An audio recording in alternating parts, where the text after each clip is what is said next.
Da ist er wieder. Ja, also Neustadt hat es zum Glück gerissen. Wir haben Drops. Was haben wir denn für Drops? Irgendwelche Drops. Naja, egal. Drauf geschissen. So, Pause. Pause.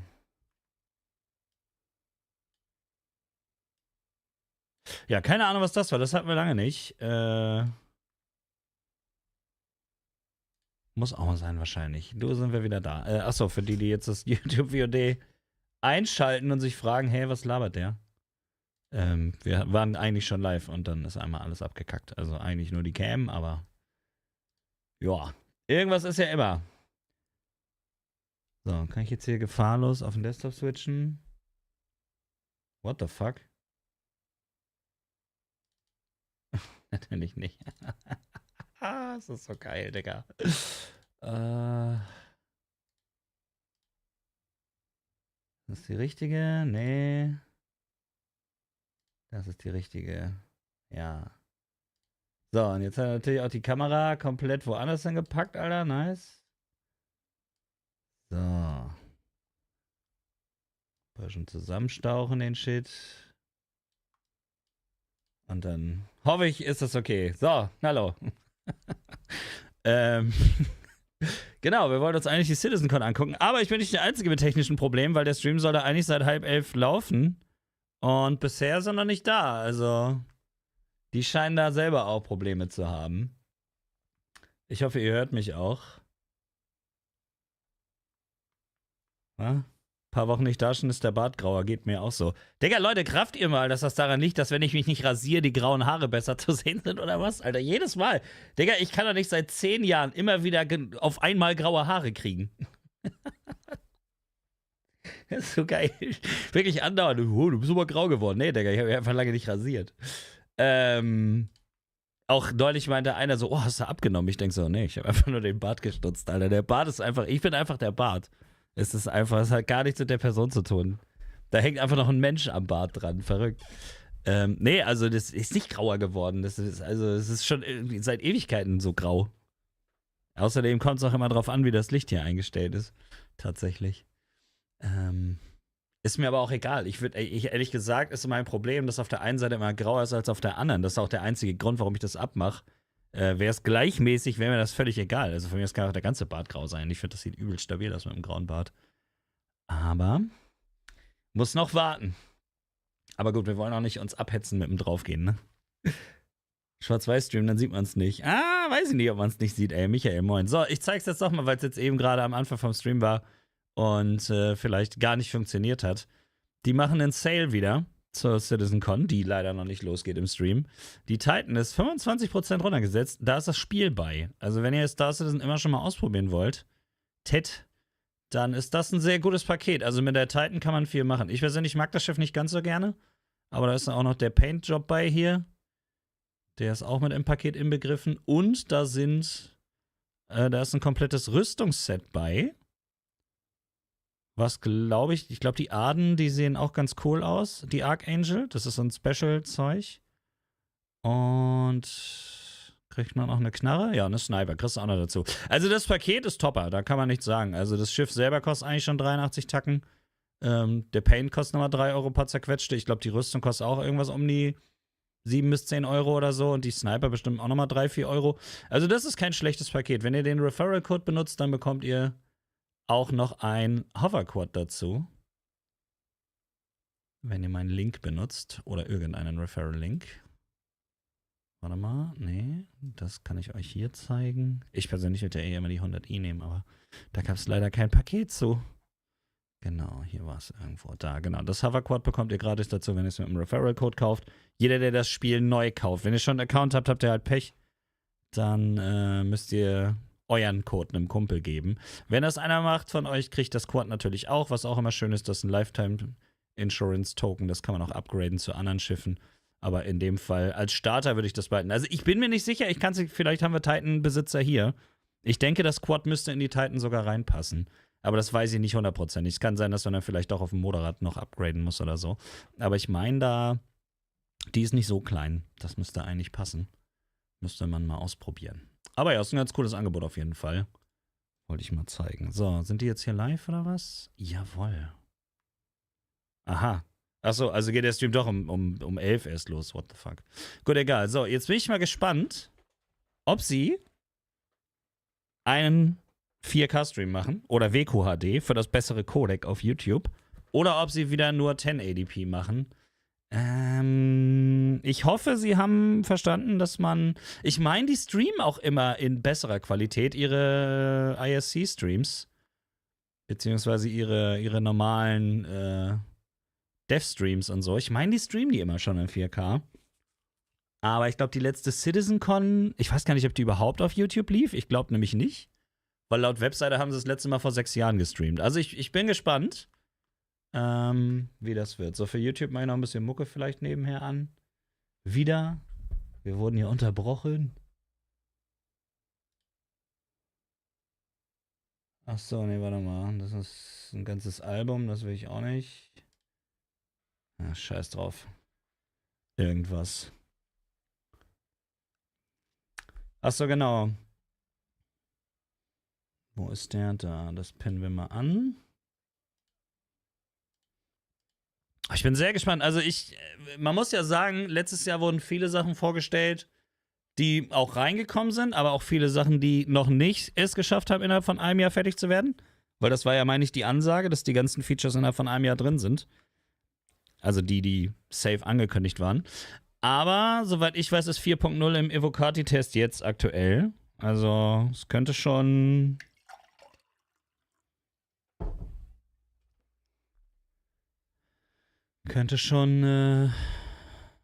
demnächst sein. Aber also, ich habe immer großes Interesse daran, mir das anzugucken, allein, um zu sehen, was für Technik so in der Pipeline ist bei denen.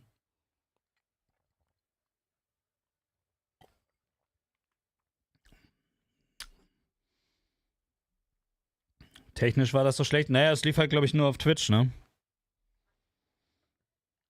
Aber die haben auch viele Soundprobleme gehabt, ne? Letztes CitizenCon. Also da war ganz miese Mikrofonqualität und so, ja. So, bevor das losgeht, meiner mal schnell Pipi-Pause. Könnt ihr auch machen. Übrigens, neues Videos auf dem Hauptkanal online, just saying.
Keine Pipi-Cam?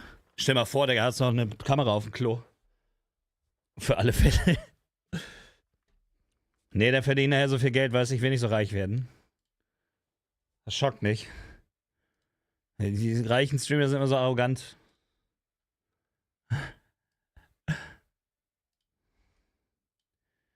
Auch gerade noch das Ende vom Lied mitgekriegt. Nice. Notify me. So, jetzt hole ich mir noch schnell ein Paket schlechte Laune ab, indem ich einmal gucke.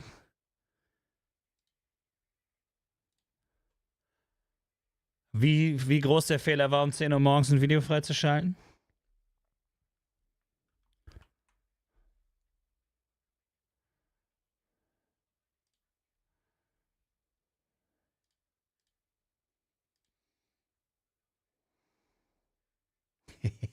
Ja, smart war es nicht. Aber das müsste sich eigentlich über den Tag normalisieren. Das ist jetzt einfach nur, weil es sehr früh ist.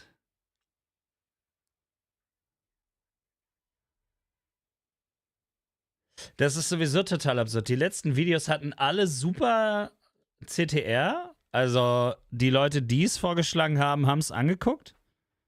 Aber generell einfach trotzdem sehr wenig. Also das letzte jetzt ging, aber die davor waren echt ein bisschen merkwürdig von den Stats. Mit dem Twitch Jet auf die Bahamas. Jammern. Hast du den Artikel von Instagram mitbekommen, den Skandal? Also, dass CIG die Kohle ausginge, viele Mitarbeiter entlassen wurden, die Star Engine als Frankenstein-Monster so broken ist und Chris Roberts kein guter Geschäftsführer sei. Nee, das habe ich nie mitgekriegt. Also, dass sie da viele Leute entlassen haben oder so. Also, natürlich, viele Firmen haben nach Covid jetzt ordentlich Leute entlassen müssen. Aber bei CIG habe ich das ja noch nicht gehört. Haben die denn auch einen Beleg oder irgendwas dafür? Kann man das irgendwo nachvollziehen oder ist das einfach nur so eine Behauptung? Weil dass denen die Kohle ausgeht, kann ich mir eigentlich nicht vorstellen. Also die haben ja sehr viele erfolgreiche Jahre hinter sich. Und ich glaube, dass man nicht vernachlässigen darf, dass das meiste Geld in das Singleplayer-Game gegangen ist. Wenn das rauskommt und verkauft wird und gut wird, also selbst wenn es nicht gut wird, die mittelmäßigen Spiele werden ja schon verkauft. Es gibt ja auch nicht viele so eine Games in der Branche. Allein die ganzen Space-Fans werden es sowieso kaufen, selbst wenn es nicht perfekt ist. Ich glaube aber, das wird wahrscheinlich ziemlich gut. Ich bin gespannt, ob sie was zeigen vom Spiel diesmal. Also natürlich der Burner wäre, wenn sie ein Release-Datum raushauen würden, aber das wäre auch irgendwie, würde denen das keiner glauben, wenn sie eins hätten. Glaube ich. Aber also ich glaube, da wird das meiste Geld zu holen sein.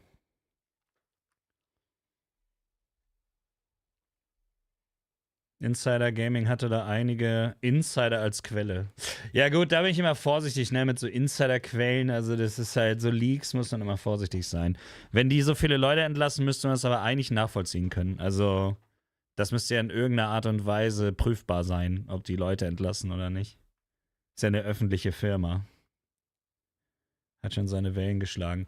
Also Skandale mit Citizen ist ja oft. Kann natürlich sein. Aber mitbekommen habe ich davon bisher noch nichts. Release einfach heute auf der Con Imagine. Die haben auf der CitizenCon einfach eine spielbare Version. Naja, ich meine, vor einem Jahr war es Feature Complete. Oder 10 Monate. Ich glaube, die letzte ist 10, 11 Monate her, nicht ganz ein Jahr. Aber ja, ich bin gespannt auf jeden Fall. Also mal gucken, was sie so in petto haben. Auf Leaks gebe ich nicht ganz so viel. Das Problem ist, wir haben so oft irgendwelche Leaks oder sonst was gehabt, die dann nicht gestimmt haben oder die nicht ganz korrekt waren. Hörensagen ist immer gefährlich. Und wie gesagt, irgendwelche angeblichen Insider.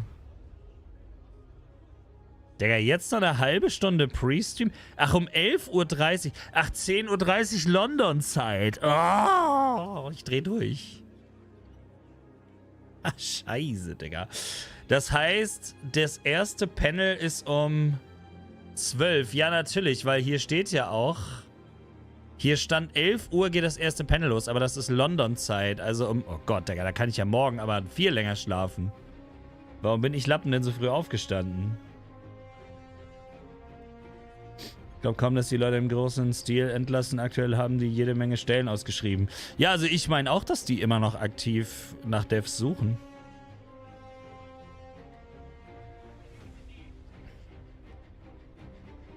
War gestern auch erst Thema, natürlich kurz vor der CitizenCon. Man darf aber auch nicht vergessen, dass es auch durchaus Firmen gibt, die wahrscheinlich kein Interesse daran haben, dass Star Citizen erfolgreich wird, weil das halt einfach, also gerade auch das Singleplayer-Game wahrscheinlich endlich mal wieder ein Spiel wird, was fertig ist, umfangreich ist und Spaß macht und alles, also ein Passionsprojekt. Also können wir nicht vorstellen, dass Chris Roberts was Geringeres macht als das. Und wenn das über Crowdfunding funktioniert, wie sollen sie den Leuten dann noch rechtfertigen, dass die ganzen Games immer so unfertig rauskommen, obwohl sie mega Budget haben? Ja, weil das eine Firma ist, die halt keine Aktionäre hat, ne? Also keine Investoren oder irgendwas, die denen im Genick sitzen. Ja, das ist ja geil, Alter. Das wäre richtig schön fucking geil. Achso, aber, ey, oh, yo, übrigens hier, ne? Einmal kurz direkt fettes Lob, Alter. Der Stream ist in fucking 4K, das heißt, das wird endlich mal vernünftig guckbar sein. Fast schon ärgerlich, dass ich aktuell gerade keine vernünftige Kamera habe, sonst könnte man das richtig schön auf der Glotze gucken, also ich jetzt. Aber gut, in 4K könnte ich es euch eh nicht restreamen, also ich müsste es dann trotzdem in WQHD restreamen. Wir lassen es jetzt heute, wie es ist. Es funktioniert. Fertig.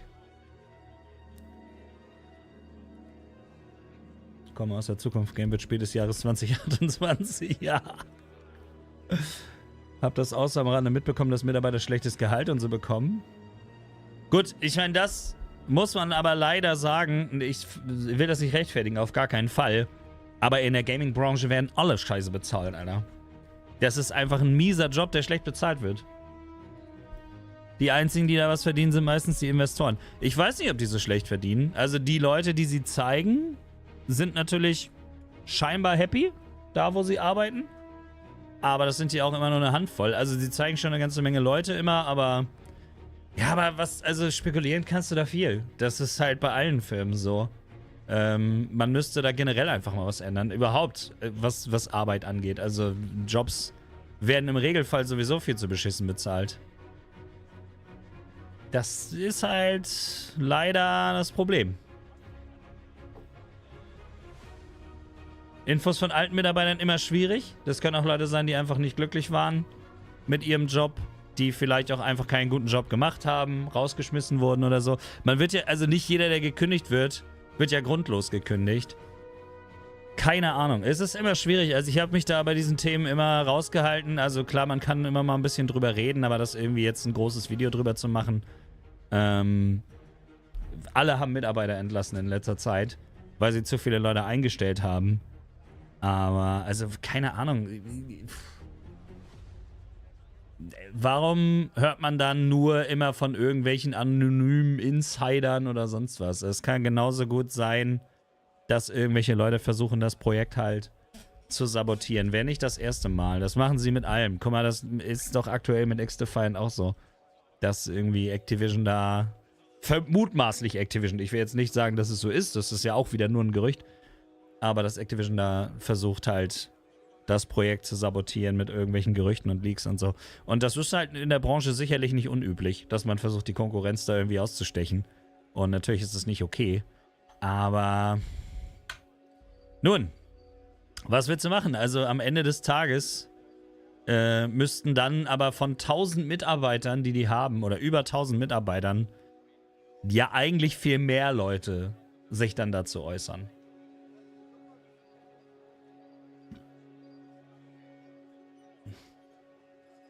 Ja, also ich könnte in der Branche nicht arbeiten. Also du wirst kreativ, kannst du dich nicht auslassen. Du kriegst ein mieses Gehalt. Es sind die absoluten Horrorarbeitszeiten. Das ist Stress ohne Ende. Also Game Devs sind da schon...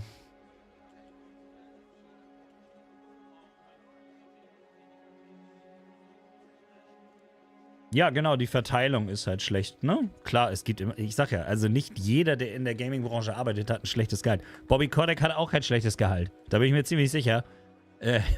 Ich glaube, der hat auch bestimmt eine anständige Abfindung bekommen. Dafür, dass er aktiv versucht hat, Gaming zu ruinieren.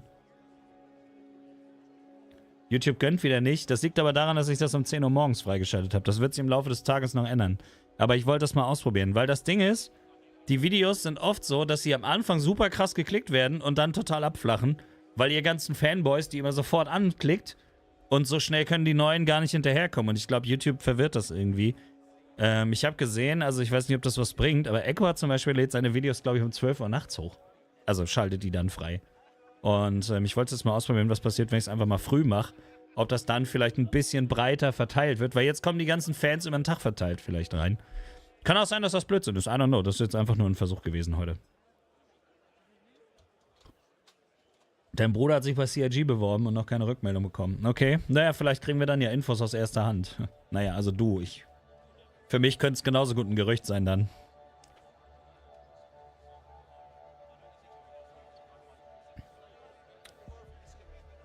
Achso, du hast das da gepostet. Okay. Ja, sorry, brauchst ein Permit für. Ich kann ja mal gucken. Aber guck mal, wenn ich das schon lese, ne? Wenn ich die Headline... Ach ja, Tom Henderson. Ja, Henderson. Ja, sorry, aber Tom Henderson ist halt, ne? Er hat gute Takes, er hat schlechte Takes. Aber wenn ich die Headline lese, 12 Jahre und 700 Millionen später. What's going on with Star Citizens Development? Da geht's doch schon nicht um die Mitarbeiter. Da geht's doch schon um eine catchige Headline als Aufhänger. Und tut mir leid, aber 700 Millionen für ein Spiel ist nicht unbedingt... Für 2 Spiele ist nicht viel. Wenn es um den Umfang geht. Und wenn das um die Dev-Time geht, dann muss man aber auch berücksichtigen, dass das erste große Projekt von dieser Firma überhaupt ist. Eigentlich das erste richtige Game, was die jemals entwickelt haben, diese Firma. Es ist ein Indie-Studio und Ambitionen wie kein anderes Spiel. 12 Jahre sind nicht unbedingt super krass viel für ein Spiel, wenn das gut sein soll. Und wir müssen erstmal abwarten, wie gut oder schlecht Squadron 42 überhaupt wird. Weil, wie gesagt, die Leute vergessen immer wieder, und das sieht man ja auch schon, er schreibt Star Citizens Development. Star Citizen ist gar nicht der Fokus. Squadron 42 ist der Fokus. Wenn man das schon nicht in seine Headline vernünftig reinschreiben kann, dann habe ich schon Zweifel, wie differenziert und vernünftig der Artikel oder der Leak ist.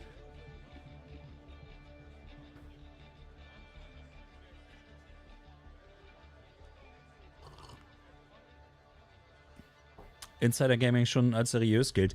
Das mag ja alles sein, aber du weißt auch, wie das ist. Die können am Ende immer noch sagen, naja, es waren halt Insider-Infos. Die Headline ist auf jeden Fall schon mal nicht besonders seriös, muss ich sagen. Das ist halt reißerisch.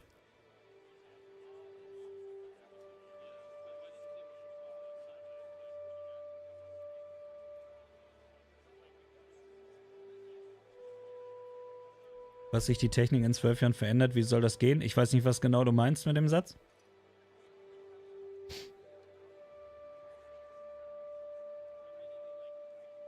Also, ich finde, auf jeden Fall muss man sagen, sie haben auf jeden Fall etwas geschafft, was bisher noch niemand anders geschafft hat. Also rein technisch gesehen gibt es absolut nichts, was auch nur in die Nähe von dem Spiel kommt, wenn es um PC-Gaming geht.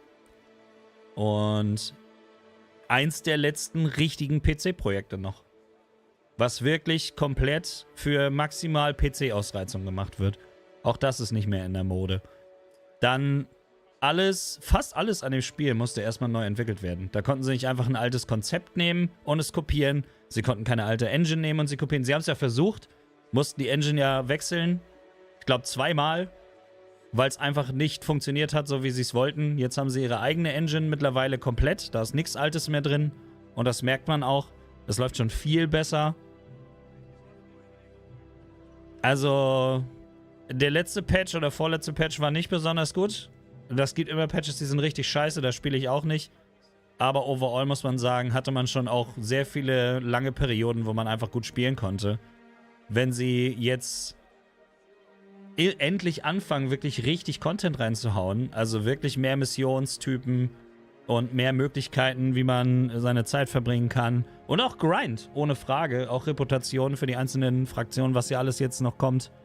Dann kann man den Online-Part schon ganz gut spielen. Die Server-Mashing-Tests sind gut gelaufen bisher. Also 2000 Leute lief wohl nicht so gut. Aber 1000 lief wohl schon halbwegs brauchbar. Also es entwickelt sich ja weiter. Also die Technik ist halt schon krass. Und das braucht halt Zeit und Geld. Und wie gesagt, 700 Millionen, da lacht sich Call of Duty drüber tot.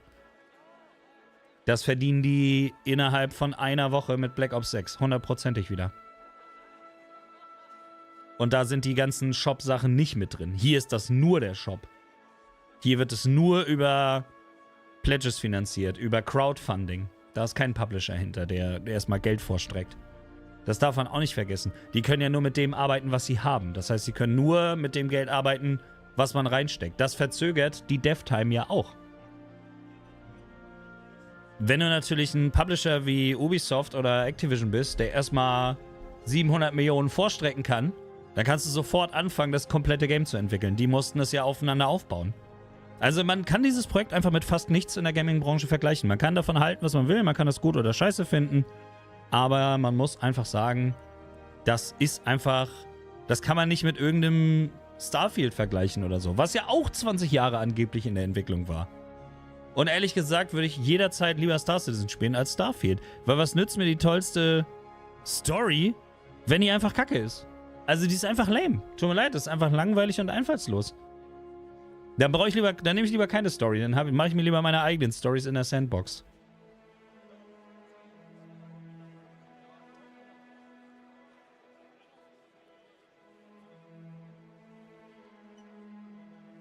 Pyro ist auch krass, ja. Also ich bin auch einfach gespannt. Ich bin einfach gespannt, ob sie es aufziehen können. Also, wie gesagt, selbst wenn es nichts wird, du wirst mit diesem Projekt trotzdem immer noch etwas unterstützt haben, was im Gaming weiter benutzt werden kann. Ob es nun die Engine selber ist, ob es einfach nur die Server-Meshing-Technik ist oder so. Also die meisten Firmen kaufen sich einfach Technik für ihre Games oder lizenzieren irgendeine Engine oder mieten sich über irgendeinen Serveranbieter irgendwas. Die haben alles selber gemacht. Ich sag wir. Wir als Community, wir als Spieler, wir als Fans und die Firma haben das auf die Beine gestellt. Und da kann man, finde ich, schon sagen, ein gewisser Stolz darf da schon mitschwingen. Wenn die jetzt natürlich wirklich viele Leute entlassen oder ihre Mitarbeiter Scheiße bezahlen und so, dann ist das Trash. Ohne Frage. Und das finde ich auch nicht gut. Aber wieso ist es dann so, dass man darüber bei Call of Duty so wenig redet? Weil die verdienen wirklich richtiges Geld. Und die copy-pasten ihr Game jedes Jahr. Der Shop ist komplett überteuert. Und jetzt kommt einer und sagt, ja, hier gibt's auch Schiffe für 1000. Ja, das sind Pledges. Das ist ein Crowdfunding. Da hast du immer große Sachen für viel Geld, für die Leute, die viel Geld haben, damit auch was reinkommt für die Finanzierung. Aber der Sinn ist ja auch nicht, dass jeder diese Schiffe fliegt. Außerdem kannst du dir die sowieso in-game erspielen. Aber jetzt stell mal vor, so eine Carrack würde 20 Euro kosten. Der wird so 4000 Carracks rumfliegen sehen. Ja, geil, Digga. Richtig spannend dann im Verse noch. Weiß ich nicht. Ich finde, das ist hier einfach... Man braucht diese riesigen Schiffe sowieso nicht als Einzelperson. Das ist was für Organisationen. Ja, es wirkt alles so wie, boah, krass. Aber wenn man mal drüber nachdenkt, wie Crowdfunding funktioniert... Und wenn ich mir überlege, wie viel Geld die Leute für irgendeinen Schund in irgendwelchen Battle Passes ausgeben... Für Firmen, die das Geld einfach haben und nichts Neues erfinden, keine neuen Ideen haben, keine neue Engine bauen, keine neue Servertechnik für ihr Spiel erfinden. Wenn ich das alles so in Relation setze, dann kann man kann das Spiel kritisieren und alles, aber auch nicht mehr als andere Spiele. Das ist einfach meine Meinung. Und man merkt einfach bei vielen Leuten, dass sie keine Ahnung haben, was Star Citizen ist, was Squadron 42 ist und was da eigentlich gemacht wurde, wie transparent das alles ist, wie gut du nachvollziehen kannst, wohin das Geld geht und was sie machen. Also da kann man über die Firma einfach nichts sagen. Es gibt auch eigentlich einmal die Woche, also jetzt ist gerade wieder irgendeine Pause, aber im Regelfall gibt es einmal die Woche ein richtig fettes, produziertes Video auf dem YouTube-Kanal von denen, wo du wieder irgendwas vorgestellt kriegst, woran sie arbeiten. Manchmal ist es auch nur in Anführungszeichen Werbung für ein neues Paket oder Schiff, weil sie dann das Schiff zeigen und so. Aber man kann die Entwicklung so gut nachvollziehen und nachverfolgen. Und das finde ich schon cool. Und ja, es dauert alles. 12 Jahre in Entwicklung. Ja, was haben die in den 12 Jahren noch alles erreicht? Also, weiß ich nicht. Ich finde, wenn ich so eine Headlines lese, da krieg ich schon wieder Neurodermitis, Alter. Erstmal abwarten, was jetzt in Squadron 42 ist. Wenn das Singleplayer-Game wirklich Müll wird, wenn man merkt, scheiße, das läuft nicht mal Singleplayer-mäßig und offline, dann wird es schwierig für das Projekt. Da bin ich ehrlich, dann habe ich auch meine Zweifel. Aber bis wir sehen, was sie mit dem ganzen Geld und den 12 Jahren überhaupt gemacht haben, davon haben wir bisher fast noch nichts gesehen. Dann können wir uns unterhalten. Du mit deiner Cutter.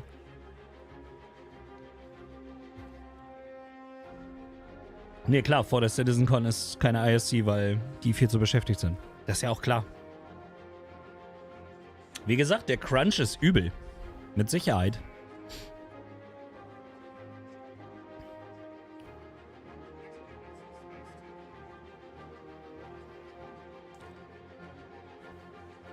Frag mich halt, wie sie es nach dem Release monetarisieren, weil Schiffsverkäufe für Echtgeld soll es dann ja nicht mehr geben. Naja, Skins wahrscheinlich, ne?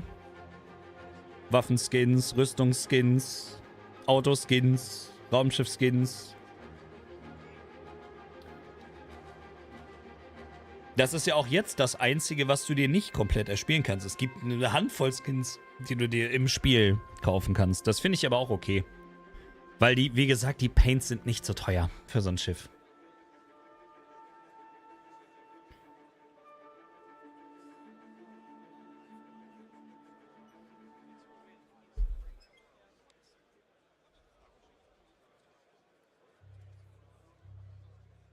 Einen gemütlichen Kofferraum, ja. Jetzt geht's gleich endlich los, Alter. Ja gut, also morgen weiß ich Bescheid, dann werde ich morgen, obwohl, warte mal, wie ist denn das morgen überhaupt? Guck mal hier, die Website. Warum ist hier oben nicht die ganze Zeit dieser Home-Button? So weird. Die haben die Website überarbeitet, aber irgendwie noch nicht so vollständig, glaube ich. Achso, nee, da schickt er dich direkt hier rüber. Das wollen wir nicht. Also ich feiere es mega auf jeden Fall, dass der Stream auf YouTube läuft in 4K, weil das heißt, das Codec ist gut. Dann kann man den Shit auch vernünftig sich angucken. Ach, jetzt schmeißt er dich dann direkt dahin, oder was? Nee. Genau. Also. Ah, nee, morgen geht's eine Stunde früher los. Ja, moin. Scheiße. Um 11, okay, aber dann kann ich ja wenigstens bis um 10 schlafen. Aber das scheint auch morgen kein allzu langer Stream zu sein, wa?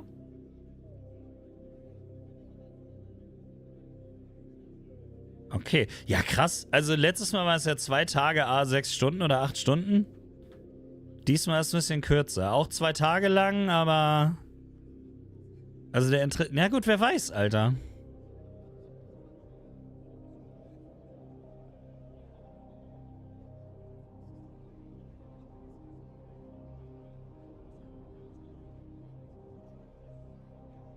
Ich bin gespannt. Ich bin richtig schön fucking gespannt, Alter. Sanfte Grüße, Bürger. Was sind ihre Extreme?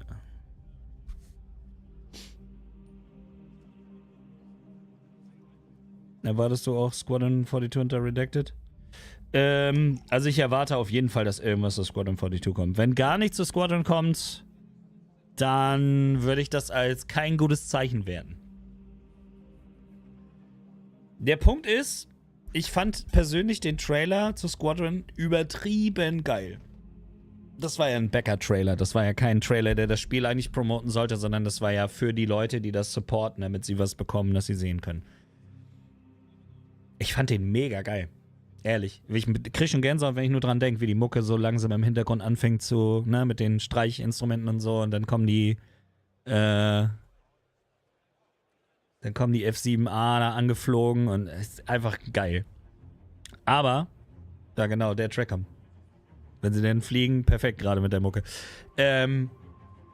Mega geil gemacht, aber das ist halt kein Trailer für die normale Gamerschaft heute. Was sie brauchen wäre, finde ich, ein Trailer, der wirklich nicht dieses flashige, super schnelle TikTok-Generationsding. Ich will jetzt kein, also ne, aber die haben ja sehr viel Dev-Interviews und so dazwischen gehabt und so. Ein reiner Gameplay-Trailer oder ein reiner Trailer für Squadron, der aber das einfängt. Dieses entspanntere Pacing. Weil das war ja das Geile. Dieser ganze Auftakt dauert ja ewig. Die fliegen da ewig rum und so. Ich weiß, heutzutage muss man immer Angst haben, dass die Leute gleich ausmachen. Sollte man nicht. Das ist ein Spiel, was hauptsächlich, glaube ich, für eine etwas ältere, erwachsenere Gamerschaft interessant sein wird. Und hoffentlich für viele junge Gamer auch. Aber die müssen halt die ganzen OGs abholen. Und die meisten OGs sind immer noch so, glaube ich, die fahren auch auf einen vernünftigen Trailer ab, der ein bisschen entspannter und entschleunigter ist. So einen richtig epischen Trailer für das Game. Das würde ich gerne sehen. Und ja, natürlich will jeder ein Release-Datum haben, aber ich glaube nicht, dass man schon eins kriegt.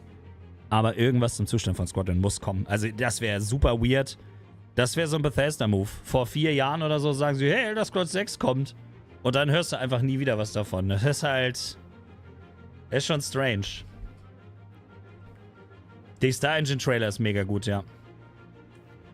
Der ist auch besser für Leute, die das Spiel vielleicht nicht kennen. Aber am Star Engine Trailer, guck mal, also ein gutes Beispiel, kann man, finde ich, wunderbar erkennen, wie gut dieses Spiel eigentlich ist oder was technisch eigentlich gemacht wurde mit dem Geld und der Zeit. Und das funktioniert in einem Online-Szenario.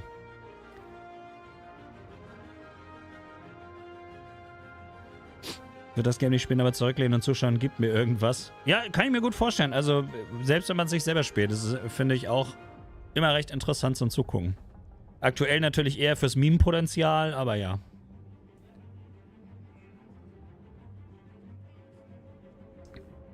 Ich freue mich auf jeden Fall, dass ihr so schön früh am Morgen hier schon am Start seid. Alter, bin ich hier nicht so alleine mit meiner Müdigkeit.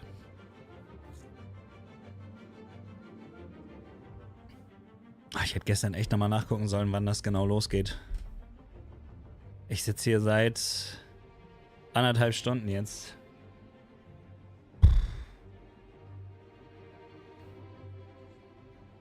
Naja, eigentlich sogar seit 2 Stunden, weil ich habe vor einer halben Stunde hier noch versucht, mein Thumbnail und alles fertig zu machen. Denkt einfach dran, wenn ihr auch mal reingucken wollt, nehmt den Link. Gibt es einen Referral-Bonus dazu aktuell und die Titan ist im Sale. Gutes Schiff. Laut den Fanboys. Nein, ich mag die Titan ja auch. Ich mag nur die Optik nicht so gerne. Aber es ist ein super Schiff. Es ist ein mega Schiff. Die Leute waren ja schon wieder sauer, dass ich jetzt nicht beim Operation Zero to Hero sozusagen mit der Titan geflogen bin, sondern mit der Nomad. Aber das habe ich dann ja sowieso erstmal wieder auf Eis gelegt, weil der Patch-Zustand letztes Mal war zu schlecht. Aber ich glaube, da geht's nochmal weiter. Wird heute Abend jetzt noch gezockt? Seit gestern ist die Zeus draußen. Hab so viel Bock, damit durchs West zu düsen. Also ich habe die Zeus. Ich hoffe, dass der Loner schon funktioniert, weil ich habe die ER, ist das, glaube ich? Oder MR? Also auf jeden Fall die Bounty Hunter Variante. Die ist ja noch nicht im Spiel. Weil der Gameplay-Loop ist ja eh noch nicht drin. Und du bekommst als Loner ja, glaube ich, die Essential-Variante. Ich weiß nicht, ob man die schon hat direkt, den Loner. Müsste man aber eigentlich. Ich habe den komischen Läufer. Ich habe die Saber, dieses Racing-Ding, die neue. Also nicht die Firebird, sondern die andere. Die Firebird kann man jetzt auch schon im Verse mit Echtgeld, mit Ingame-Currency kaufen. Also ich habe auf jeden Fall ein paar neue Spielzeuge. Ja, mal gucken. Also ich wollte eigentlich nachher reingucken. Aber irgendwie habe ich es noch nicht so ganz hingekriegt, meinen Kamerasetup für den zweiten Monitor wieder fit zu kriegen. Also eventuell dann ohne Cam oder gar nicht. Mal sehen. Also falls meine Frau mir nachher schreibt, sie möchte heute Abend unbedingt kuscheln und ich bin zu müde, dann könnte es passieren, dass ich es sein lasse. Aber das Ding ist auch, dass ja morgen auch schon wieder so früh losgeht. Und dementsprechend will ich hier nicht, auf jeden Fall nicht bis in die Puppen sitzen, weil wenn ich bis in die Puppen stream, dann kann ich nicht pennen. Und das wäre schon gut, wenn ich wenigstens ein bisschen ausschlafe noch für morgen. Aber mal gucken. Also grundsätzlich habe ich schon Bock, nachher noch ein bisschen zu daddeln, ja. Letztes Mal haben wir ja sogar noch so ein bisschen PvP mit Viewern und so gemacht, ne? Das war auch ganz geil. Warum quietscht das eigentlich immer so? Motek, moin. Und Nino auch moin.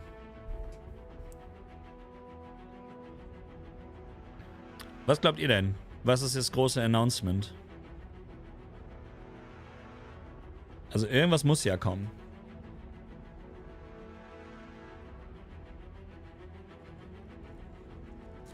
Mal eben schnoddern. Oh, lange nicht mehr so müde und dumm gewesen wie heute, Alter. Das ist echt krass.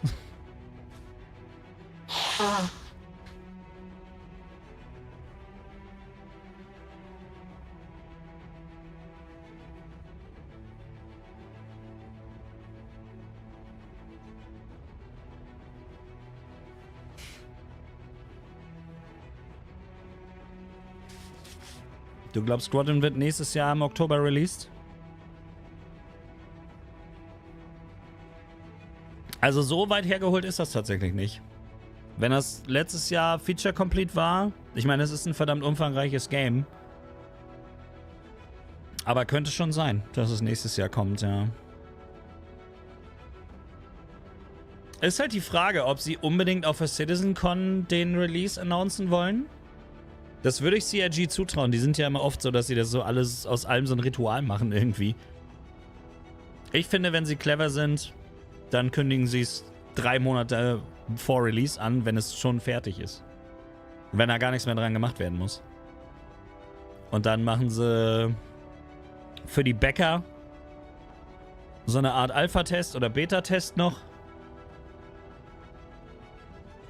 Wenn es schon so weit ist, dass man es eigentlich schon in den Laden stellen könnte, um die letzten Bugs und Probleme rauszukriegen.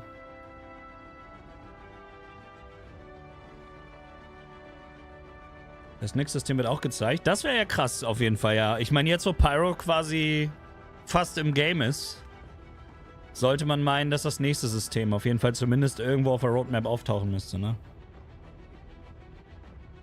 Du glaubst, dass Nix zusammen mit Pyro kommt? Okay, krass. Ja, das wäre natürlich heftig. Squadron Release-Termin würde ich schon fühlen. Also wenn sie jetzt sagen, nächstes Jahr im Oktober oder so, ich glaube, dann wäre ich trotzdem noch skeptisch, weil ein Jahr im Voraus den Release ankündigen bei CIG, schwierig. Wenn sie sagen, es kommt Ende des Jahres oder so, dann würde ich mir, also ehrlich gesagt, hätte ich mehr Hoffnung, wenn sie es ankündigen in 3 Monaten, als wenn sie es fürs nächste Jahr ankündigen. Weil wenn sie es fürs nächste Jahr ankündigen, ist es noch lange nicht fertig. Und dann muss man Angst haben, dass es entweder nochmal verschoben wird oder einfach unfertig ist. Wenn sie es in 3 Monaten ankündigen, dann ist es 100% fertig. Also dann ist es durch. Ich kann mir nicht vorstellen, dass Chris das freigibt, bevor es nicht funktioniert. Das würde mich sehr wundern.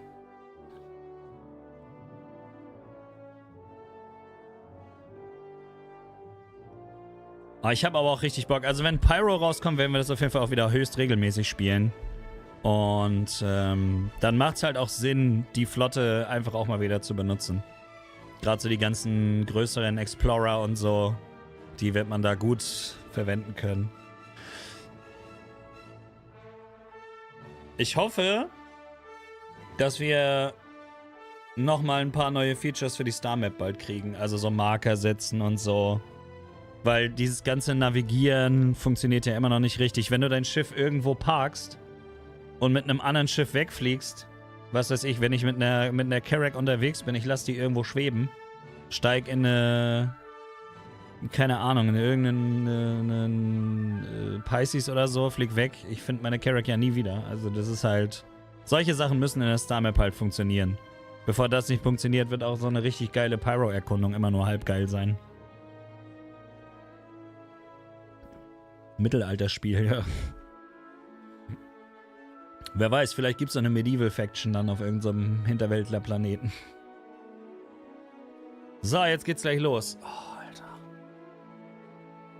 Oh, bin ich Känguru. Oh. Irgendwie will der Kaffee noch nicht so richtig wirken, Alter. Auf jeden Fall freue ich mich drauf, mit euch mir das anzugucken. Das wird richtig nice. Auch wenn ich aussehe, als ob ich gleich hier wegpenne.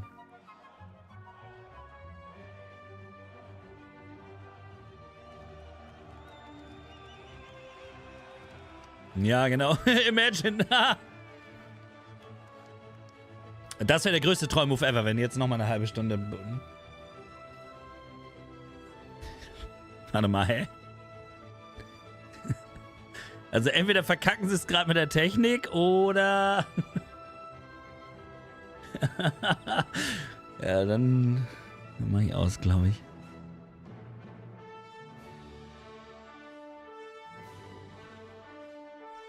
Jetzt rastet der Chat bestimmt völlig aus. Wo ist der scheiß Chat? Ich weiß gar nicht, wie man den wieder zurückbekommt. Da. 30k.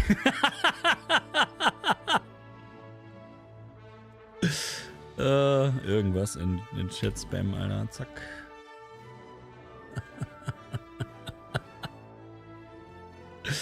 Ja, das ist schon lustig, Alter. Die haben wahrscheinlich... Jetzt ging das Video einfach von vorne los. Das ist einfach ein Videofile, was abgespielt wird. Anstatt, dass sie wissen, dass es sowieso nicht, Digga, das ist CIG. Classic CIG. Einfach einen Timer zu verkacken.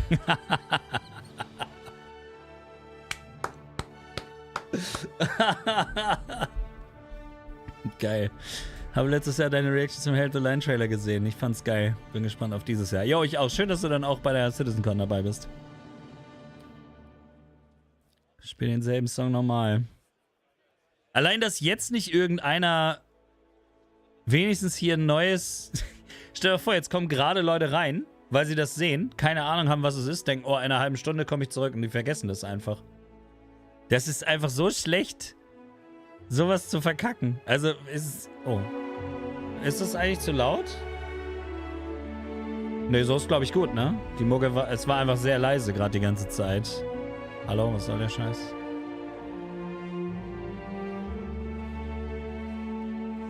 So fühlt sich die Entwicklung von Star Citizen an. Ist so. Ist leider so. Obwohl das, wie gesagt, also in dem Umfang, wie sie das machen, ich kann dieses Spiel einfach nicht so werten wie andere Spiele. Ich weiß, viele Leute empfinden das als Doppelmoral oder bla bla bla, wenn ich Call of Duty kritisiere, aber das hier nicht kritisiere. Also ich kritisiere das ja auch. Aber es ist für mich einfach was anderes, ob ein Indie-Studio, welches nur von den Fans über Crowdfunding finanziert wird, etwas macht, oder ein AAA-Publisher, der jedes Jahr das gleiche Game rausbringt, mit horrenden Preisen. Ich meine, überleg mal. Du kriegst das Spiel hier teilweise für 40 € im Sale. Das komplette Spiel. Du brauchst nichts anderes. Du musst einfach nur irgendein Starterpaket kaufen. Alles andere ist komplett optional. Und COD ist mittlerweile bei 110 € oder so für die große Edition. 30 € Battle Pass, alle 2 Monate. 30, 40 € für so ein scheiß Paket mit ein paar Waffenskins drin und einem Operator und 40 Stickern. Wenn ich mir überlege, dass ich dafür hier komplette Raumschiffe bekomme, mit denen ich rumfliegen kann. Teilweise. Ich weiß nicht, ich kann das einfach... Ich sehe das hier einfach ein bisschen entspannter. Und wie gesagt, aber auch halt erst, beziehungsweise so lange, bis ein Squadron rauskommt. Weil das eigentliche Spiel, wenn man merkt, okay, das haben sie nicht hingekriegt mit dem ganzen Geld, dem Budget, der schauspielerischen Power, die da drin ist und so. Aber ich kann mir das... Ich weiß nicht, vielleicht bin ich da ein Fanboy, aber ich kann mir einfach nicht vorstellen, dass Squadron schlecht wird. Dafür ist da zu viel Kreativität und Herzblut reingeflossen. Das ist einfach ein Spiel, wo du merkst, dass auf jeden Fall zumindest sich Gedanken gemacht wurden, was Cooles zu machen, was Besonderes herzustellen und nicht irgendwelche Trends zu machen. Und allein dafür gehe ich das Risiko ein, die zu supporten. Wenn man das nicht möchte, kann ich das vollends nachvollziehen. Aber ich finde, jeder sollte zumindest sich mal in einem Free Flight immer mal wieder ein eigenes Bild machen, bevor er allen anderen erzählt, die es jahrelang spielen, was das für ein Spiel ist. Weil ich glaube, das ist halt sehr oft der Fall. Ich glaube, die meisten Leute, die auf das Spiel schimpfen, haben sich nie wirklich mit dem Spiel beschäftigt, sondern haben nur Videos und Headlines gesehen und erzählen dann Leuten, die das Spiel seit Jahren supporten, gerne supporten, dass sie das nicht zu supporten haben. Und hier ist es tatsächlich so, dass man einfach sagen muss, okay, wenn man es nicht spielt oder ausprobiert hat oder sich zumindest damit beschäftigt, was die machen, dann sollte man einfach nicht irgendwelchen Blödsinn reden. Sag mal, haben die jetzt einfach echt ihre Zeit verkackt oder was? Wobei Free Flight in der Regel den technisch schlechtesten Zustand darstellt. Ja, ja, natürlich, aber trotzdem kann man ja sehen, was da möglich ist in dem Spiel.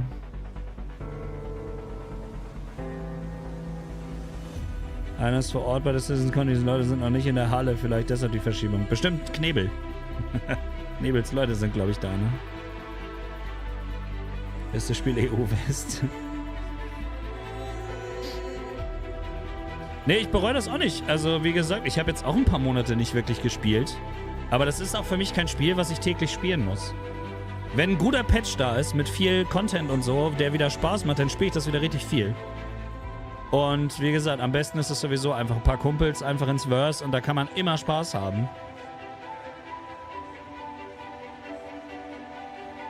Ja, der hat sich einfach bei 0 wieder zurückgesetzt, der Timer. Also auf jeden Fall sieht es schon mal wieder so aus, als wäre es ein typisches CRG-Event.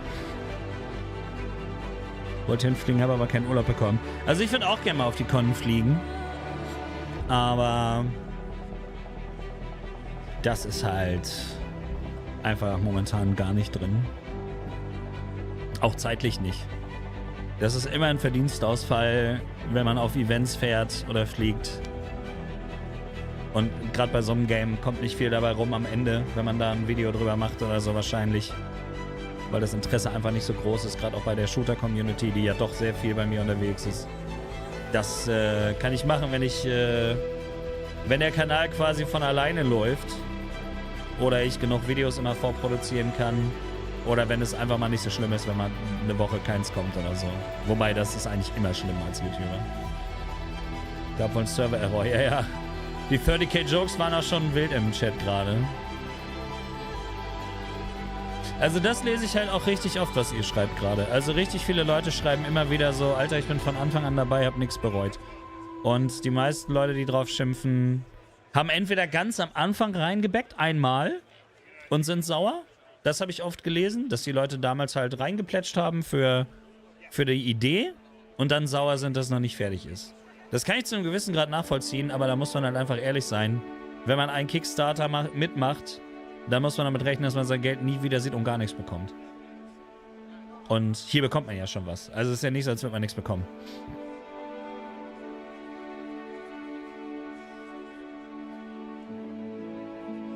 €280 für ein Ticket ist aber auch viel. Hotelkosten, Flug, geht definitiv die Urlaubskasse. Also, ja, es ist teuer. Aber auf der anderen Seite ist es natürlich auch ein Event, was ja auch durchaus meistens relativ aufwendig aufgezogen wurde. Ganz günstig sind solche Events auch nicht zu organisieren, gerade für Indie-Studios. Ich weiß nicht, ob die Sponsoren haben, ich glaube nicht. Und wenn, dann nicht viele. Das ist auch ein Punkt, der bei größeren Conventions... Ich will nicht wissen, was BlizzCon zum Beispiel an extra Knete mit irgendwelchen Sponsoren und so bekommen hat. Ich weiß nicht, was ein Ticket zur BlizzCon gekostet hat. Ich war nie da. Aber ich weiß, dass früher der Livestream sogar 30 € gekostet hat. Ein Livestream, Digga. Du musstest Geld bezahlen, um den Livestream zu gucken. Glücklicherweise haben damals ganz viele Leute das einfach immer bei YouTube hochgeladen danach. Es war dann so ein Tag oder zwei verfügbar, bis es gesperrt wurde. Und,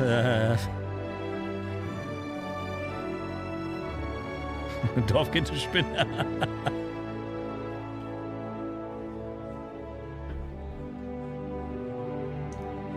Ja, also man müsste es, glaube ich, auch verbinden mit einem Urlaub dann irgendwie ein paar Tage noch irgendwie in England. Das macht mehr Sinn, als nur dafür dahin zu fliegen. Wobei, ein Flug nach England ist jetzt auch nicht die Welt natürlich, ne? Da kannst du ja fast mit einem ausgepolsterten Trabi über die Nordsee fahren. Dorfkind wieder. Wie viele Stunden hast du denn gespielt? Das kann ich dir nicht sagen. Gibt ja leider keinen Timer, aber schon ordentlich viel auf jeden Fall. Aber ich bin ja auch noch nicht so lange dabei, ne? 4 Jahre jetzt, glaube ich, oder so. 3, 4 Jahre. Also ich bin nicht von Anfang an dabei.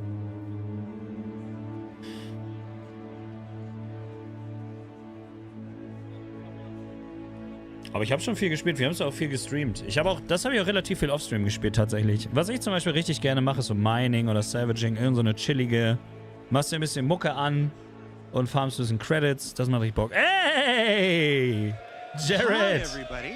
Endlich. Hi, everybody. We're back. It's been so long.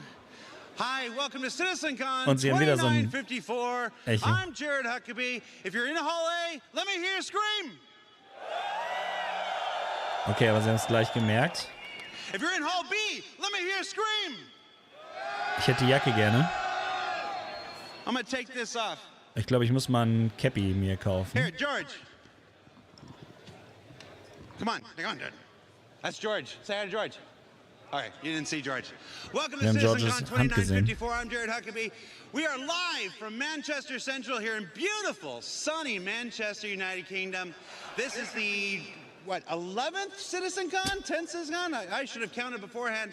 Basically, we're back. It's our first since we returned last year in Los Angeles. We've got a tremendous show for you. I'm sorry about the countdown thing there. This is the biggest CitizenCon we've ever done, and as one might expect, it took us a little longer to get things going than we expected. But we're ready to start. Hat jeder mit gerechnet, we're approximately 20 to 25 minutes from the show start, so we are not going to make our 11 o'clock on the dot auf Unreal 5 laufen würde? Nee, das würde auf Unreal 5 gar nicht funktionieren. Deswegen haben sie eine eigene Engine genommen. Das würde gar nichts bringen. Das wäre eine Katastrophe. Anybody? You can't see them. There's a bunch of people down here below me. What's CitizenCon? Nothing. Chips? It's more than ships. Grand vehicles too? Okay, we're not talking to that guy anymore. CitizenCon is our annual showcase of all the work our developers are doing for both Star Citizen and Squadron 42. It's also a chance for Star Citizens to come from around the globe and gather much as they're doing here. Let's take a look across the field here. I'm going to get Digga, wie schön die Videoqualität jetzt ist, ne, bei YouTube. Oh, herrlich, Digga. This is our hangar bay of the UEES Barbary. Here now, every CitizenCon we theme our hall, our expo hall, to one thing or another. In 2019 it was themed for Grimhex. In last year it was themed for Pyro. This year the UEE's in town celebrating Citizen Day, and we'll learn more about Citizen Day later in the thing. So what's on the agenda for this year? Well, CitizenCon, like it was last year, is now a 2-day event. So we have a whole host of presentations today and then a whole host of presentations tomorrow. We're going to run them down now and let you know a little bit about what you can expect. So in about 15, 20, 25 minutes, I can't be specific with you at this point, Chris Roberts is going to take the stage and kick off CitizenCon proper. We're just the pre-show here where we like to have fun. After Chris Roberts takes the stage, we are starting with Brave New Worlds. Now that is our core technology and Star Engine Group's presentation. You might remember that they kicked off last year's presentation with that amazing Star Engine trailer that was like 25 minutes long or something. We don't have a 25-minute long trailer today, but we do have a chock-full 90-minute approximately presentation of their new Genesis system, which is a subsystem within Star Engine that will let us build planets at the size, scale, and scope that we've always dreamed of. So you can check that out at the start of the day. After that, we've got a social universe. Now this is the secret presentation of the entire thing. Now, we were a little cagey in the description on the website about what this is. You know, it's everybody getting together and playing with your friends and stuff like this. But I'll just say it's the sequel to a presentation we did approximately 10 years ago at CitizenCon. And if you want to look back at what we did back then, you can probably guess what it's about. Folks that are in large groups of people will want to pay attention to this one. After that, we're going to take a lunch break because this is a very long day and, you know, we all need to take a break here. That's your chance to get your snacks, get your food, say goodbye to your loved ones, because the second half of the day, you are not going to want to be anywhere else but in your seat. Because when we come back, we've got that cosplay contest sponsored by Toby Eye Tracker, and then Dressed to Kill. Now, Dressed to Kill is also a sequel to a presentation we did in 2019 about armor specializations and basically bringing high function to high fashion in the universe. And then, da bin ich sehr gespannt drauf auf sowas. Das sind so Gameplay-Elemente, die will ich sehen. Ganze RPG-Stuff fehlt ja noch komplett. Yes, Virginia, it's true. What you've guessed on Reddit, it's here. And then finally, Beyond Pyro, where I promised on SCL just a few short weeks ago that there's no 4.0 content at CitizenCon. Well, guess what? There's no 4.0 content at CitizenCon. We're all beyond 4.0 this year. All right, ja. I need you to do better with your cues there. Das Problem ist einfach, wenn man so oft verschiebt und verkackt und verspricht, dann die müssen es dann immer wieder liefern. Da müssen sie durch. And then there's something on the schedule that is currently redacted. I'm not allowed to tell you what that is, but I'm going to tell you guys watching at home the same thing I told everybody out front when they were waiting to get in. Do not let any force on this earth stop you from being in your seat when whatever that is happens at the end of the day. Das muss Squadron sein. And then on day 2 we come back tomorrow. Aber wenn sie das heute schon machen, wäre ja krass. Da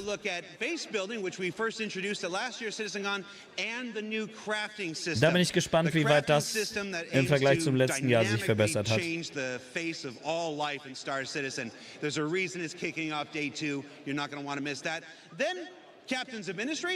bin richtig hyped drauf auf die Con, muss ich sagen. Letztes Jahr haben sie echt abgeliefert. George is saying yes. Replaces our generic ship talk segment with a presentation dedicated to the ships and vehicles that will make crafting and base building possible. Die werden da nichts zu sagen zu irgendwelchen Leaks. Ich glaube nicht, dass die Geldprobleme haben, ehrlich gesagt. That hasn't made its appearance in the persistent universe yet.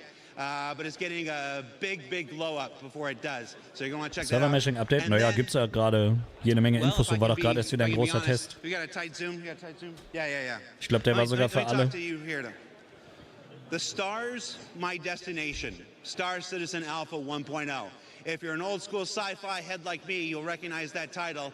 This is perhaps, and you know me, I'm not the one to hype. I'm not generally prone to hyperbole. I'm Feature always like complete cautious. I'm like, well, you know, it might be this, might be that.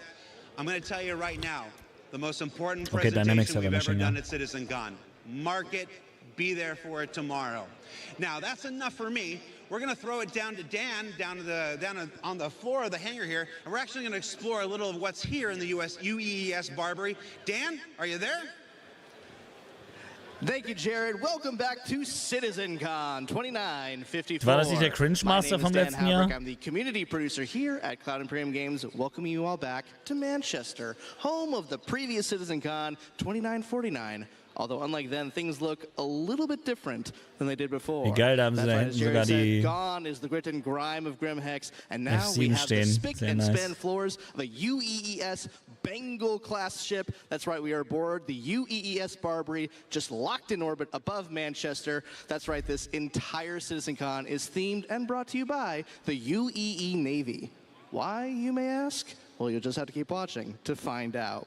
Now, if you're looking at the screen going, who's that handsome man I'm looking at? You probably have a different tab open. So I'll give you guys a quick second to get to Twitch or YouTube. Guck mal, allein der Prop, der da hinten steht, der Nachbau ist ja schon krass. Also ja, 280 € für ein Ticket ist viel, aber wenn du dir dann so eine Originalgröße F7 angucken kannst, ist schon cool.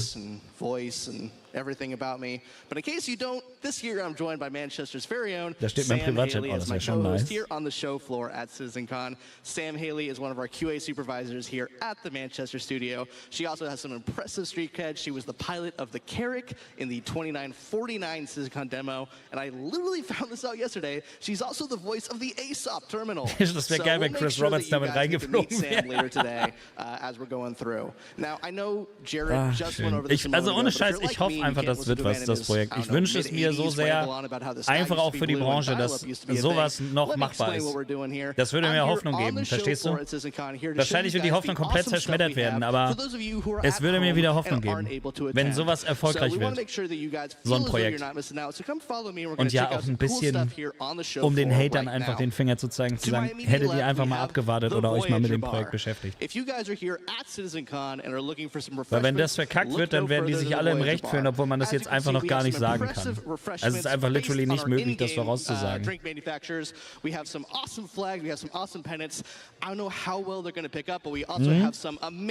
die MK2 gewesen.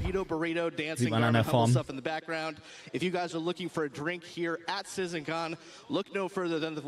würde annehmen, Alter. Kann ich ihn gut gebrauchen. Probably closer to 3 p.m. They're going to be here any second. It's been a long couple of weeks, so we'll give them some privacy and we're going to move right on. Also to my left, we have our Monster Tech Sim Pit. If you guys are looking to experience Star Citizen in a way that you've never experienced before while you're here at CitizenCon, then the Monster Tech Sim Pit is a great place to be using our VKB sponsored joysticks. Alter, wer ist er denn eigentlich da im Hintergrund, Arena Commander and Star Citizen in real D4D. Das steht voll im Bild. Now over here, come follow me. We're just going, groß, excuse me guys. Come follow me. Now over here we have our community booth section. We're going to be visiting the community booth section a bunch during CitizenCon, so I'm not going to get into too much detail now. But as you can see, all of our community booths are themed after in-game cargo container manufacturers. We have Anvil, we have Argo, we got RSI, we got Kovalex, we got Misk. All of these containers are filled with orgs and booths that signed up to be part of our community booths. There's some awesome stuff. Like I said, we're going to be going there a little later today, so I'm not going to get into too much detail right now. But there's some awesome stuff there, filled with groups that make the verse a more immersive, impressive, inclusive place to be. Excited to check them out later. Come follow me. As you can see right here, we have our General Lounge here at CitizenCon. If you guys are looking for a place to escape the humdrum and bits and bustle of the auditorium, the General Lounge is a good place to hang your cap, sit down, and relax. It's also a good place for you guys to make new friends. You guys are here for a shared love of Star Citizen. So if you guys want to make new friends, feel free to grab a seat. Ask people what their favorite ships are. their favorite chip manufacturer, their favorite game feature that may or may not have an issue council Weißt du, was ich richtig feiern würde? Das wird nicht passieren, ne? Eine von zwei Sachen würde ich mega feiern. Entweder 600E Rework wird gezeigt oder der Star Runner Rework wird gezeigt, zusammen mit dem neuen Gameplay Loop, der endlich funktioniert, dem Data Mining. Das will ich richtig feiern, Alter. So ein richtiger, schöner Rework von der MSR. Den ganzen überflüssigen Krempel raus, einen vernünftigen Einstieg.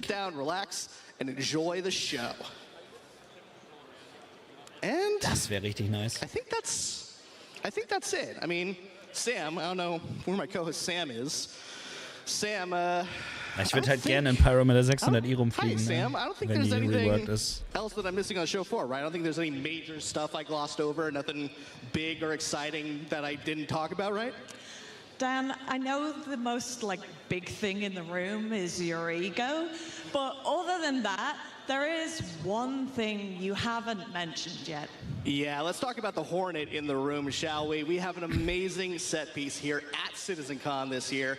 It is massive. It is the biggest thing that I think we've ever had on the show floor here at CitizenCon. Und man hat es schon die ganze Zeit im Bild gesehen. Absolutely impressive. It has some really great audio displays as well, if you guys were here earlier. I think, Sam, while I go powder my nose and make sure that I'm picture perfect, why don't you head on over there and give the people more information about the biggest and best set piece we have here at CitizenCon. Let's check out exactly what we're talking about, shall we? Thanks, Dan. Let's go check this thing out. Das sieht wirklich nice aus, ja. Aber sie hätten einen schöneren Paint draufpacken können. Ja, krass. So, as you guys can see, we have a near life-size replica of Schade, keine richtige Scheibe. Also das Cockpit haben sie nicht mitgebaut, aber ist trotzdem cool gemacht. This thing was made for us by Mango Stone, and they spent 14 weeks putting this together. Krass. From 6 weeks of concept, 8 weeks of build time. Ist ziemlich geil auf jeden Fall, ja. Aber es ist halt einfach ein saucooles Schiff. Ich liebe die Hornet. Build, but they have built stuff for us before in the Manchester studio. Now, as you guys know, this is a medium fighter, so it packs a punch, but it is pretty quick. Fliegt sich gut, finde ich, ja, macht Spaß zu fliegen. Also PvE, PvP ist die, glaube ich, nicht ganz so krass, aber da dominieren aktuell sowieso die Interceptor, glaube ich.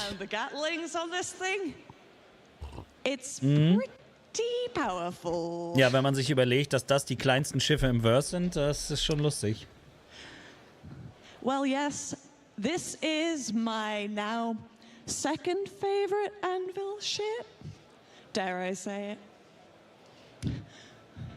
And, you know, I haven't got to drop my cred yet, have I? Let's just... Wie geil auch der ganze Lackierung ist, ne, mit den... has been delivered to the following location. Yeah? Did I sound like me? Yeah? Good, Ach, sie hat das eingesprochen, oder was? Yeah, it has been delivered right here to Stimmt, jetzt erkennt man die Stimme auch, ne? Das ist die Tante von den Displays. By our amazing guys at Mango Stone. Wie geil.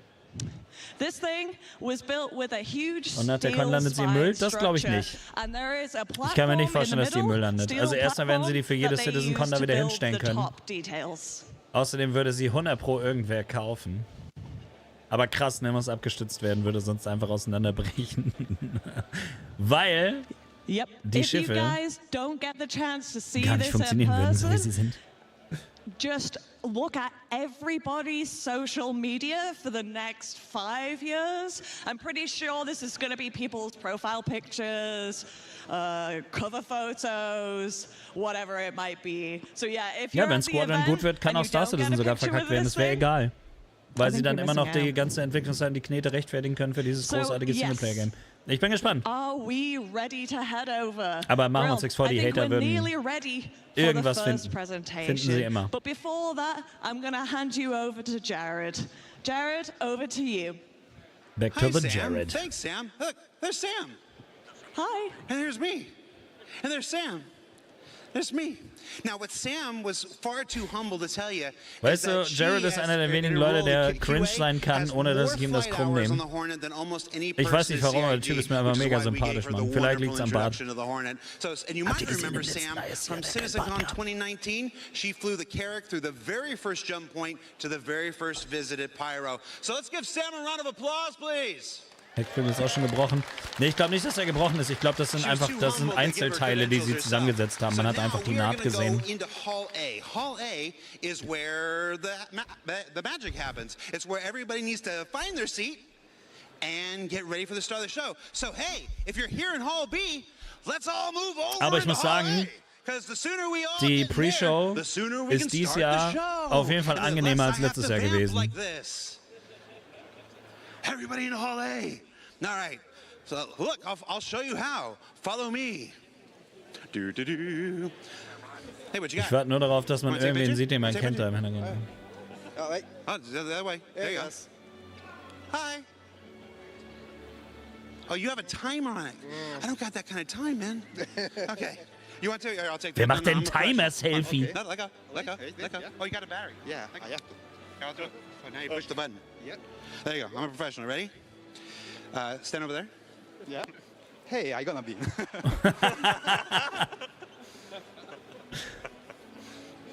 No, we're good. All right. No, we're gonna do 2 pictures. Ready? We're gonna go down low, like we're in a rap album. But we can see our bellies then. Well, okay, I'll do this.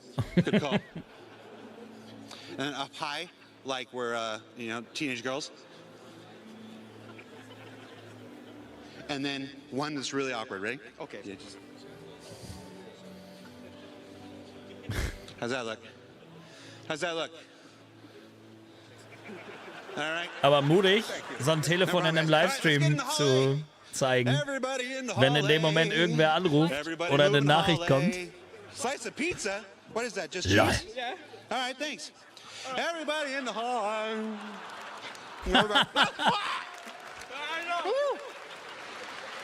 All right. Okay. Hall A, give it up for pizza. Es geht los, Leute. Hat er ein Baldur's Gate Shirt angehabt? Ich glaube. We've got torpedo burrito, we've got pips, and we've got pizza. Just pizza.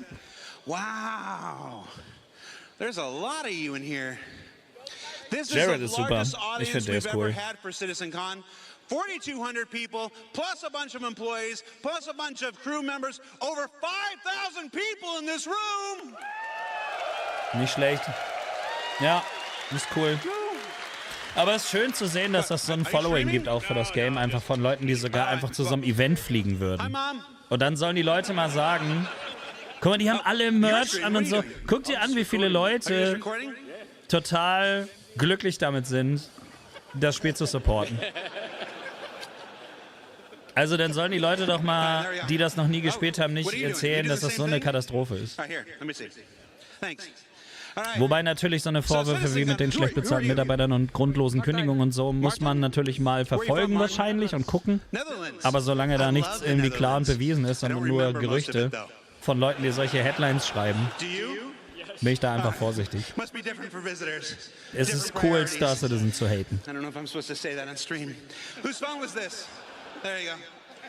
Einfach geklaut, Digga, Leute. How much time do we got? Hold on, I gotta put my headset on. How much time do I need to do this for? Where's Chris Roberts? Chris Roberts is here.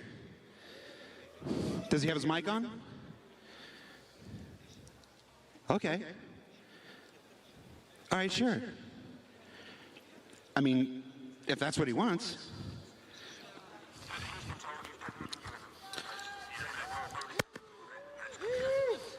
I apologize.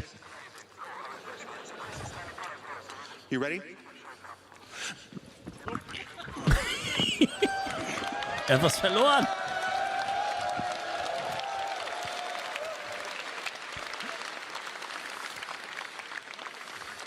I think I legitimately pulled a hammy. Oh, that thing is rock hard right now. Oh, you're gonna check out my shoes. Yeah. Donatello, Michelangelo, Leonardo, Raphael. Geiler Typ, Digga. Digga, ich liebe so Leute, die in dem Alter noch einfach Ninja Turtles Schuhe tragen können und da stolz drauf sind. So stay tuned, we'll be right back. You're gonna love the show, everybody. Thanks. Ich finde, er ist ein guter Host. Macht immer Spaß.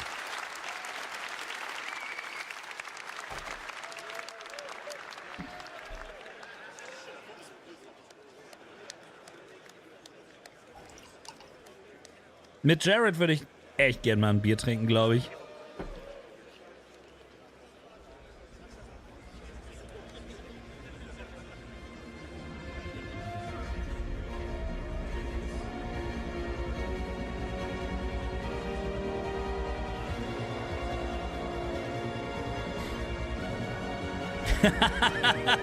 Warte mal, das war doch einer von den Devs, oder?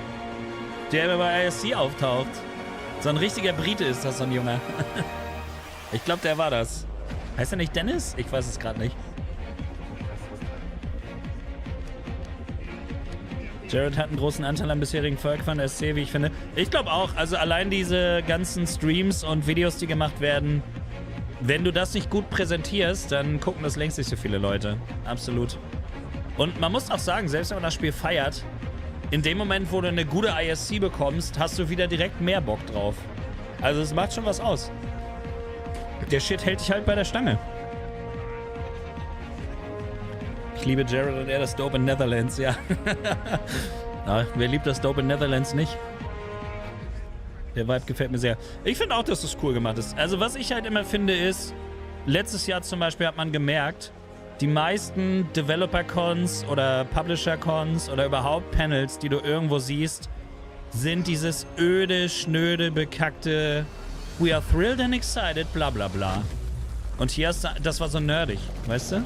Das waren einfach Nerds. Du hast gemerkt, die hatten Bock drauf. Ist das Lorville? Nee. Hätte auch Lorville sein können. Oh! Ja, Mann. The Man, the Myth. Der sieht happy aus, Alter.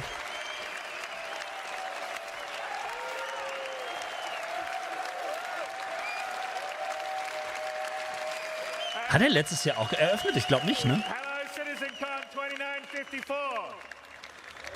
There's a lot more of you here than there were when we were here last year, 5 years ago. There was 1,200 people. There's almost 5,000 people in the building today, which is amazing. Wing Commander, Freelancer, der Typ ist eine Legende einfach. I'm so grateful. I know a whole bunch of you around. Ich find's cool, dass er seine eigene Firma gegründet hat, weil ihm das auf den Sack ging, wie das läuft in der Branche. Lovely sunny Manchester.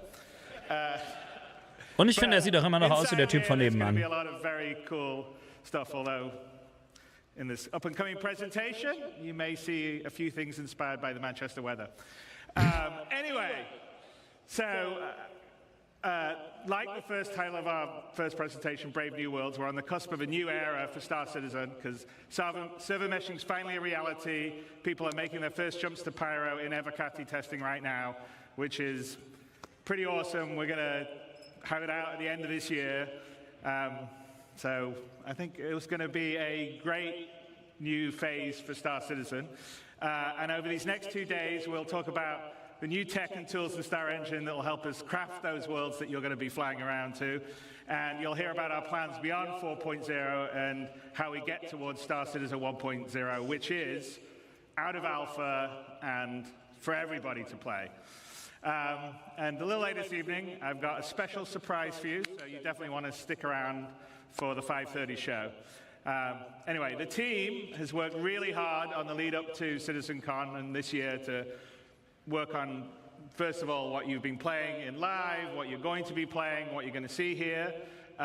So I'd like to thank them all for working extra hard and putting all their love and care, just like you guys love and care what we're building, into what we're doing. So thank them and you guys. Wir brauchen Stars in einer gefühlt technisch stagnierenden Branche. Ich finde auch. Without me waffling on, I'd like to bring CIG's CTO, Benoit. Alles, was irgendwie innovativ oder mutig ist, ist mir höchst willkommen in der Branche aktuell. Ich bin gespannt. Also nach dem letzten Jahr ist mein Erwartungslevel recht hoch, tatsächlich. Kann sein, dass es vielleicht zu hoch ist, aber wir werden es sehen.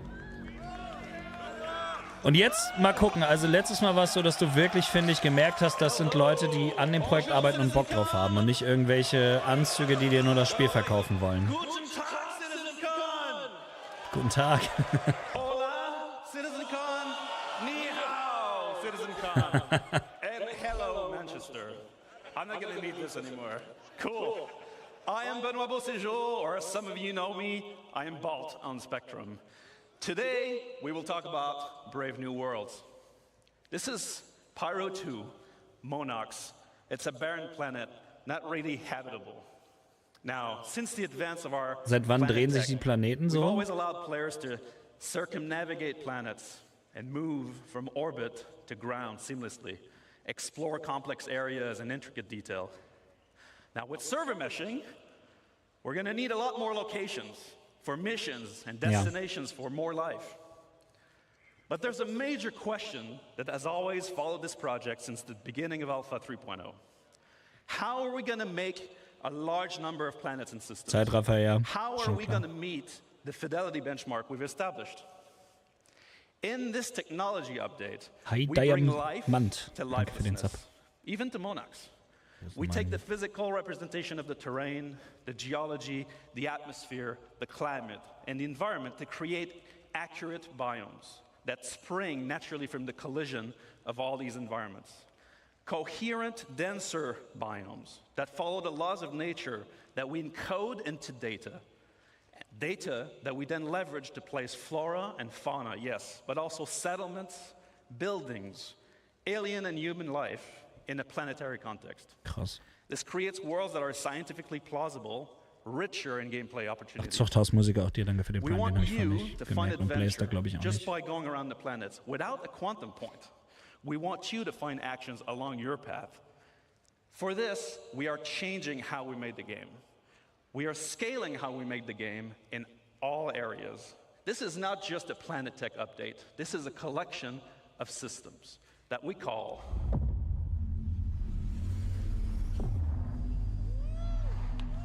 Genesis. Ich finde es cool auch, dass sie ihre Engine jetzt so aufposten. Weil das ist auch eine Einnahmequelle nachher für die Firma. And I welcome our very own Ali Brown and Will Hine for Phase 1 of Genesis.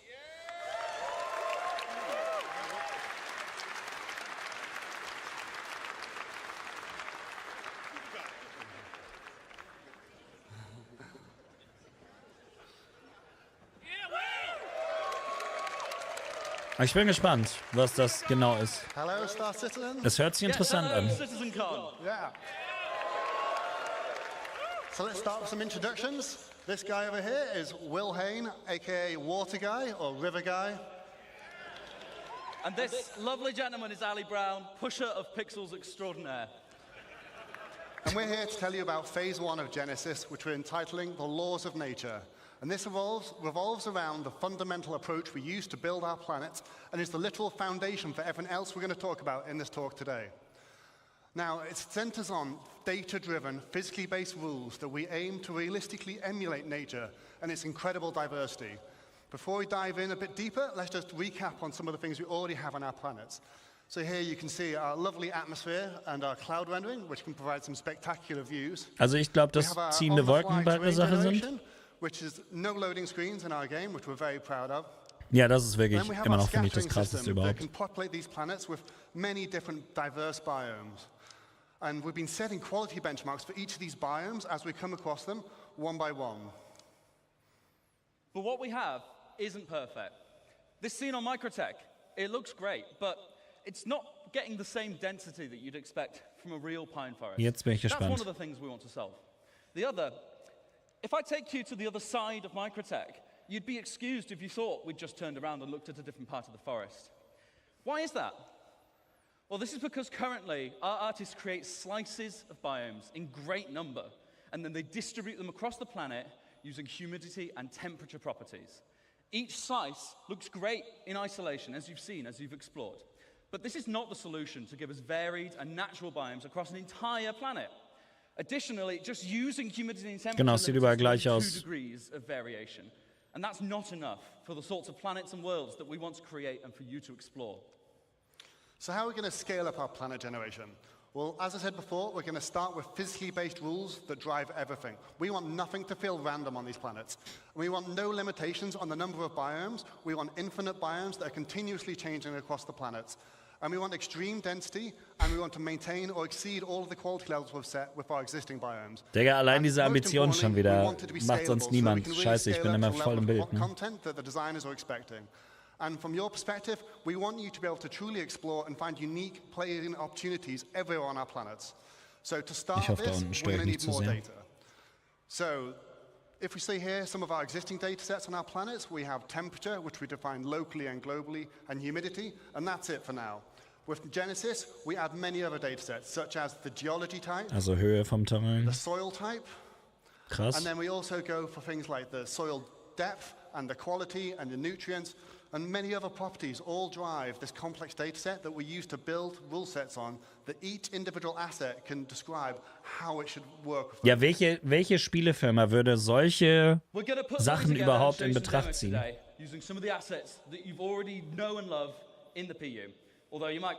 Die meisten kleistern irgendwas hin und fertig. What you're going to see is a vertical slice of development. It's very early stages, very work in progress. You might see some bugs, but that means it's only going to get better, so be excited. The number one challenge with planets in our game is scale. In no other context do you need a planet to look great from first-person perspective when you're stood among the trees. You need it to look great when you're in a spaceship at a quantum marker miles away, and everywhere in between. There are no loading screens, you see everything. We cannot afford for it to look bad in any of those scenarios. So, let's start from a ground perspective. Demo number 1, let's have a look. Okay, das sieht direkt schon viel besser aus mit dem ganzen Gras und so.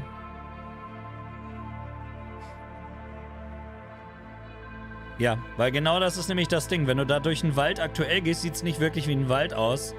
Das hier hat schon fast Unreal Engine Vibes. Du wirst nie diese Fidelity wie in der Unreal Engine hinkriegen. Aber Unreal Engine könnte dieses Game auch nicht stemmen. So schön die Engine ist. Aber das sieht doch schon echt stabil aus. Ich hätte es nur in 60 FPS gedreht, aber wahrscheinlich schaffst du keine 60 FPS aktuell in dem Zustand. Aber das sieht schon echt nice aus. Auch hier, guck mal, wie unterschiedlich auch der Boden ist. Also du hast da nicht diesen Einheitsbrei wie jetzt. Es ist ein fucking Space Game. Es ist ein Weltraum. Guck dir irgendein Weltraumspiel an, wo du mit Raumschiffen rumfliegst und wie da die Planeten aussehen. Und dann sag mir bitte, dass das nicht insane ist. So, how do we make that? Thank you, thank you. So, let's talk about first what's underneath it all. The ground! So, in our previous terrain shader, we just switched between different ground textures depending on climate and didn't really consider the unique properties of each type. Genau, es war nur eine Textur Now, bisher. The terrain shader is based around 4 layers. We always first consider bedrock at the bottom of it all. Then where appropriate, we add layers of soil of different types. We then add shrubbery where appropriate, whether it be pine needles, dead leaves, etc. And then when it gets cold, we add snow.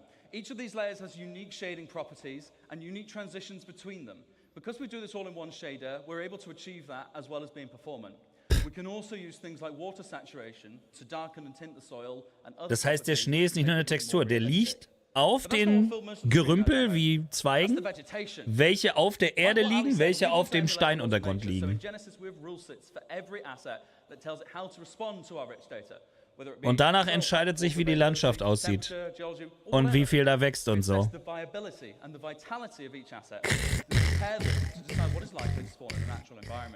This automatically creates the cohesive environments that you saw in that clip.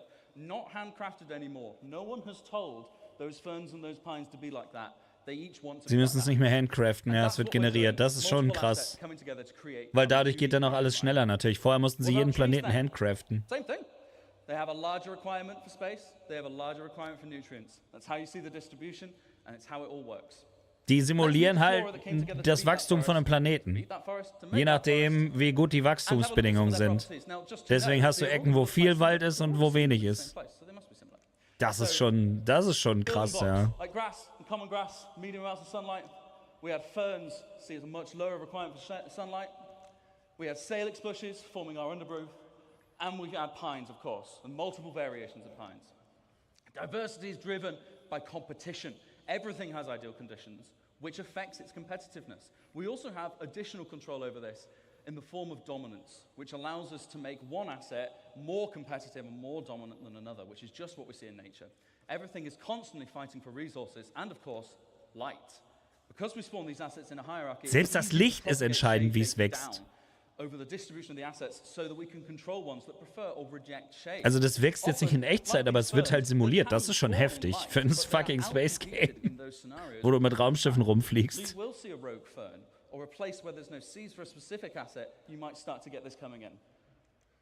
Let's take a look from a larger perspective again.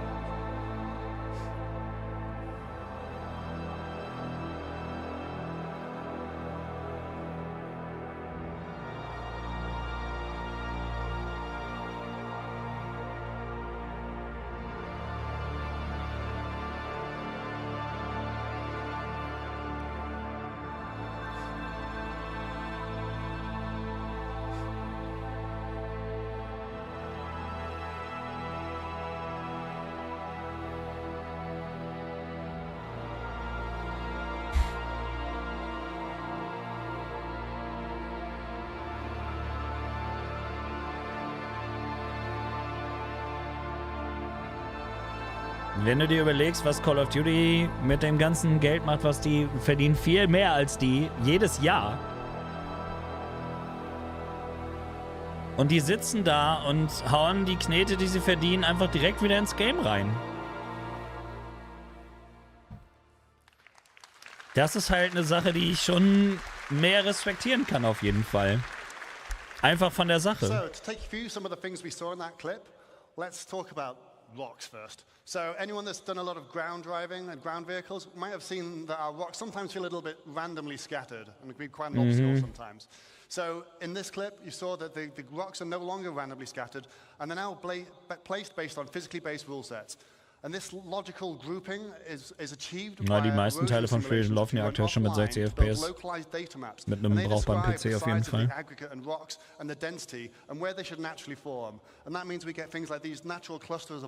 Also selbst in 4K bei mir.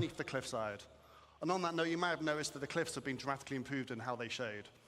We also see things like the natural clumping of vegetation caused by seed dispersal. Hier sieht man natürlich, dass die Bäume alle sehr gleich noch sind. Die müssen natürlich noch ein bisschen Form kriegen, ne? Aber das ist wahrscheinlich der nächste Schritt dann, dass sie so ein bisschen... And this allows us different species to flourish in different conditions, as we can see on different sides of this valley. Then over larger scale, we calculate the age and vitality of each tree individually to drive exactly how high they should be, but also the color of their leaves. Now, this isn't the only thing that will drive the color of the leaves. We're going to introduce the concept of seasons to the game. And this will mean our planets will evolve through the year. And we'll be able to shed leaves from trees and have the grass wither in winter. Die haben Jahreszeiten. Verrückter Scheiß.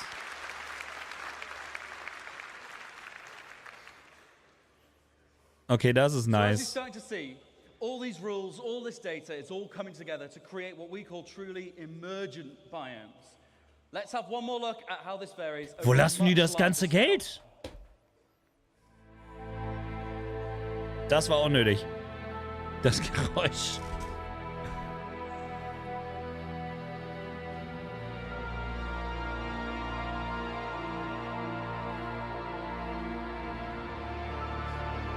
Weißt du eigentlich, wie viele Leute du brauchst, um so einen Scheiß zu kreieren?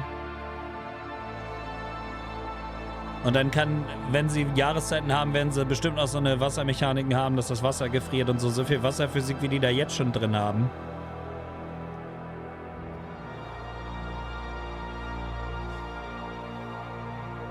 Das ist heftig, Alter. Ja, aber guck mal, genau es klingt banal fürs Gameplay, aber es ist fürs Gameplay schon wichtig. Weil du einfach, wenn du einen Planeten hast, die wirklich auch noch immer unterschiedlich aussehen, ist der Wiederspielbarkeitswert von solchen Planeten und Locations auch ganz anders. Das hast du auch schon bei Battlefield 1 gemerkt, was ein bisschen Nebel, ein bisschen Regen, allein schon für die Atmosphäre ausmachst, wie unterschiedlich sich das anfühlt. Und du wirst ja später auf den Planeten regelrechte größere Schlachten à la Battlefield haben. Mit Panzern und Raumschiffen und was weiß ich nicht. Ob das nachher alles wirklich sinnig in einen Kontext gebracht werden kann, muss man mal sehen. Weil theoretisch würdest du immer mit dem Raumschiff wahrscheinlich besser bedient sein. Aber rein theoretisch gesagt, selbst wenn du da irgendwie nur FPS-Combat hast, ist es so cool, wie unterschiedlich das ist. Just like in real life. Oh, thank you. Just like in real life, our areas should vary, even by traveling a few kilometers. If you get in a helicopter and fly over the Alps, it all looks a bit snowy, but when you look closer, it's constantly changing. And we're now able to accurately represent that with our changing data. Das sieht echt gut aus, aber zurzeit ist das Spiel kaum spielbar. Keine Ahnung, also bisher hat es bei mir immer ganz gut funktioniert tatsächlich, dafür, dass es eine Alpha ist. We previously did that with artist-made lookup tables that told the planet what color to be at what position. Das sieht so viel besser aus jetzt aus der Höhe. Wie viel besser auch die Hügelketten und so aussehen. Shader is able to intelligently evaluate what's going to spawn there using the same rule sets that cause the assets to spawn there. When you get there, that means we can sample the sort of color that is going to project onto the orbital view and use it. We get a das ist far echt better nice, Mann. accuracy from the result. Together, by creating rules and authoring data that works, we create a continuously varying planet that sets the scene for the incredible exploration gameplay I know you guys are going to have. Sieht einfach so viel besser aus jetzt. Without compromising on performance. So yeah, with all this new data sets and these physically based spawning rules, you're probably wondering, how is this going to handle in your CPU? We don't want to melt anyone's CPU, so we've redesigned all of this tech to work much more efficiently than before. And now es läuft mehr auf der GPU jetzt. This allows it to be run perfectly well on both the CPU and the GPU. So we've redesigned our framework so that we can run it at both and swap between them freely. Now the benefit of this is we can do things like first off move. Das heißt, du kannst deinen vollen Rechner nutzen dafür, weil er das, was die CPU limitiert, dann auf die GPU auslasten kann. Wenn das funktioniert. Dann hast du nicht mehr das Problem, dass die CPU 100% läuft und deine GPU vor sich hin pennt.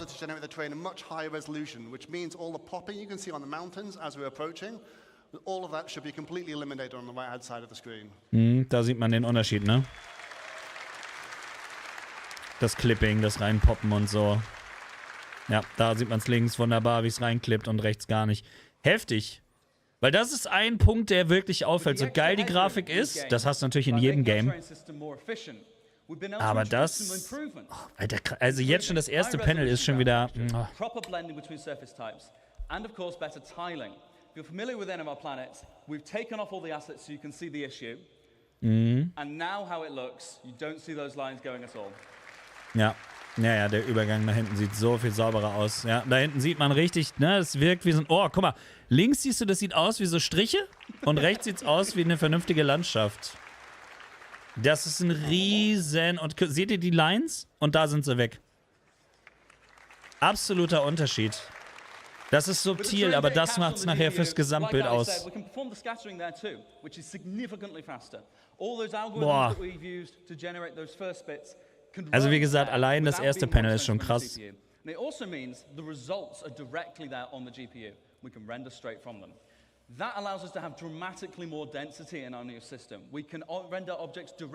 Guck dir an, wie geil das bewaldet ist da hinten auf den Hügeln und so. Oh. Das ist currently, genau. So sieht es jetzt aus. Guck mal, wie es rausklippt. Jetzt können wir gleich nochmal richtig den Unterschied sehen. From the new upcoming tech.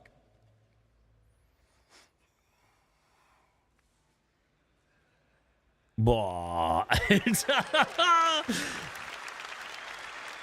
Ja, ein dezenter Unterschied. The culling groups debug, so you can see these are the groups that were created of those trees and of the terrain. And as we get closer, we shrink them so we're more intelligently rendering what we need without having to assess each tree individually, all the way down to the ground. Na, jetzt brauchen sie nur verschiedene Baumstrukturen. Ne, mal nach da gebogen, mal ein bisschen kahler, mal wächst es nur oben und so ein paar mehr Bäume selber. Aber das ist nachher nur noch Kleinarbeit. Gut, ich habe gedacht, das Spiel sieht jetzt schon geil aus, ne? Wobei, die Planeten sind die Schwachstelle oft bei der Grafik gewesen. Das fixen sie damit. And we also achieve seamless transitions from ground to space with zero Krass. popping. So now that we've got all this Ja, da tech, kann Starfield it's time to abscheißen talk auf jeden about Fall. how art might make use of this. So for that, I'll hand you to the next phase towards Sebastian Schroeder. Also wirklich etwas, was sehr wichtig ist, finde ich, gleich als erstes, weil wie gesagt, wenn du auf dem Planeten bist, merkst du oft, dass es altbacken aussieht. Jetzt ist es wieder Next Level. Passend zum Rest vom Game, die Grafik. Wow. Thank God there's only 20 of you, otherwise I'd be nervous. Right, thanks for having me. I'm here on behalf of the Planet Content team, and we're very excited to finally show you some of the things we've been working on. As you've just seen from Will and Ali, the system keeps growing in both complexity and capability, so our libraries have to grow alongside it. Wait, should I click? No. No, I should click. Du klickst schon! Yeah, click. Oh, there we go. So, our goal of the content is to provide the content that the system needs to populate every corner of every planet with realistic environments. And this content is what this phase of Genesis is all about, emergent biomes. Das könntest du auf der Konsole vergessen. Das ist halt, wie gesagt, ein echtes PC-Projekt noch.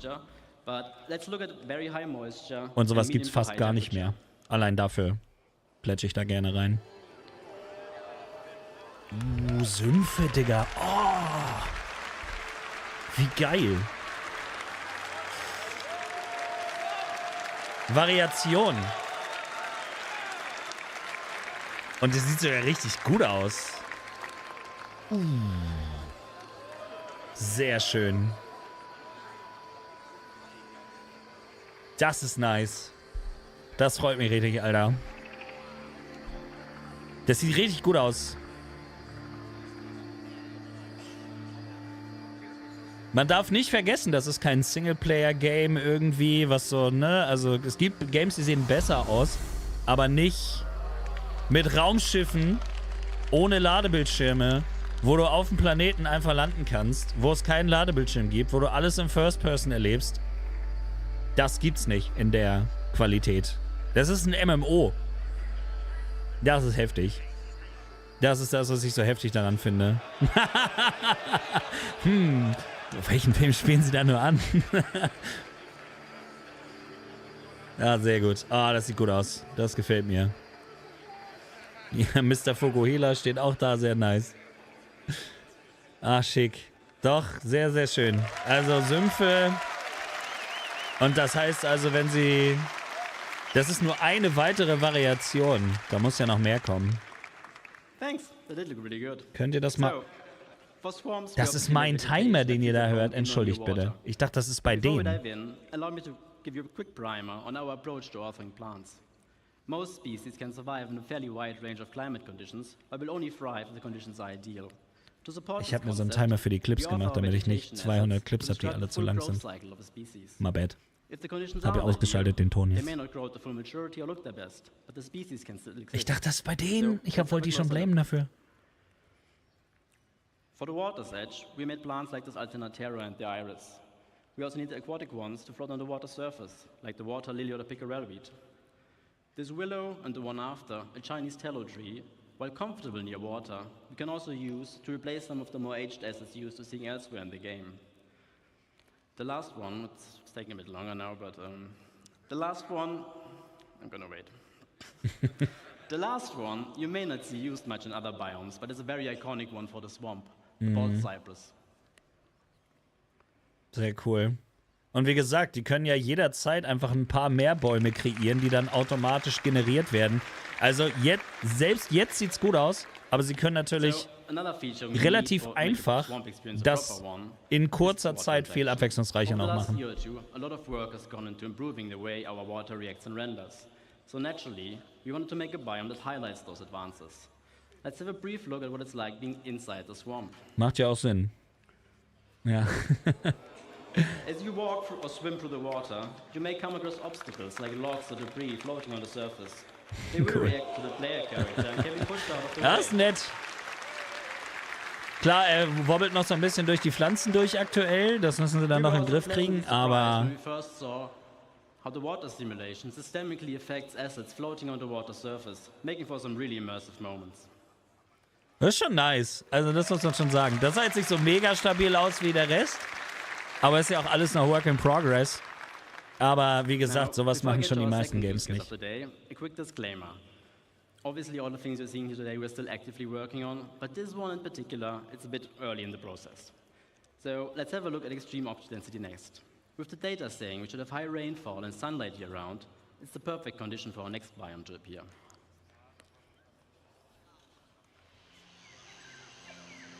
Jungles, ja. Auch sehr wichtig für so Space-Feeling, finde ich. Ein Dschungel geht immer. Da, die Cutter! Zero, die Cutter!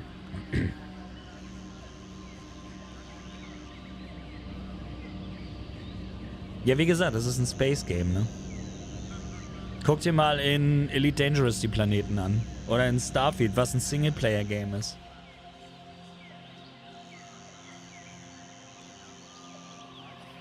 Das Einzige, was so richtig geil noch ist, finde ich, wie heißt es noch?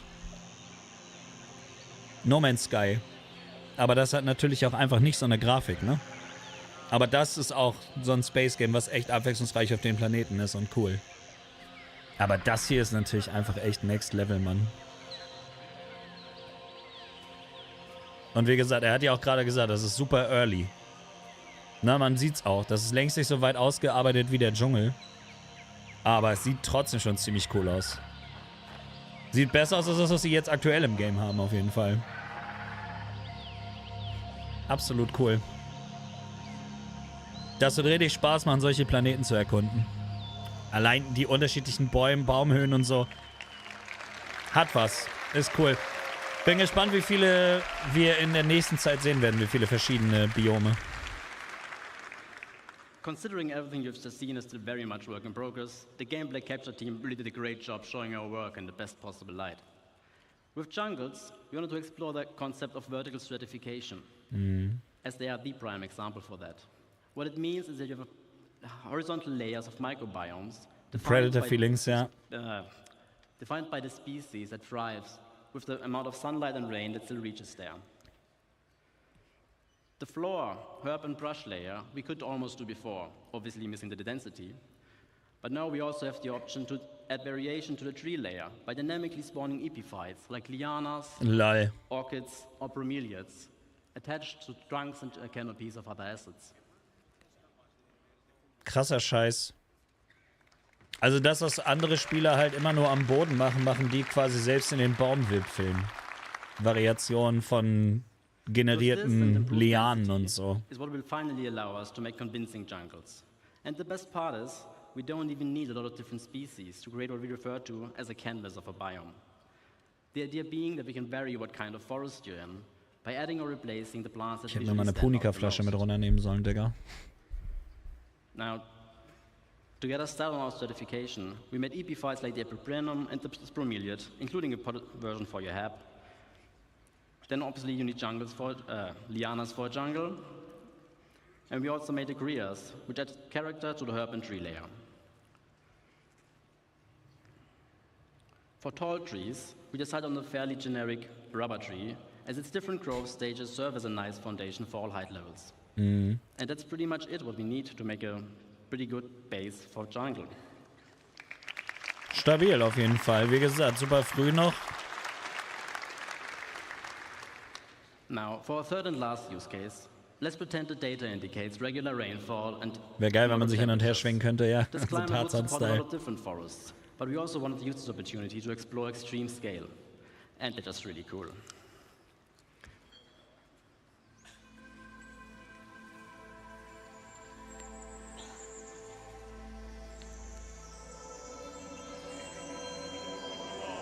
Krass. Ja, das ist auch nochmal gänzlich anders.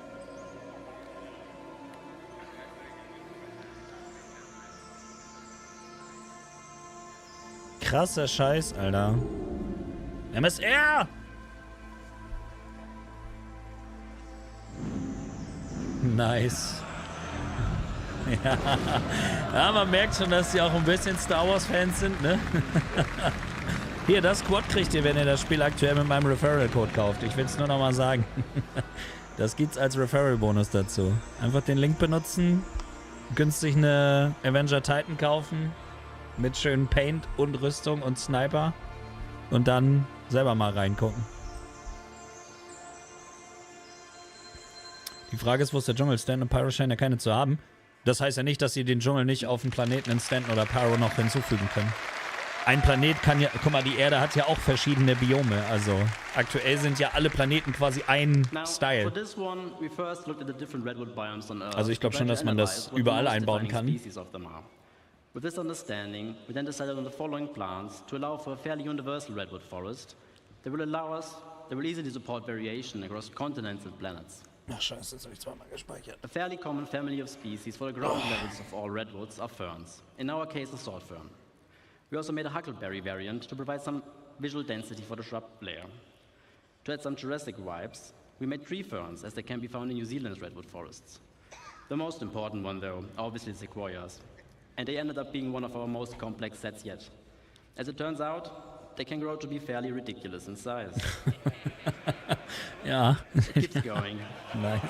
Die Carrack, Alter.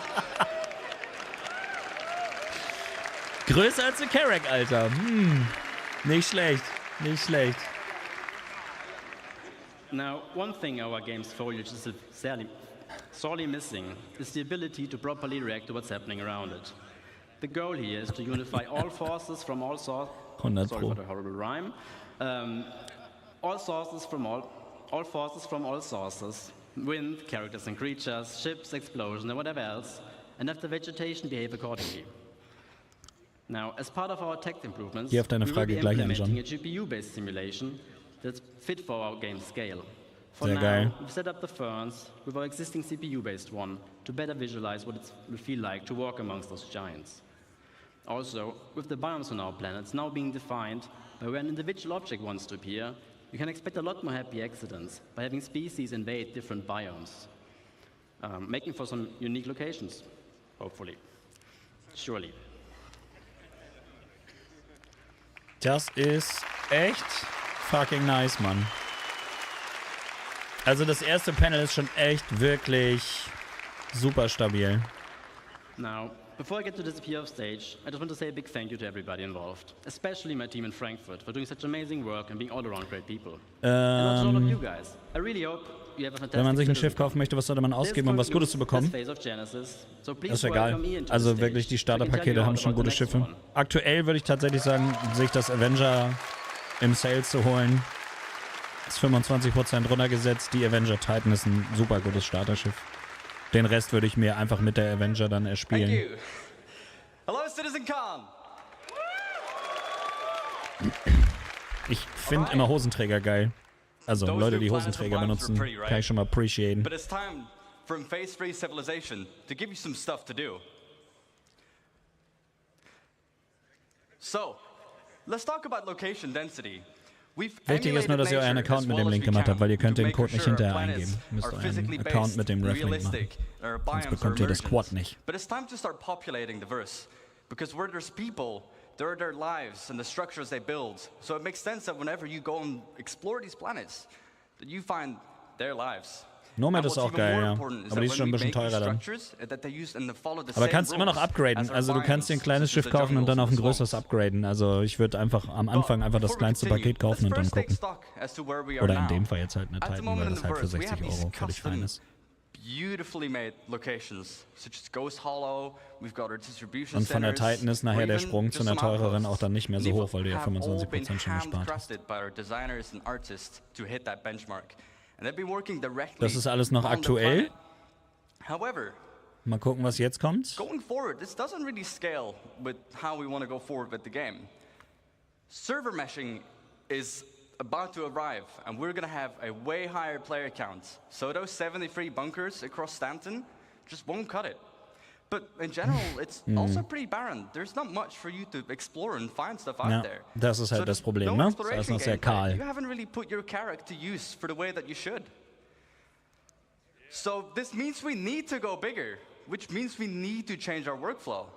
And with any workflow means we need to first establish a new benchmark. So with our new benchmark, we are ensuring quality and improve on our previous work and make it even better. And any Alle location 100 that Kilometer you'll soll find was sein. needs to have its own unique personality and no repetition. We don't want you to find the same location twice. This also means that this is your exploration. Viele aktuelle Probleme, die hier gerade angesprochen werden, also die noch nicht angegangen wurden.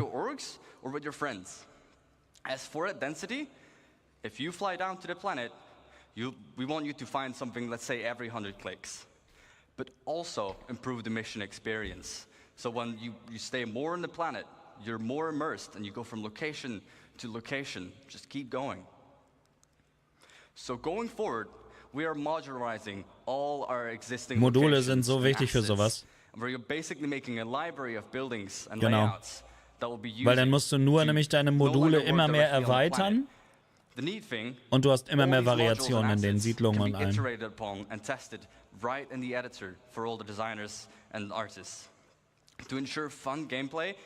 Und dann in 2 Jahren auf der CitizenCon sagen sie, dass die einzelnen Gebäude auch noch modular geworden sind, dass die auch noch variieren können. Ja. Aber also so musst du es machen, wenn du so ein Spiel machen willst. First and foremost, we've got our art style and branding. We've got things like Frontier for our settlements. We've got high-tech for the emergency shelters, but also utilitarian like our bunkers and distribution centers. The richer the data, the richer these locations will be. Secondly, they all have a function. We've got mining for our mining outposts, farming for the farmsteads, or just places where people live. The function of the place will define the way the place looks as well, and its form. And last but not least, the people as well, the faction and their loadouts. We've got lawful people like the new Citizens for Prosperity in Pyro, unlawful such as Xenofred, and sometimes not even no one. And the place needs to look a bit, derelict. In different places, you'll find different people.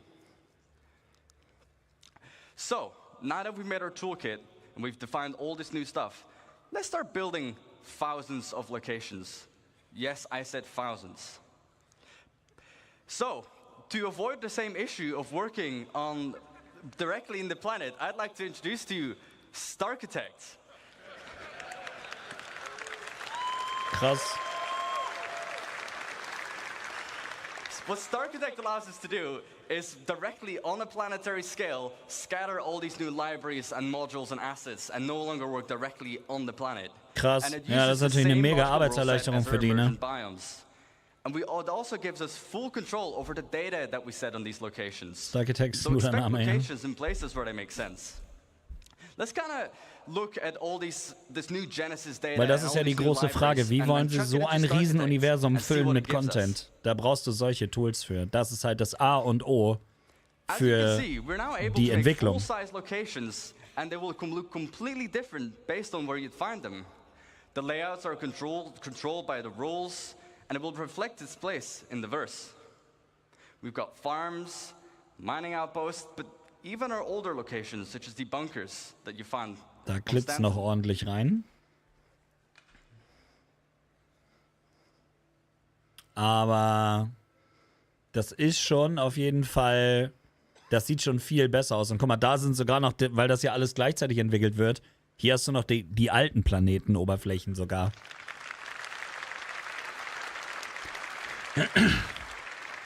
Also das kommt ja noch dazu. Man muss ja das erste Panel mit dem kombinieren, um das Gesamtbild zu haben. We can define the rules, as I've mentioned a couple times by now. So for our mining outpost, it wants to be near a resource. We can specify what this resource needs to be. But we can also give suggestions where sometimes you'd find it here and sometimes you wouldn't. If the location has refineries, it might want to be near water to refine the resources. Ja, zur IAE ist garantiert ein Free Flight. Then secondly, we can define what buildings should be there. So obviously we need mining buildings, houses for people to live as well, and even power buildings that we can leverage with the resource network.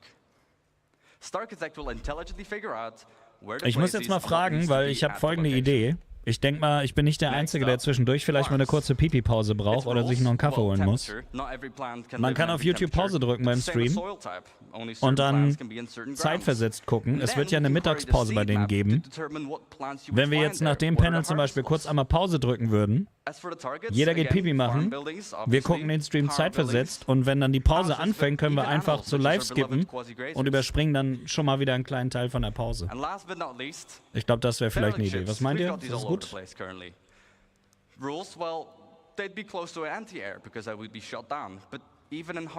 Habt ihr keine FOMO wegen 2 Minuten Verzögerung, ja?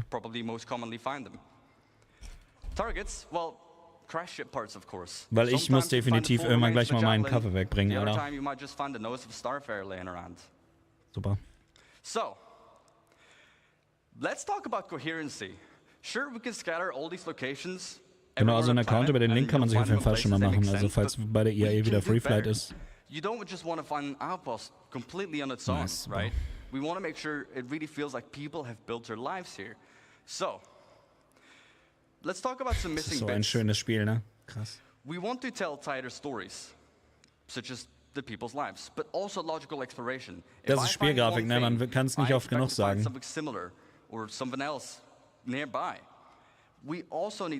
Die lieben das auch einfach, das so zu zeigen, ne? Being different from the other ones, aside from the harvestables. And also give the narrative developments. Make sure, you know, people build near rivers, on mountains. They build near town halls. They build near distribution centers. So to hit that bit of our benchmark, we make sure that locations are near each other and group them together. The effect it gives is a fully so viel ausmachen. Und dann jetzt überleg mal, jetzt hast du noch die Biome dazu. And we group them together in what we like to call a cluster, like this one, that has 13 locations. Ja, das macht Sinn. Dann hast du nämlich quasi ein Gebiet, ein Point of Interest. Dann muss auch nicht der ganze Planet so geballert sein. Clustering means generating locations near other locations.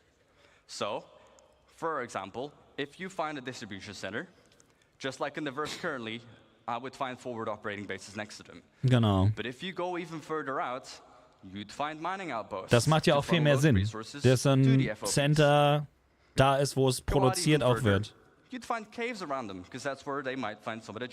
Genau. Und dann kannst du wahrscheinlich an den Mining Outposts auch noch helfen, das Zeug zu holen aus den Höhlen und so. Oder mit vielleicht sogar einfach mit einer Prospector den Scheiß einfach da direkt abliefern oder sowas. Für weniger Geld, wenn du es nicht raffinieren willst. Raffinieren. We have our mining cluster. Again, we can define what rules we should have. Rules, well, near a resource, just like our mining outpost, but also it needs to be on a lawful planet. We can target on a planetary scale where they would need to be. They need protection. As for the targets, well, Trade Posts und so weiter. Also das ist halt wie eine vernünftige Siedlung wirkt oder ein Ort, der Sinn ergibt. Before I do so, I forgot data. We can on a cluster level specify again what mineral commodities, but also what harvestable types you'd find are in that Und dadurch kannst du dann auch auf verschiedenen Planeten verschiedene Ressourcen über diese Points of Interest generieren lassen und so. Das macht so ein interessantes Gameplay nachher da draus für die Leute, die so traden und Mining und so machen wollen.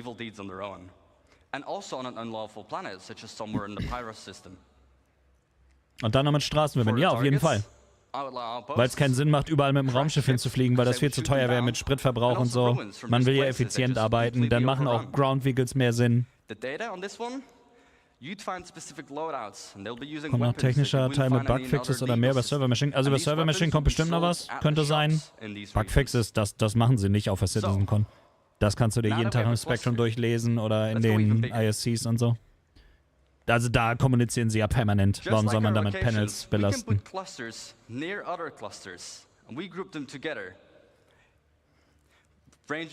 Ja. Das ist schon cool.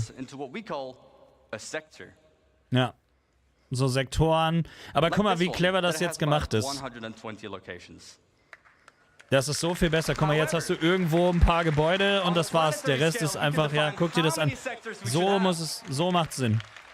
So fühlt es sich dann an wie ein Planet, den du erkunden willst, wo du unterwegs bist, wo du Sachen, Missionen erledigst. Die ganzen Missionen werden mit eingebunden, je nachdem, was es für eine Siedlung ist. Das ist ja nur ein Beispiel mit Mining jetzt gewesen. Und so kriegen sie es dann auch hin, ein Universum zu füllen. Mit solchen Tools. Das ist nice. Das ist wirklich sehr, sehr nice. Weil das ist immer die große Frage, ne? Wie kriegt man das hin? Und jetzt haben sie lebendigere Planeten, sinnigere Locations. Das ist sick. Wirklich cool.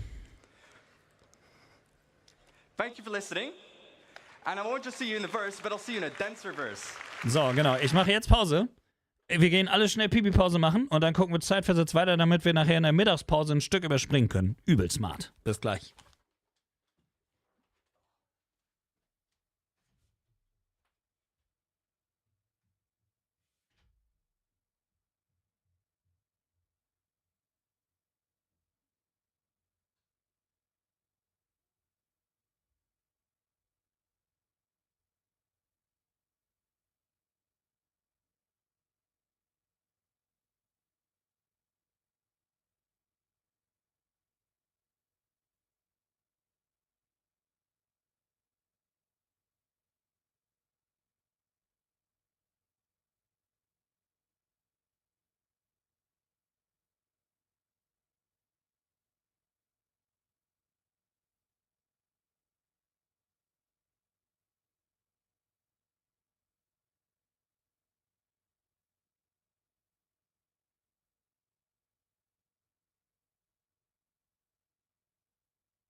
Oh, Freunde, Alter, das war aber bitter nötig, Junge. Das war aber bitter nötig.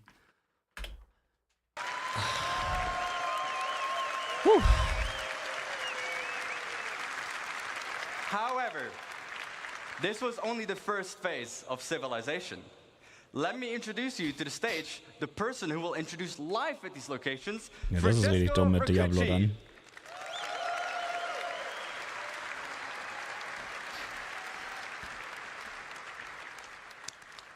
Basebuilding im Sumpf wäre auch krass, hi ja. Everybody. Benvenuti a CitizenCon. So, where are we today? So, my name is Francesco Cucci and I'm the Aber also die Con ist ein kompletter technischer Teil, sehr wahrscheinlich. Also. We will look into how life adapts to the laws of nature and how all the NPCs can interact pretty much with these incredibly vast and dense worlds that we just saw. Aber so langsam kann man sich vorstellen, wie die Vision irgendwann tatsächlich lebendig werden könnte, ne? And this is to make sure that what you see is not just beautiful and realistic, but also physically accurate. So the distribution of the elements that we have seen and the location and the POIs are influenced by geology, mission, narrative, and the lore. Those locations cannot be lifeless. We want the planets to basically leverage the space that emerge with life. So from an AI perspective, I will categorize the elements of those worlds into 4 macro groups.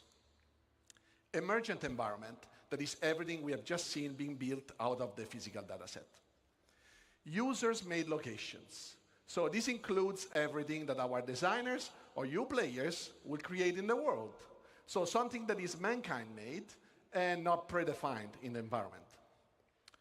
Interior of those locations. Now, this is very connected to the previous point. The difference is that they represent usually a confined space where there is much more tight interaction. And for NPCs is a lot about interaction. Genau, auch die Innenbereiche müssen natürlich variieren, sonst schockt das nicht. The day and night cycle. So in essence, the passage of time. That so far didn't have really a lot of impact on the gameplay. So to allow life to respect this world and conform to the rules that this environment defines, well, we want to improve our tools and workflow, and we want to distance ourselves as much as possible from a designer-driven approach. This is because, first, it's labor-intensive. It can be prone to bugs, but also because the scale of the words that we've just seen are very hard to be, designer-driven in the markup. So we want to improve this workflow, and we will see how manual markup is also not usually the best option, because with these words that are heavily impacted by users and changes and customization, it's very hard to know in advance where interesting things are. So today I want to show you a couple of examples of what the team has been focusing on to make these systems supported and scale correctly to support these vastly dense dynamic words. So we'll look at perception in light and dark environments and dynamic cover generation. So attacking an outpost now must have a level of depth that goes beyond what we had. So layouts of the environment can change, vehicles may or may not be present, and PC can be anywhere. And if it's a bright day, well, we will be more visible, but our enemies will also be more visible. And if you choose to attack at nighttime, well, we'll attack in shadows. During darkness, it's going to be a bit harder to see our enemies, but we will also be harder to be spotted. Das ist nämlich der Punkt, ne? And it will give us more opportunities to Aktuell hat das gar keinen Impact, ob du nachts angreifst. So as you see, there is also a lot of different light conditions in this outpost. Das ist schon wichtig, dass man dann auch den Schatten nutzen kann und so.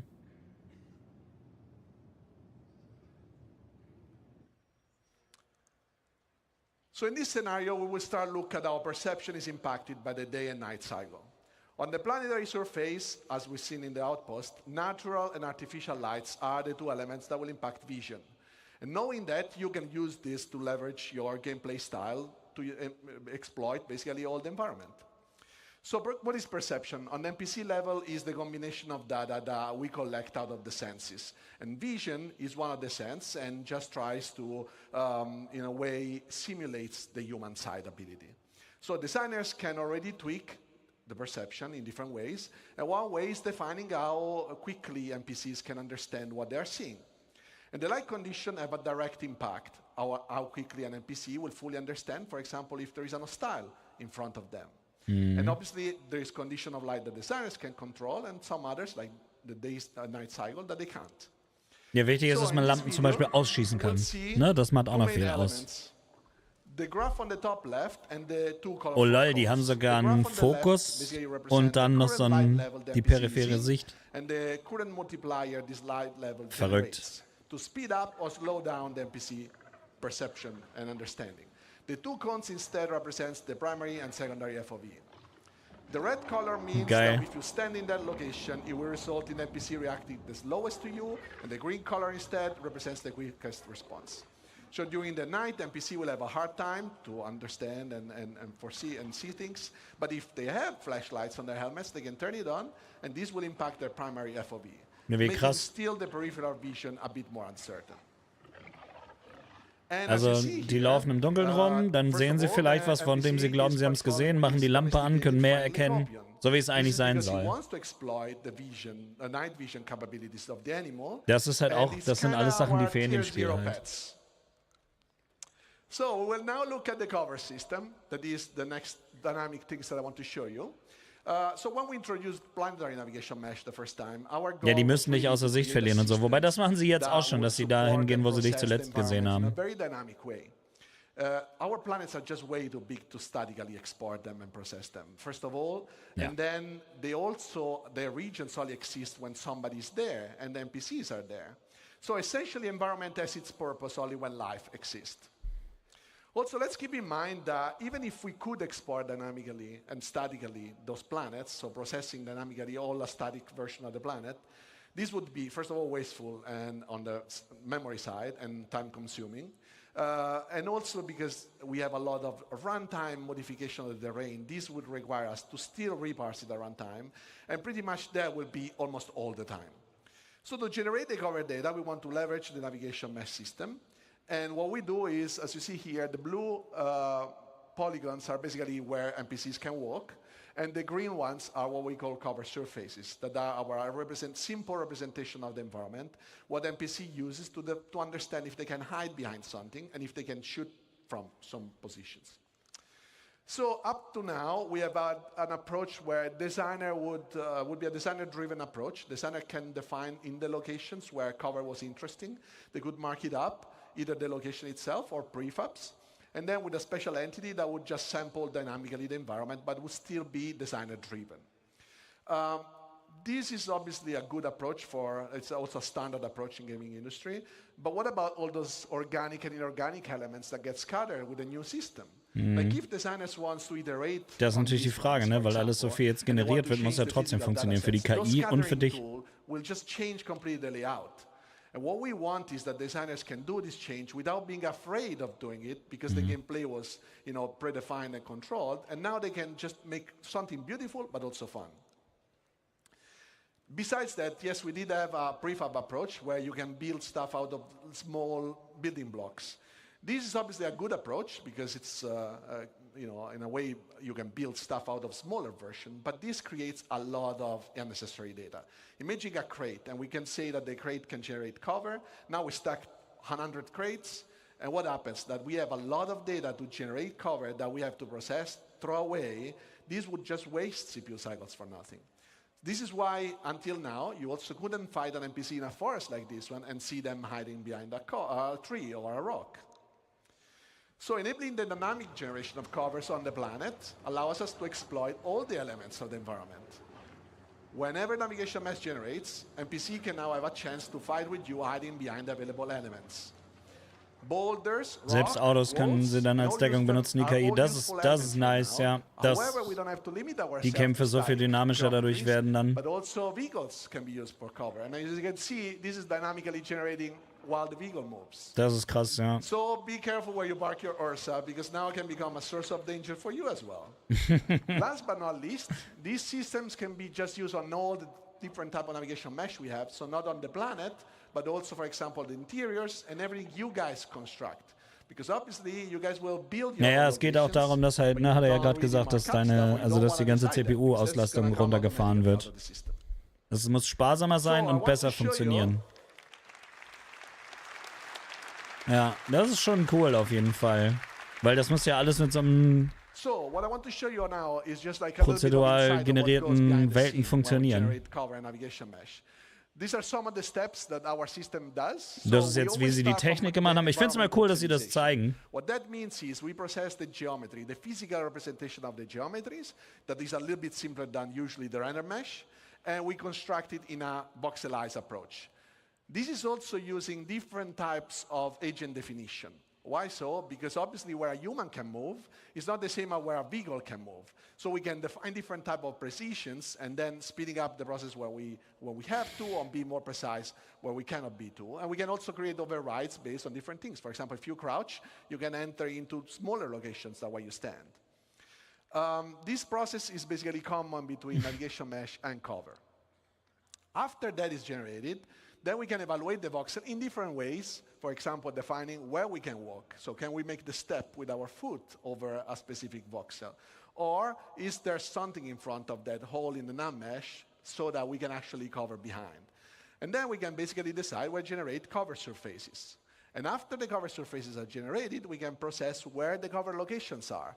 Cover locations are a good spot for NPC to be behind the cover. So what we see here is with the introduction of Maelstrom last year, obviously we knew this would revolutionize our Jetzt kommt das nächste Ding, die Zerstörbarkeit, ne? We have to find a solution to handle all the destruction you can create. So we were destroying so much stuff in this world that we had to find a solution, right? So this is why we approach the cover generation navigation mesh as it is, because there is just no way for us to predict anything that you're doing, and we want just Maelstrom to be another trigger for word evaluation. So as you see, this is all dynamically generated. Das muss alles funktionieren wie Zahnräder, die ineinander greifen, sonst kannst du das ganze Game knicken. Ja, ist schon schön. Just makes the word be reevaluated. So as you see here, we can have also lots of rules, so you can see that here. But when things break, ich glaube, da hinten sind gerade Querschläger eingeschlagen. Ja. When they rest, for example, we can decide when is a good moment to regenerate, so that we also don't waste too much CPU cycles.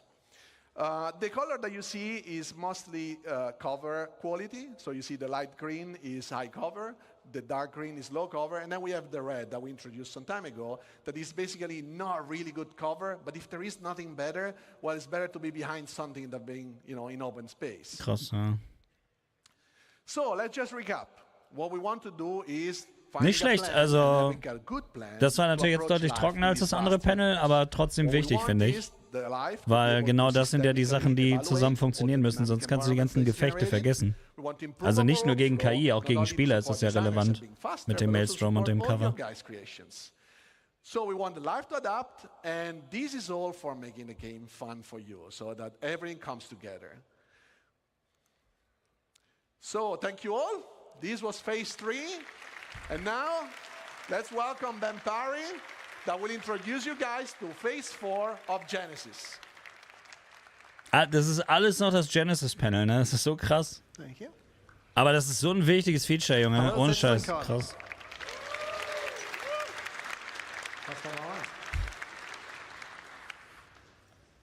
Sorry, someone's changed my lines. Welcome to phase 4, light and sound. Now, we've seen already finde ich auch immer sehr wichtig und gut, die Soundsachen. Automatically placing different biomes, different vegetation, settlements and people. So now we're going to take the same approach to automatically handling light itself. First of all, why is this important? Well, it's not always obvious, especially when they do their jobs as well as they do. But there's an incredible amount of attention from the lighting artist that goes into all of the locations that we have in the game. Besides just marking up the reflection probe areas, they also manage the visuals really carefully, adding fill lights, approximating bounce lights off ground and up into ceilings and dark corners where there aren't any direct lights really. And the problem is, not only does this take a lot of time and really constrain the style that they're using, it's simply not possible. Ja, das könntest du vergessen in so einem Spiel, die Lichter alle manuell zu setzen. What was it, 3,000 and something placed locations? You're going to be exploring places that no artist has ever visited. No, they've not looked at and they've genau, weil das ja alles generiert wird. Die meisten Locations später haben die Leute, die die Lichter setzen müssten, ja nie selber gesehen. Indoors, you can put a lot of little lights around pointing from different directions, and you can probably justify it. Outdoors, you've got the sun and you've got the sky. And if you're behind a tree, you've got the sky. And so you need that skylight to vary. Now. Na, gucken wir mal. So this is the forest as you'd see it without the GI system. As you can see, all the shadows are receiving lighting from the same environment probe, so it's basically just a flat color across. We replace that with around 40,000 mini ray trace probes. Each of them has their own view of the sky, and so that gives you way more contrast and variation as you move in and out of the canopy. Ja, ist schon ein Unterschied auf jeden Fall.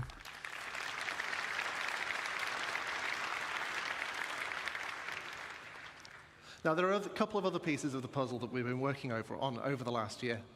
Now, the first is, well, all the stuff that you can't stick 40,000 mini probes onto. Anything that doesn't have an opaque surface, we can't really know where it is on the screen and track it from frame to frame. But if we don't do anything, it's going to stick out like a sore thumb. We've got fog, we've got particles, we've got other little things, I don't know what they are. And so we need something to do with those. So to address this, we've added a kind of stable grid of medium-y kind of probes that are generated around the player as you move around. So that gives us approximately matching lighting that we can apply to all of those things. Now, wie kompliziert das alles ist, ne? Schon krass. So for once, I've been making my own levels. As you can see, Pico's in trouble again. But because the lighting team hasn't helped, you can't see anything in most of the scene. Ach, das noch aus. If you add the Und jetzt, transparency Achtung. GI system, suddenly the whole scene comes alive. And this is something that we could never have done. Das hat was, ne? Gerade auch mit diesen verschiedenen Lichteinflüssen und so. Nice. Now the other piece of the puzzle is glossy reflections. Now we've got a fair few shiny objects in the game, you may have noticed. And we've got the same problem dazu, that ja. if we fix the lighting on one thing and then the reflections don't match, it's going to look terrible. Also, ray tracing reflections is really cool, and we wanted to do it. And the challenge here, though, is that the ray traced reflections you're going to do, they're not just mirrors. Like, we've got a whole range of objects in the game, from like a scuffed hull panel all the way up to chrome polished pipes. And we want the same system to apply globally across that. So I'm going to do an uncomfortably short breakdown on what this tech looks like and how. Aber das machen sie ja immer. Sie machen immer etwas, was man einbaut und dann einfach generell funktionieren soll. Now, obviously it reads as shiny, but there's this kind of fakeness to it. It kind of looks a bit like it's flying. Ja, also wenn so ein Alu-Rohr irgendwo hingesetzt wird, funktioniert es immer, als wäre es aus Alu. Das ist so der Gedanke dabei. And then also in time to clear up the final image. And then we let the game's normal anti-aliasing just kind of clean up the last stuff and carry us over the finish line. Ja. And that's how you make a chrome penguin.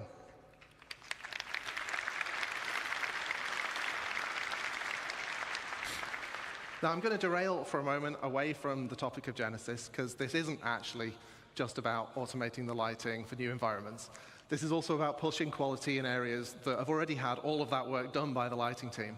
We're freeing the artists up to light more naturally, allowing the time of day shifts to be embraced rather than fighting against them. And as I'm about to show, players and NPCs are going to reap the same benefits as well. So here we start adding natural areas of light and shade and warm and cool colors.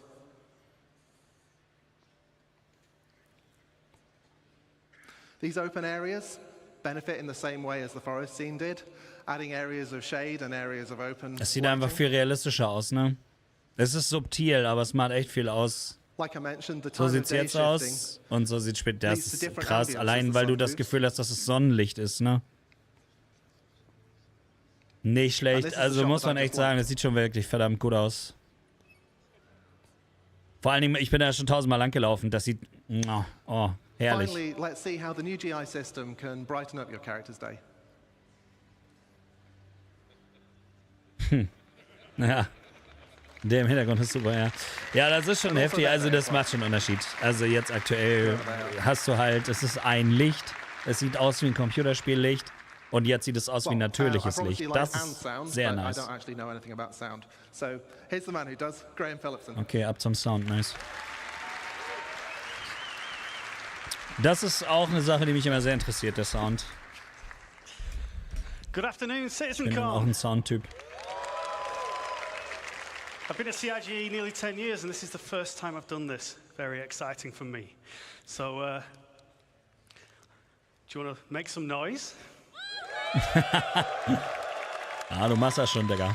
So, sound isn't as fast as light, so it takes me a bit to catch up. Jared wrote that joke for me, so you can blame him. It says it right here, blame him.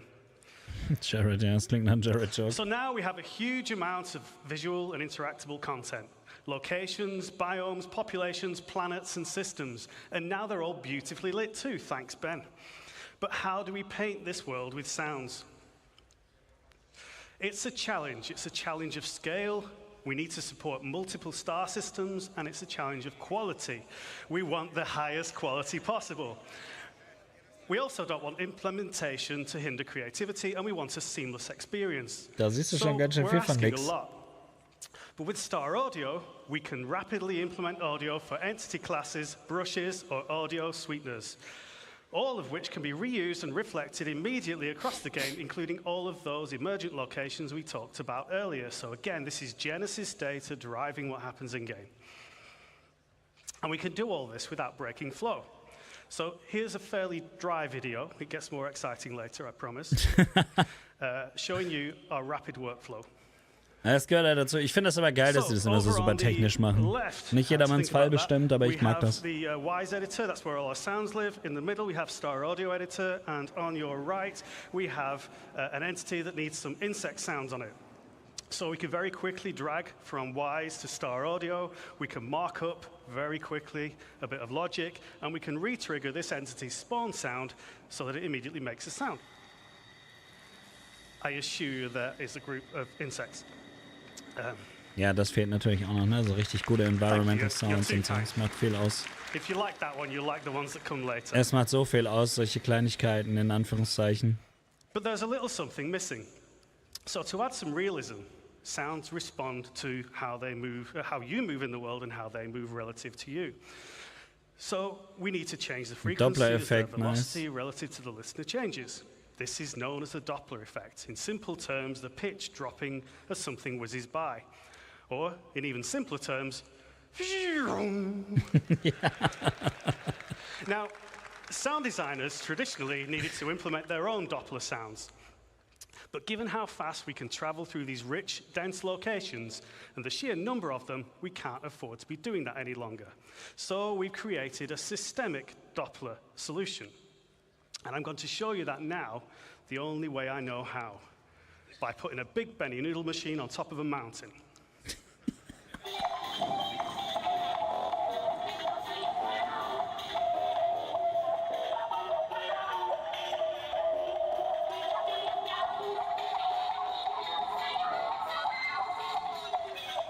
So you can hear the pitch and tempo changing as we move relative to the Benny noodle machine, and this is all fully systemic, no special treatment for this sound.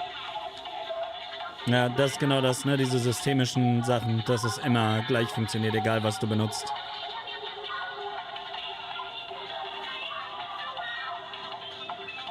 Aber die Soundqualität hört sich an, als ob die gerade aus der Halle abgefilmt wurde. Also ich glaube, das kam nicht vom Video.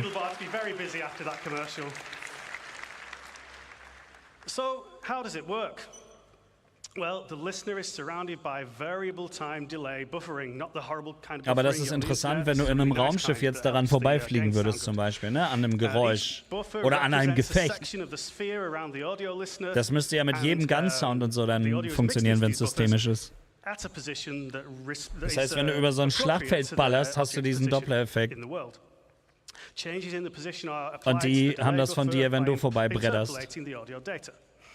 Allein darüber nachzudenken ist schon krass, wenn sie das so hinkriegen. Yo, Lucky, moin, was geht?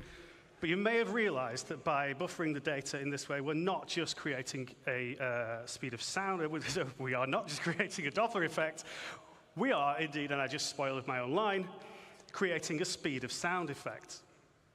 So, introducing systemic speed of sound to the game, I now have a couple of minutes of video, and we go through rapid fire, looking at some fantastic examples of what this brings to the game, starting with a spaceship pass by that is supported tonally by the systemic speed of sound. Jetzt bin ich gespannt.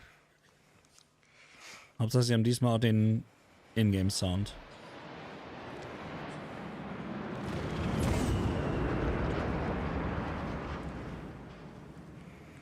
Okay, sounds cool. What about weapon fire? So, ich glaube, die deaktivieren immer nicht den Hallensound. Deswegen klingt das so seltsam. Aber ich glaube, dass sie die Dinger später nochmal uploaden.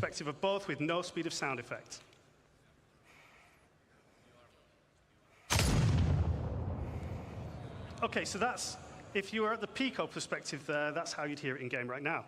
Let's hear it with speed of sound enabled, and this time we're just going to listen from Pico's perspective. So Pico's nice. Down before he even hears the shot. Das ist krass, but ja. Don't worry, he's not dead. Okay, let's finish him off.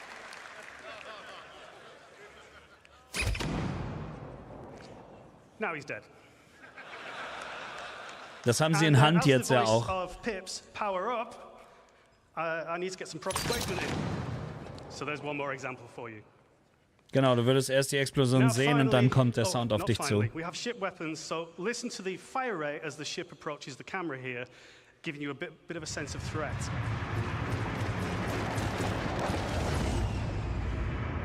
Also schade, dass sie den Sound so von der Halle nehmen. Man kann es nicht wirklich hören. Also man kann es hören, aber nicht clean. Aber es ist, genau, jetzt kommt das mit der Explosion. Aber die Sounddesigner sind bei denen auch echt krass, das muss man sagen. Also die Sounds sind in dem Spiel immer geil. Die Raumschiffe klingen gut, die Waffen klingen gut. Mal gucken von ganz weit weg jetzt. So again, cinematic effect first when you see it. Shockwave and the explosion itself. Ja, das ist geil. Das ist sick, ja. Das werden wir schön ausprobieren mit der A2. whenever you drop a Moab. One more. Noch eine Moab, genau.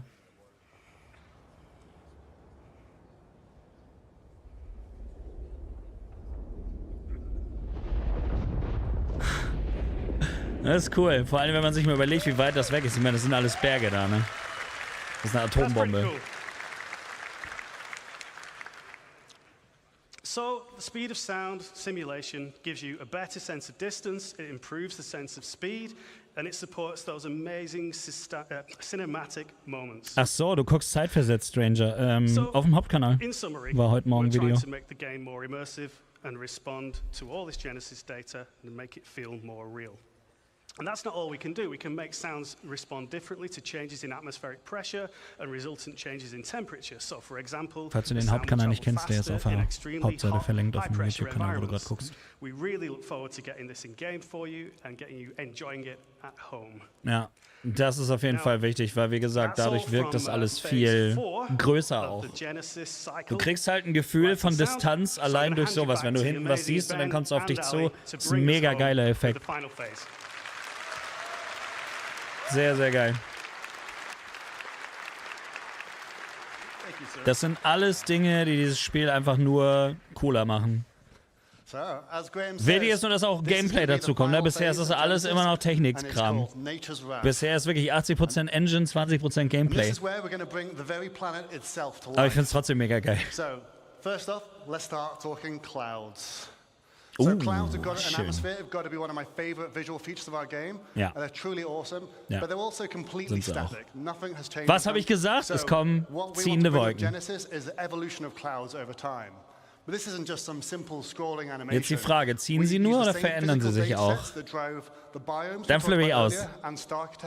And these are also now driving a physical simulation of the clouds, so they can form and dissipate in realistic conditions. Schallgeschwindigkeit variiert nach Atmosphäre und Druck und so. Ja, das ist einfach nur krank. Mountain ranges and the temperature will all impact the clouds. But to complement these more dynamic clouds, we've also improved our lighting model. So it now correctly accounts for how light scatters. Alter, wie krass die Wolken jetzt aus. Guck dir das mal an. Es sah jetzt schon gut aus. Und so sieht ein bewölkter Tag ganz anders aus als ein klarer Tag. Oh, Digga, das ist ja so nice. It would be awesome to bring this into context and show it on an actual location. Let's take a look at a quick scene to round this up. Das ist 100% noch das alte. It's a nice day on the surface, but nee, doch something's nicht. different. Ja. The clouds are moving, but they're not just moving, they're forming. Ja, geil. In changing shape. Sehr cool. Dissipate as they glide on the Wie so ein Wolkenfeld auf dich zukommt. Ist halt im Zeitraffer, ne? 20-fach. Now we start seeing the new cloud shading model come into play. Wie es dunkler wird, man sieht richtig, wie es... Digga, das sieht ja so nice aus. Emphasizing the Alter. sunbeams, how it interact with the clouds, and seeing the light shafts peer through the layers. Holy shit. As this is closing in, we can start to see the changes in Das visibility macht of the so area. viel aus, weil das immer anders aussieht, selbst wenn du zur gleichen Location fährst. Previously, Fliegst oder sonst was. static cloud shapes, but no longer. Boah. We didn't manually place a Das ist eine volume richtige here. Wolkendecke. Its presence has been informed by Genesis data. Oh, and it's not just a cloud volume. It's a weather front. Ja. Oh! Gewitter? Über Bochum? Wind picking up. Terrain and rocks are getting wet. Vegetation, grass in the overall environment. Alter, Digga, die liefern hart ab das Jahr. Jetzt schon. We can see puddles being formed dynamically in the dirt, properly responding to light, reflections, and rain droplets. Making it it's getting really ominous and loud Ist here. das I can sick. feel the danger. I think we should let this Jetzt play stell dir mal out vor, in du the fährst game. mit deinem Auto zu einer Location hin, du siehst am Horizont Wolken und während du da kämpfst oder was einnimmst oder selbst während du irgendwo nur arbeitest, zieht so eine Gewitterfront auf und je länger du da bist, desto mehr kommt die auf dich zu und so. Ein Sturm. Das ist ja absolut sick, Mann. Das ist richtig nice. Wie gesagt, so eine Dynamik macht so viel aus in Spielen. Wetter, Tag- und Nachtwechsel, jetzt ziehen die Wolken vorbei. Heilige Filzlaus. Knutsch mir die Kimme, das ist fucking sick. Was war das denn? War das bei mir oder bei denen? Alter. I'm getting out of this suit now. Powering up, flying out. Willing to switch to IFR. See you on the other Das side. ist in-game. Ja, das ist kein Cinematic. Ich möchte es nochmal sagen. Und jeder, der das Spiel gespielt hat, weiß, dass das jetzt kein Mega-Stretch ist, dass das so aussehen wird. Also es ist ja live gerendert. Siehst ja an dem Glitch auch, ne? Wenn er so guckt. Boah. Jo, ist da gerade ein Blitz eingeschlagen oder sowas? Ich habe nicht genau hingeguckt. Jetzt brauchen wir Scheibenwischer.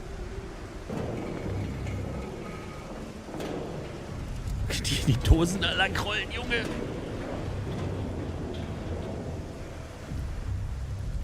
Und jetzt rein. Der Unterschied vom Sound. Als ob du den Regen prasseln hörst jetzt richtig draußen.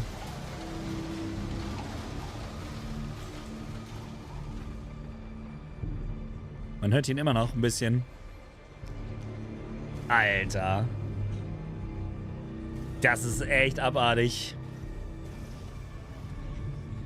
Ich bin echt beeindruckt von dem, was sie bisher gezeigt haben. Muss ich wirklich sagen. Jetzt im Cockpit.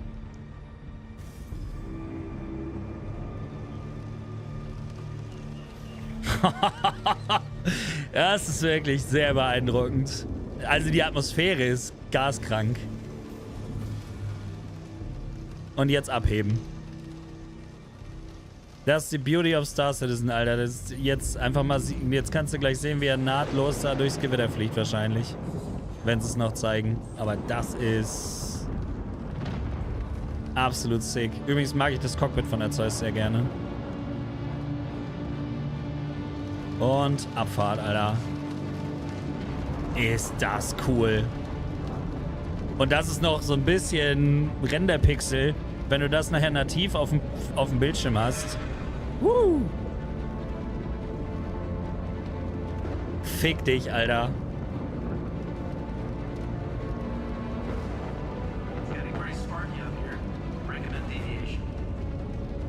Das ist... Alter, ist das krank. Wow. Wie geil.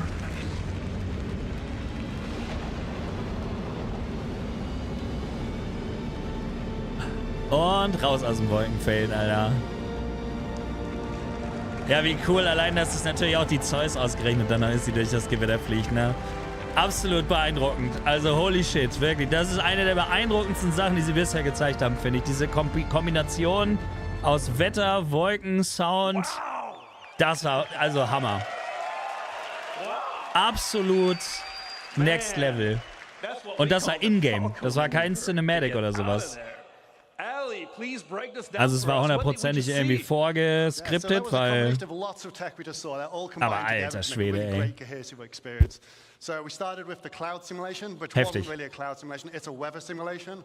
The rain will appear not at random, but it's based on physically plausible conditions. So you have real weather fronts evolving across your planet all the time. Genau, es ist jetzt nicht so, dass du eigentlich einen wolkenfreien Himmel hast, aber es regnet, wie es jetzt ist, sondern der Regen kommt wirklich nur dann, wenn auch Wolken da sind.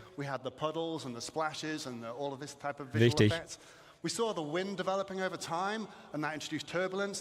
Ob du was verpasst hast? Boah, nur ungefähr die krassesten Panels bisher. Du kannst auf YouTube zeitversetzt gucken, wenn du willst. Bei mir. And these storms will sometimes be short-lived and localized, but others will be larger and potentially permanent on some planets. And this is going to restrict access via flight. I mean, players will be forced to resort to ground vehicles or even foot. And this is all going to be dynamic, meaning that you might find yourself trapped in some really unexpected situations. Ja. So we really can't wait to use all das ist sehr, sehr cool, weil es, wie gesagt, es hat ja auch ein Gameplay-Element. Du kommst halt nicht einfach weg. Oder du musst riskieren, dass du vom Blitz getroffen wirst.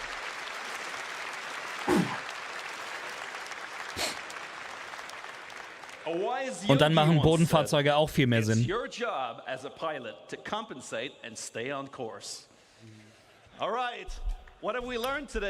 Ja, wenn Turbulenzen und so auch noch eine Sache sind, also, aber das wird sicher kommen. Ob es jetzt direkt dann mitkommt, weiß man nicht, aber also die Engine, die sich da gebaut haben, ist absolut beeindruckend. We create denser, more diverse living planets without artists hand-placing or manually creating biomes, instead leveraging asset mapping. Eines der großen Probleme damit gelöst, ne? Dass du wirklich viele Systeme bauen kannst, ohne großen Aufwand. That can be used for missions or immersion without art and design, hand-placing locations, Gesundheit, danke euch. leveraging world design rules instead. We've seen how populations of AI and NPCs inhabiting locations dynamically adapt their understanding of the environment without custom markup by developers. Allein diese ganze natürliche Simulation, die da abläuft, was das für ein Unterschied ist zu jetzt. Und selbst jetzt ist schon cool. And we've shown how these systems come together when weather comes into an area, changing your gameplay experience significantly. Our goal with Genesis and all of its systems is to create more worlds, better worlds, faster, by applying our tech wizardry and craftsmanship to build systems that respond to data. Sie können mehr machen in besserer Qualität mit weniger Aufwand und es schont noch die Hardware mehr als das aktuelle System, weil es effizienter läuft. Klar können die jetzt erst noch viel erzählen, aber man sieht ja, dass sie denen die Tools geben, um es besser hinzukriegen. I'm a producer here at Cloud Imperium and I work with the UI Tech and Planet Tech teams. Off the back of that amazing presentation is the lovely Will Hain on Planet Tech. How are you feeling, Will? Yeah, I'm feeling really good, thank you. It's been a good day so far. Beautiful. Das kann ich mir vorstellen, Alter, die müssen mega stolz sein. How is it to do it here in Manchester versus LA last year? It's very different. LA is, of course, amazing. It was incredible to visit, but I think there's something really special about doing it here, just down the road from the studio. It's amazing to see the people you get coffee with, the people you work with, and you chat about problems and do design with. They're here too this time, whereas last time it was amazing and it was lovely meeting all the LA folks. But naja, die haben voll durchgeackert. Jetzt haben die sich das verdient, sich ein bisschen beneisen zu lassen, auf jeden Fall. Oh, it must be amazing to celebrate all the work you've done with the community and the studio here in Manchester. Yeah, absolutely. It's no one person carries any of this. It's all teamwork, and having everyone here to kind of share in that and see everyone and meet the communities, it's just incredible. Well, with all that hard work that you just got to show off to everyone here today, what are the main three takeaways Jared from ist today's jetzt Barkeeper geworden. presentation? Ja, er ist es ja gewohnt von seiner Constellation. Ne? The whole Genesis set of technologies is all about creating more worlds faster and better. We've got a benchmark. Things look great. Pyro looks incredible. But we want to be able to deliver that more. We want to be able to exceed that benchmark and do it. Also der Punkt ist, was sie jetzt wieder zeigen, ist halt technisch mega beeindruckend, was ich aber auf der Con auf jeden Fall sehen will, also sowas will ich natürlich auch sehen, aber was ich sehen will ist viel mehr Infos, wie sie viel Gameplay reinkriegen, weil das ist das, was fehlt, ne, jetzt. Es ist ein geiles Spiel, es macht Bock, es gibt ein paar coole Gameplay-Loops, aber zu wenig. Das meiste ist immer Kampf. Wir brauchen viele Gameplay-Systeme, die dich dazu bringen, das Game auch wirklich zu zocken. Darauf müssen sie auf jeden Fall noch eingehen. But I can't pick a single favorite. I could shout out everyone because it all looks amazing. I don't want anyone to feel like I didn't. Blitzschlag sollte so ein Schiff eigentlich aushalten. Naja, also so ein kleines Schiff wie die Aurora, die da gerade getroffen wurde, weiß ich nicht, ob die das so ohne weiteres wegsteckt. What are the biggest changes coming for them? Well, you're going to see the planets become more and more physically based. As this technology matures and is finished out and is rolled out, das ist halt die Frage. Aber selbst wenn nicht, es ist ja ein Game. Es kann ja auch ein elektromagnetischer Sturm sein in so einem planetaren Fantasieszenario oder so. Also es muss ja nicht super realistisch sein.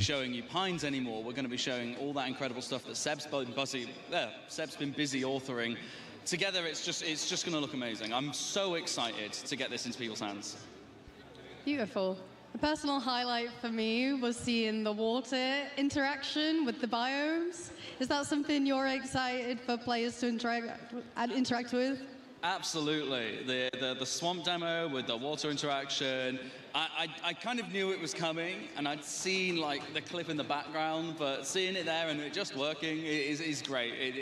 I love it, and I can't wait for once those biomes are out and you can go and explore. It's so much more reason to be in the water and see it all. I'm very excited, yeah.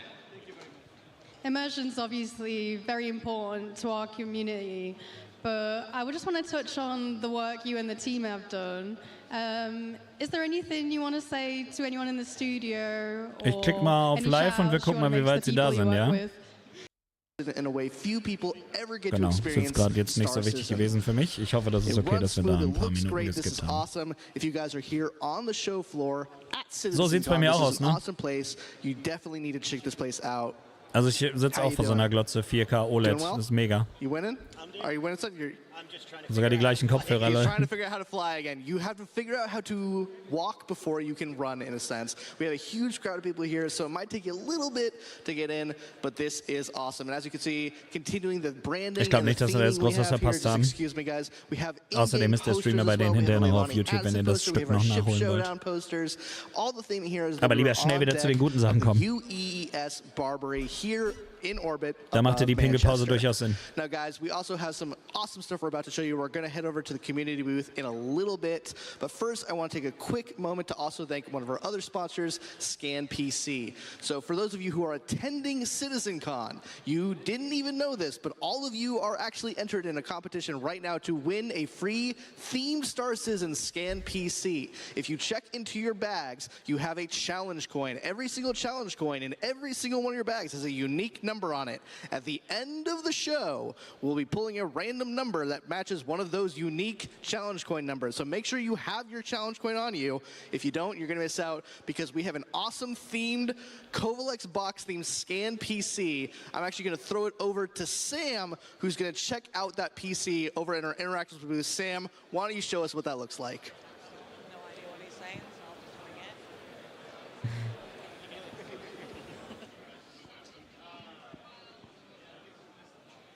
Hi guys, and welcome over to the community booths. So I'm right here at our Es ist so faszinierend jetzt, wo ich weiß, dass das die Stimme aus dem one of those special PCs right here on the desk. So if you guys want to see what you could be winning, hang on to those challenge coins. That is a 3XS PC from our friends over at Scan. Thank you so much for sponsoring this event. So, at the props booth today, I am here with Tom, Joe, and Anise, who are going to be working on stuff throughout the day. So, Tom, what is it that you're working on today? So we have the goodie pack that's going to be, ich muss einmal kurz weg. If you bought it, you would have it. And we are doing some of the props that's going to be part of the pack. I'm doing the stuff that we have going to have, and yeah. Amazing. So how are you finding the atmosphere at CITIZENCON? Is it your first time? Sorry, I was in LA last year and it was amazing, and I love this one even more, and I hope everyone feels the same way, and yeah. Fantastic. So, unfortunately, Tom is working on a project that shall not be named, so we can't really talk to you about this next question. But let's move swiftly on over to our Star Citizen props artist, Mr. Joe. How are you getting on? Doing good, thank you. Brill. So could you tell us about one of the props that you're most proud of from Star Citizen? Most proud of? Well, that's to come later. But at the moment, I think my most proud is the item banks, the infamous item banks. We're looking at the art school. But yeah, probably those ones. Amazing. Thanks so much. Well, we'll leave these guys to their very important work. If you want to catch them, you can catch them at any point throughout the event, both Saturday and Sunday. So go say hi and, give them some suggestions. They might make it into game. You never know. So on the right over here, as you can see, a very popular booth, we have JRDF, who are our amazing model makers, and they have done a lot of work for us in the studio as well. So if you get a chance, do try and visit their booth.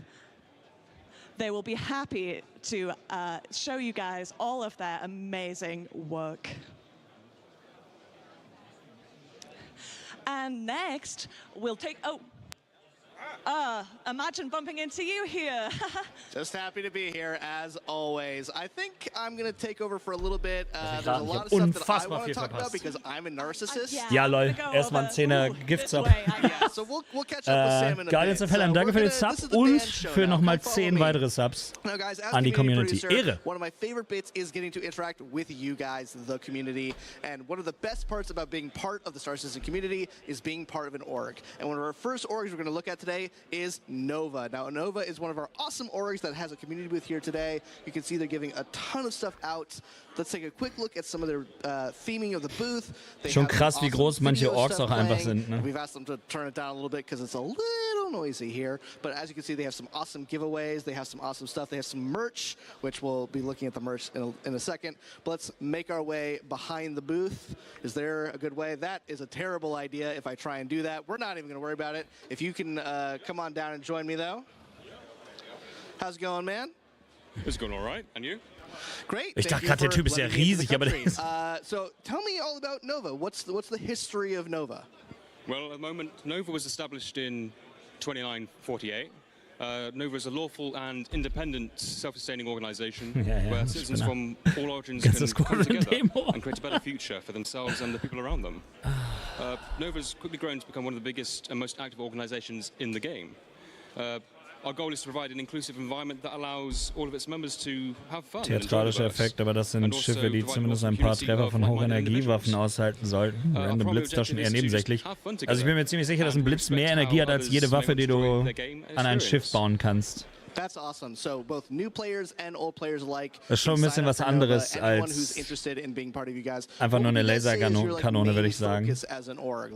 Kommt halt drauf an, wie theoretisch Schilde funktionieren und so. Also ich finde es jetzt in so einem Space-Szenario jetzt nicht so wild, dass so ein Blitzeinschlag eine Spielmechanik ist. Our main hook for Nova is the operations we run for our members. Our commanders, specialized in each of one of our 5 branches, put on operations every day of the week for our members to just enjoy and get out into the verse.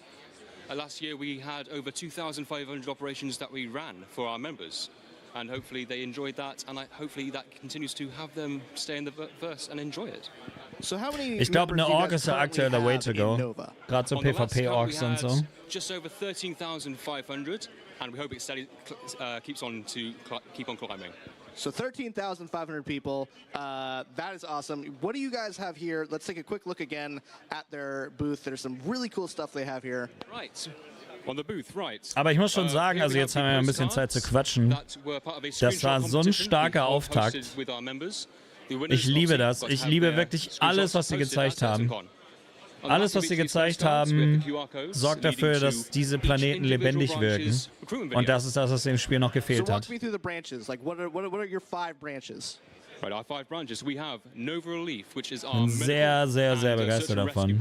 1.21 Gigawatt, so sieht's aus. Nova Defense. Also schon auf jeden Fall nicht ganz abwegig, dass so eine Aurora zumindest da, die ist ja einfach explodiert. Nova Core. Aber dass dadurch vielleicht irgendwelche Systeme ausfallen oder so, kann mir schon vorstellen. Dazu kommt, im Nav-Mode hast du ja gar kein Schild. Also kann ja auch sein, dass die einfach im Nav-Mode waren.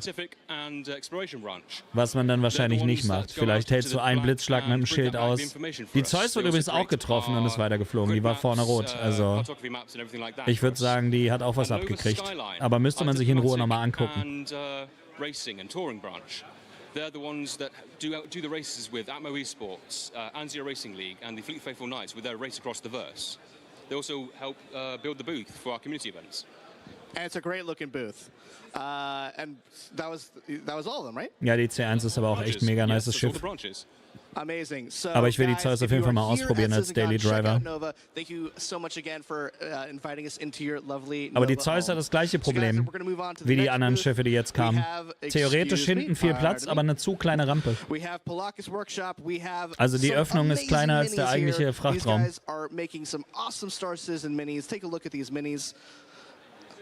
We have some painted razors. We have an Aepo Centaur. Die sieht geil aus, ja. Mercury. No, that's yes. Lots of ships. Sorry, people are talking in my ear. We have a Fury. Die F7 sieht auch sehr nice aus. Die Walche ist krass. Oh, kann mir einer die Redeemer bitte schenken? Danke. Die würde ich gerne mir ins Regal stellen. Jetzt habe ich direkt wieder Bock, mit der Redeemer eine Runde zu drehen. C1 ist gut, ja. Wie ist eigentlich die Bewaffnung von der Zeus? Ich weiß das gar nicht. Wobei die MR wird natürlich wahrscheinlich nachher noch ein bisschen besser bewaffnet sein, hoffentlich, ne? Die Bounty Hunter Version.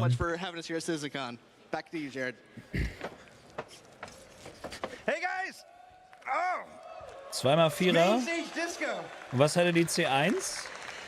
Die hat 2x3 und 2x2 oder so, ne? Oder hat die auch 4er? Und 2x3er für Schütze, okay. Das ist ja stabil eigentlich für so ein Schiff. We just finished our Star Engine presentation, Brave New World. I want to do 4x3er, okay. Stimmt, aber die C1 hat nur so ein Mini-Turret für den zweiten Mann und auch nur die A1, ne?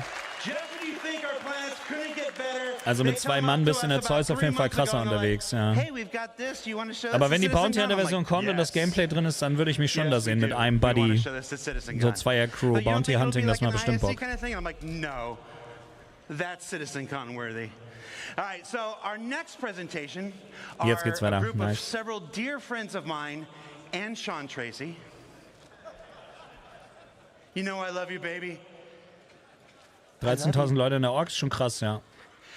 It's a presentation that I have wanted to do here at CitizenCon for years, and in 2024, well, the time just seems as the stars seem to align, and I'm so excited that you're going to see this. This is was what I called in our pre-show our sleeper presentation of the year. I hope you give them all the attention and all the admiration they deserve. Please welcome Benoit Bossiger and A Social Universe. Also wird es wahrscheinlich so eine Ork-Sache jetzt sein. Vielleicht sind das jetzt die Orks und Clans, die endlich im Spiel besser integriert werden. Das wäre auch sau wichtig. Dann würde ich auch, glaube ich, anfangen, für die Community was zu machen in der Richtung. Can you hear me? 1, 2. All right, cool. Okay, so in the Star Engine presentation, that was Benoit. In this one, I am Balt, my player persona. I will now channel my inner Jared in this one, and I will be your host for this panel. Woo! It's time to discuss A Social Universe, but before we start, I have a couple warnings. First one, let's take a look at this one. I took this in our last technical preview demonstration, and God, I was so happy to see all these people on the train. It just made me like very, very emotional. And so I want to take a moment to thank every one of you that have participated with tech previews, zeitlich nicht gepasst. A, B, C, D, and E so far. You guys have been thousands to come and help us test this technology, and the team and I are really humbled. Als die Spirit. Ja, wie gesagt, das ist halt wichtig, dass die Schiffe Vor- und Nachteile haben. Ne? Thank you very much. Now, the above picture is really nice, other than this guy. Aber die ES ist ja auch nur die Essential-Variante. Wie viel hatten die CL? Das ist ja der Cargo. A fundamental part of playing a massively multiplayer online game is how you connect with other players, to join in on adventures, or to receive support when you want to get out of a tricky situation, or you want to participate in endeavors that are bigger than yourself, or simply you want to run a business and make a profit. Well, as our game server shards grow, you will encounter more players. And for that, we need to scale Star Citizen's social tools to MMO size. Our ambition has always been to build a grand social system, including not only the game, but the world outside, like on Spectrum. Unfortunately, the focus has been elsewhere for a long time. Das heißt jetzt we have nicht mehr. neglected this side of the game in favor of others. For example, the Comlink app is by far the oldest application in Mobiglass. Das glaube ich sofort, It's now Alter, die time ist to richtig veraltet. correct this and make progress on this plan. Sehr geil. Our goal as Auch a sau reminder in wichtig. Star Citizen is to cater to all types of players. Star Citizen in that respect is not a black or white. It's not an either or kind of game. We are not an achievers versus casuals game. We are not a socializers versus solo players game. We are not a role players versus mechanics focused game. Or dare I say, we are not a PvE versus PvP game. We are all of those things. Ja. We strive to build a social Aber environment Roleplay-Server würde ich später schon fühlen, muss ich sagen. Consistent and dependable and trustworthy, where you can judge danger, safety, or shadiness. And we want this to be deeply rooted in gameplay mechanics, like reputation and progression. So today we're going to take a look at the updated Star Citizen social tools and how they tie into the game. But first, look at this guy, a warning. What we're going to show you is very early work. And we will not be making a revolution or breaking boundaries. We just want to bring our game up to MMO standards. Ja, aber ist auch egal. Also was das angeht, so Social Aspekt, muss jetzt keine bahnbrechende Innovation sein, sondern einfach dem Standard gerecht werden, den andere MMOs haben. We've enlisted some help. First of all, throughout this presentation, all the screenshots are made from you, the community, directly pulled from our community hub. You're going to see some player names on screen. Most of them are all of our most die-hard Evocati members. And for this, we should really take a moment and thank our Evocati members for their renewed support. They're always there for us. They get the worst and worst of the bills, and they do get power through. This is an actual shot from das sind wirklich die Leute, die wirklich helfen, das Spiel zu verbessern. Die es nicht nur daddeln, sondern wirklich so viel testen, dass sie Evocati sind und dann die Gurkenbuilds spielen müssen. But focus on what the tools will allow you to do and their impact. But for this, I need some help myself. So I'm going to make a party, and I'm going to get some developers to help. So let me first invite our senior systems designer, Gabriel Hector. Nö, das heißt für mich nicht ein RP-Server. CitizenCon. Hope you're doing all right. Aber wie gesagt, das sprengt jetzt den Rahmen nebenher zu besprechen. Earlier introduction, so Shena. Ah, nice. All right, we need some more. Let's invite Assistant Jetzt Design wird's Director Blizzard-mäßig, Alter, 40 Leute auf der Bühne. Also ja, natürlich, du wirst auf einem normalen Server auch durchaus RP einfach machen können, aber ich würde schon, also du wirst ja einfach ein RP-Raumschiff auch machen können. Du fliegst halt einfach ein großes Capital-Ship mit 40 Leuten und alle machen RP auf dem Schiff. Dann ist ja scheißegal, was außerhalb vom Schiff passiert. That's your closest group. It's the first go-to when you want to play. Our current friend system is dated, and it includes things that are, well, not really friends. So my first question goes off to JJ to kick us off. What are we doing to improve Wieso während der Präsi im Spiel? Hä, was meinst du? So, we're taking our oldest app in the Mobiglass, the Comlink app, and we're upgrading it to a brand new social app. And this is now going to be your one-stop shop for all of your friends and group gameplay. Sehr schön. Now, this is the new and improved friends list. So you'll notice, sadly, one of our oldest friends that we all have is missing, though, and that's ATC. Sadly, our friendship has ended with ATC. What? I'll have no friends at all, then. Call them Dallas. So this is now just a dedicated space for your real friends. Sehr schön. So you're now going to be able to see what those real friends are doing with richer presence information. So giving you better awareness of where your friends are, what they're doing, or if they're not on, when they were last seen. And then you'll also be able to reflect your own status. So you can let friends know if you're away, don't want to be disturbed. Ach so, wegen dem. Okay, jetzt habe ich es geschnallt. Brauchst nicht schreiben. Ryan, hab's geschnackt. Another key upgrade is synchronizing with Spectrum. Keine Ahnung, ich hab's auch nicht probiert. Wir gucken erstmal jetzt die Spectrum itself, Arena Commander, Präsi. or just chilling on the launcher. Danach gucken wir aber bestimmt eins first, wenn das nachher vorbei ist, ja. To and from Spectrum, even while you're offline.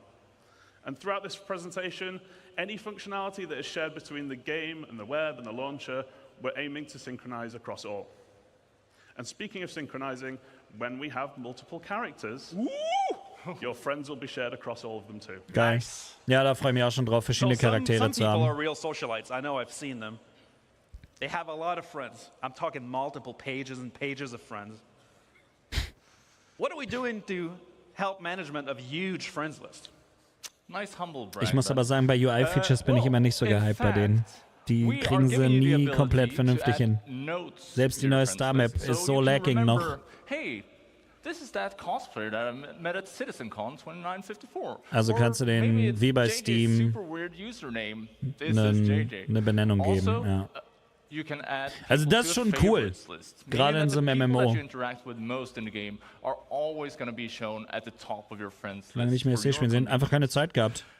Additionally, we're moving the voice chat into the social app. And well, why? Who are you gonna call? That's the question. You're gonna call your friends. You're gonna call your party. So this is where it should live. Ja, das ist alles ein bisschen vereinfacht, ne? Also gut, aber wie gesagt, das muss erstmal richtig funktionieren. Das ist immer das Problem, die machen neues UI und es funktioniert halt immer noch nicht richtig. That's all cool for your close buddies, but the one thing that always happens when you meet people is that some of them aren't nice. Abusers, padrammers, Nee, also da müssen sie noch echt viel dran machen. Aber es ist schon mal gut, dass das schon mal überhaupt erneuert wurde, weil das macht natürlich das Arbeiten da drin leichter. Alle geblockt. Reverse friends. So what we're trying to do is we're doing something called blackholing them from communications. So you can't see them talk and they can't see you talk anymore. And not only for communications, whenever you see some of these other systems we're about to talk about where you can group up, we're going to make it harder for you to see each other as well. Now we also have a much requested hostiles list for people who have made a real enemy of you as well. Oh. The KOS list is finally making its Kill way on in. Sight, das ist gut. Das ist ein gutes Feature. Das habe ich in WoW früher immer benutzt als Add-on. Das ist cool. And then for those situations where someone really wants to go the extra mile to be a super mega ass, you can report them to us and we'll deal with them for you. All right, so now I have my friends list Okay, die up to Stream date. Sniper I direkt can reporten, find my nice. friends easily based on rich presence in real time, and I'm ready to go on an adventure. But for that, I need a party. The party is at the core of the social experience when you're heading into a mission, meeting with other players, or whether they're a friend or not. Our party system is very bare bones at the moment. It does have some cool features, but what are we planning to improve parties? Yeah, so as you said, it does have some cool features like party launching, the party markers, quantum syncing. It's all good stuff, but let's take a closer look at the new features of the party list. So, with server meshing, we are right now at a unique opportunity for us. So we already support large parties, but we want to do this well. We have been seeing what you do in the tech previews, and people have been partying up in hundreds. 100+ people in one ship? Come on! And that's all right. We just want to make sure that we're adding better support for this, like search functionality, making it easy to find people in your party. Also, just like we did with the friends list, we're adding rich presence here as well. But for the party, you're going to want more real-time gameplay-related info, like if someone's downed or dead or maybe offline for some reason. A big thing, though, is the ship and seat breakdown. So, Na, das ist schon wichtig hier, ne? Wer wo sitzt, was er gerade macht, ja. Also du kannst ja nicht davon ausgehen, dass du mit jedem immer im Discord bist. In so einem Game. Vehicles that your party members are in, as well as the seat that they are in. This will give you great situational awareness and allows you to coordinate better than ever before. It's essentially a mini fleet manager. Ja, das ist schon gut, schon wichtig. Okay. Oh.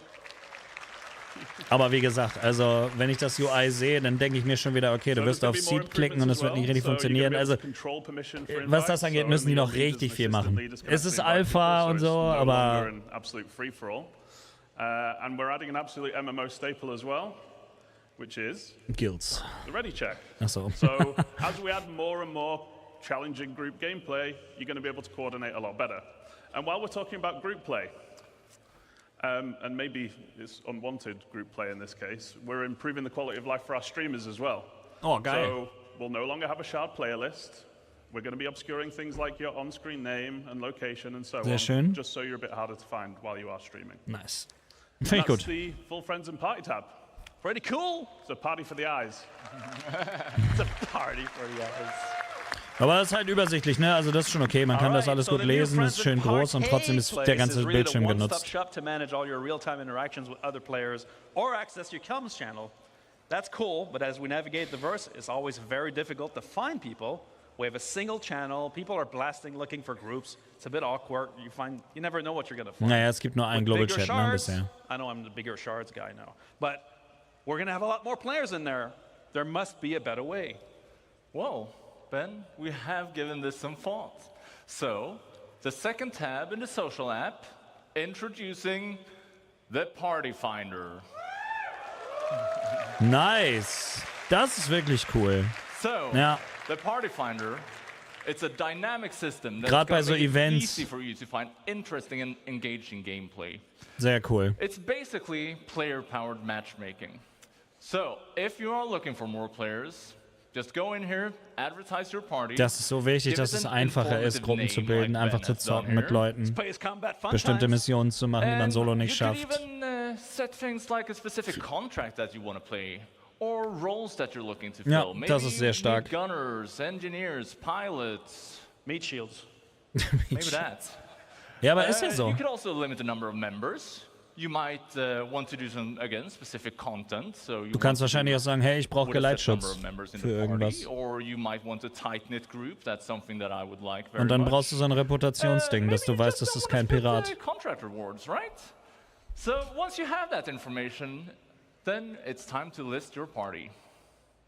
And then people are going to be applying to join your group, which is kind of like a reverse invite. You're applying to the party, you're joining yourself, you're getting involved. You're the reverse guy today. I'm stuck in one gear. So you can then request, the people that are requesting, you can then look at their information and you decide on whether or not you want to accept or reject them. Orcs and Friends. Ach, guck mal, da oben kannst du sogar... Das ist nice. On the other side, finding a party should be easy too. So all of those super cool things that Gabriel just mentioned, so like setting your group name, roles needed, party size, and so on, you're going to be able to use those as filters to find the right group. And this is all purely because we want you to find the kind of group gameplay that you want to engage in. And it's for all types of players. FPS combat, racing, beacons, roleplay, eating burgers at Whammers, finding cool vistas. It should always be easy to find action, things to do, and people to play with. So I can create a party from a couple friends. I can Guck mal hier, launch into the game hast eine F7, denkst dir, okay, ich guck mal, was die machen, kommst mit deiner F7 dazu, machst einen Flottenflug mit Randoms. Mega. Das ist cool. But I'm curious, as we're going to get bigger shards, let's say that already, how will we improve communication?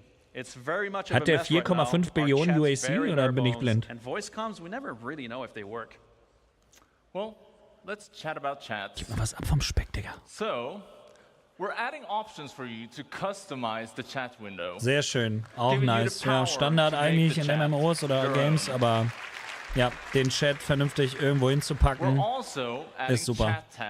We're bringing back tabs. We're bringing them back from other games. And this means that you can set up customizable views. Ja, das ist sehr, sehr stark. Der Chat aktuell ist eine Katastrophe einfach. And Ben, man freut sich auch über sowas. Make a little mock-up of some of the other functionality we're adding, right? I sure did. I also got them to add the combat login. That's sweet. How kind of you. Ein Combat Log, nice. Super, ist wichtig. As we can see here, ist gut. We're making slash commands actually useful. So no longer just chicken dancing and flexing. It's going to be able to help you send messages to party, to proximity chats with say and /yell commands, as well as sending DMs to other players. Cool. Wirkt wie eine Kleinigkeit, aber geht halt einfach aktuell nicht. Sure. Nice. Ja, wie man es halt kennt. So muss es sein. Auch wichtig, dass das jetzt auch Sachen sind, die gemacht werden und nicht einfach irgendwann. Das zeigt ja schon, dass es in eine gesündere Richtung geht, was ein echtes Game ist. Cheesecake! Du kannst direkt die Missionen verlinken, das ist echt nice. Also, we are adding star map links. Let's have a look at what that looks like. Okay, ja, vielleicht auch ein paar neue Features für die Star Map gerne. Click the link and it will take you to the exact location in the star map. Nice. Easy for you. Ja, aber das ist cool. Also wenn es dann gut funktioniert, natürlich nur, aber also selbst wenn es 80% der Zeit funktioniert, ist es schon angenehmer, sich zu treffen. Well, you'll see why you want to link items in our Crafting Your Home presentation tomorrow. Crafting? Lastly, we're adding player links to make it easy for you to connect your friends with one another, right? Nice. Ja, aber das ist cool. Es ist wichtig, dass das gut und einfach und stressfrei funktioniert. Sowas. Do you want to invite him to the party? I sure can, Gabe. We do need an expert to discuss VoIP and FOIP anyway. So you guys give us some air, remember hot mics, and let's invite Sean, Master Also of überarbeiten Faces Sie das Tracy, VoIP-System to auch join the endlich, party. hoffentlich, dass es auch wirklich funktioniert, weil das ist ja das Problem. Es funktioniert halt die meiste Zeit nicht richtig. Ich bin gespannt, ob sich da was getan hat. Hey, Ben. Hey. How you doing? I'm good. Hello, everyone. Good to see you all here. So, I've come up to talk a little bit about FOIP and VoIP. So it's a bit of the communication channels beyond just text chat, right? All right, so FOIP and VoIP are our systems in-game. VoIP, Voice over Internet Protocol, and FOIP, which I termed way back in 2019, Face over Internet Protocol. So VoIP gives us spatialized audio where you can hear and be heard within the universe. Whether you've got a helmet on, you've got a different filter. If you're far away, you can hear that they're far away. But we added Face to that way back in 2019. So it's cool because you can place video calls, you can speak and see each other speak in the game, and you can take fun selfies like this. So again, I mentioned, it's back in 2019, so it's been in for a little while, but it hasn't really been updated so much since then. Nice, so the cool part about it, and I really got to mention, it's not a replacement for motion capture equipment. It's not a depth camera. It uses pretty much anybody's 2D-based web camera to track your face. So it can do great things, but it's got its limitations as well. What's kind of cool about it is that FOIP and VoIP are actually coupled. They're encoded and decoded together on the network super efficiently so that it's always in sync. And anybody that's worked on facial animation with audio data knows that sync is super important. Ja, das kriegen manche Rollenspiele nicht mal im Singleplayer-Bereich hin. And unexpected ways by the community. Let's have a look. This is Wallace Clem. Clem?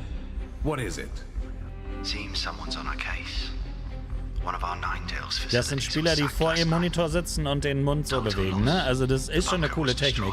Funktioniert nur leider nicht die ganze Zeit.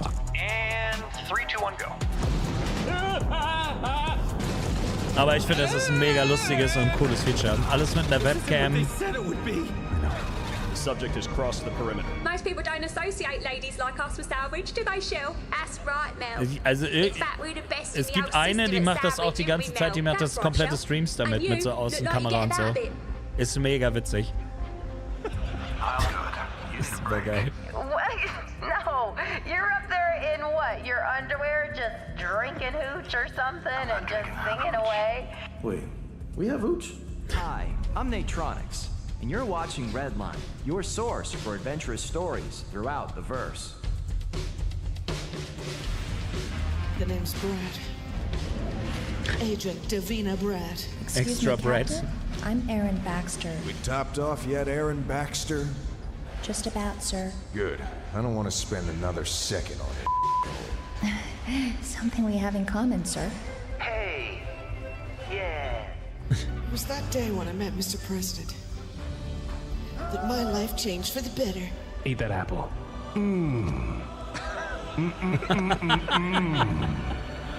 Apples. That's so good. You were never supposed to know any of this, Detective. You were supposed to die at Safe Haven.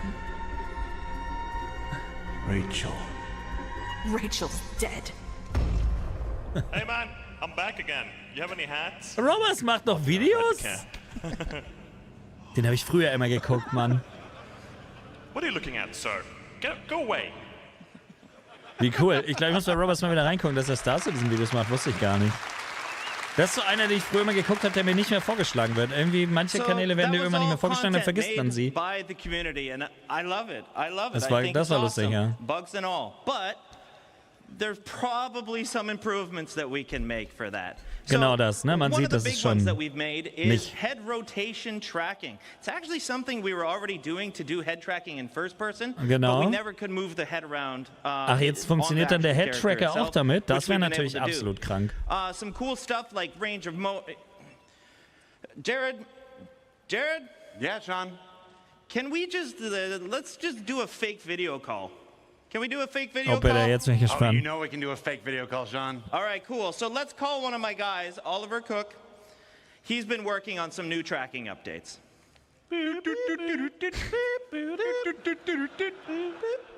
Hey, Sean, and a big hello to everybody at CITIZENCON. Nice. How's it going? Viel besser. Hey, Ollie. It's great to see you. Everyone's having a great time. I see you're using VoIP. Where are you? Drive.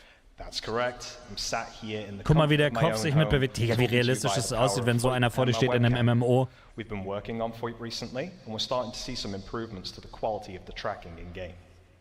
That sounds awesome. Und das kann ja nur besser werden mit fortschreitender Technik. Well, we started off by looking at what we originally had, and we realized that some Absolut mouth krank. poses were really difficult to pull. So we focused on improving the range of motion of the mouth, which now looks like this.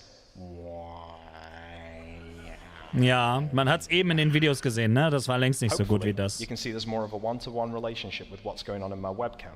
And this has helped some of those problematic poses we were seeing before.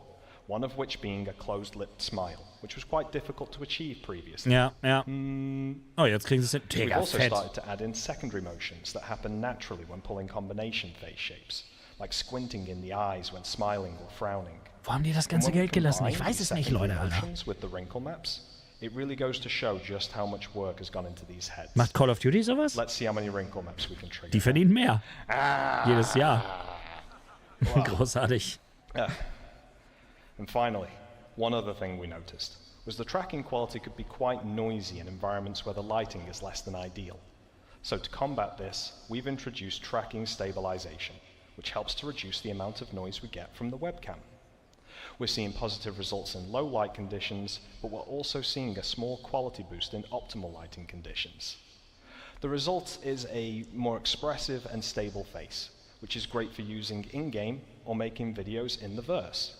And we still have a little ways to go with VoIP, but the future is bright for this feature, and we can't wait to see what wonderful things you use it for in the verse. So, I see you're in the character creator. Let's change how you look. Yeah, let's do it. Let's change up my appearance here a little. Wenn du dir das links anguckst und dir vorstellst, dass du so in-game mit den Leuten reden wirst. The thing about the character customizer is that it continues to track my face even when editing. Lol. And this is great if you want to Das ist ja voll geil. Du kannst deinen Charakter jetzt machen, während du verschiedene Gesichtsausdrücke machst. Let's start off by changing my hairstyle, shall we? We have a bunch of cool hairstyles to pick from. And I used to have pretty long Weil dann siehst du deinen Charakter wirklich in verschiedenen Posen. Okay, that's wild. Not quite what I'm looking for, but what else do we have? Dreadlocks. Super cool. Not what I'm after, though. Let's see here. There we go. Das ist es. Much better. The fun thing here is with the head tracking, it's much easier to rotate around and quickly see what I'm going to einfach wirklich dich vernünftig angucken. Stick with that for now. Crazy shit. We can do the same for anything else in the Jetzt dafür bist du froh, wenn sich der Mund überhaupt bewegt. So sieht's aus, ja. Because I want to show you that VoIP still works when changing the structure and characteristics of my actual face. We have a lot of heads in our customizer. And I'm just going to Das ist einfach direkt im Character Customizer, funktioniert das schon nice. We're still tracking and we're good to go. We can even start to manipulate individual aspects of the face with no detriment to the mapping onto the head. VoIP won't break when you combine these heads together. So if you just want to tweak a small aspect of your character or take on the likeness of one of the heads, Ist das cool. You can do so and test out exactly how the tracking is going to look based on your face movements. Das ist ja für mich als Content Creator nochmal doppelt geil, ne? You can now see I'm someone totally different and we're having no troubles tracking.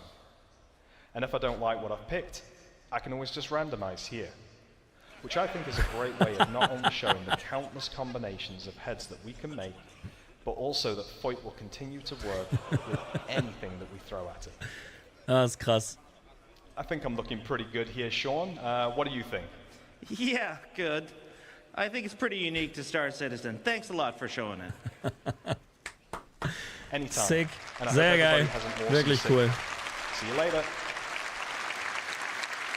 Aber guck mal, der Punkt ist, man denkt jetzt so, ja, ist so ein Streamer-Feature. Nee, so wirst du dich mit deinem Gegenüber in einem MMO über Voice-over-IP mit Face-over-IP unterhalten und du siehst den Gesichtsausdruck von deinem Gegenüber.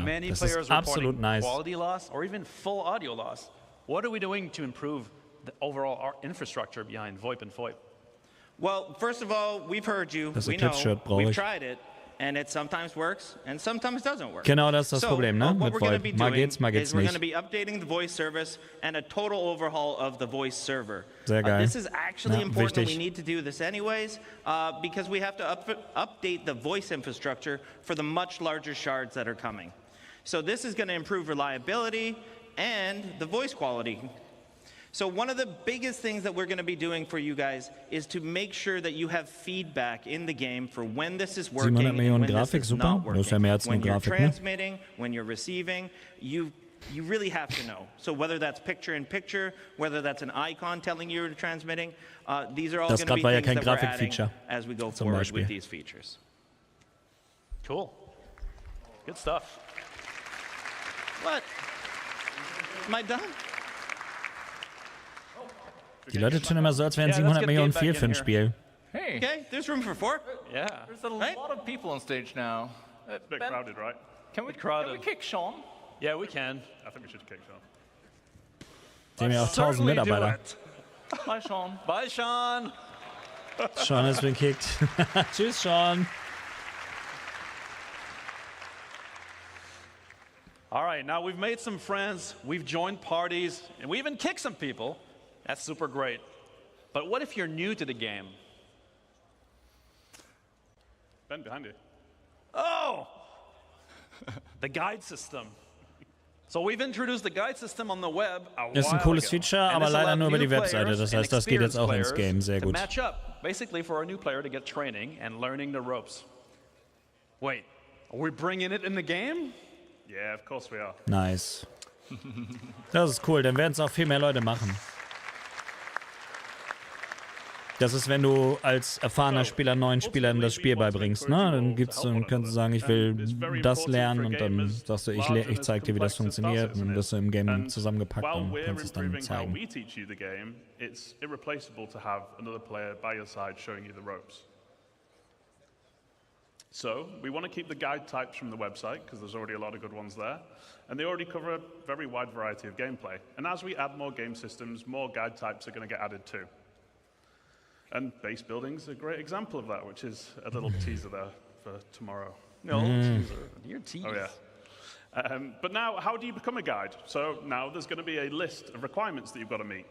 And this list will require you doing content like contracts, beacons, or many other things as well. And ultimately, stimmt, ja, Freelance haben die Leute die Noobs abgefangen, ihnen das Spiel zu zeigen, damit sie dabei bleiben. And really, we've done this because we wanted becoming a guide to really mean something, both to yourself, to other players, so they can rely on your experience. Ja, das ist cool. Gibt's die Rewards direkt? But why become a guide? Out of the goodness of your own hearts? No. Auf gar keinen Fall, Digga. Man macht das immer für die Belohnung. Some of you love to help, and a lot of you already are.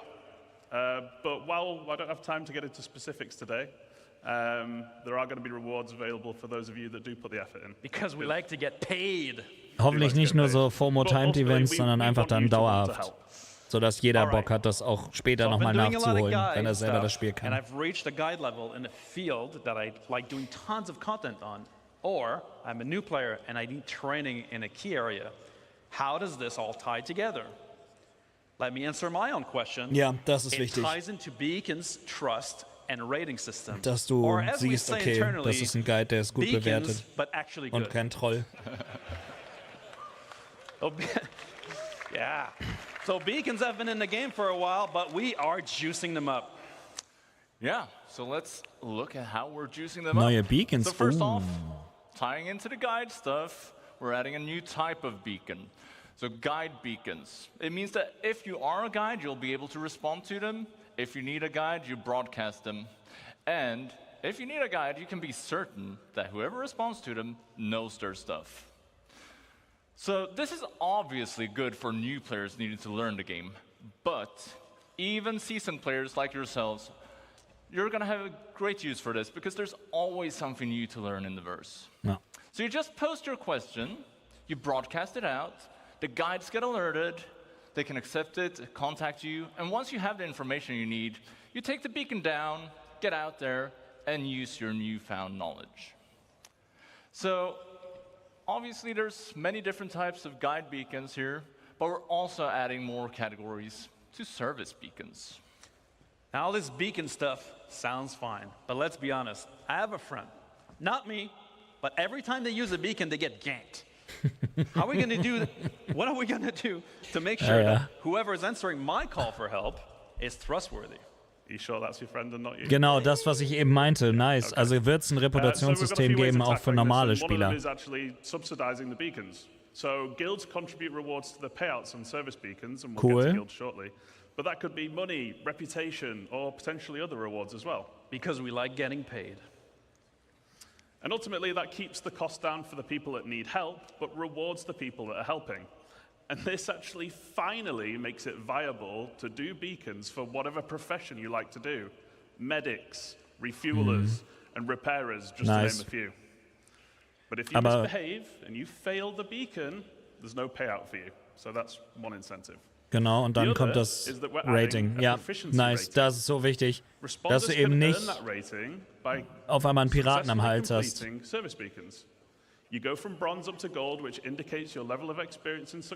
Und das muss der andere bewerten, der das genutzt hat, deinen Service. Weil wenn jemand permanent schreibt, wurde dabei von Piraten überfallen, dann weißt du auch, okay, der hat wahrscheinlich mit Piraten am Hals. So, when broadcasting, responders offer to help and you'll see their rating. Then you'll get to pick who you want to help you out. Then let's say you're not very good. Und wenn du nicht explizit sagst, okay, dich nehme ich, dann wissen sie nicht, wo du bist und so weiter. Du kannst entscheiden, wer dir hilft. Das geht jetzt ja nicht. Jetzt ist der Erste, der kommt, kriegt den Auftrag sozusagen. Das ist sehr schön, ja. We're making the system much more robust to the point of automatically determining success or failure. So we're putting a lot of focus on making the system difficult to exploit. Das feiere ich sehr. In the many different ways that it can be. Weil der ganze soziale Aspekt muss viel mehr promoted werden in dem Spiel. Und auch sinnig. So yeah, that's all great from the Beacon broadcaster's perspective, right? Pretty cool stuff. But they're not the only ones getting ganked. The beacon responders, they're also in a bad position. So what are we doing for the beacon responders? Well, we want to give you some idea of the risk you're putting yourself into by responding to the beacon. So we're adding trust rating. So if we look at this person who's looking for some help to repair here, well, you can see their last 5 recent beacons that they've broadcasted. They have 2 neutral ones. Something's gone wrong, but it wasn't necessarily bad or illegal. Then they have a red one. That's bad. They have been up to something. But they have also been successful with 2 beacons. So, well, at least you can assess the situation before going into it. It ensures your safety when doing a good deed. And yeah, I think that's it for beacons. So, richtig geil, weil dann lohnt es sich, dich vernünftig zu verhalten. I'm really excited for. Oh, yeah. Look at that. That is exciting. I like this one. Did someone mess with the slides? Social Scoring, ja, basically, aber ist ja in so einem Spiel schon wichtig. Well, it's not time for lunch just yet, so who would like das ist to talk eher, about? Das ist, als ob du deinen Uber-Fahrer bewertest, weißt du? Ja, Mann. In-game, nice. Streamer-Org! Aber bei uns werden wieder nur Leute mitspielen, die einfach das Spiel gar nicht können. Ich weiß es doch. Wir werden keinen Combat machen können. Immer nur Chaoten. So, I was originally asked to outline the original ideas behind how organizations would work in the very early days of the project. A younger Ben, big ideas, same ideas, now action.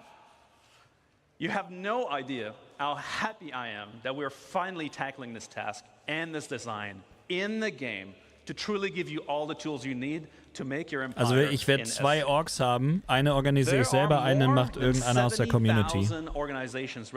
Weil ich will wirklich eine spezielle Org haben, wo ich ein gewisses...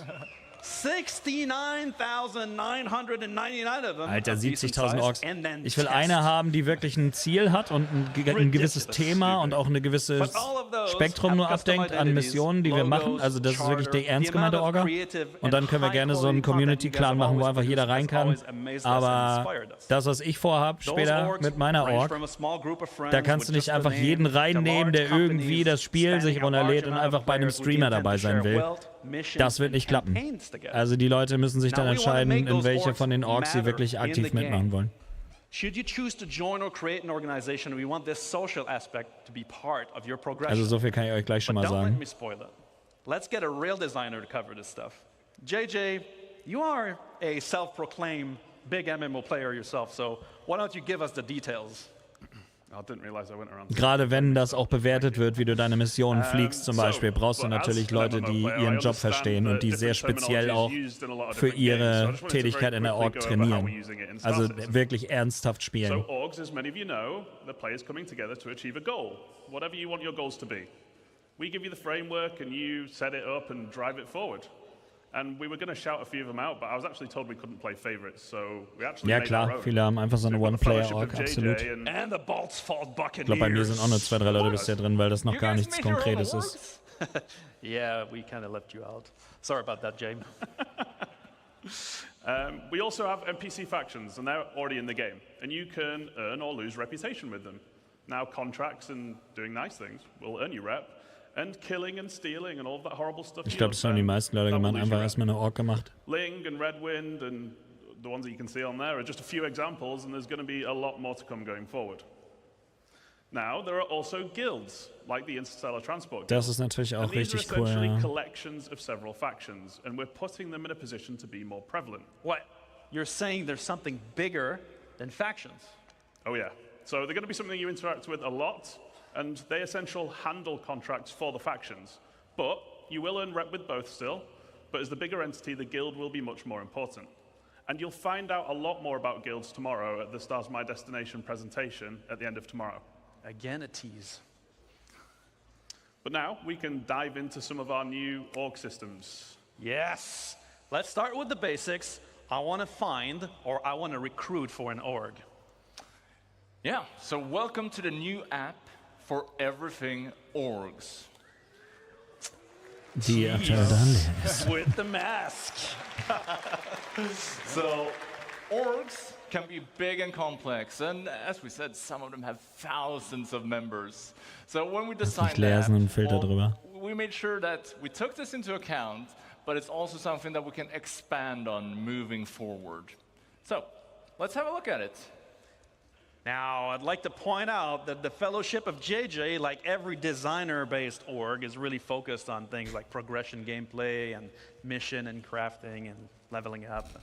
But my Boltzfall Buccaneers, no, they're the real deal. Now, we don't do any of that stuff. Now, we're in it for profit, interdiction lines, shipboarding action. We get all that sweet cargo Been there, done that. For free. We don't give a buck. I don't know what you're talking about. What's in those crates? Slam! Anyway, it sounds like you guys might be interested in joining some big orgs. Well, I prefer something smaller. So I think it's fair to say that we... Haben die Custom-Logos, die du hochladen kannst, die du dir dann auf die Jacke stecken kannst und so? Das wäre ja krank. The Recruitment tab is the place to find them. So, we're giving you the tools to promote your org to potential members in order to give a best first impression to them. I've just noticed that, Ben. You might want to have a word with Rich. It looks like... What? Like he doesn't want you. No way. I'll have to speak with him. Anyway, yes. So we're adding filters for when you're basically trying to find a home. And we want to cater to all types of players, because we're a massive game, right? And orgs are combining tons of different gameplay in tons of different ways. So you can search by name if there's an infamous org you've encountered out there in the verse or online. You can search by size, so if you're after a big and active org like me, or a small and more close-knit org like Gabriel. Ich habe eine ganze Kanne Kaffee schon gesoffen. Then you can also search by the gameplay. Hat so semi gut geholfen. So maybe you love trading and PvP, or maybe you like events like the Daymar Rally. Safe, yeah. So I guess you'd end up searching for, say, social and racing, maybe. What if I love committing crime and Da wird so viel mehr Piraterie und so passieren, wenn das alles im Game ist, was richtig wichtig ist auch, dass viel mehr PvP passiert. Anyway, you can search for whatever you like, and if it's not there, why not just create it yourself? So, we allowed you to join multiple orgs back in 2014. I can still do that, right? Oh yeah. So we're keeping it supported, and we're actually doing the Star Citizen thing, and we're going one bigger. One bigger. So we're giving you an additional one to join when we actually bring it into the game too. And we wanted to keep it because we've all played games where it's far too limited. Like 1 org per character just isn't enough for a game this size. Yeah, ne, das and stimmt. here you get an idea of Schon what wichtig. the full screen will look like. It's going to be your Links die one-stop Orks, shop for das ist joining okay. or finding players for your org. Also optisch jetzt. So let's have a look at the core functions and features to look forward to in the rest of the app. This is the Summary tab. On here, you can select one of your orgs that you're in on the left-hand side, and you'll see, well, a summary, a lot of at-a-glance information. So we'll introduce some of these one at a time. So first off, announcements and org information. Simple Alles stuff. Basic Features, aber You use them wichtig. how you want to. In Star Citizen selbst die Basic Features Also, wichtig. we're adding an Und event zu log. feiern. So in here, you'll get a summary of important events within the org and changes to org statuses or settings. In short, these things, well, Achievements it's a in big game. verse, and it's easy to miss cool Nice. things that happen in your org. And these features will help you stay on top of the day-to-day life of being an org member. Okay, we're also adding an events calendar. Oh, So, nice. by default. Das ist sehr cool, ja. Ja, also wir machen auf jeden Fall eine Org für die Community, ohne Frage. Aber in der Org möchte ich Leute rekrutieren für speziellere Sachen. Ich will aber noch nicht verraten, was. Das kommt dann, wenn es dann soweit ist. Aber wenn das in-game ist, geht das los. Weil ich selber auch noch viel mehr trainieren muss vorher. Getting crushed by the Buccaneers on Monday. That's Gabriel's favorite. It is my favorite. Remember that it is our intent that all the features we're looking at here are available on Spectrum as well, allowing you to access this info even if you're not in the game. This applies to parties, comms, friends, and all other functions. So I can join multiple orgs, like the Buccaneers, the Corvette Club, or the Slam Truckers. But how will others see me in the verse if I have multiple choices? Surely I need to pick a banner. So that's covered by something new called representing. And it's actually quite similar to the existing affiliation main status system on the website. So if you're in multiple orgs, you choose which one you want to represent, but you can only represent one at a time. Now, there are ongoing benefits for being in orgs, which we'll get to in a minute, but choosing who you represent asks which one you want to benefit from at any given time. But why? Well, Cheaten, Exploiten, Griefen, es wird nie so cool gespielt, wie man sich das vorstellt. Deswegen hat man ja Orks, deswegen hat man ja Mates, deswegen fliegt man in Flotten und nicht alleine. Und es wird Systeme geben, die friedfertig sind, wo du nicht so viel griefen kannst wie in anderen. And there's no need for you to switch which org you're representing to see things like this Mobi screen or org Das finde ich auch wichtig, dass du nicht andauernd hin und her switchen kannst, wen du repräsentierst. How often you can switch to avoid exploitation. Genau, dass du nicht zwischen Piraten und sonst was im Hin und Her wechseln kannst. Playing by the rules. Ja. And a big part of representing is visualizing it in world. We want you to be able to fly your banner for your org. So we're adding another MMO staple to the game. Tags. Nice. Ich hatte jetzt gehofft, dass man das Logo auch auf dem Schiff hat, wenn man möchte, oder zumindest auf dem Overall oder so. Das wäre halt geil.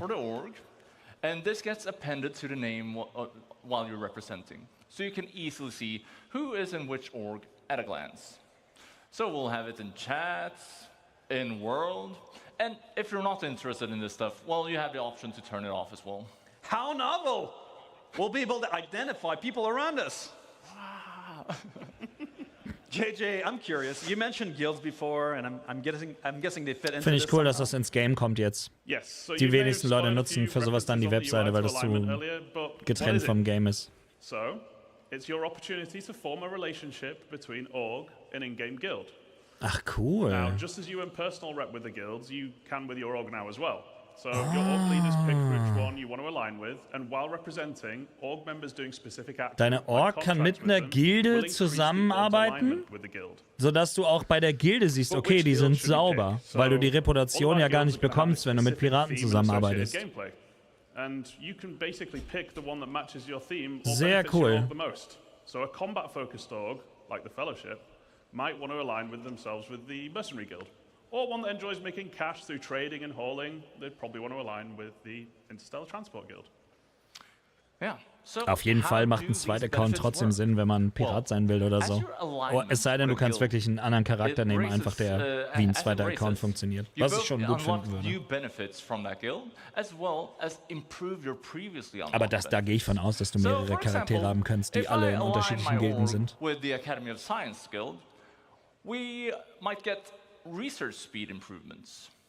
Das wäre ja kein Nachteil. And that speed benefit gets better. And needless to say, other guilds will have other types of benefits. Finally, on guild alignment, you are not locked in forever. You can switch at any time. However, that will put your alignment back at 0. So it's a big choice. So every member gets full benefits. Well, not necessarily. We're also introducing loyalty. Für deine Gilde. Perfekt. To the org's alignment with a guild, but this represents your relationship to the org you're in. Ja. Dann kannst du eben nicht in der Piratengilde sein und in der Peace-Gilde und dann alles durcheinander machen. So for example, you could be doing missions for the org-aligned guild, or you could be depositing money and materials into org storage. Org storage? Another tease. Ja, cool. Org Storage macht Sinn. Solche Systeme machen das aber interessant, weil dann hast du so einen wirklichen Effort mit allen zusammen eine Gilde aufzubauen und jeder macht seinen Teil dazu. Und dann macht es auch Sinn, in der Kampfgilde trotzdem Miner zu sein, einfach um die Kampfgilde zu supporten. Und die können dir dann Geleitschutz geben, während du Mining machst und so. Da ist so viel möglich. We also wanted org leadership to be able to view members' current loyalty and use it as a tool to reward appropriately with things like ranks and permissions. And then loyalty resets to 0 when you leave an org, so there's some incentive for sticking around. Wait, does that mean I lose my loyalty if I change my representation away? No, so not representing puts your contributions or ongoing benefits on hold. So when you start representing again, you essentially just pick up where you left off. Okay, also du musst dir eine aussuchen, wo du die Boni von bekommst. Not very loyal, so it resets. Und wenn du rausgehst aus einer Gilde, dann verlierst du und bist wieder bei Null. Auch wenn du wieder neu reingehst. Aber das ist wichtig, dass sowas existiert, damit du wirklich eben genau in diesem freien System nicht so ein Durcheinander hast, dass jeder mal so ist. Das ist einfach super wichtig in so einem Spiel, dass man sich fokussiert auf eine Tätigkeit oder zumindest eine Richtung von legal zu illegalen Tätigkeiten. And your place in it. So in here, you'll be able to manage members, you can leave notes and see the ranks of members. And as we did with the friends list and the party list, we're adding rich presents in here as well. Das kann nicht früh genug kommen hier, das Feature, ehrlich gesagt. Weil das belebt das Verse ohne Ende. Wenn du auf einmal viel mehr Clans hast, die sich in-game besser, schnell zusammenfinden können und Sachen machen. Alles, was sie in dem Panel gezeigt haben, wirkt banal, wird das Game aber viel spannender machen. Stop teasing us with org storage! God! So, alright, so orgs form and friendship and animosities. Ich höre mal Orks sowie Maybe my Buccaneers and the Fellowship of JJ don't really see eye to eye most of the time. Would be great for this to translate in game, wouldn't it? It would, wouldn't it? Sehr stark. Clan Wars und so. Oh. So yeah, it's a good job we got it covered, which is with our new alliances and rivalry system. So you're going to have the ability to create alliances and go to war. Wie geil. There are many reasons to make friends. You might want to have trading partners, or you might want to group up for protection if you're playing somewhere like Pyro. Das ist auch so ein wichtiger Aspekt einfach. Many reasons why you won't get along. Maybe an org keeps attacking or stealing from you. Alliances forming an agreement between two org leaders. Dass du Allianzen machen kannst zwischen den Orks ist super. Das hat noch nicht mal jedes MMO. Dass das ins Game eingebunden wird, jedenfalls.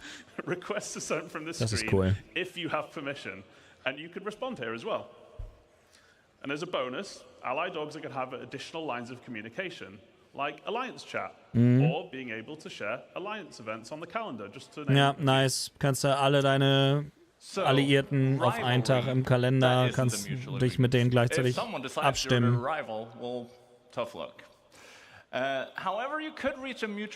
Du siehst sofort, wer Freund und Feind ist in deiner Nähe. And there's no real benefit to having rivals, so we want to make them easy to identify. That's why alliances and rivalries tie directly into hostility indicators. So just like ja, now, genau das dachte ich mir nämlich, ne? Dass du sofort erkennst, wenn einer in der Nähe ist, ob das einer von deinen Rivalen ist. Und vor allen Dingen jeder in deiner Org sieht sofort, okay, das ist ein Feind. Das ist fucking super. Ja. Und Verbündete auch. Wenn du random in einen Typen reinläufst und du siehst, der gehört zu einem alliierten Clan, kannst direkt mit dem irgendwas machen. Oder dich einfach unterhalten. Wie cool das einfach ist. Man wird sich so viel mehr einloggen in dem Spiel, wenn sowas einfach drin ist. They're not legal to attack. That's the go straight to jail card if you kill them here. So we'll be adding. Warte mal, wenn das deine echten Feinde sind, hast du nicht mal rechtliche Konsequenzen, wenn du die angreifst? Nee, wahrscheinlich nicht, deswegen sind sie orange. Okay. So, that's everything for Orgs today, but it's just the tip of the social iceberg. And we didn't have time to show you everything, but there's lots more to show in the future. And we're super excited. Das sind auf jeden Fall sehr gute Features, ja. Sehr wichtig. Now, what have we learned? We're upgrading Star Citizen social tools to MMO size. With a new social app in the MobiGlass, proper tools to manage parties with rich presence, ready check, and ship information. Hoffentlich kommt's vor der nächsten CitizenCon alles. The niceties normally present in every game. A new party finder, a system that allows you to find players to play with. Revamp beacons and guide system powered by rating and proficiency. On orgs, we're bringing orgs in the game. Ja, sehr cool, sehr coole Features auf jeden Fall. With a new orgs app, but also alignment. So you align your org with a guild and get benefits for your members, representations, which identifies you in the verse and gives you benefits and loyalty to your orgs, and alliances and rivalry to identify friend from foe. And now, we're going to leave you with a short video to end on because we couldn't show everything we're working on. But what would it look like in the unlikely event where our two powerhouse orgs came together as one? And my org, right? Yeah. It's a little teaser for tomorrow's Crafting Your Home presentation and what you can build together as an org. And das wird doch richtig krank dann mit dem Base Building. Have a great CitizenCon, guys. See you there. Yeah.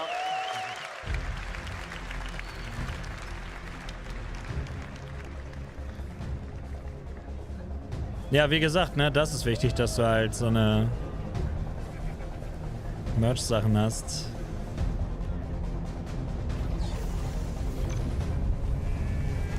Ja, nice. Wovon ich geredet habe. Perfekt.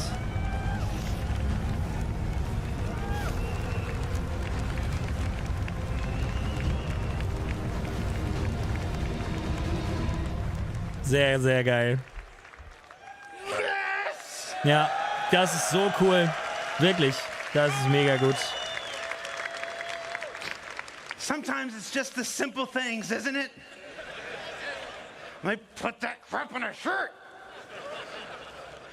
All right, so we're at our midway point of day one, guys. We're going to take about a 45-minute to 60-minute break, depending on some technical stuff that we're going to figure out backstage. This is your chance to go get some food, go to the bathroom, stretch your hammies, whatever you entertain yourself for the next 45 minutes. But come right back. We're coming back with the cosplay contest and then 2 presentations. Geht's weiter, I promise. It's only up from here. Thanks for watching, Wie soll guys. das We'll denn see you in gehen? about an hour. Also, ich muss echt sagen, wirklich schwer krasser Shit.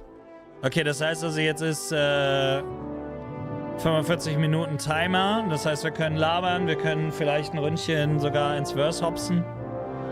Ich weiß nicht, wie gut das gerade funktioniert mit dem Wechsel. Probieren wir gleich mal. Ich will einmal nochmal hoch, schnell selber nochmal Pipi machen.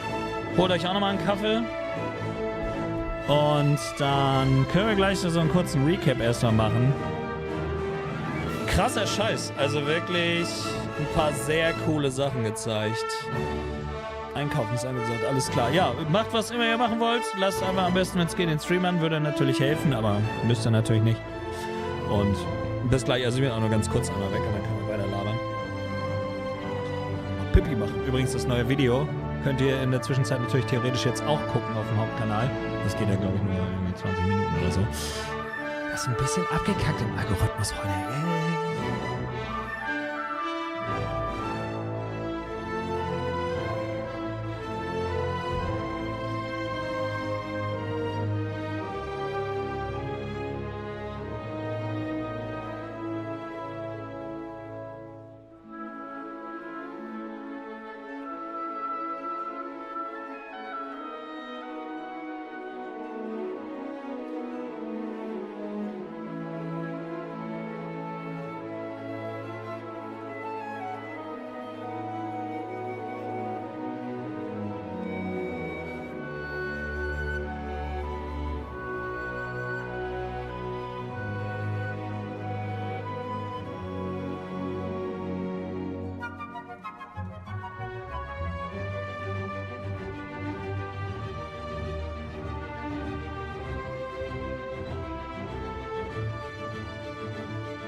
So.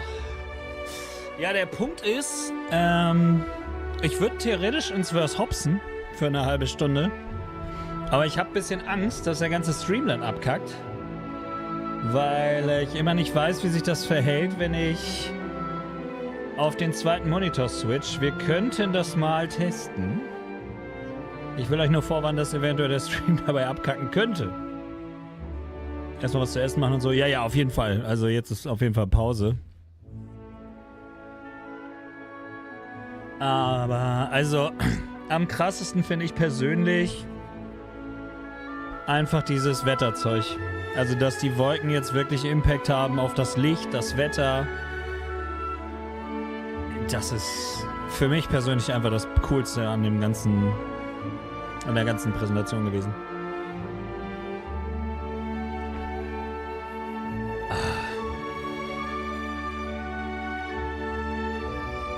So, warte mal, ich switch mal einmal rüber. Siehst du, guck, das haben wir nämlich gedacht.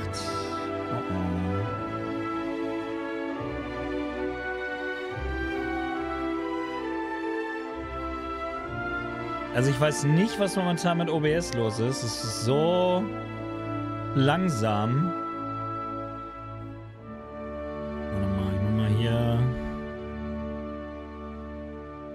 Ton aus.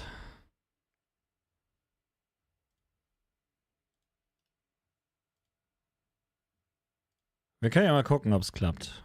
Theoretisch müsste eigentlich alles angeschlossen sein.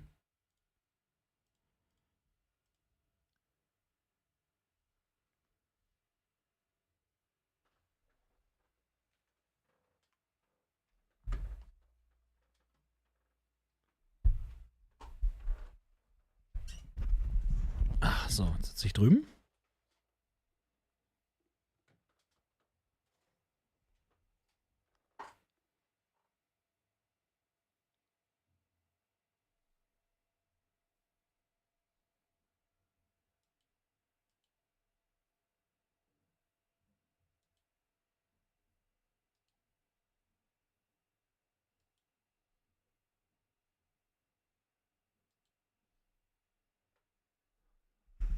Darth Eddie.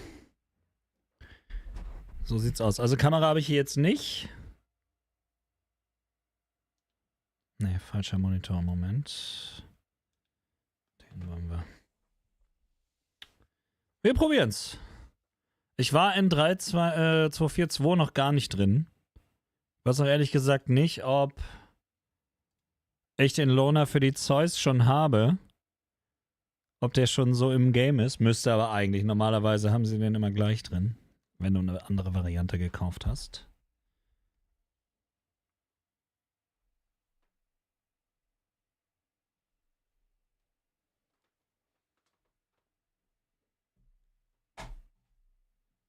Akuten Kabelsalat, Digga.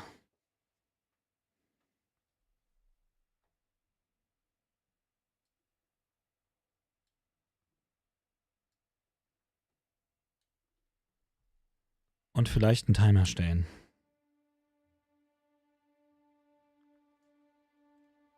Wieso ist das nicht Vollbild? Scheiß. Das stimmt, Vulkan hatte bei mir, glaube ich, Probleme gemacht. Stimmt, ich habe ja noch gar keinen Charakter.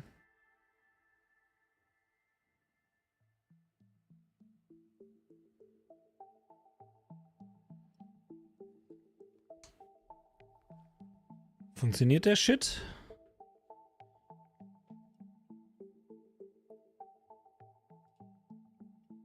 Ich glaube ja. Ich glaube, ich habe aber mein Preset noch, ne?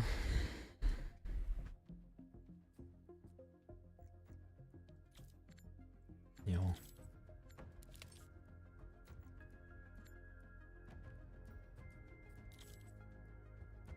So ein Feature, was einfach Riesenunterschied auch macht, finde ich.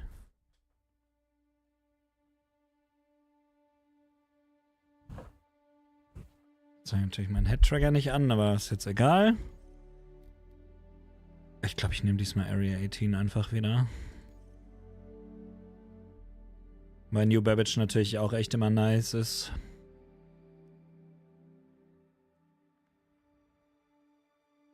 Wobei jetzt mit den neuen Hangars und so müsste das eigentlich egal sein. Wir probieren das einfach mal aus. Ich habe das alles noch gar nicht ausprobiert.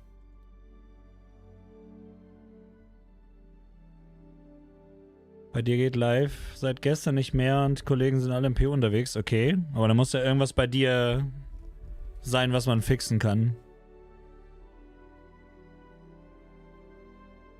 Kein neuer Bart oder Frise oder ein Tattoo. Stimmt, man kann jetzt ja Tätowierungen und so machen, ne?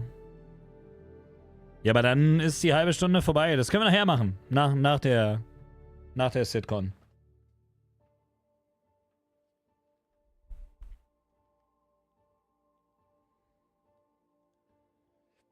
Ich hoffe nur, dass wenn ich zurückschalte, dass dann auch noch alles funktioniert. Also irgendwie ist mein OBS super langsam. Aber ja, ich hoffe, ich kann jetzt in den nächsten Wochen irgendwann nochmal die Grafikkarte austauschen im Streaming-Rechner. Dann sollte das eigentlich richtig funktionieren. Falls nicht, wüsste ich nicht, woran es liegen soll. Die Hardware ist eigentlich tippitoppi. Also außer, dass vielleicht mein Lüfter irgendwie im Eimer ist. Aber das glaube ich eigentlich nicht. Also die Wakü.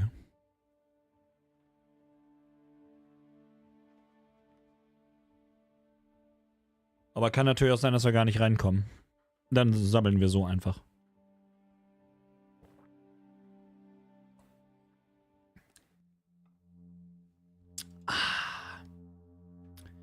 Area 18. Oder wir gehen in Arena Commander oder so. Kann man ja auch machen. Also manchmal braucht er ja ewig zum Laden. Wir haben jetzt erstmal einen Moment Geduld. Wenn es nicht geht, ist auch egal heute. Also ist mir wurscht. Das ist ja jetzt sowieso nur bis um 12:30.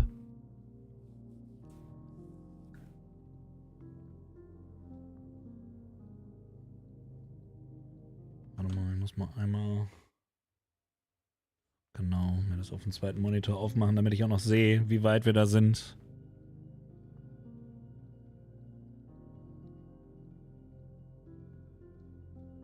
Da haben einige die gleiche Idee. Ja, ja, klar. Das wird auch deswegen ziemlich überladen sein. Ich denke, es werden auch viele neue Leute dazukommen, gerade die das ausprobieren wollen. Das ist halt jetzt wieder ein Ansturm.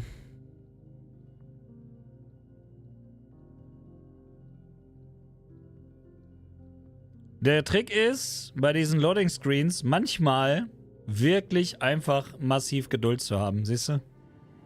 So, wenn man jetzt ungeduldig gewesen wäre, dann hätte es nicht geklappt. Man darf halt nicht die Geduld verlieren. So, funktionieren die Dinger direkt hier? Ich habe das wirklich noch nicht ausprobiert. Okay, ist einfach nur ein Zugang zum Inventar. Alles klar. Aber sollte man nicht eigentlich ein Interface haben mit Sortieroptionen und so? Oder ist das nur im Hangar? Wie gesagt, ich weiß das alles nicht. Einfach nur immer wieder Buff davon, Alter, wie gut das mittlerweile selbst in den Cities bei mir läuft. Aber beim ersten Start ruckelt es immer ein bisschen mehr.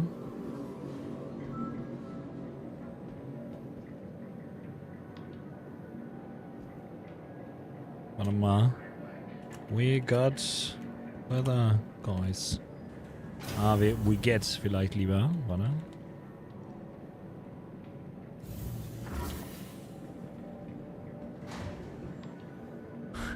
Bisschen hypen noch.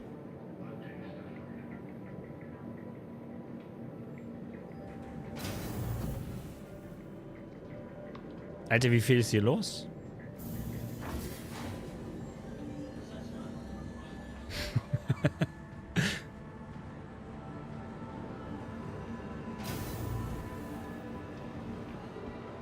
Altar ist das, ne? Ja.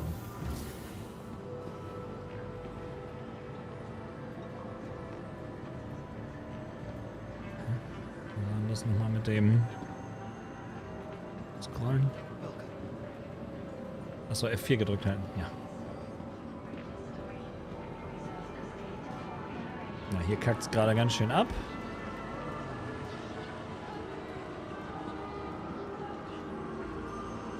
Okay, schnell zum Hangar. Ich will mir zumindest mal meine Zeus angucken.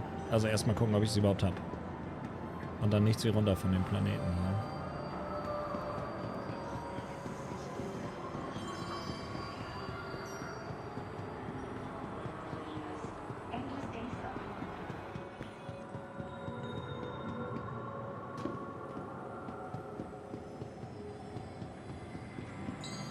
Ich spiele das übrigens ohne DLSS, ne?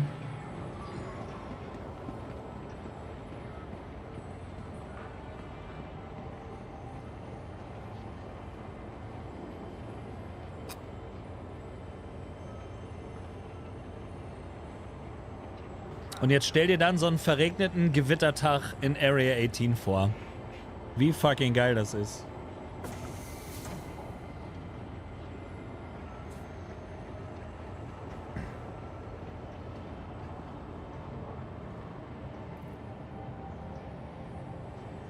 Okay, also man kann jetzt einfach gar nicht mehr so ins Inventar, verstehe. Diesen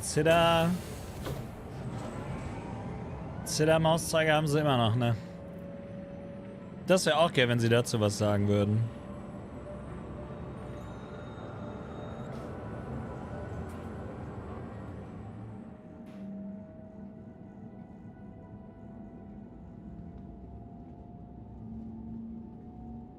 Der Helm passt nicht zum Rest. Alter. Glitch. Classic.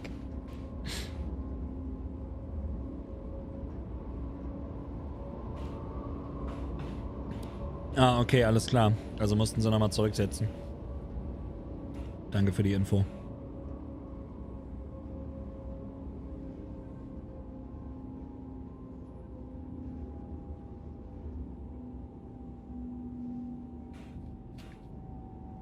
Now arriving.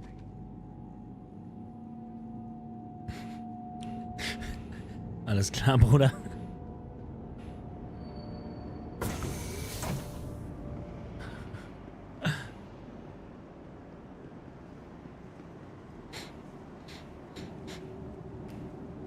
Ach, Digga, ich denke, was ist das für... Meine Frau saugt vor meinem Büro gerade. Also, falls ihr das gerade auch gehört habt, das lag am Staubsauger. Ich hätte nicht gedacht, dass das Mikro das mit aufnimmt, aber ich dachte gerade, das ist irgendein Bug im Game, aber das war nur der Staubsauger. Ja, ich muss mir mal eine schalldichte Tür einbauen irgendwann, glaube ich. Das wäre vielleicht hilfreich. Das wäre wahrscheinlich auch sehr im Sinne meiner Frau. Gerade wenn ich Battlefield spiele. So, dann wollen wir mal. Ich will jetzt erstmal nur gucken, was ich so an neuen Spielzeug habe. Ich habe ja zum Beispiel noch gar nicht diesen komischen, coolen Alien Walker da benutzt. Den können wir mal ausmachen, den Chat. Jetzt wissen wir auch, wie die Dame dazu aussieht. So, dann gucken wir. Genau, ich habe die Peregrine. Die ist neu. Die habe ich noch nicht ausprobiert.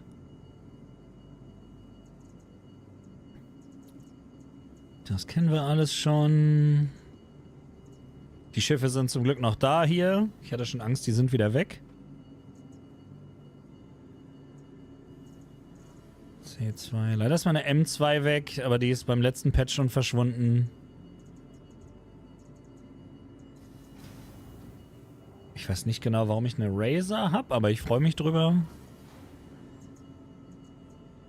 Alle 300er Varianten, die es gibt, bis auf die Standard.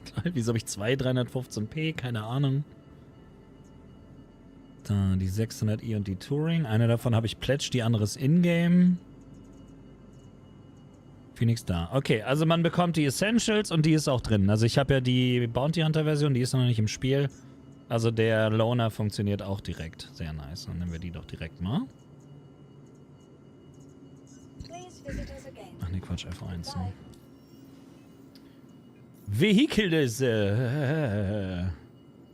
Natürlich das neue Schiff, schön weit unten.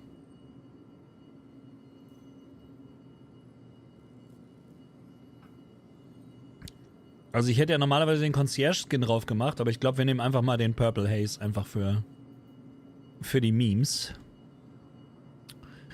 Habe ich noch irgendwelche Drives? Ach, das ist ja jetzt egal. Oder ich weiß nicht, ob das jetzt schon gepatcht ist, aber die haben doch alle auf ein Level gebracht jetzt, ne?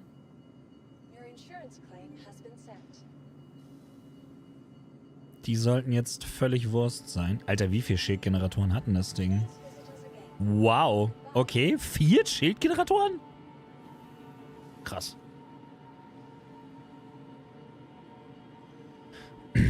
Kanonen dran. Jo, nice. Und Repeater am Turret, ja. Ja, das ist cool. Das wirkt auf jeden Fall brauchbar. Achso.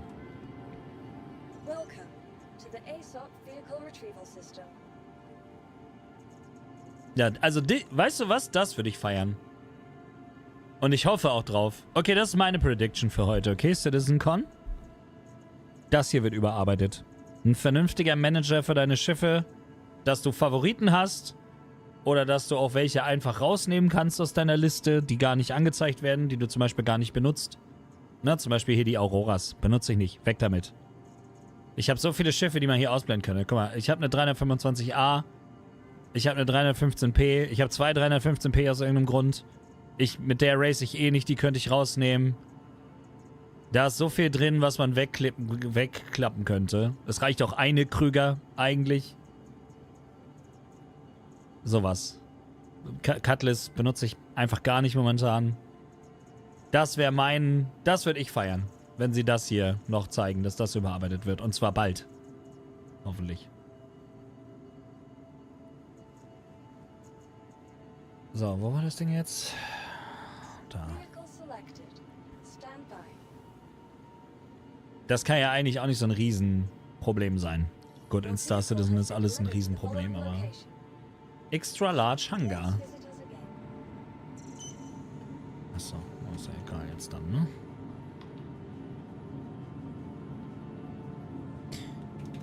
Hat einer von euch schon so ein bisschen Einrichtung für seinen Hangar gemacht? Funktioniert das? Diese Persistenz da Sachen reinzulegen und so?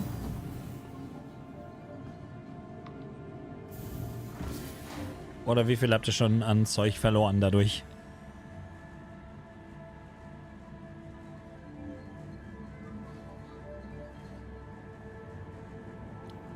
Ich hoffe ja, dass sie die Fahrzeuge noch in die Frachtelevators reinkriegen, ne? Ich glaube, aktuell ist so, wenn du zum Beispiel jetzt nur so ein Mini-Fahrzeug dir spawnen willst, dann spawnt er das auch hier. Und hier zum Beispiel verstehe ich nicht, warum er die kleinen Raumschiffe nicht weiter vorne spawnt. Es sieht so verloren aus da drin, in diesem Riesenhangar jetzt, weil ich so große Schiffe ja auch habe. Also da brauchst du ja wirklich fast schon ein Fahrzeug, nur um hier durch den Hangar zu fahren.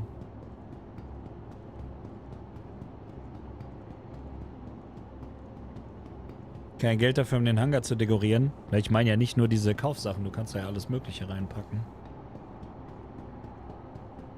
So, und wo ist jetzt hier das? Da.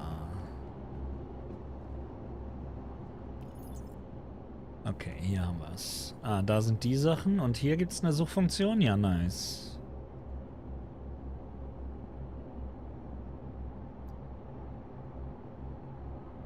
Und wie...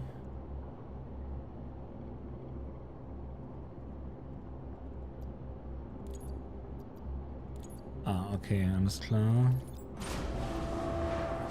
Ah, jetzt habe ich Fehler gemacht. Ich dachte, das ist rauf und runter scrollen. Ah, man muss ihn erst runterfahren und dann kannst du die Sachen auswählen. Verstehe. Nee, war dann ja doch richtig. Okay, so, und hier kann ich jetzt Armor. Alles klar. Kann ich mir nur meine Helme angucken. Das ist auf jeden Fall schon mal besser als vorher. Aber auch hier, ne, das ist das, was ich meine. Also das ist halt trotzdem super clunky irgendwie noch.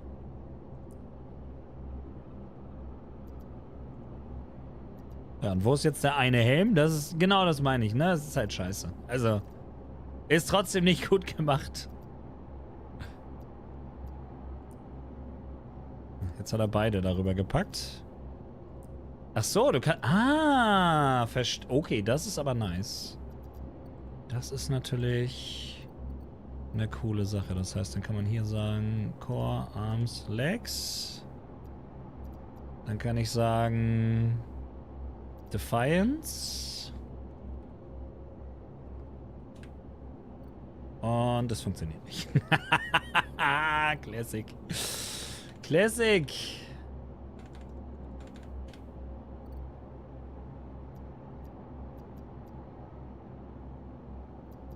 Kann ich dann wenigstens PAB eingeben? Oder muss man das den genauen Wortlaut benutzen oder was? Oder braucht der einfach länger?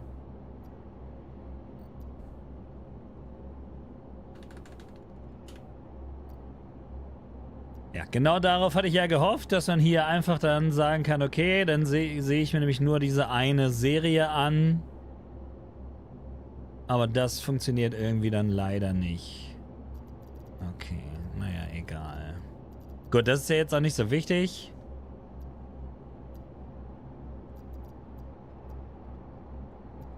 Das kann hier wieder rüber.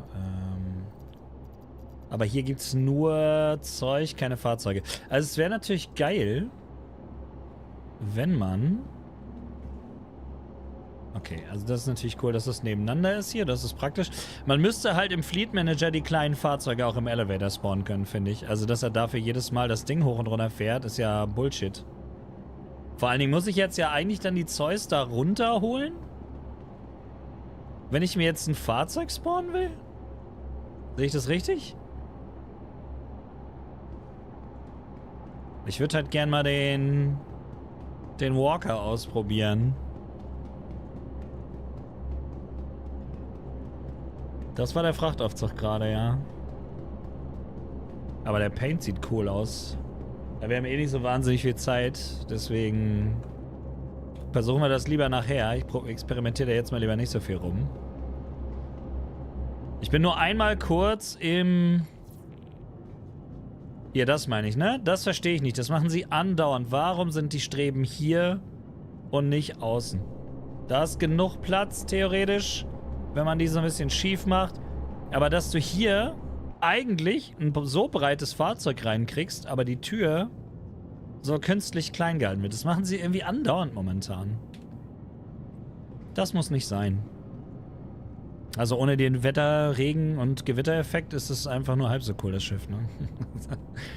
Genau, ach ja, stimmt. Und hier kann man auch rein, was auch mega ist. Übrigens scheint das auch so zu sein, dass auch die Leiter einen Anstrich bekommt. Was ich auch sehr nice finde. Genau, Engineering Terminal ist auch jetzt drin. Das finde ich richtig geil bei der Zeus. Das habe ich gleich als allererstes gesehen. Dass du hier so einen einfachen Airlock hast. Also endlich mal ein Schiff, wo du wirklich super easy rein und rauskommst. Du kommst über die Leiter direkt rein, du kommst hier direkt raus in Space. Und das ist super cool. Und sowas wünsche ich mir halt für die MSR. So einen einfachen Zugang irgendwie. So, jetzt wollen wir uns das Ding erstmal angucken. Ja, der sieht schon nice aus, der Paint auf jeden Fall. Der ist cool.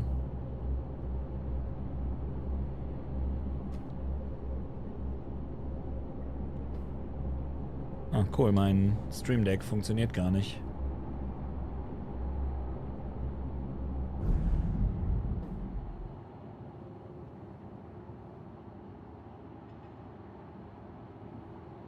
Start- und Landeerlaubnis kommt nicht. Warum nicht? Haben die Knöpfe schon wieder geändert, oder was?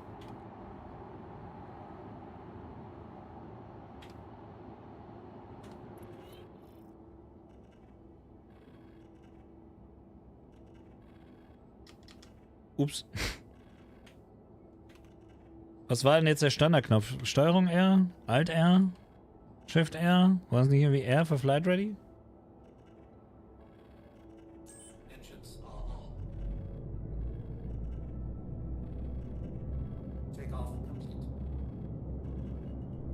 Doch, ist ja offen. Null.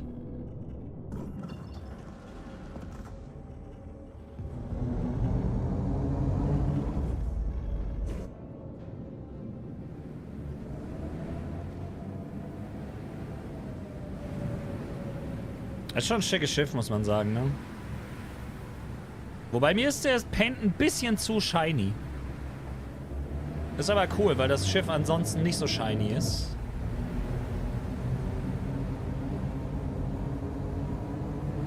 Aber ich finde schon krass, wie gut das in 4K läuft, Alter. Also gerade hier so.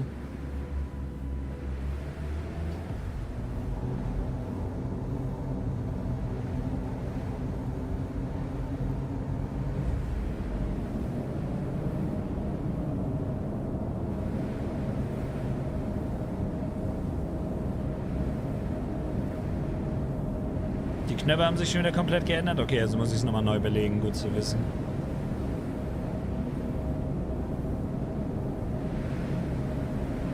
Und da ich meine, man sieht es hier, ne? Die Schatten sind schon da. Also es wird schon dunkler, wenn die Wolken kommen. Aber diese Gewitterfront vorhin, das ist halt nochmal Next Level. Weil hier sieht es dann... Also es ist trotzdem cool. Man sieht auch da hinten, ne? Aber der Unterschied zu dem, wie das jetzt dann demnächst aussehen wird, ist ja schon echt krass, Junge. Na, da hinten siehst du auch das Loch im Wolkenband und so auf dem Boden. Also die haben ja schon ein derbes Upgrade gemacht mit den letzten Wolken, aber was da jetzt noch kommt, ist ja wirklich absolut insane. Aber einfach mal so als Vergleich nochmal so direkt aus dem Game.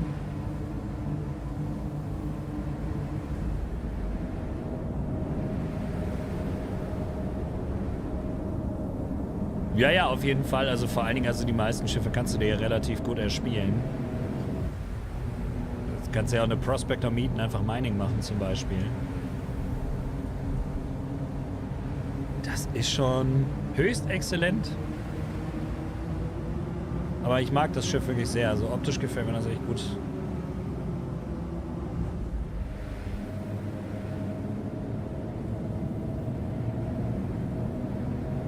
Und wie gesagt, was mir gut gefällt, ist das Cockpit, ne?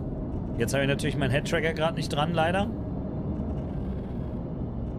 Ist nicht das beste Cockpit überhaupt, aber es ist schon angenehm. Ich mag das halt, wenn in der Mitte unten nichts ist, weil dann kannst du nämlich auch sehen, wo du landest und so. Ich bin ja eher so ein First-Person-Lande-Dude.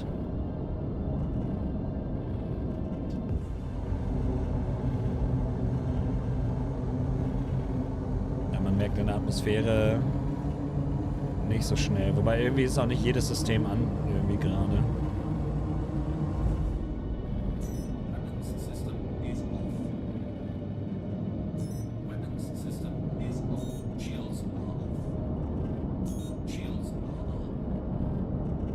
Irgendwie musst du jetzt alles manuell aktivieren, weil die Knöpfe scheinen noch zu gehen.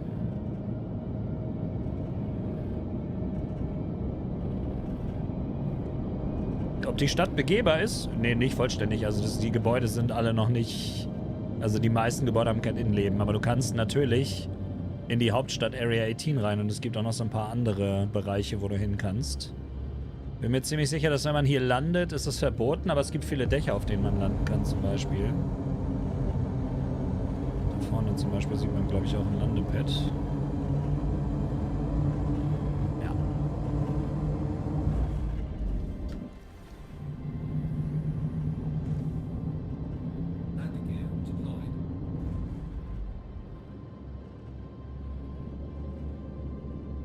Gucken, ob ich es richtig einschätze, wie breit das Ding ist.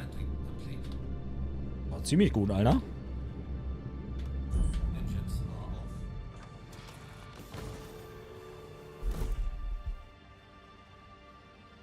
Mein Mikrofon ist schon wieder so lose irgendwie hier. Warum?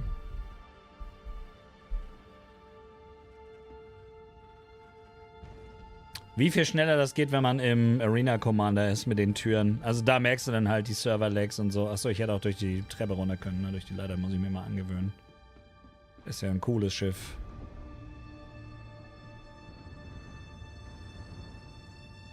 Aber schon krass, das Verhältnis, wenn du so im Raumschiff unterwegs bist, wie klein das alles wirkt. Und wie riesig das alles ist, wenn du dann aus dem Raumschiff aussteigst. Also unten so durch die Stadt kannst du nicht laufen. Da ist noch nix. Aber in Lorville zum Beispiel sind sie dabei, die ganzen Innenbereiche zu machen. Also das werden später tatsächlich begehbare Gebäude sein, die mit KI und so voll sind.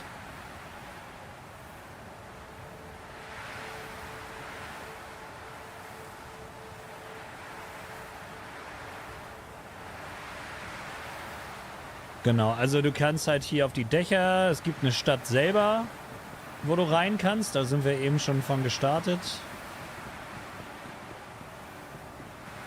Es gibt noch andere Städte, da kannst du ein bisschen mehr drauf laufen. Das sieht natürlich jetzt total Potato aus, wenn man so ranzoomt.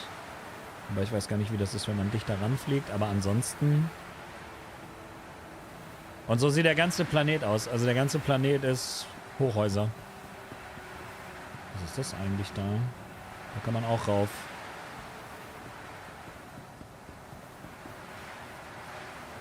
Ja, und das ist Area 18, genau. Von da sind wir losgelaufen. Da ist unser Hotelzimmer sozusagen.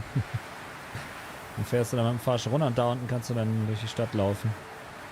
Oder nee, warte mal, das stimmt gar nicht. Das ist der Flughafen hier, der Raumhafen. Area 18 müsste da hinten sein. Ja, das ist, glaube ich, das Hotel, wo wir gewohnt haben. Irgendwie so. Auf jeden Fall, das ist Area 18. Das ist die Stadt, in der man rumlaufen kann. Aber auch da ist nicht alles begehbar. Also das ist halt eine Spielestadt, wo du... Ich mache hier voll die Gesten, ihr seht das gar nicht. Coruscant Light.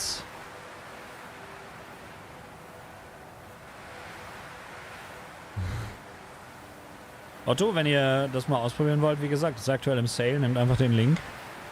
Kriegt ihr sogar noch einen Quad dazu gratis, dass man auch später noch zu einem besseren Schiff upgraden kann.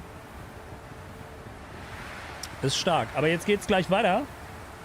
Da steht 10 Minuten, also werden wir gleich wieder rüber switchen. Einfach nur, damit ich auf Nummer sicher gehen kann, dass nichts crasht. Wenn ich jetzt gleich auf den anderen Monitor rüber wechsle und das crasht, dann wisst ihr Bescheid, dann kommt einfach gleich wieder. Das ist jetzt nicht der Stream dann vorbei, sondern...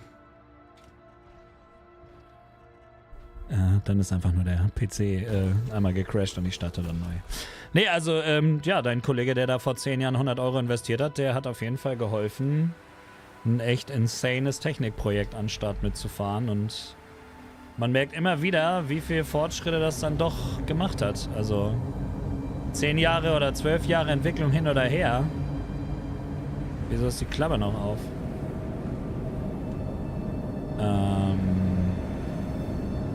Der Knopf funktioniert auch nicht mehr. Nice. Nein, egal. Ja, komplett ohne Ladebildschirme auf die Planeten, rauf und runter. Das ist, finde ich persönlich schon auf jeden Fall eine Leistung und muss man auch respektieren, was sie zumindest schon geschafft haben. Sowas hätten die meisten Firmen nicht mal im Ansatz mit der Kneifzange angepackt, den Versuch. Motek, danke für den Sub.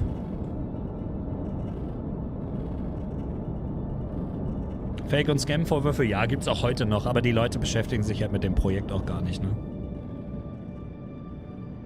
Vor 3-4 Jahren bin ich eingestiegen erst in Star Citizen. So, ich versuche jetzt mal rüber zu switchen.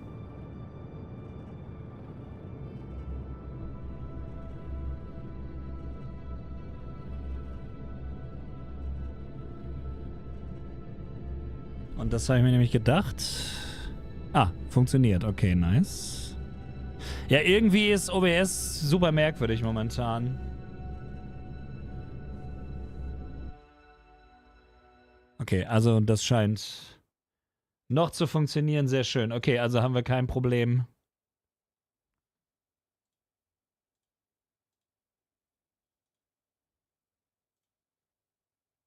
Ah, ich habe den Tab gemutet. So, nice. Dann kann der Fernseher wieder aus.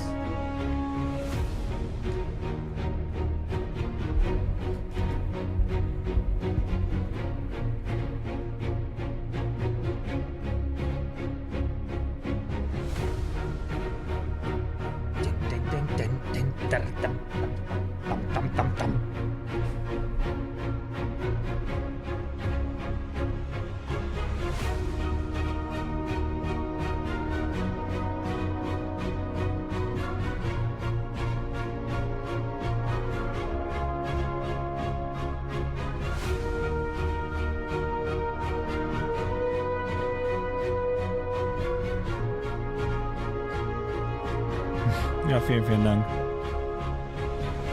Das Game wird auch noch Gegenwind bekommen, wenn es fertig ist und aktiv gespielt wird. Also das ist halt nun mal der Style im Internet, ne? Die Leute lieben es, einfach Sachen zu hassen. Vor allen Dingen Sachen, die sie nicht mal interessieren, die sie gar nicht spielen wollen. Das ist so ein Game, da sind halt viele einfach auf so einen Hate-Train aufgesprungen. Also es gibt durchaus berechtigte Kritik an dem Spiel. Wie gesagt, es ist halt mehr Technikspektakel als eigentliches Spiel bisher, wobei alles, was sie heute gezeigt haben, ja schon sehr viel Gameplay-Elemente mit sich bringt. Und mal gucken. Aber wie gesagt, das habe ich auch Anfang von der CitizenCon schon kritisiert. Beziehungsweise gesagt, dass ich mir das wünsche, dass sie viel auf so Gameplay-Features eingehen, weil das ist halt das Wichtigste.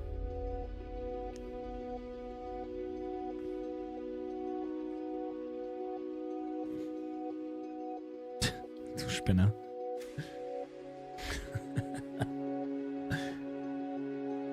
Ihr könnt euch darüber noch bis an mein Grab lustig machen, über diese Portal-Sache. Aber Portal ist eine der besten Innovationen in Battlefield gewesen, die sie seit Ewigkeiten gemacht haben. Und sie haben es komplett an die Wand gefahren, weswegen ihr euch jetzt drüber lustig machen könnt, dass ich es gefeiert habe. Hätten sie es nicht an die Wand gefahren, dann würdest du jetzt Portal spielen. Und zwar mit an Sicherheit grenzender Wahrscheinlichkeit. Aber danke für den Prime. Genau, ja, das Game ist sowieso woke. Da war auch am Anfang eine Frau zu sehen, die ist da durch die Halle gelaufen und so, ist alles woke. Kannst vergessen. Ist unspielbar einfach. Der eine Entwickler hat auch blaue Haare, also der ist einfach furchtbar schlimm.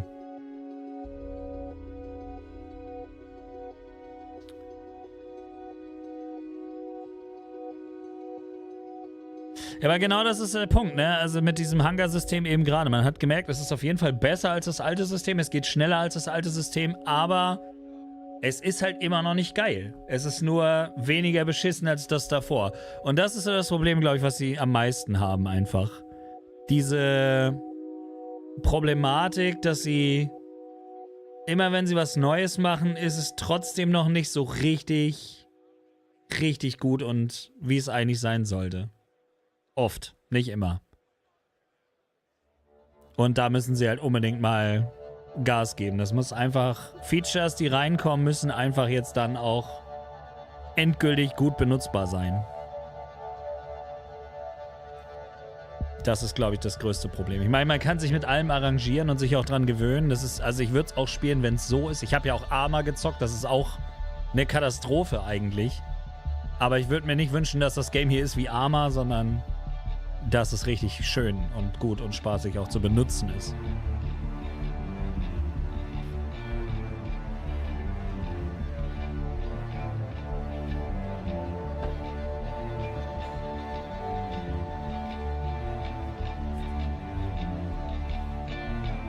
Aber also die erste Hälfte war schon krass und wenn er meint, dass es jetzt nur noch besser wird und gerade zum Ende hin diese Redacted Panels. Ich bin echt gespannt, was heute noch kommt.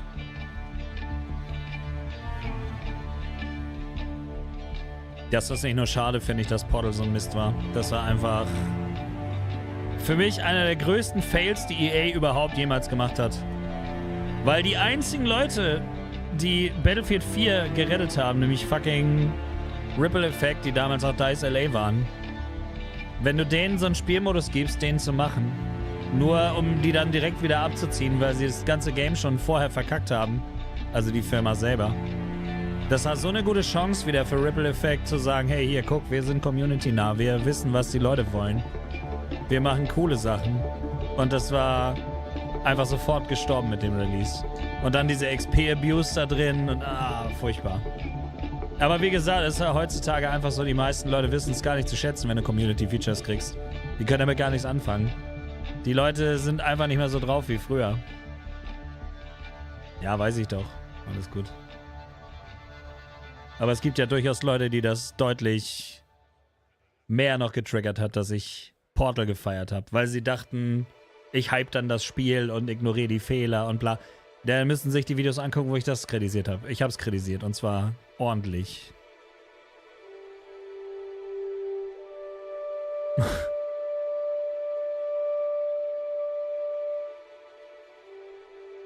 So, gib Gas jetzt hier. Kann nicht mehr vorspielen, wir sind schon im Live. Ich finde es aber mega, dass jetzt auf YouTube läuft im 4K der Stream. Also die Bildqualität und so ist alles topper. Konnte man richtig gut genießen. Gerade diese Szenen mit dem Gewitter und so. Das wäre so viel miserabler gewesen, wenn es jetzt nur in schlechter Qualität auf Twitch. Also sorry an alle, die bei Twitch geguckt haben, aber die Leute, die bei YouTube geguckt haben, werden da deutlich mehr von gehabt haben von der Atmosphäre. Ja, definitiv. Mecker nicht genug. Nee, bei Battlefield habe ich scheinbar nicht genug gemeckert. Aber ich hatte auch wenig Probleme mit dem Game. Das ist immer das Problem.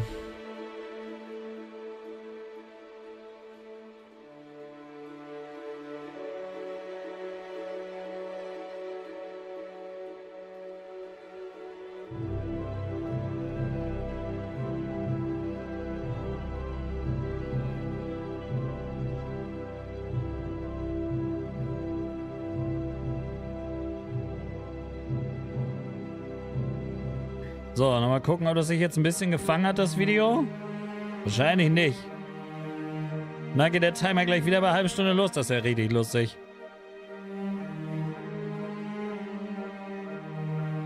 Ne, ist komplett am Abkacken. Krass. Wow. Jesus. Okay, also YouTube sagt immer, dass es egal ist, wann man die Videos freischaltet. Die Uhrzeit ist nicht wichtig. Aber ich bin mir ziemlich sicher, das habe ich verkackt, weil ich das heute Morgen um 10 freigeschaltet habe.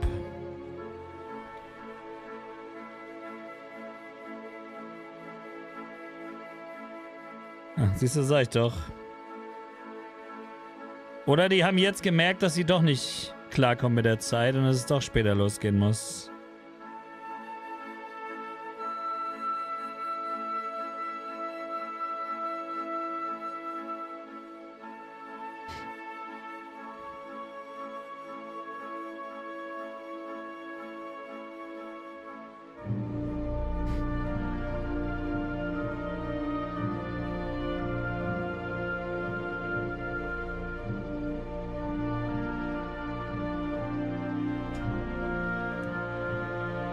Kritik ist ja nicht von vornherein negativ. Doch, auf jeden Fall.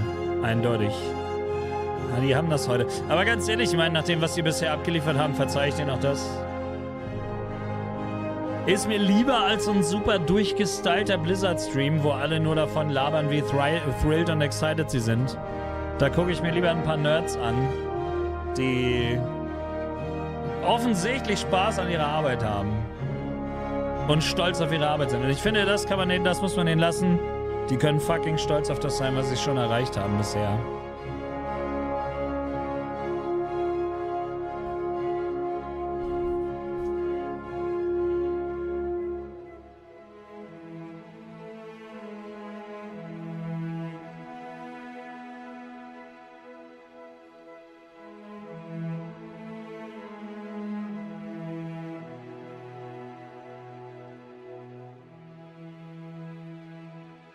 Ja, Squadron 42 kommt 100 Pro irgendwas Großes, denke ich. Entweder kommt ein neuer Trailer oder wirklich Infos zum Release. Oder dass sie auch da vielleicht eine Alpha oder sowas noch ankündigen oder eine Beta irgendwie.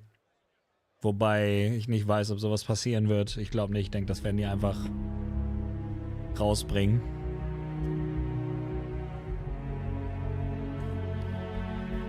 Aber woher wissen die jetzt, dass sie in der Viertelstunde es geschafft haben?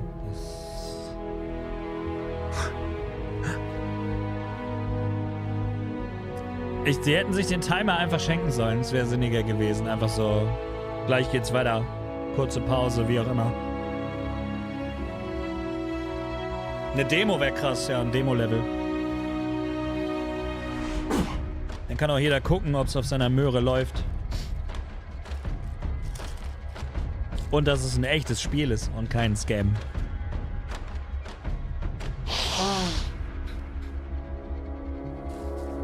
Danke.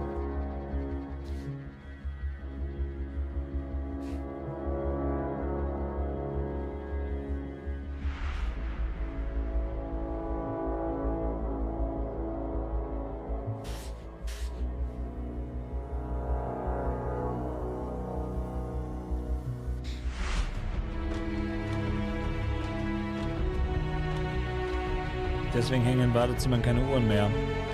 Jupp.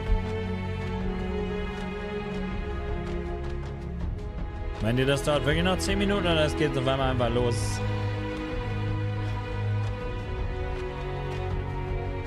Ich werde mal kurz oben fragen, wie lange es mit dem Essen dauert.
fand's aber auch spannend, Alter. Danach kommt Counter Nummer 3. Bestimmt. Das ist ja schon ein bisschen witzig.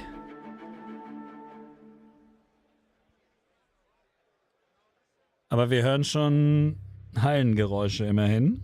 Die waren eben, glaube ich, noch nicht da.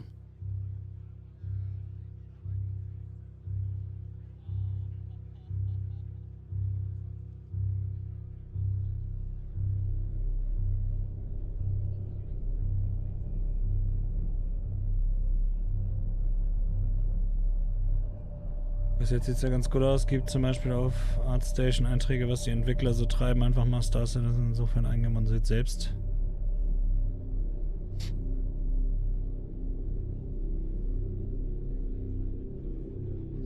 Was steht denn da so zum Beispiel?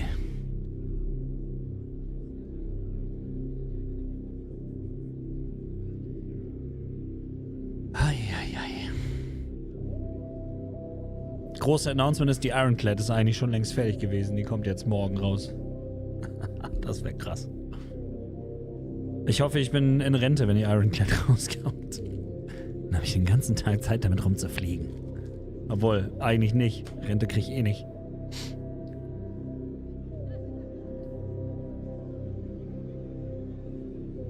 Das mit den Orks macht mich schon ein bisschen happy.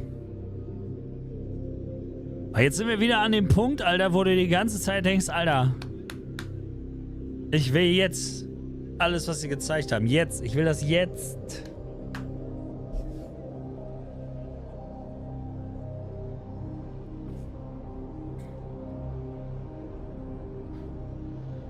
Wobei man sagen muss, dieser ganze Wolkenshit geht bei denen manchmal recht zügig. Also ich bin gespannt. Aber also diese Implementierung von Genesis sah ja schon ziemlich solide aus. Also vielleicht ist Genesis gar nicht so weit weg, aber das ist halt die Frage, ne? Wann kommt Genesis?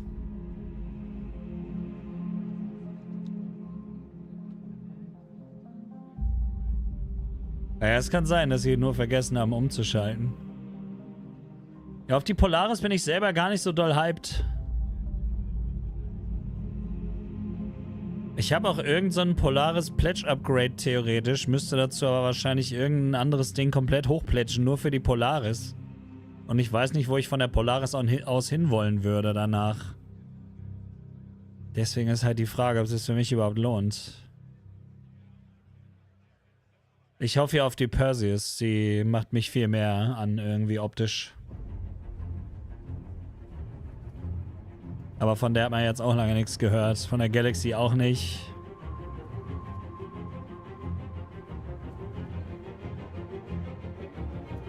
Ich bin auf die Space Building sehr gespannt. Also das kommt ja definitiv während der Con. Gerade auch mit so Gilden-Hauptquartieren und so, die du bauen kannst. Digga, da können sich die Gilden da gegenseitig bekriegen auf irgendwelchen Headquarters und so. Das ist ja mega gut.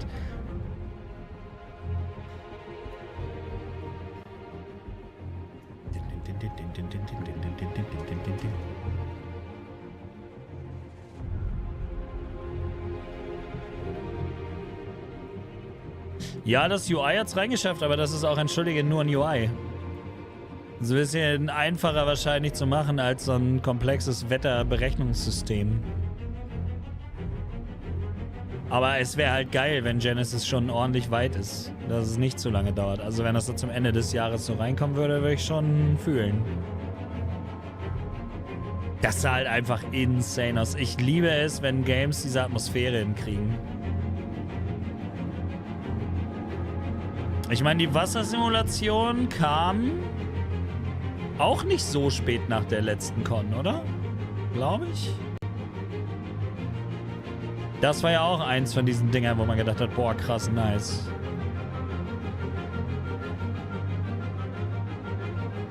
Von der Polaris wird man nirgendwo hin upgraden können. Warum das denn nicht? Warum sollte das nicht gehen?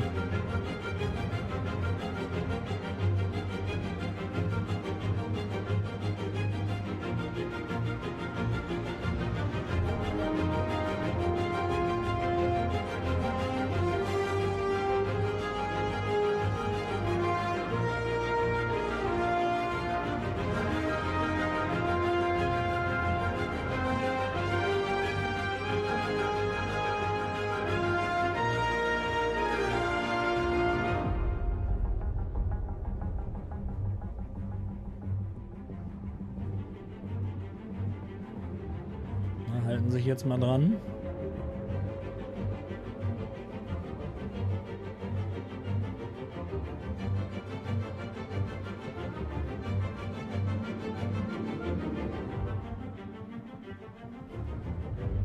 Was kostet die Polaris denn? Warte mal. Polaris 750. Also theoretisch liegen da drüber noch ein paar Schiffe. Wobei, gut, okay, ich meine, du hast in einem Punkt natürlich recht. Die Upgrades gehen meistens nur bis 750. Das könnte schon sein, dass du damit recht hast, ja. Ich glaube zumindest, oder? Also ein Upgrade auf eine 890 Jump gibt es, glaube ich, zum Beispiel nie. Aber Pioneer? Nee, die Pioneer habe ich auch keinen Pledge für. Ah, könntest schon recht haben.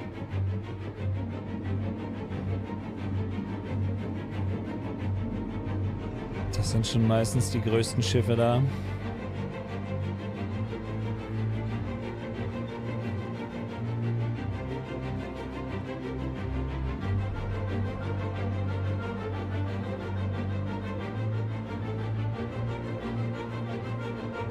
Schade, dass bei den kleinen Schiffen meistens keine Pledge-Upgrades drin sind hier, Warbonds.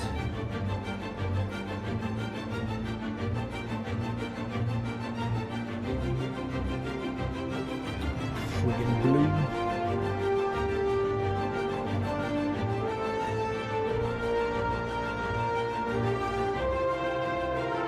Was ist denn mal mit der 323? Ja, das weiß ich trotzdem nicht mehr, wann das war. Die Versionsnummer nützt mir doch nicht mehr als ein Datum.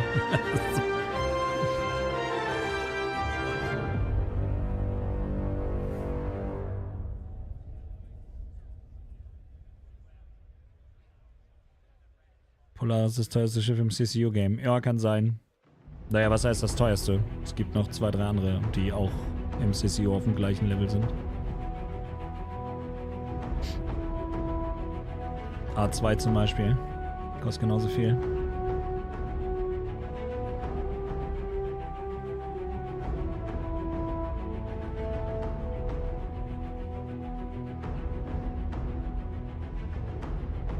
Fünf Monate nach der Con, okay. Ja, mal gucken. Das ist halt das Problem. Du bist dann immer mega hyped auf den Stuff, den sie gezeigt haben und dann dauert es halt lange. Ne, stimmt, der Character Creator kam recht zügig, ne?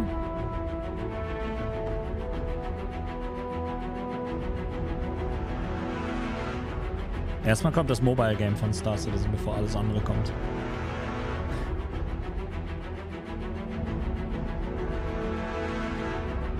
Welche Schiffe über 800 kosten? Naja, es gibt ja schon welche, aber im CCU halt nicht, ne?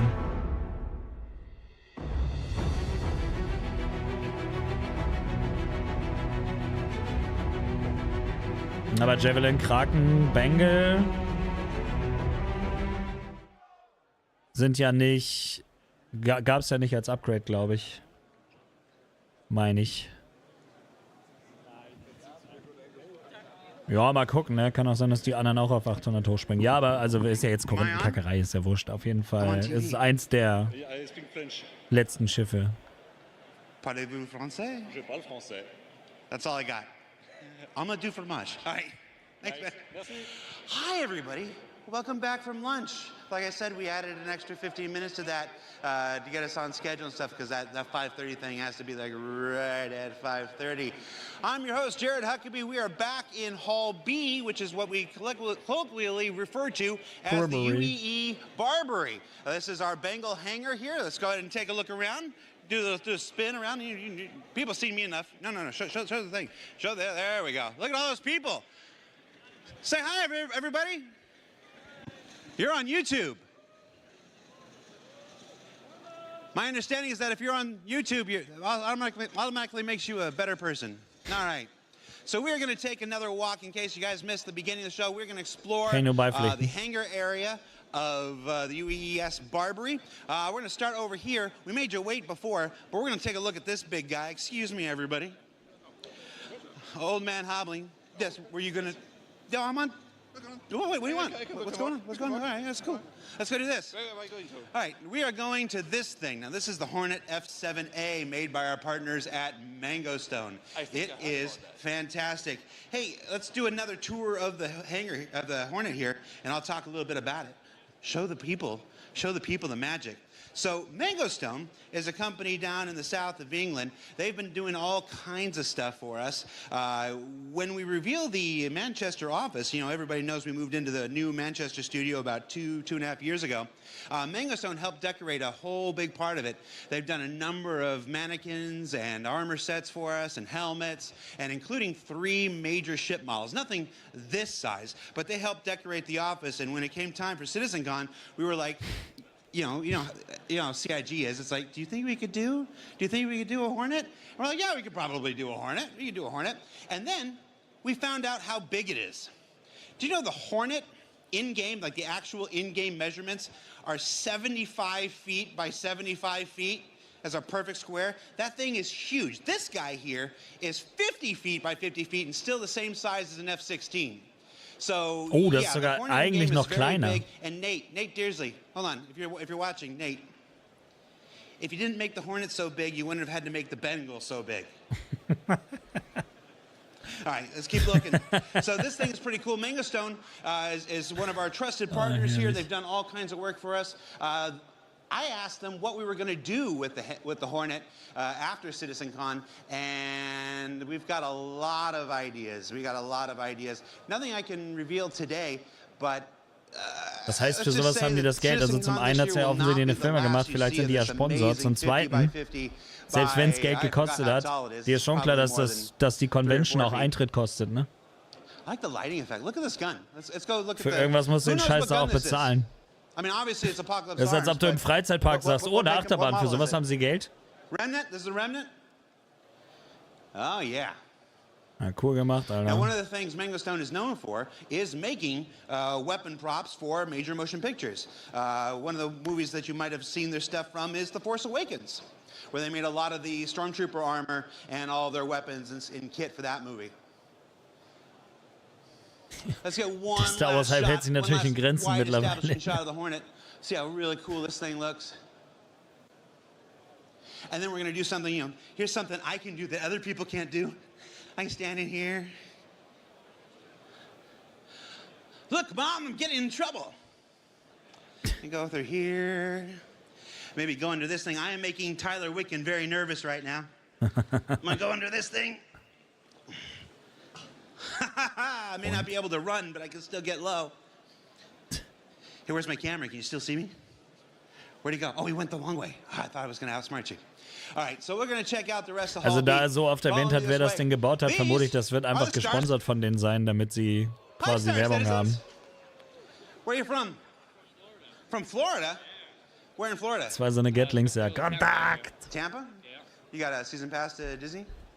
No. We used to. Yeah, used to. Ah, fair enough. Concierge-Kappe. Where are you from? Just outside of London. Just outside of London. Thanks for making the drive, man.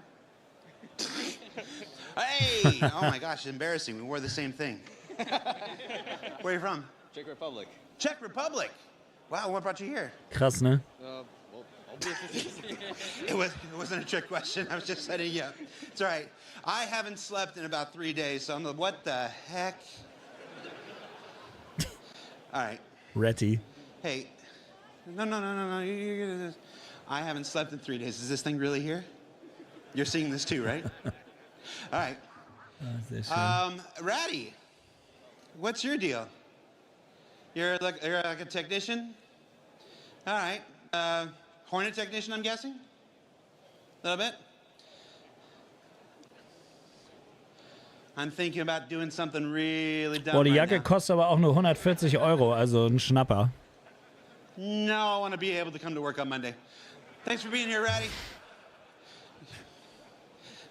Rats are carriers of communicable diseases, so that's all right. What? Who said hey, Jared? You said hey, Jared. I did. Oh, you said hey, Jared. What's going on? I wanted to give you this. You want to give me something? Oh. So one of the great things about being here at CitizenCon is people hand me all manner of stuff. And then it goes in my pocket, and then it goes in the back, and by the end of the weekend, I have an entire bag full of stuff. And which is not so bad when you live here in the UK. When you have to travel back across the world, and you have a bag full of weird metal trinkets, TSA really loves that. But thank you. This is a challenge coin. Challenge coins are a staple of the Star Citizen community. How many orgs here have their own challenge coins? That's not an org one. Yeah.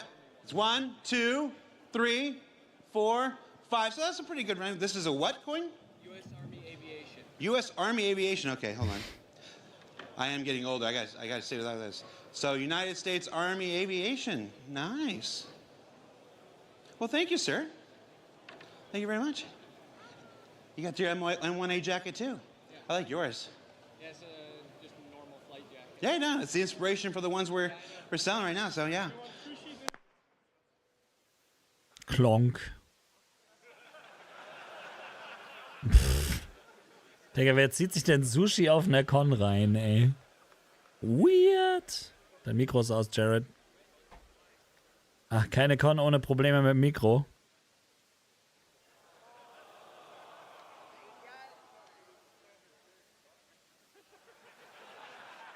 Ist auch aus. Nice.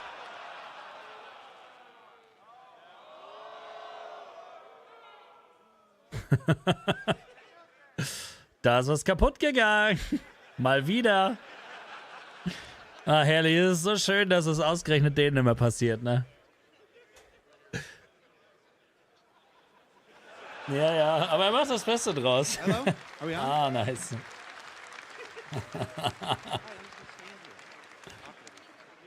Hello, hello, hello. Am I back? All right. All right. We're back. Hall A, cheer for me. Ist so. Das ist nicht der mit der Pizza vorhin. Digga, das ist Jared, der ist immer We da. made it through last year pretty good without any major issues, and then I saw those bingo cards show up on Reddit, and like the first square was technical issues, and I was like, no. Achso, du meinst den Sushi-Dude. Ja, kann sein. Dann muss er den ganzen Tag fressen. Oh, Alter. Läuft bei denen.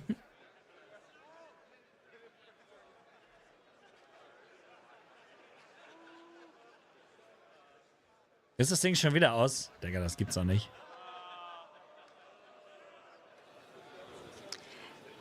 Hello everyone, welcome back to CitizenCon. Here we are in the Addison Lounge.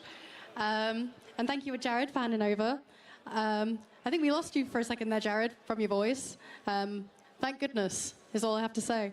So here we are in the Addison Lounge where we'll find all sorts of uninteresting people and devs and whatever else. Da, Zero's I auch wonder if da. there's Guck mal anyone rechts. around here we Krass. could possibly annoy. Why, hello, Benoit. How are you doing today? Oh, fancy seeing you here. Awesome. Hello. How are you doing? I'm doing good, thank you, Benoit. You've had 2 amazing presentations already this morning. How are you feeling about the next ones? Der hat so einen I wichtig feel Pass. excited as hell for And everything that's thrilled. left at CitCon. I think everything is chef's kiss. Beautiful. Are there any highlights from this morning? Any main takeaways from either of the 2 presentations you've given already? Well, now that my stress level... I will not be silenced. Doing a good job, man. Thank you. Oh, great. He's the man. He is the man.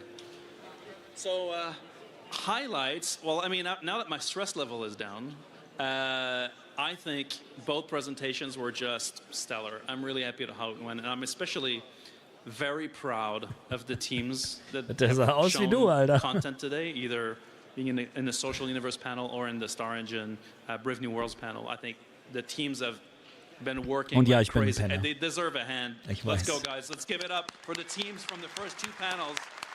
Ja, gutes Zeug. Das war gut. They Das Mikro were hat einen 30 outstanding and have really given it their all, and it shows. And so for me, Ist so. I can't really call a highlight, you know? I can't play any favorites. But damn, that Zeus exit was, wow. Mhm. Yeah. Big respect to everyone who worked on so hard on all the presentations today.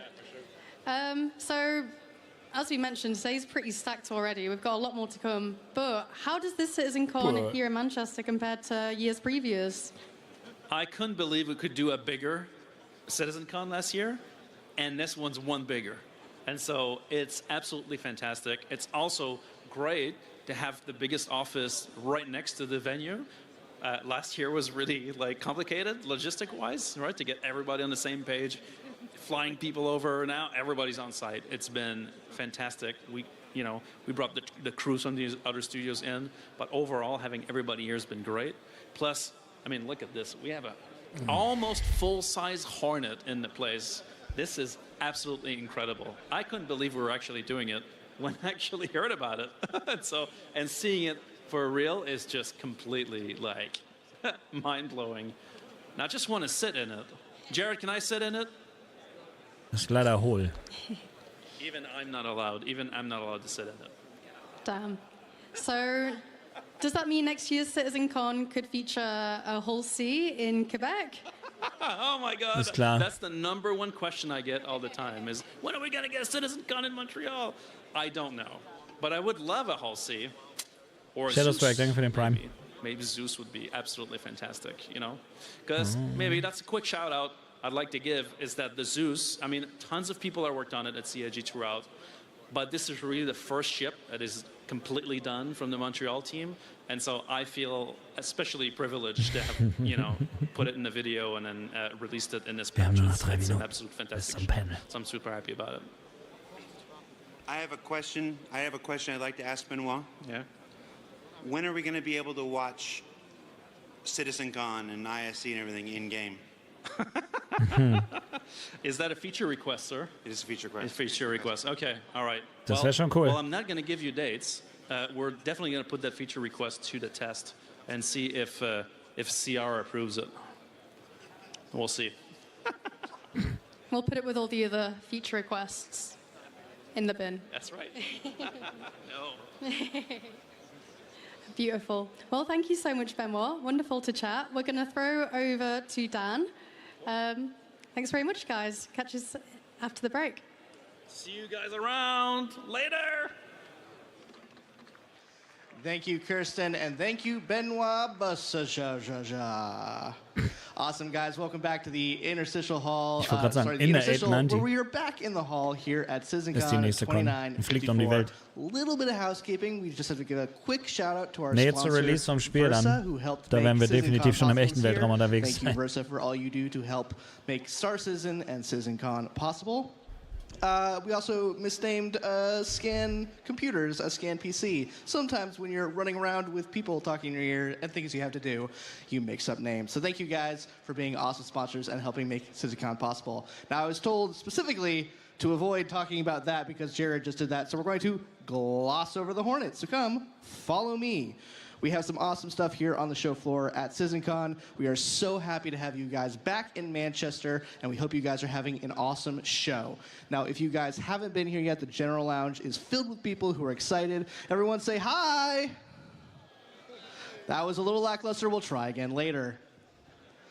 Now, guys, there's a ton of stuff, but first I want to throw it over to my good friend, Galactica. We have the cosplay competition brought to you by Toby, so I'm going to throw it over to Galactica. I think we have some pretty cool costumes to show you guys, so Galactica, take it away.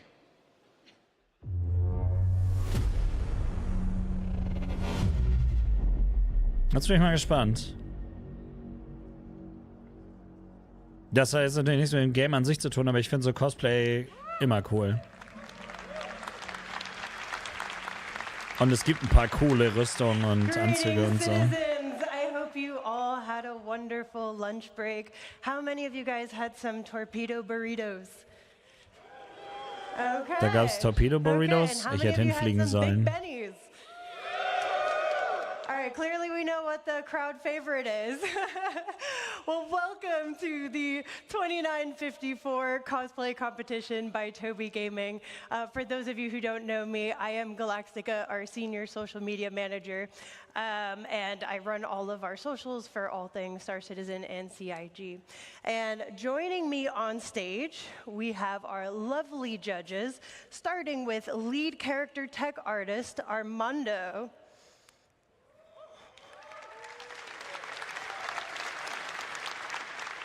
Mando. And up next, we have Principal Tech Artist Forrest.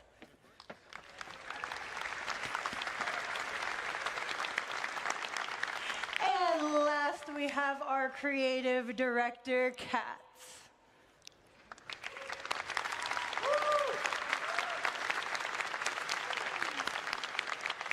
Der Software-Gamer dort war ein geiles Today Cosplay. will be Ja, judging absolut. contestants based on creativity, stage presence, quality of craftsmanship, and authenticity. This year, we're doing things a little bit different. Previously, we did a first, second, and third place. However, instead of doing that, this year, we're going to be rewarding people based on the following categories, starting with Best in Show, Most Creative, Best Performance, and for our fourth one, you guys get to decide because we're doing Audience Favorite. This year, for our prizes, let's talk about that for a minute. Who here has ever heard of a Tobii eye tracker? Quite a bit of you. Moi. Okay. And how many of you guys have actually used one before? Ich habe sogar einen. Okay, awesome. Die sind cool tatsächlich. So if you're not familiar with the Tobii eye tracker, it is the only device that is capable of tracking both head and eye movements, allowing you to take your Star Citizen immersion to the next level through effortlessly following your targets, locking on with just a glance, bringing your character's facial animations to life. Für morgen, and für more. 4 Stunden dahin fliegen, ja. So, now Für for ein the paar prizes, our Torpedo-Burritos. best in Wär show schon- winner will receive Welch a reicher Tobii Influencer würde eye ich's machen. tracker 5, complete with an accessory bundle, which includes a mounting kit, carrying case, and a tripod bracket. All of our other winners will also receive a Tobii eye tracker 5, and they don't know this yet, and I'm announcing this on stage, but all of our contestants will also receive an RSI Zeus MK2 ES with LTI and a game package. Na, cool. Nee, ich habe keinen Privatjet. Ich habe leider nur eine Alright. MSR. Are you guys ready to see our contestants today? Ja, lass sie sehen. Es ist ein fucking Awesome. Contestants, let's get the Cosplay show rolling. Contest. Da muss man nicht so viel Our erklären. first contestant Rauf is auf die Bühne. Shiley. Na komm. Shiley is cosplayed as a Pyro bounty hunter. Shiley, I'm gonna have you stand right here. All right, and our second contestant today is Hydrosa, who is cosplaying as an advocacy agent. Oh ja, okay. Classic. Oh!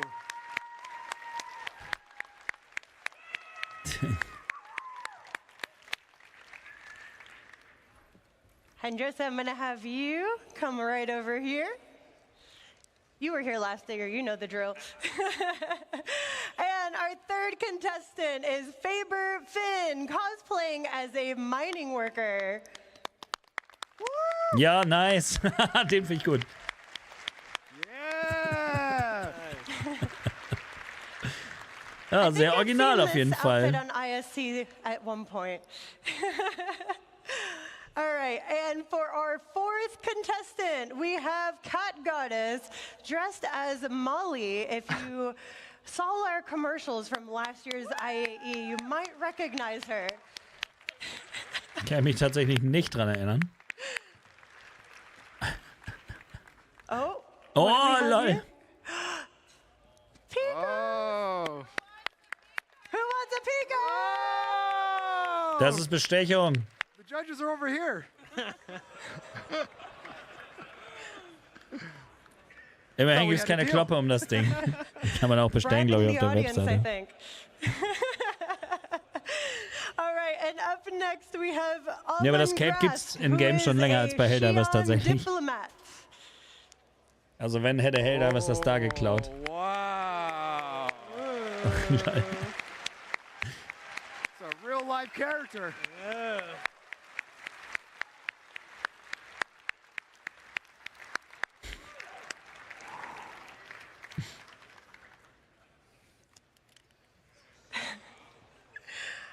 I love it. Really cool. Ja, durch Bildstraßen. Sehr All gut. right, and our sixth contestant is Little Drift Boy as Garmin Humble, another IAE fan favorite. Na jo, ja, ja.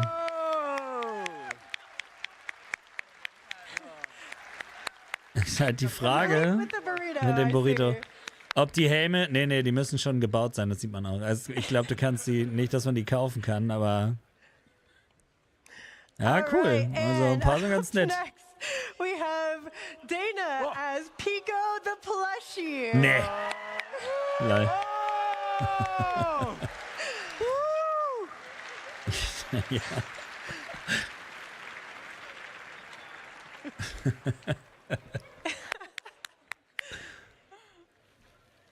Hätte man etwas plüschiger machen können, auf jeden Fall. Just making sure you can see with that thing, okay? And we have another Pico up next, Carlito. Ah ja, nee. Also der kriegt von mir keine Punkte. Einfach ein Fahrradhelm auf, Digga. Oh, he's got a snowboard.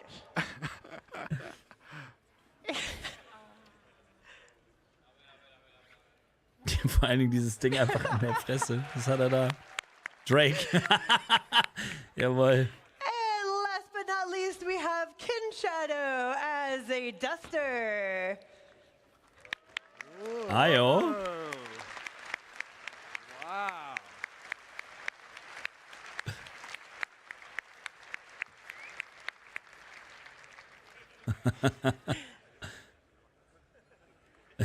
All right, now that we have all of our contestants on stage, judges, feel free to come take a closer look, ask questions. Alter, wo hat er die Haare gelassen unter dem You're Helm? ready to make your final call. All right.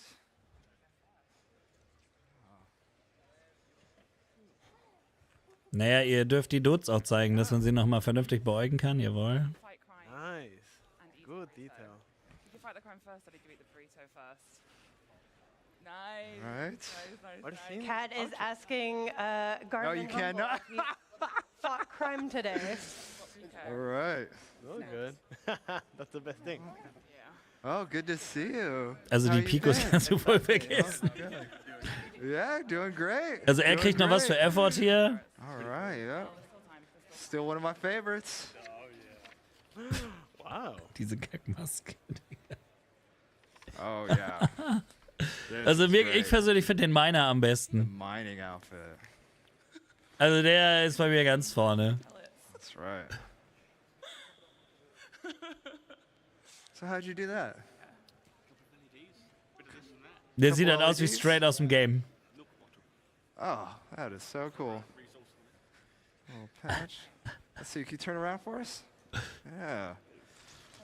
Got Ja, the der ist retro super. reflective shader on you. Yeah. All right. Very cool. How many followers do you have? How's Orson? Good than you? Nice. Mm-hmm. Mm-hmm. Very nice. Look at this. Das ist ein Burrito. I do not speak Xi'an. But Problem ist, dass seine Maske halt hier so abfrasert, ne? yeah. Oh, this is impressive. Das macht's ein bisschen kaputt. Ich finde seine Haare übel gut. All right. Wow. Yes. Also der hat auch sich viel Mühe, finde ich, mit dem Kostüm gegeben. Wobei eigentlich hat er auch noch eine Tarnhose an. Nice. Der andere ist auch nicht schlecht, aber also für mich ist es der Mining Dude. Will you stop squeaking for a second? I'm trying to concentrate. Always ready. Nice. All right. Of course. Very good. Very Ich würde gerne den Fähigkeiten auf Stühlen zu stehen, auf Tischen zu hocken. Ja, stimmt. Wow. Wir müssten mal die T-Pose sehen. Where to even begin? You really wag that thing. Yeah. All right. Extra points for you. All right. Well.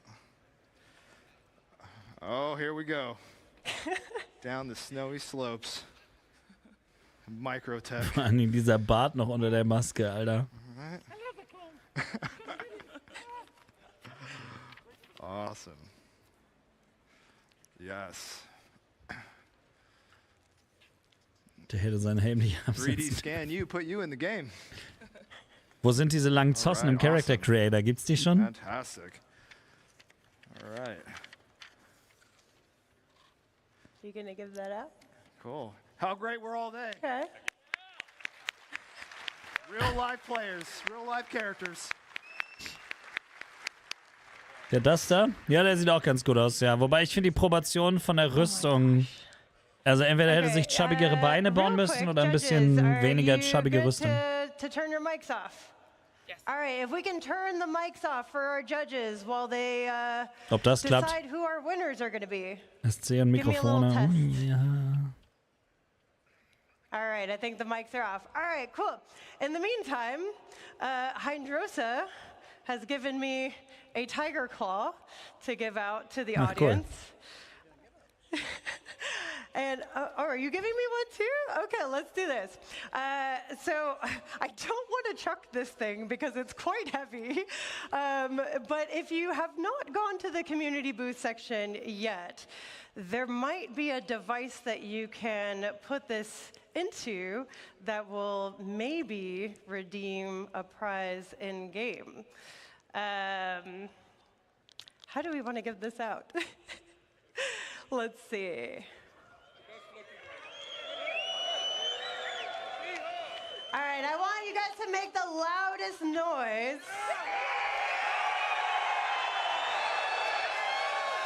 All right, let me see. I want to see who's the most hyped. The most hyped. All right, all right. All right, all right.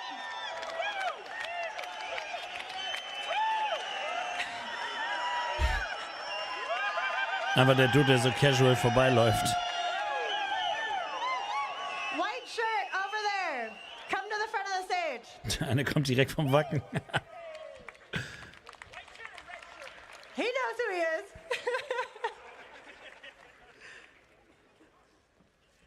There you go. Thank you. And then we have a med pen. I think we have to give this to the ones with the med gowns, clearly. Oh, we got two. Let's go. Med gowns, come up here.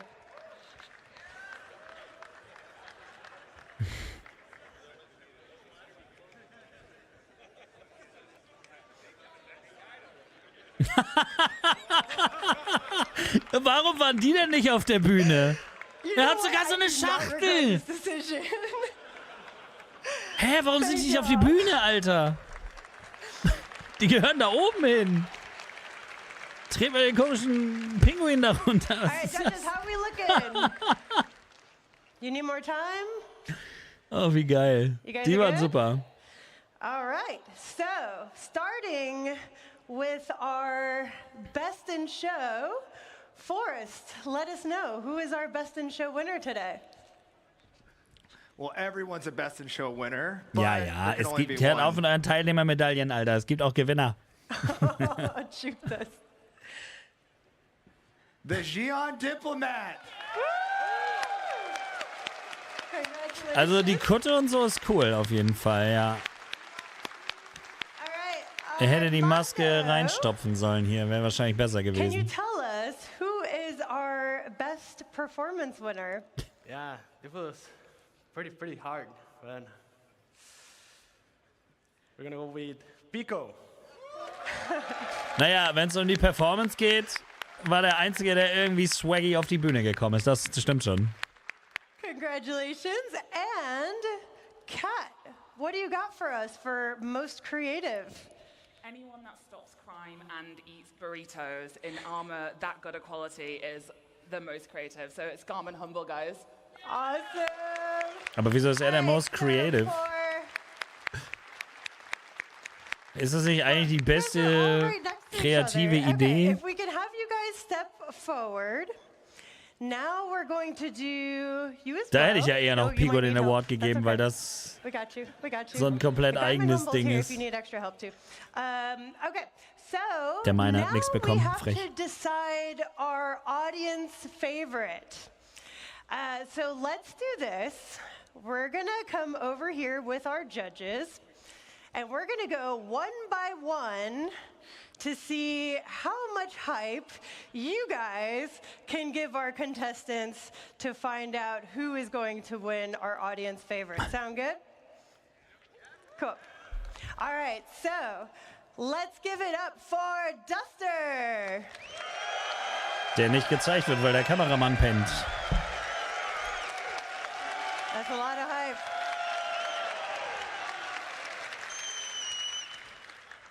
All right, and next, let's give it up for Pico. Na, der erste war mehr. Locker natürlich. All right, and then we have Molly. Achso, die anderen dürfen jetzt kein Favorite sein vom Publikum? All right, and now we have our Miner. Ja, Mann! Er muss gewinnen. Ist einfach zu gut. And our advocacy agent. Das ist auch ganz cool auf jeden Fall.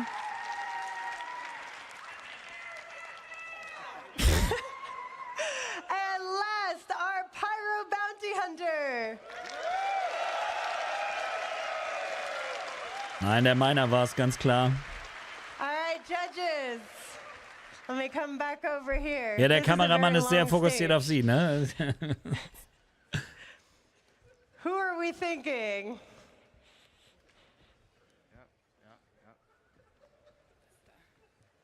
All right, the judges have decided, and our audience favorite is Duster. Hä?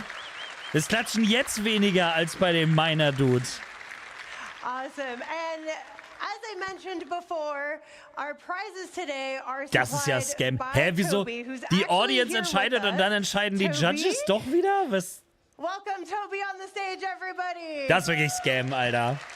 Der Miner der muss auf jeden Fall aber irgendeinen Trostpreis kriegen dafür, dass er so gescammt wurde. Can I borrow two of you guys to carry some of the prizes, and we'll take a picture? Come up here too. Ist schon ausgepackt, ne? Naja, die sind halt Sponsor, ne? Da müssten sie natürlich auch gezeigt werden. Aber die Dinger sind wirklich gut tatsächlich. Also die Eye-Tracker funktionieren echt 1A. Here, I'm gonna turn it this way. Here you go. Ich bin auch der Miner hat am meisten Hype. All right, and then we got one more. Here we go. Okay, ich gehe nochmal schnell All right, schiffen. let's give it up Viel Spaß. to our winners.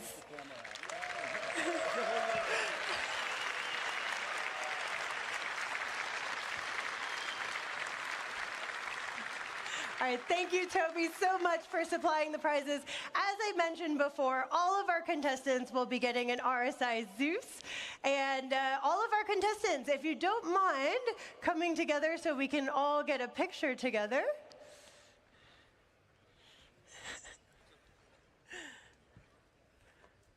All right, thank you so much for joining us for the 2954 cosplay competition by Toby.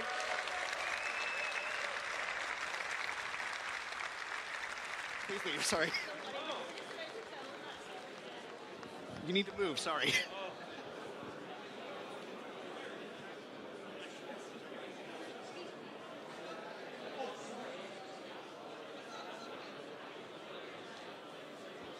In a world where the Vandul have attacked, one ship will make it so that the lives lost will be avenged. That's right, the UEE Retribution is here at CitizenCon 2954. I have the creators of this amazing model. We have Pigeon Spaceport here. You guys have done an amazing job creating an awesome thing. Is there anything you guys would like to quickly say before we get into questions?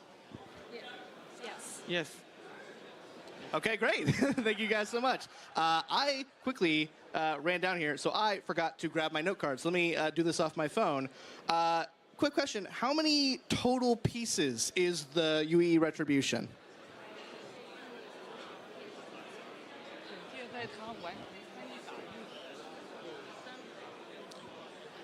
Yeah. About when the 3D printing finish for the Retribution is around 300 in total. 300 pieces. Und wann kommt Squadron 42 jetzt? That is a lot of pieces for, I mean, it's a big ship, so that definitely makes sense. How many people worked on creating the UEE Retribution? Kosten knapp 300 Euro. Was, die Eye-Tracker? Ich denke, sind irgendwas um die 170 oder nicht? 有15个人左右，然后我们所有的团队成员都几乎为他参与过工作。 So it is around 15 people, and almost everyone in the crew have worked on for the Retribution model. Sorry, was that 15 or 50? Naja, 240. 15. Still a lot of people. That's still a lot of people. And as you can see, there's a lot of detail in here, so that makes sense. Can you briefly explain the process between taking the concept of the Retribution and then making it into this massive physical model? What was that process like? 可以简短的讲述一下是如何从概念做到模型上面这个部分的。是这样的，我们先从网 Einfach 络 krass, 上 wenn man 面 sich 搜 überlegt, 索 dass das 所有 irgendwann mal 的 Schiffe 关 im 于 Spiel 惩戒的 sind. 图片，然后我们将这些图片素材用于我们的建模。我们完成建模以后，我们会进行3D 打印，然后来制作。 So we searched on the internet to find all the images we could find for the Retribution. Then we bring all the images we could find into the 3D printing. 然后关于它的颜色，这个颜色的话，我们是根据我们对于星际公民中的飞船配色认知，然后来自行设计的。 So about the Also das coloring neue that we Video use the Retribution is based hätte ich on nicht um our 10 Uhr morgens releasen sollen. of the colors Eindeutig ein Fehler Star gewesen. Citizen use in the game. So Aber es war mal based den on Versuch our wert. Understanding and the interpretation of the color that we use in Retribution. Tobi Eye-Tracker 5 kostet 299. Nee, ich habe doch gerade nachgeguckt. 239 auf der Webseite. Direkt bei Tobi. What's your favorite detail of the ship? 你最喜欢的惩戒的细节是什么？是尾部的喷口。 因为尾部的喷口在汉房间中亮起来的时候，那种照亮整个墙震撼感是无可比拟的。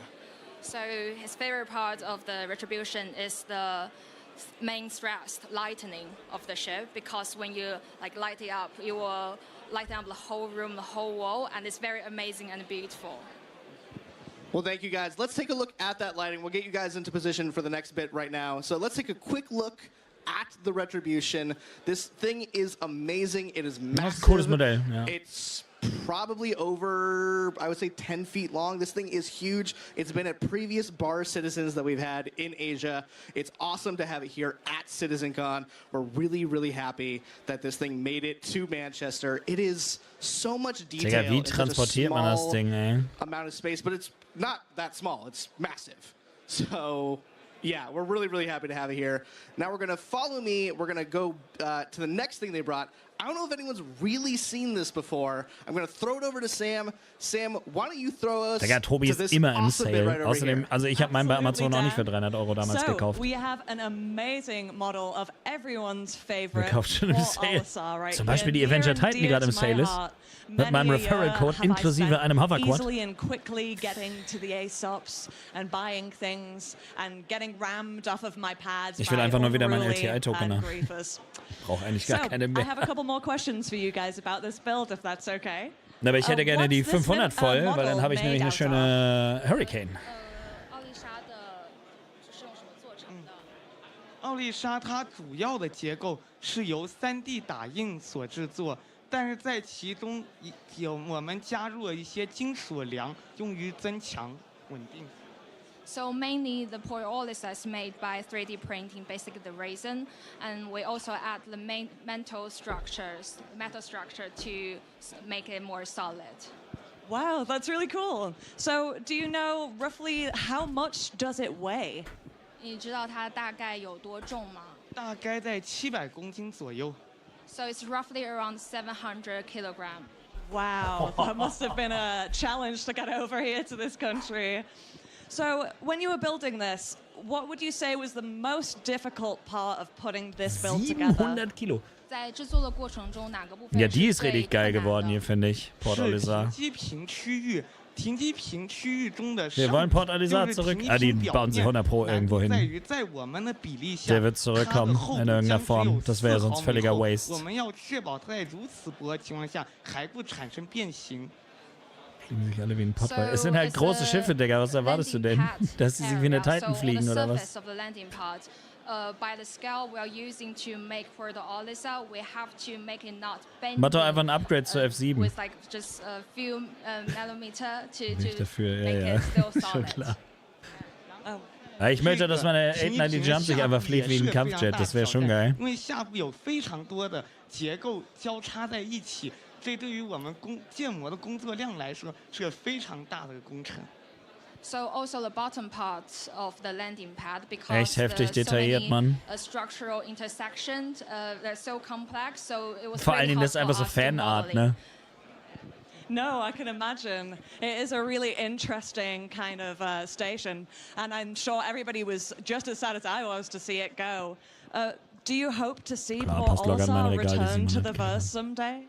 所以你会期待奥丽莎的回归吗？ 真的吗？你又说奥丽莎有可能回归的，那当然啊，肯定的，那太好啊。 So yes, really. So if the Olisa actually will come back, it will be so good and exciting. Das kommt 100 Pro irgendwo rein. Absolutely. Irgendwo in Pyro wird es das geben. I hope so too. Da macht's auch Sinn. So right. Thank you guys for talking about these. That was the amazing Pigeon Spaceport, guys. Do check them out online. Their stuff is absolutely amazing. I'm going to now pass over to my buddy, Dan, who is hanging out with the merch stand guys to show off some of the really cool stuff that we have here at CitizenCon. Over to you, Dan. Oh, hi. Oh. Awesome. Thank you guys at Pigeon Spaceport. I know, I just come out of nowhere. He just keeps doing guys. Thank you guys at Pigeon Spaceport. We're so lucky to have them and their awesome bits here at Freue mich trotzdem jetzt gleich wieder auf die Panels. Ist immer cool und interessant, aber it's time for you guys to see a bit of where I get my fashion from. So come follow me, guys. Come follow me this way. We'll make our way through the crowd. Let's get in line for the merch booth. Tag, danke für den Sub. That's a long line. I don't think I want to wait in that line. So luckily I have the CIG access pass. Come follow me. We get to skip the line. Just a little secret for me and my many thousands of friends who are watching the stream. Come follow me this way. Right this way. Sind diese fette Funkapparate all echt these people dabei, are very krass. excited for merch, and as they should be, because we have some awesome merch here at CitizenCon 2954. If you guys are interested in getting some, you can go onto robertspaceindustriescom/merch. Also die haben coolen Merch, aber der ist auch echt gut teuer. But we have some awesome merch. Aber gut, Merch ist immer teuer, We ne? have some brand new Pico the Penguin plushies. This Pico is Pico with an attitude. This is our Pico Black Ice plushie. This Pico has a new stepdad and feels a way about it. We are very excited to bring Pico back. We have a brand new Star Citizen cap. We have some awesome, see if you can get those stickers on the other side. I don't know if you were able to get that. We also have a pin set on the far bit there. We have a brand new desk mat, which looks awesome. Look at that desk mat. Ja, die habe ich auch gesehen schon im Store. Die sieht cool aus, ja. Die Beleuchtung ist natürlich scheiße gerade, aber physical merch. See if I can squeeze past in here. I am absolutely going to ruin these people's day. We have some exclusive shirts for attendees. I'm just bull in a china shop. We have some cool giveaway packs. Everyone is working really hard on making sure people have that. Could I get a Zeus bomber jacket? They got me another Zeus bomber jacket. Thank you so much. I have one on, but take a look at this Zeus bomber jacket. So we have the interior lining is this awesome like yellow orange, like sort of a quilted pattern. It looks, and by the way, feels awesome. Now these do run a little small, so make sure you're getting a size up. Let's hold this up for the camera. Look at that. Klar, natürlich, ist alles Funding fürs Game. Also, that's gone forever. The cameraman just took that, and I will never get it back. We also have some cool details. We obviously have like this RSI. Hello there. We have some RSI like branding right here. We have some patches over here commemorating the Zeus Mark I. And we also have, out of the wrapper, a Pico the Penguin Black Ice Edition. This Pico has seen some things, but I can fix him. I swear I can fix him. We also have a bunch of awesome stuff. We have this UEE flag. Let's make sure that we're holding that up properly. Look at that. We have a UEE flag for you guys to celebrate your patriotism for a united empire of Earth. This thing is very long. It's kind of the Foundation Festival colors. I kind of like that it's... yeah, I'm going to steal that. XXL ausverkauft immer. Ja, aber ich dachte, die sind Leute einfach alle fett sind. What else we got? I know we have some more merch. Someone get me more merch. Oh, here we go. Thank you. We have a new keychain. Ooh, this is really nice. Tatsächlich sieht die Keychain nicht mal schlecht aus.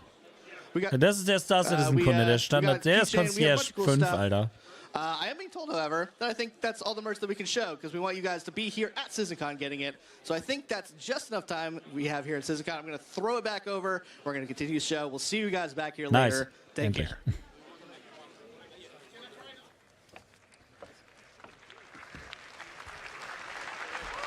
Das sind alles so eine Dads, 100 Pro. Die das Geld da reinfeuern. Aber so sind viele tatsächlich. Also ich kenne ja selber ein paar von dem Kaliber. You know, people tried to get me to take my pants off backstage. I'm like, no, I do it. It hurts. All right, guys. I think that's long enough of a break. Let's get back to some presentations. How about it?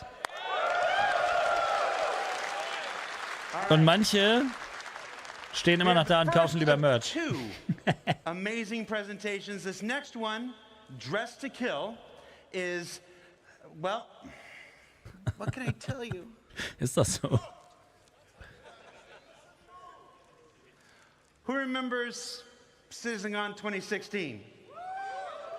Da war ich noch überhaupt nicht drin. Please welcome to the stage. Who is it? I can't see it. Oh no, it's supposed to say his name on there right now. Show me his name.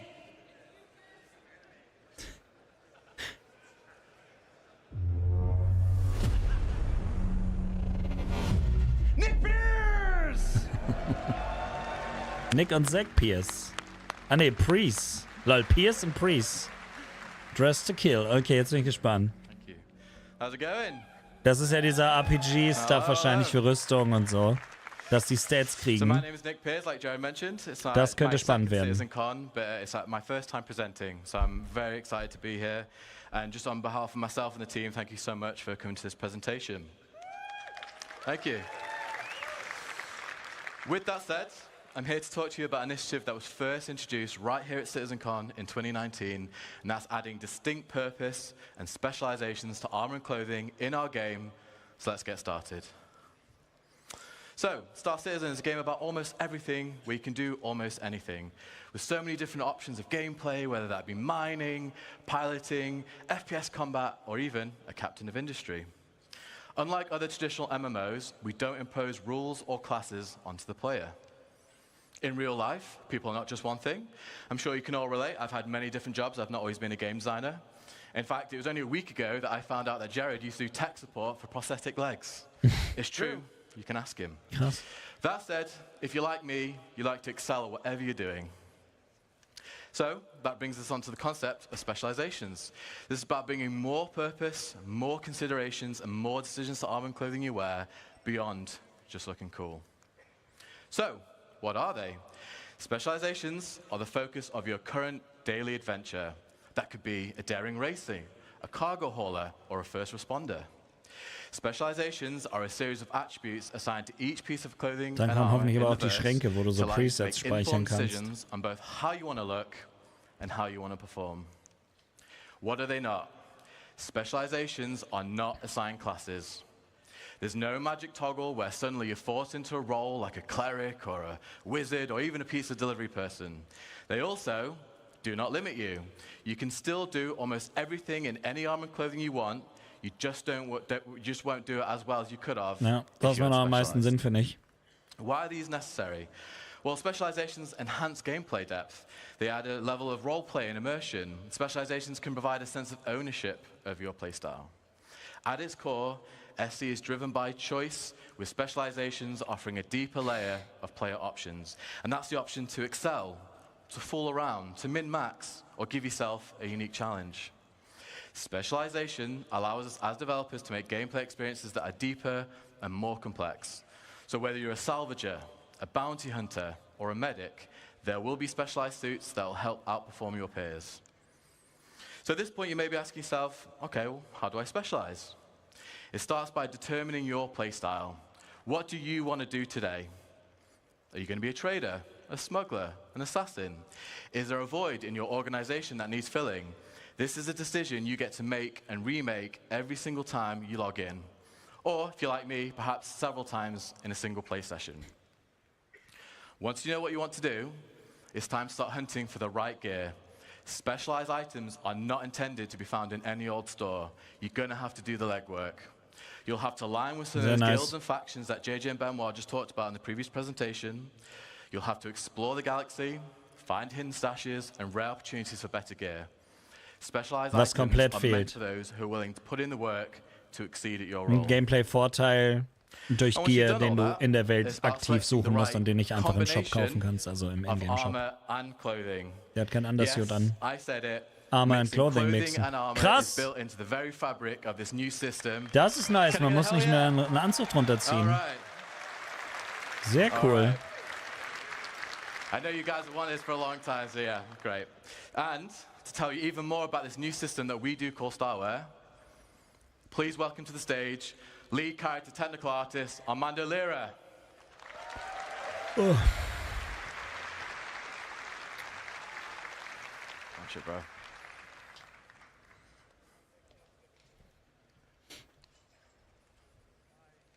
Thank you so much, Nick. Hello, everyone. I am so happy to be here presenting for the first time.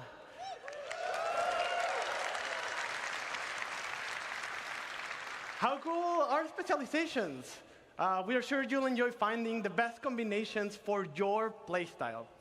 And for that, we had to create a system that gave you all the freedom that you deserve. It's something that I am sure you've all been waiting for so long. Starware. So, if you're... Are you tired of choosing between clothing or armor? Yeah. So finally, you'll be able to mix and match. Starware is fashion that meets purpose. As specializations provide you with a multitude of stats to combine, you'll also be able to choose the visual style that you want. But wenigstens laufen da nicht mehr alle gleich rum. With added options, also comes the responsibility of choosing the right combination for the right situation. Let's look at some of the possibilities that Starware will be able to provide you.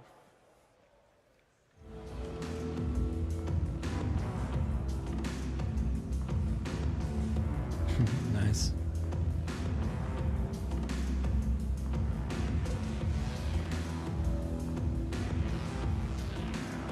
Waffen an Klamotten, yes, Digga.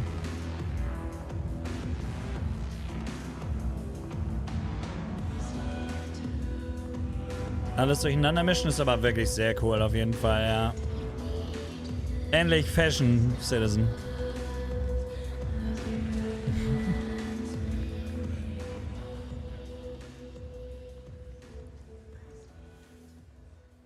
Das ist sehr, sehr cool auf jeden Fall, ja.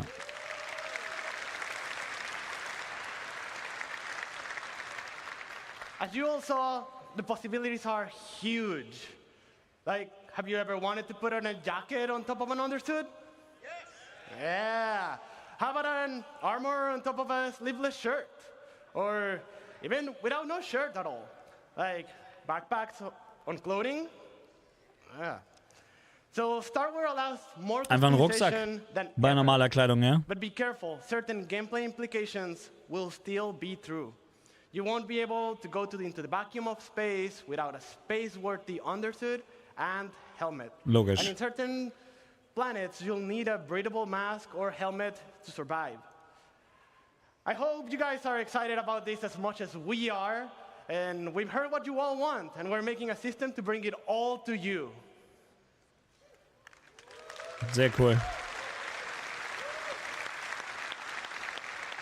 Aber jetzt bin ich gespannt, was die Vorteile sind an die Specializations. Star Wars for now. Let's go back with Nick and learn more about how Star Wars specializations will improve your gameplay. Well done, bro. All right. Thank you, Armando. Some nice dancing as well, by the way. So as you can see, the Star Wars system is about adding function to fashion. We are still Star Citizen, one of the best looking video games out there, but we're always going to make sure that you look your best, but now with added purpose. So to recap, we're going to go through adding intent and purpose to all our clothing and armor sets. As designers, we really want the visuals to match the stats that our great character art team have made. So for example, if a pair of pants look particularly armored, chances are they'll have modest damage mitigation to match. Many armors will be specialized for distinct use cases. Currently, we realize right now bigger is generally better when it comes to FPS armor, and we know that shouldn't always necessarily be the case. There will be some armors that won't have EVA thrusters built into the suit, so you lose EVA capability. Some armors won't even be space-worthy. Specializations means getting better at certain things at the cost of attributes and others. This is about compelling you, the player, to make tactical decisions for every situation you may find yourself in. Das ist super cool. Aktuell macht man es nur nach Optik oder halt nimmt das einfach, was am meisten Schutz bietet. Let's take a look at a select few, which I will add are some of my favorites. We are going to assemble a team to tackle one of Star Citizen's most anticipated adversaries that you'll get to meet later on. Let's meet our first specialization.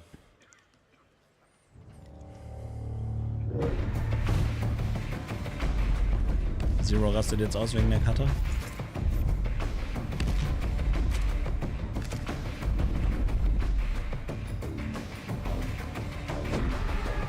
The Leader. Nice. Der Bart ist halt stabil. All right. All right, so we have our leader. Fliegender Container. Let's get into it. So the player's choice of clothing will be crucial in a way it hasn't been before. With magnetic plates built into many clothing items, players can now holster both primary and Sogar mit einer Erklärung, warum die Waffe hält. However, in the near future, there will be locations in SC where armor and weapons are strictly prohibited. Ja. Clothing allows a player the opportunity to access these restricted areas without needing to change. And einfach nur die Waffe abgeben und rein, ja. To conceal smaller weapons from security. Sehr geil. Should the need arise. Oh, du kannst sogar verstecken, wenn du nicht durchsucht wirst. We're going to be introducing is flight penalties based on the mass and size of your armor and clothing. You'll still be able to fly in medium and heavy armor, but you're restricting the precision of your control. If you're in clothes like our leader is here, or a flight suit or light armor, you'll be able to fly unrestricted. Now, if we look at an overview, we've cherry-picked 6 generalized stats to give you like a high-level understanding of how various clothing and armors we've specialized. This is by no means a comprehensive list of everything we have available to us. It's just a little, So here you can see the leader has low protection compared to a full suit of armor and no EVA capability, for obvious reasons, but has great movement, low emissions, allowing them to blend into bustling cities and stations. The leader really excels at freedom of movement here. Let's meet Super cool, dass es sich auch lohnt, in Klamotten rumzulaufen, endlich. Also, dass man nicht immer so dumm da an seinem Spacesuit rumflitzt.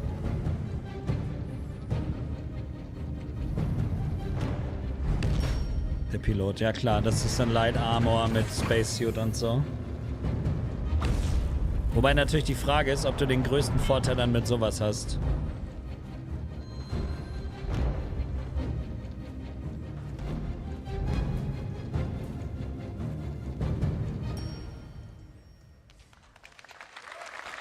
Aber das ist super cool, auf jeden Fall. Okay. So here we have our pilot. Kann eigentlich auch nicht so lange dauern, bis das drin ist. Back in 323, we introduced our first specialized helmet visor, the combat visor. Ja, genau. This introduced the dynamic crosshair and all the magazine information on your HUD. This is our pilot visor, which allows the wearer to link with their ship and cast MFDs directly into their visor.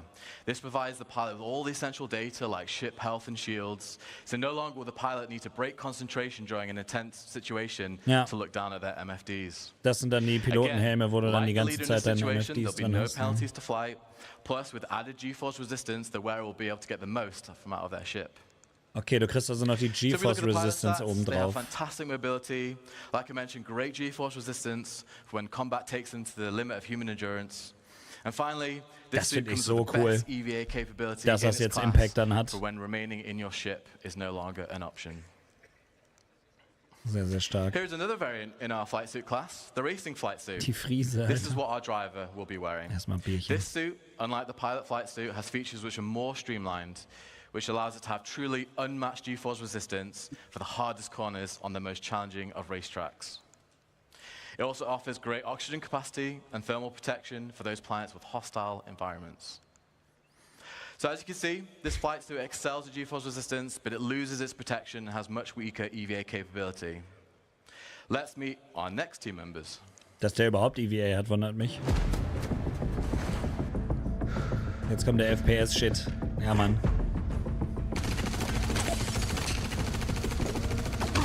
Ach, er ist der Tank sozusagen. Jetzt er hat die fette Super Protection. Der ist super nicht mobil.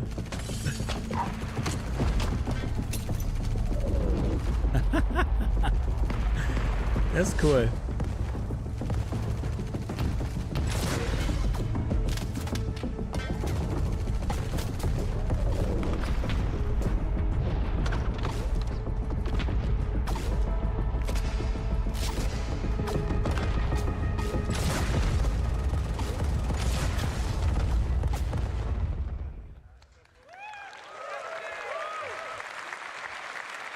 Okay. Here's our tank, who is wearing our heavy combat armor. Combat armor is similar to what you're used to, only we're specializing it even more for combat. So what does this mean? We want our wearers of heavy combat armor to feel like walking tanks. The armor should provide fantastic coverage to limit any weak points they may have, and actually have a greater damage mitigation than what players are currently used to. Okay. Due to its mass, the armor will also feature the strongest resistance to force reactions, so that's flinch, stagger, and knockdowns, which brings me on to a full suit feature. If the player is wearing a full set of heavy combat armor, they will not be able to be knocked down by small arms fire. Cool. Thank you. Und dann gibt's noch Sachen dazwischen, logischerweise. However, as you can see here, for all that protection, coverage, and stability, we have some major trade-offs. Kein EVA You're going to lose und your super mobility, langsam. stamina will run out much quicker, and your movement speed is severely reduced. The majority of combat armors will also lose built-in EVA thrusters, meaning you're going to have to add additional weight to be wearing an EVA pack. Next up, Also es we gibt have noch our extra tracker EVA in the Packs. heavy Cool. hunter armor. This is another suit in our heavy armor class. However, this one is aimed at less at pure combat and more about hunting its prey. This is all the armor. Da ist der Scanner drin und so. The heavy hunter armor has the most powerful active scan for hunting their targets. Its scanner outshines all others in locating infrared and electromagnetic emissions, perfect for locating those targets trying to lay low, whether that be human or creature alike. Whilst it's still classed as heavy armor, it does mix things up, so it'll have slightly faster movement and mobility, but it loses the protection. You'll also be able to store more devices like deployables and throwables. So as we compare the stats, whilst not as tough as our combat armor, it does gain an increase in mobility, and while its scanner is the best of the best, Das gefällt mir halt auch gut, dass du keine Klassen hast, sondern einfach, dass übers Gear läuft. Und es einfach logisch ist. Es ergibt alles irgendwie logischen Sinn. Next up, let's look at our last additions to the team. Jetzt kommen die Miner. Oh, warte. Ah. Jetzt der Assassin, ja. Nice. Ah. Schönes Ding. Sniper, okay, ich dachte, dass es ein Assassin wird, aber... Bad Friend. Die Spielzeugknarren sind super. Ich find's immer geil. Also dieses Art-Team, was immer die Cinematics für die macht in Game Engine und so, die sind super cool. Die haben echt Humor. So we have our sniper who is wearing our light stealth armor. Here's another example of a full suit feature. If the wearer has all pieces equipped, so that's helmet, core, arms and legs, kannst due to nicht its mass gescannt and the werden. suit's material, their missions will run so low that they will be undetectable on radar. Sehr geil. Dafür hast du den With it being Schutz light nicht. armor, it Je nach also has a great Spielstil. level of mobility and traversal speeds, meaning should the wearer be spotted, they can quickly escape or reposition with ease. And remember, with it being light armor, no flight restrictions. Oh ja, So with the perfekt best für Bounty stealth and Hunter. fantastic speed, it's a must for any players looking to assassinate, infiltrate, or in this case, be a sniper. However, the protection provided is minimal. You don't want to be engaging in a full-on firefight in this suit. And just to reiterate, folks, as well, like great specialized armors like this one and all the ones that you've seen today, you're going to have to put the work in to have these at your disposal. Ja. And finally, surrounding our group, we have that one friend. Riz. We've all played MMOs, right? We all know that one friend. Ja. That friend's me. No. They ignore all the rules and the strategy. They can only play for 30 minutes a week. They might prefer a bit of glint on their sniper scopes. Who knows? Well, here at CIG, we also support that friend, so they're on the roster too. So, we have our group. Geil. What do you guys think? Sehr stark auf jeden Fall. Ja, das, auch das ist einfach ein Gameplay-Element und davon brauchen wir mehr als genug noch. So, let's see what they face ahead and if they're up for the challenge. And to talk to you about that challenge, please welcome to the stage Senior System Designer Zach Priest. You've been great. Thank you. Na, den kennt man auch aus den ISCs. Oh, luckily this thing's only got 2 buttons. So, hello, I'm Zach Priest. I do a variety of things at CIG, but thank you, the people at the front. I do a variety of things at Schnäppel klingt schon sehr I do a nach variety Meta. of things at CIG, Würde ich so nicht unbedingt I'm mostly a sagen. designer who works with AI and guns. So most of you be wondering, what could the next part of the presentation be about? Well, let's get stuck in. Star Citizen at its heart is about community. From our relationship with players to the big dynamic events that citizens work together to complete. We love group content and missions that allow players to work together to achieve a goal.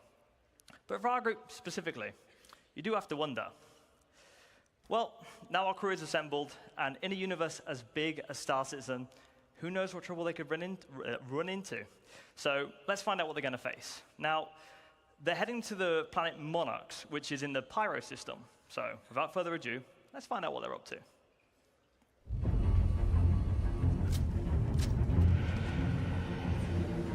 Ich bin sehr enttäuscht von der Soundqualität in den Videos, weil sie da immer den Hallensound nehmen und nicht den Videosound für die Streams.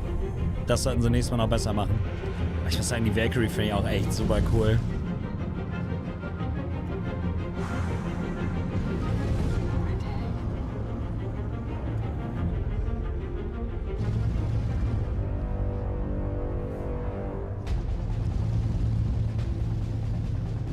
Jetzt kann man es alles mal so in Kombination sehen. Ist schon stark.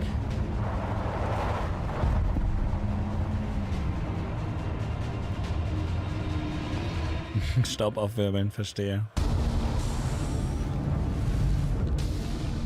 Ja, natürlich.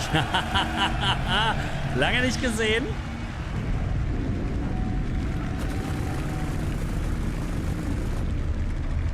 Digga, wenn sie jetzt wirklich Monster ankündigen, ne?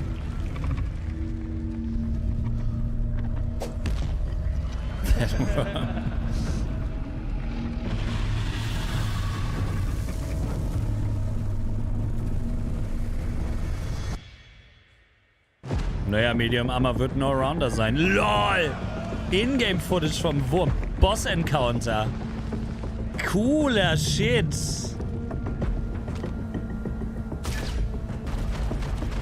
Haha, das ist locker 8 Jahre her wahrscheinlich, ja. Ist ja nice. Daneben geschossen, Digga.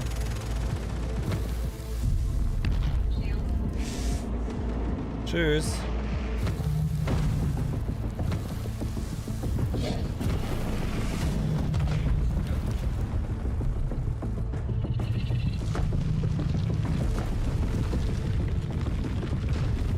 Sieht cool aus, wie er sich eingräbt tatsächlich.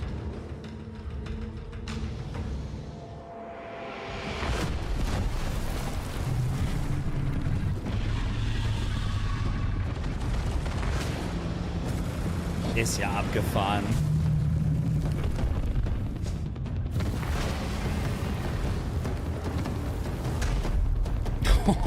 Tschüss.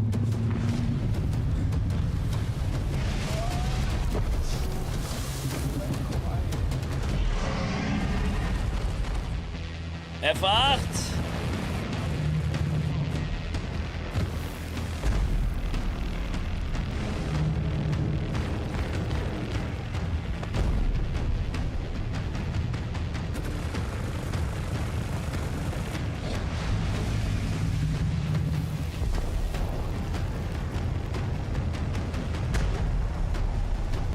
Actual Gameplay, Work in Progress. Also...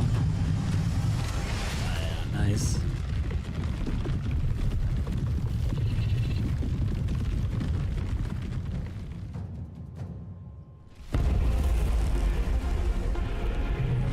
Ja, aber wie cool diese Kombination dann noch ist, ne? Hast du dann ein paar Panzer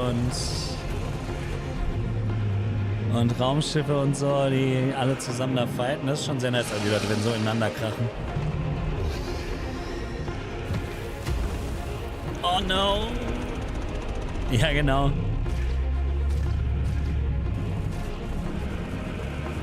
Ja, dann macht eine...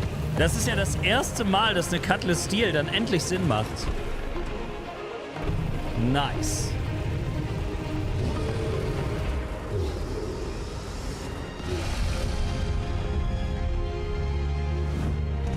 Ja, du wirst ihm seinen Health Cooldown metern müssen, ne?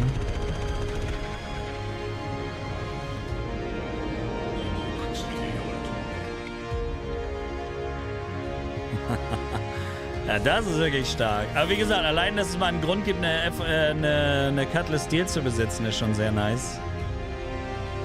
Für solche Sachen dann. Und dann kannst du abbauen. Ja. Das ist dann quasi der Reward. Nice. Und die Zähne auch. Wie cool, Digga. Habe ich nicht mehr gerechnet, dass das so ein ausgearbeiteter Encounter schon ist.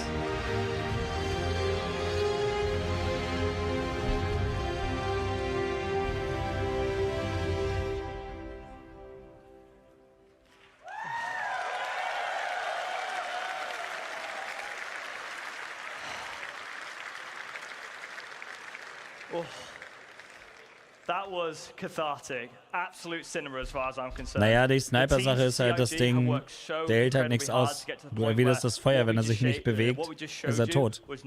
Wenn du ihn scannen könntest, wäre er sowieso tot. Also man muss ja irgendwie ihm auch die Gelegenheit geben, irgendwas draus zu machen. Aber er kann ja nur versuchen, stealthy zu sein. Der eine Schuss muss sitzen, ist halt wie im Real Life, ne? As you can imagine, all of that is work in progress. We have some good polishing to do on it, and we didn't want to hold it off. We just wanted to give you an honest view of where we are. That was from a build last week, so... Okay. With that said, monster hunting is coming to Star Citizen. Fucking nice. And the best part was starting off this epic series of fights with the infamous Valakar, who some of you may remember from 2016. Und haben sie wenigstens noch einen zweiten dazu gleich? Das wäre schon gut. Ein paar müssten es sein zu release, nicht nur einer. This creature is 300 meters long and sees your light fighters just as puny little ants. You're going to need to assemble your quickest and most nimble pilots to dodge the Valakar's ranged attacks, as well as your fastest Ja, da kannst du nicht einfach mal mit einer A2 kommen. Die sniped aus dem Himmel. Is by disturbing the surface with a ground vehicle. But how does the Valakar stack up to our crew? Well, unfortunately, the Valakar stats don't really fit on the screen due to being so powerful. But for some context, it's around 150 times harder to kill than an Aegis Avenger Titan. But to be fair, it's most likely to kill you. So how does it do that? Well, the deadly Valakar has a variety of ways of killing possible threats. So for a high-level overview of the fight, it regurgitates rock-hard sand that has been compressed inside the Valakar and uses it as a projectile to target foes. But if something's a bit too close for comfort in the sky, it uses its ginormous... Anything on the ground that it sees as a threat will have to contend with its bite or its deadly slam. So, little bit fun bit of information. As the Valakar becomes more injured, ich glaube, keiner hat noch mit dem Wurm gerechnet. The planet's surface, and you'll need to make sure that your ground vehicles stay alive or have backups to bait out the creature again, as well as... Jetzt können die Leute wenigstens nicht mehr sagen, ja, und wo ist der Wurm? Wo ist der Wurm? Der kommt nicht. Sie lügen immer. How are we going to communicate the health of this creature? Well, things being physicalized is at the heart of Star Citizen. Digga, and we know how much of a large fight Die the sind Apex so Valkyrie irre, is, Digga. and we need to communicate that in a diegetic way. So you'll see here the Valakar's health from 100% to 1%. You'll see its skin getting more battered and bruised as the fight progresses, give you an idea of where you are and how close you are. What the fuck? Weil du hast ja keinen Health-Balken in dem Game, weil das Quatsch wäre. Also siehst du es am Monster, wie hart du ihn schon weggebumst hast. So, number one question, why do you want to kill the Valakar? Well, because it's fun, but I know you sweaty gamers, so it's got loot, also known as harvestables. The Valakar has two very valuable harvestables. Firstly are its pearls. You'll need to mine growths on a variety of locations of Valakar to reveal these pearls. And once you've destroyed the growth skin, you'll see disgusting squidgy innards. But next is its big apex teeth. These are within its mouth, and you'll need a very strong tractor beam to be able to yank these things out. Super, jetzt ist man auch schon Zahnarzt. These harvestables will not all come out at the same quality. So you'll be able to learn more about that and how harvestables are going to be used tomorrow in crafting your home. So a fun thing here is you'll see the character is standing within the Valakar's mouth as well. So when it dies, it keeps its collision, meaning that you can climb on it, land ships on it, and it's essentially your playground. But this really shows how big it is. But how big is it really? Well, fun bit of information. When we first made the collision for this model, Star Engine actually gave us an error saying, like, no living thing needs to be this big. You've accidentally added an extra 0 onto the size. But to give you an idea of the sheer ridiculous scale of this monster, also das sind da Durchgänge mit mehreren, da rennen Menschen durch diese Streben. You feel like an ant when you're in the Idris, and this makes the Idris look small. There's also an Aegis Avenger Titan here as well, but if you look even closer, there's actually a Copion in this image. I'll give you a second to try and spot it. There it is. So well done to anyone who spotted it. So it's big. So for some fun numbers, it's 250 Copions long, 47 Aegis Avenger Titans long, and for our American friends, that's about 3.5 football fields. But lucky for our Copion friends, the Valakar actually comes in different sizes. So cool. We're familiar with the variants we've done before with our Quasi-Grazers and our Copions. They're in different biomes and they have different aesthetics. But moving on, we want to also introduce different creature sizes. So these sizes will have unique behaviors, animation, audio, and harvestables associated to each size. So for our first size, we have the juvenile. Okay. These juveniles will respond to stimulus, such as noisy footsteps and loud mining beams. This will cause them to burst out the ground and attack anyone who's disturbing them. Ja, so Variationen sind super cool und wichtig auch. Harvestables and minerals. So for our next size, adults. The adult Valakars know not to pick fights and tend to remain to themselves. However, if you exterminate too many juvenile Valakars, this will cause adults to show up, which are 3 times larger and a lot more angry. Und dann kommt noch so ein Alpha. Creature sizes are great because they allow us to create varied experiences as well as show you how creatures grow and evolve. Vor allem können die theoretisch auch in irgendeinem Tunnel auf einmal auftauchen, die kleinen, ne? Beyond that, we have our Apex, which has the most valuable harvestables and the most deadly attacks. It's also the biggest living thing in the verse, so far. So, in summary, monster hunting is going. Wie geil. This is the first in a large series of Apex creatures that you need to gather your crew together to take down this mighty beast. You need a diverse lineup of ships, ground vehicles, loadouts and skill sets. Ja, aber genau solche Raids fehlen halt, ne? Es gibt nichts für Gruppenplay, so richtig. Incredibly excited to get the Valakar into your hands, and we hope it shows that we're not only doubling down on creatures, we're also committed to bringing you gameplay experiences that only a game of our scale can provide. But that's all for the Valakar, for this Valakar. Let's take a look at some other fauna. Now, the Valakar is very exciting, but I also want to share with you the bigger picture for creatures. So let's start with some Valakar variants. Variants so far have typically just had alterations to their loot and appearance. However, we want to go further with what variants can be. For example, what if the Valakar evolved and grew in a swamp environment? Also eindeutig klar noch ein Concept Art, ne? Aber if a Valakar never made it to the surface and only lived in drowned caves. So dezente. These are the kind of questions that make sci-fi one of the best mediums. And I can hear the questions already. What does an adult cave Valakar look like? What does an apex Quasi-Grazer look like? Well, It's these questions that get everyone excited that works on creatures to give you a glimpse into the big picture. All of these ja, von Prometheus inspiriert, eindeutig. Aber cool. What we call our fauna matrix. The fauna matrix is Alter, wer ist er our denn? creature encyclopedia. So these concepts should show you that we want to get more weird and wonderful with our creatures. We've started off with more traditional animal references like dogs and birds and cows, but now we're in a position to create the things that we love about sci-fi, which is the weird and the unknown. So, looking at where we're going, all of our creatures have been defined for the road to 1.0. We've ensured we've got a rich, diverse, distinct roster of creatures to make each of our planets feel special. As well, as considering the unique elements of various planets, ensuring that they're populated with appropriate creatures. We've been designing creatures in mind so that planets' ecosystems influence their behaviors, designs, aesthetics, and harvestables. With that being said, I would like to give you a sneak peek at our fauna matrix. That's all from me. I'm very happy to be bringing the Valakar to all of our backers. It's really like nothing else you've played before. I'll leave you with this last video. Enjoy the rest of CitizenCon, everybody.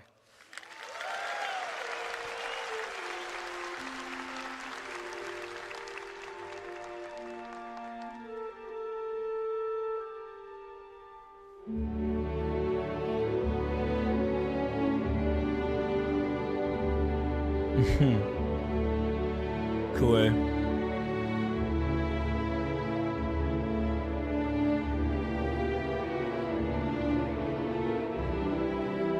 Das sieht ja schon mal relativ brauchbar aus.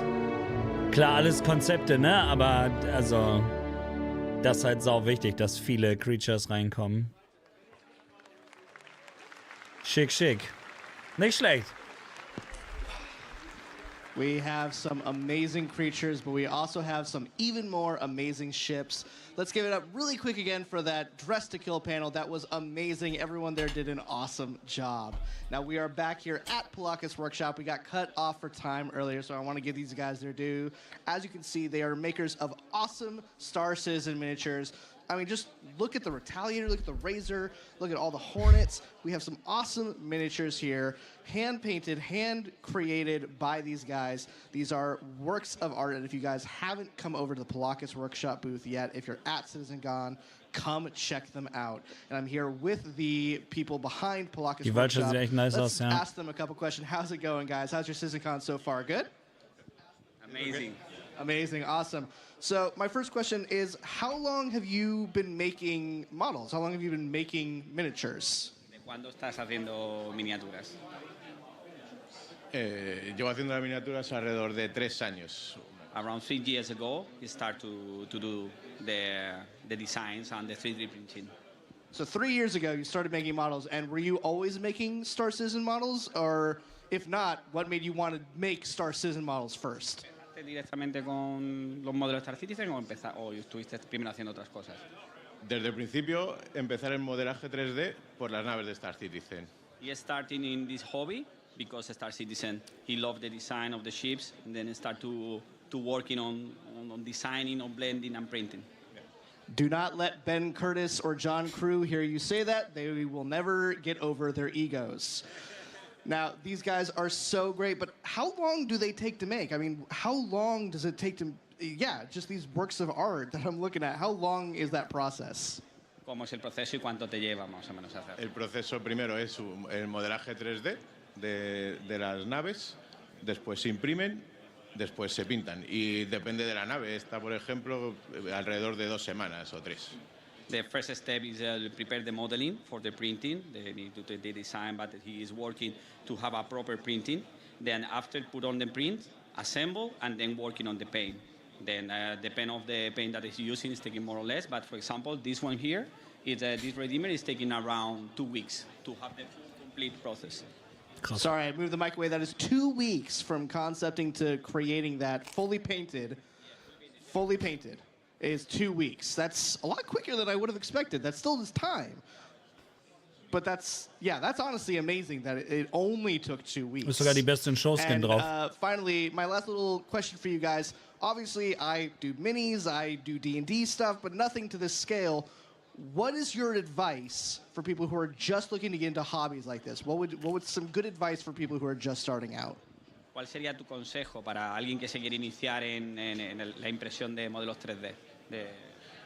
Actualmente las impresoras 3D son mucho más baratas que lo que eran antaño, entonces yo creo que simplemente comprarse una impresora y buscar modelos para poder imprimir y equivocarte, volverte a equivocar y volverte a equivocar hasta que te salga bien. Just to say that now is more easy than before because the price of the printers go down a lot. Then after that, just start to unload models. I start to printing and get mistake, broken models, get mistake, broken models, and now you'll be learning process till you start to be able to make nice pieces like that one.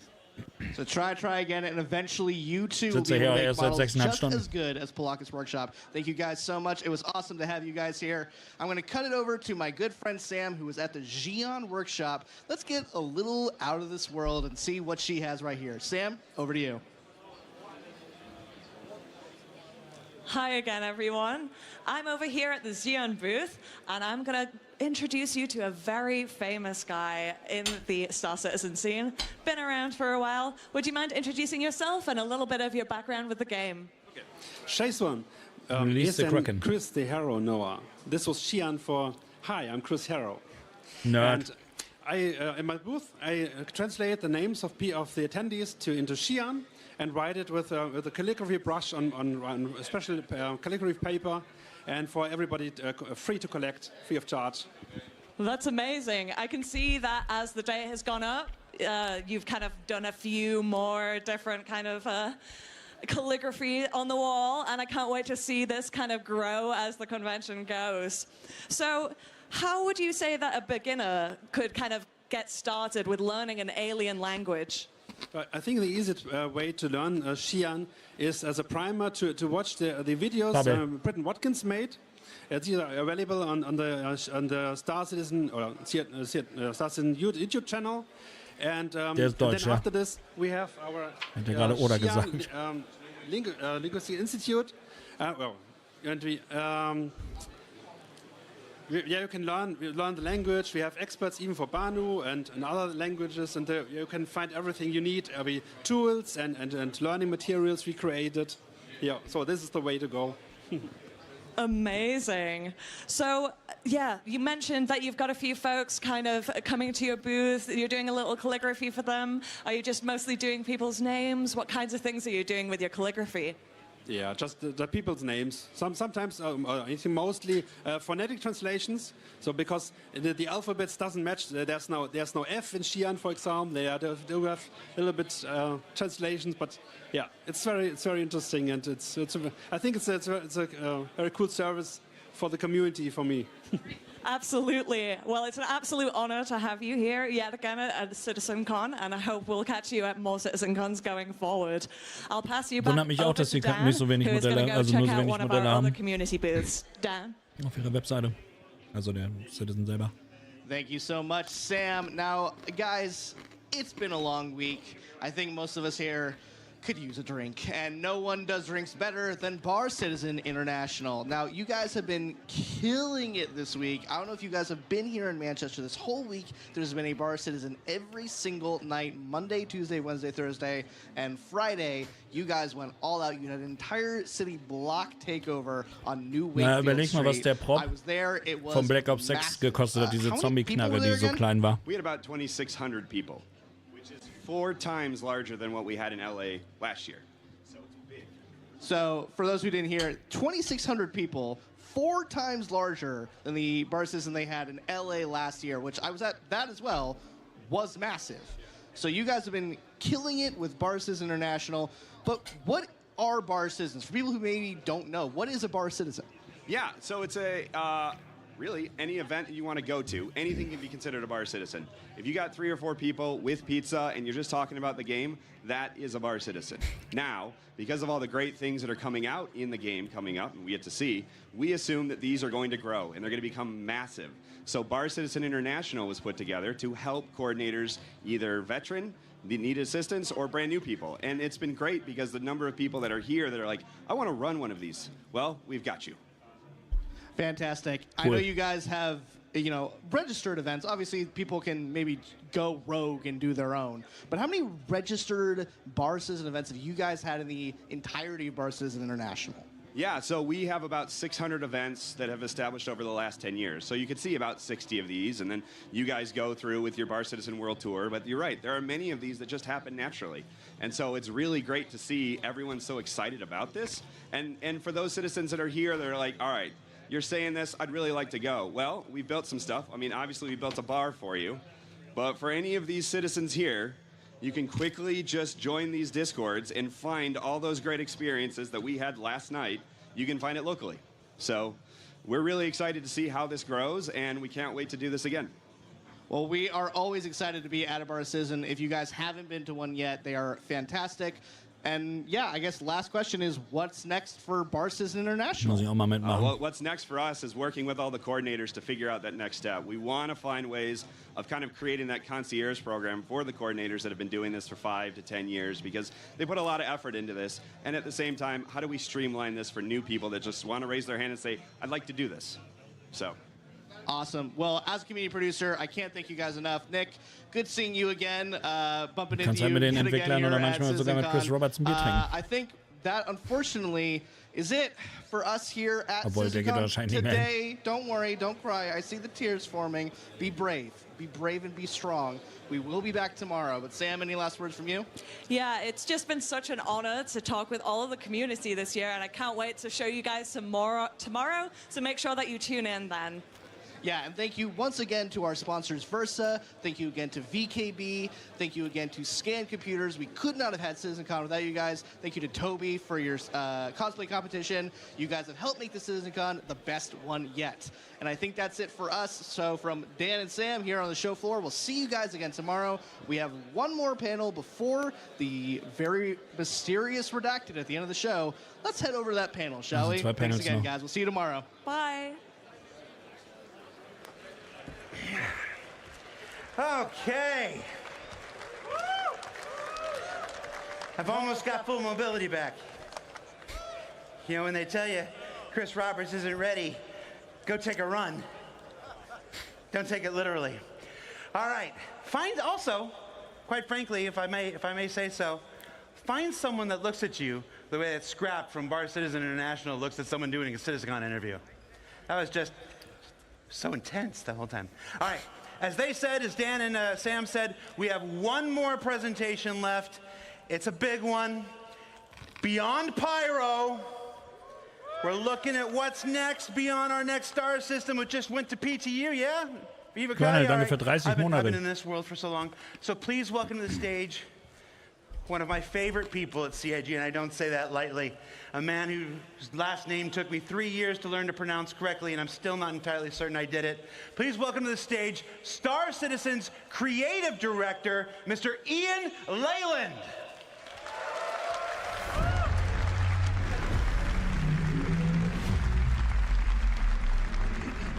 Jetzt bin ich gespannt. Hello, everybody. Did I say it wrong? I did. Yeah, okay. good. I did. It's good. I still didn't get it. One day. Thanks, Jared. Hello, everyone. Wonderful to see you all. Thank you for coming out.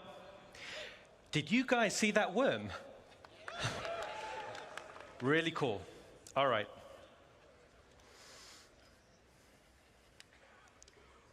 So right now, it's all hands on deck to make 4.0 the best experience for you. Richer locations, deeper gameplay, better experiences. All with completely new and wonderful music from Pedro, which will create an evocative and emotional backdrop. Die Mucke ist saugeil von dem Spiel, ja. Rich and I have been working directly with Pedro for many months now. Beautiful music awaits. But today, I'm going to talk to you about what's beyond Pyro. So let's strap in and we'll take a look. My name's Ian. I'm the creative director for Star Citizen. And let's start by looking up into the stars and saying hello to an old friend. Greybox, okay.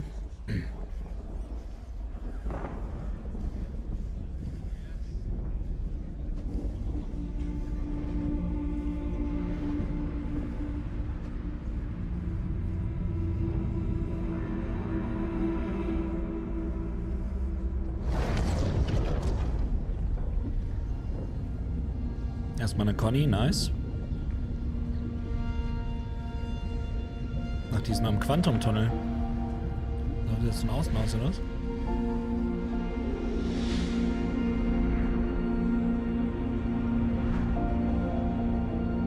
Kommt jetzt doch Port Olisar nochmal? Old Friend.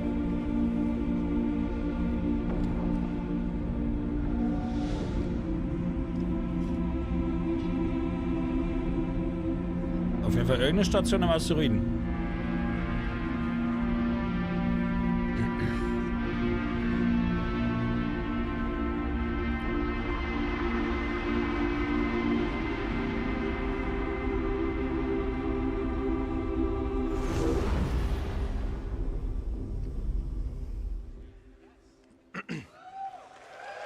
Bin noch nicht lange genug bei. Kenn ich nicht.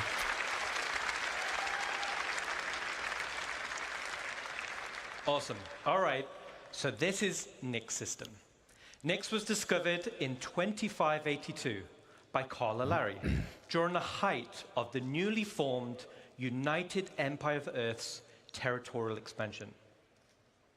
Its most defining feature, and the source of its name, is the sprawling black dust cloud. Das ist ein System, was quasi hauptsächlich the dust Asteroiden cloud ist. severely hampers visibility and can interfere with your ship's scanners. This system does, however, border with Vandal space. Ooh. So, visitors are being advised there are Vandal raiding parties hitting locations throughout the system. Wie cool. But despite this, a small community has formed in the system, and this is on an asteroid in the belt between Nix 2 and Nix 3. And this asteroid is called Delmar. Sick.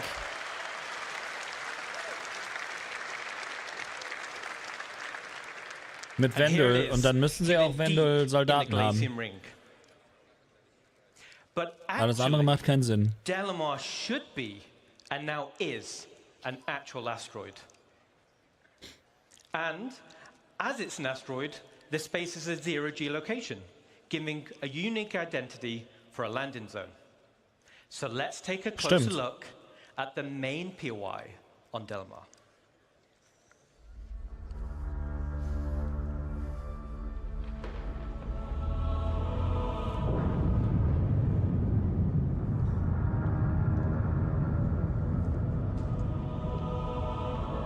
Das ist cool. Ja, aber die machen ja nichts, ne? Wo lassen die das ganze Geld? Ich weiß es nicht.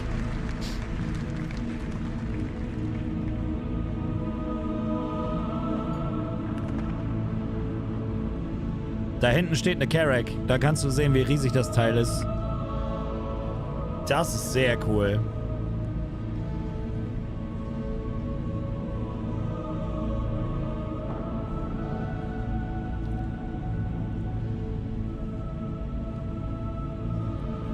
Sehr cool gemacht, ja. Bisschen wie so ein Coruscant-Schacht einfach damit hin.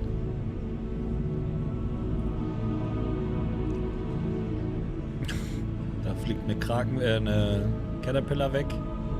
Da ist die Carrack.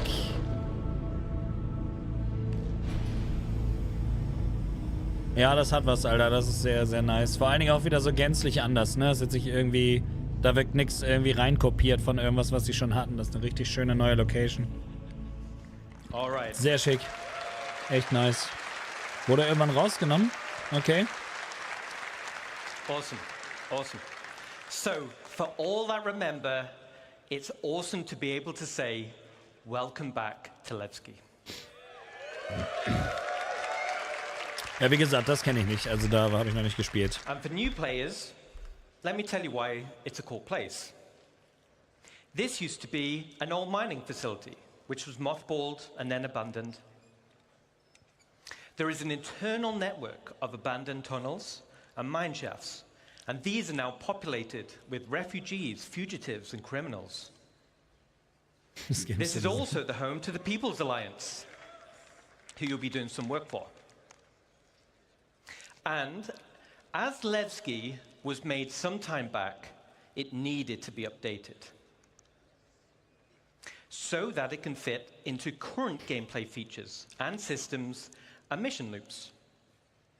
So let's take a look at the first update, and that is to the hangars and landing services.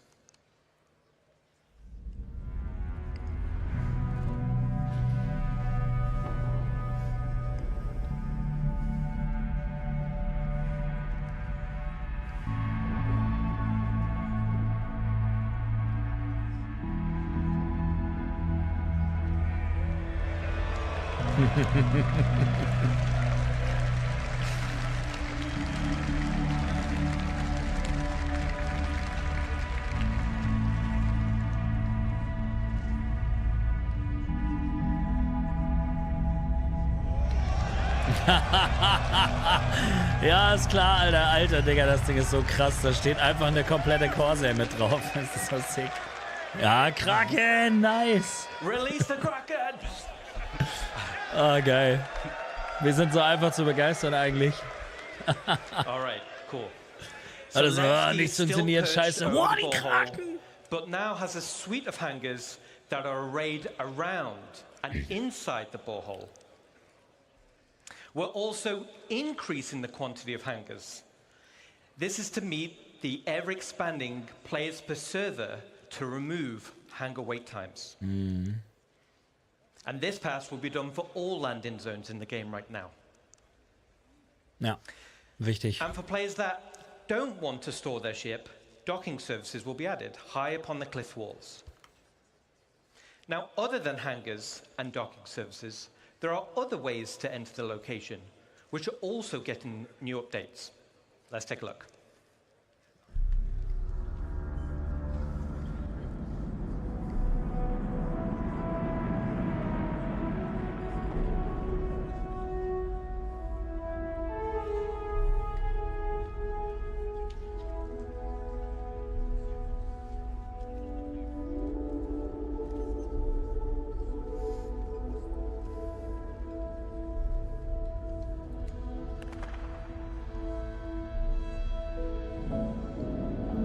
Und dann Magnetstiefel, wa? Ja.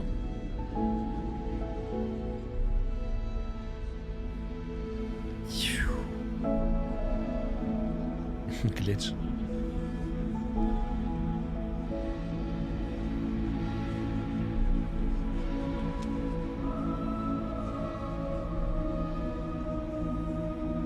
Allein, dass du wieder schöne Pads draußen hast zum Landen, feiere ich sehr. Muss auch sein.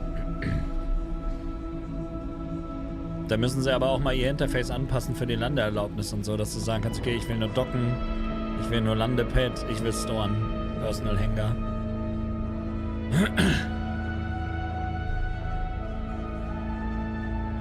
Das sieht ja aber schon ziemlich weit fortgeschritten aus, ne? Ich meine, Greybox ja, also der Innenbereich ist noch nicht fertig, wahrscheinlich, aber so von außen.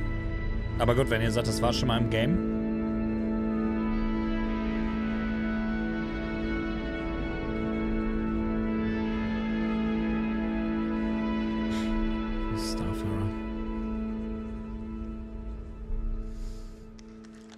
Awesome.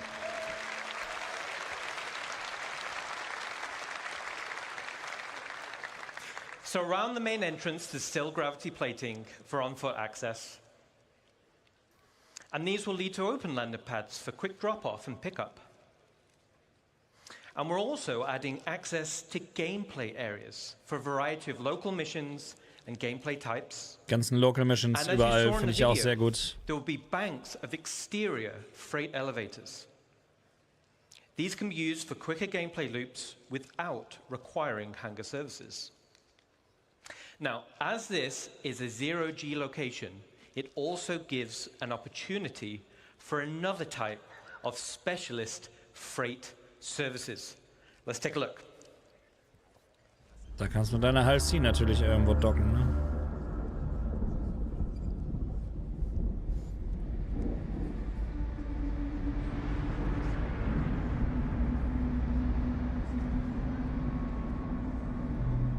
Einfach der Reclaimer da unten rumfliegt und winzig aussieht.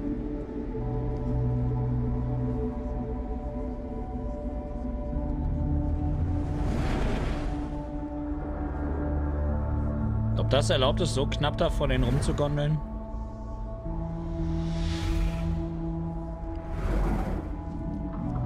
Naja, da ist sie die Halsey. Und da wirst du dann auch mal halt die andocken können, die jetzt wahrscheinlich kommt.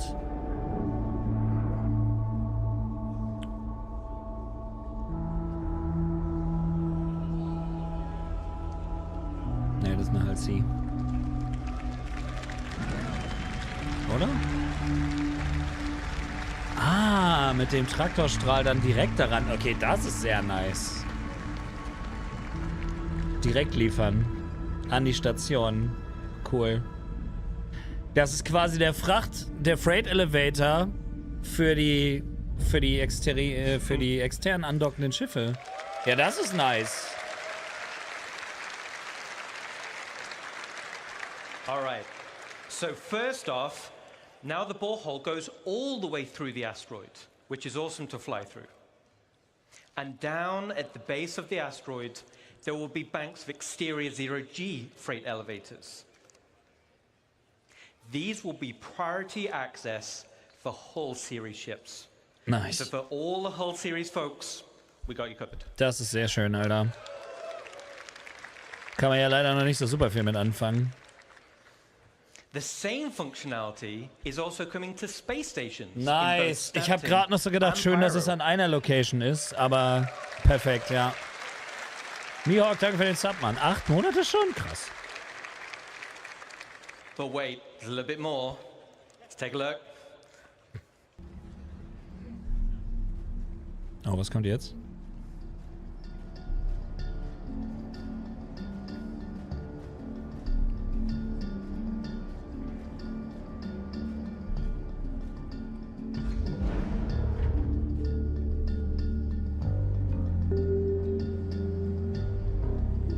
Achso, sie zeigen das Interieur jetzt schon mal, oder was?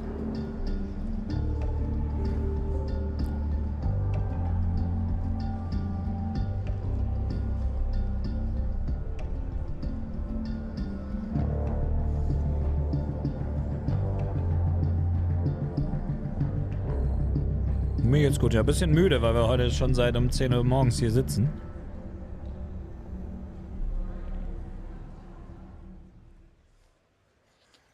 Alright, cool.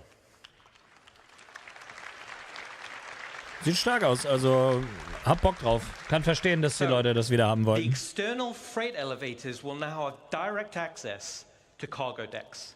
Ach, das meinen sie damit? Ja, das ist ja mega. For the next run. Ja, das ist auf jeden Fall tatsächlich ein großer Unterschied zu jetzt. Some of the exterior updates coming to Levski, but the interior is also getting some updates to bring them in line with current gameplay requirements. These will be spaces like cargo services, as we just saw, for hauling and supplies, and refinement centers, so you don't need to travel far to refine your ore. And we're updating the interior layout to provide better access to gameplay spaces. So to conclude, sieht sehr stark next aus, system will be the next system after Pyro. Yay!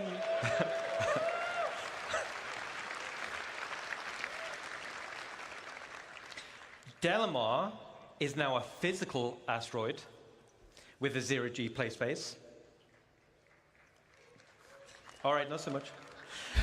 And we're updating Nevsky to fit current gameplay mechanics and gameplay loops.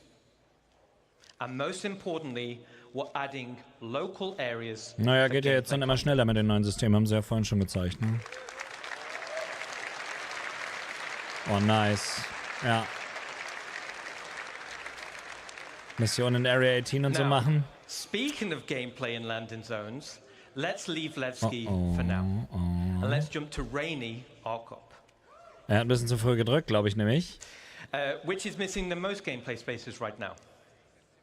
Oh, wir haben vorhin noch drüber geredet. Continuing the Building Interior Initiative. Mhm. We're adding additional districts to landing zones, which are gameplay focused. Nice. These gameplay areas will interweave with the landing zone, but ultimately will be independent. So for Area 18, let me introduce you to the municipal works. And this will be split into 2 locations. The actual municipal works, which will be an open world sandbox area for all players. Cool. And the lower municipal works, known locally Und das sind dann die as Instanzen. the Ja, depths, geil. which will comprise of several instanced levels. So, how do I get to the municipal works? The municipal works is accessible in multiple places in Area 18. Some will be available to everyone, and some you'll need to unlock with mission progression. Sehr cool, ja. As an example, here's a map of Area 18 Central. And as I said, there'll be various access points throughout the landing zone, and some will be easier to access than others. Cool. These access points will lead to transit systems, taking you deep into the underbelly, eventually reaching the municipal works. And the municipal works will have spaces like maintenance, filtration, and the sewer network. Ooh. Which is what we're seeing here. Cool. It's a very exotic place. Sehr nice. So down here, it's an open world sandbox for you and other players. Aber du siehst, die sind noch nicht weit, weil das sind alles nur Artworks. In Pyro stations. Aber trotzdem sehr cool. It's an area to do local missions, like exploration, repair. Das wird noch richtig dauern, bis das kommt. Control. But the main purpose is provide access to the depths. And these will be instanced areas. So, what is an instance area? Well, an instance area works in the same way as an instanced hangar. And as the name says, it's a separate space for you and your group. But Nee, das why hat noch do we keiner want gesagt, to wie do männlich mein this? Bart ist, du. Das ist mir neu. This gives us the ability to create tailored missions that will provide a mixture of content like combat or exploration or puzzle gameplay, and fundamentally allows us to design challenging, Die Städte sind dann nicht nur meaningful einfach, content. wo du hingehst, um dein Schiff zu holen und einzukaufen, sondern du machst dann auch Missionen und so. Das ist schon sehr cool. Und das ist dann ja nicht nur in Area 18 so, sondern sie haben ja diese Cluster wie auf den anderen Planeten vorhin gezeigt. Alright. Mit So Points let of me Interest illustrate. und so, wo du spielen kannst. Also schon cool. Going over here. How the depths will be split by levels. Now, stay with me on this. We're going to rattle through it quick. So let's say you're in level B01. You're running a mission, you're having a great time with the curated content I just mentioned. But down here, you'll have to do a variety of content over a period of time and over multiple play sessions. At the end of the mission, you'll find an access point, which will bring you back to the landing zone. And you'll do this loop multiple times with different mission content. After achieving the required amount of progression, your access level will be upgraded. So this time, Du erspielst dir Zugang zu den the access anderen point elevator, Bereichen. and now it takes you all the way down to level B02, and you continue on with your journey. Das ist cool, ja. Now this is your new area with different mission content, new rewards, and a new access point back to the LZ. The same as B01, you'll do this loop multiple times. And you guessed it, eventually you'll get access to level B03, and we continue deeper. With each level you unlock, you access new areas. Und dann For Loot, new mission Reward. loops, you'll access new, Es hat ja so more ein bisschen challenging, Loot-Shooter-Aspekt dann curated auch, weil du ja dein Gear and auch wieder access verlieren better kannst. and better rewards. Das ist richtig cool, Digga. Das ist wie is what we'll Tarkov in form Space nachher so ein bisschen. Progression-based content. Fett. Das ist, was wir brauchen, Alter. Dass du Bock hast, zu grinden, zu spielen, So as I just Zeug zu described kriegen. was a very condensed version of an actual play sessions. But this still describes the unique gameplay experience. Landing zone areas which will offer long-term gameplay progression. So that concludes this section on gameplay spaces for landing zone. We're excited to show you more. Ratten so groß wie All right. Katzen. So we're going to head away from Arcot for now. let's look again into the stars, and now we're going to talk about solar systems. Okay, jetzt wird's spannend. All right. Stanton system. Wenn du jetzt schon siehst, dass da nur so ein, also it serves as a lawful system. It's protected by the UEE and will continue to be evolved and updated as we balance it with other systems.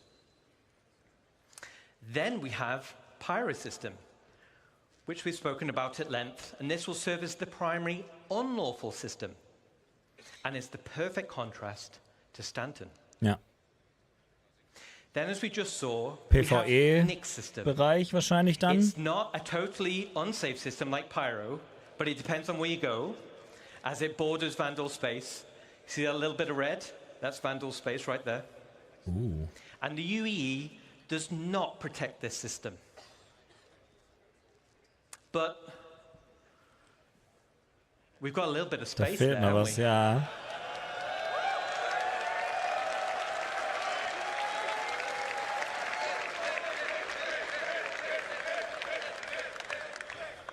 All right. I thought you were saying click system then. I'm like, I'm not sure about that one. All right. But we've got a bit of room at the bottom. So it would be a shame not to fill it in with something, right? So if we get a big cheer, we'll reveal the system. You ready? Zeig's.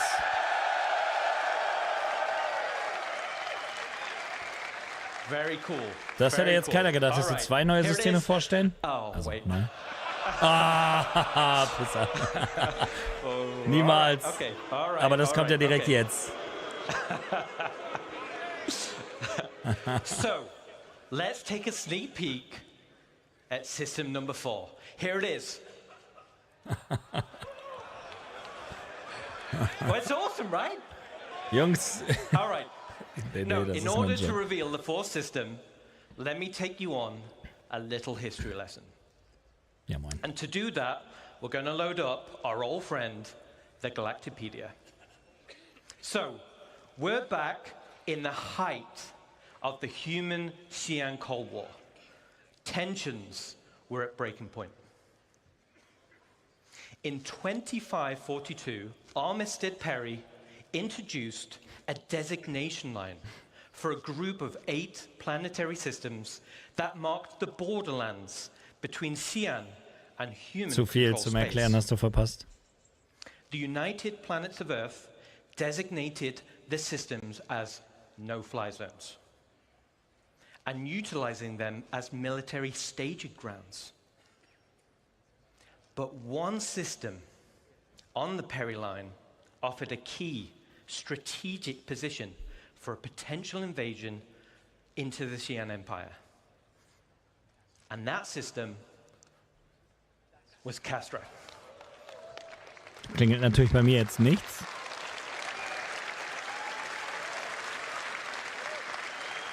Da können nur die Rentner klatschen, Alter, die es schon von Anfang an kennen.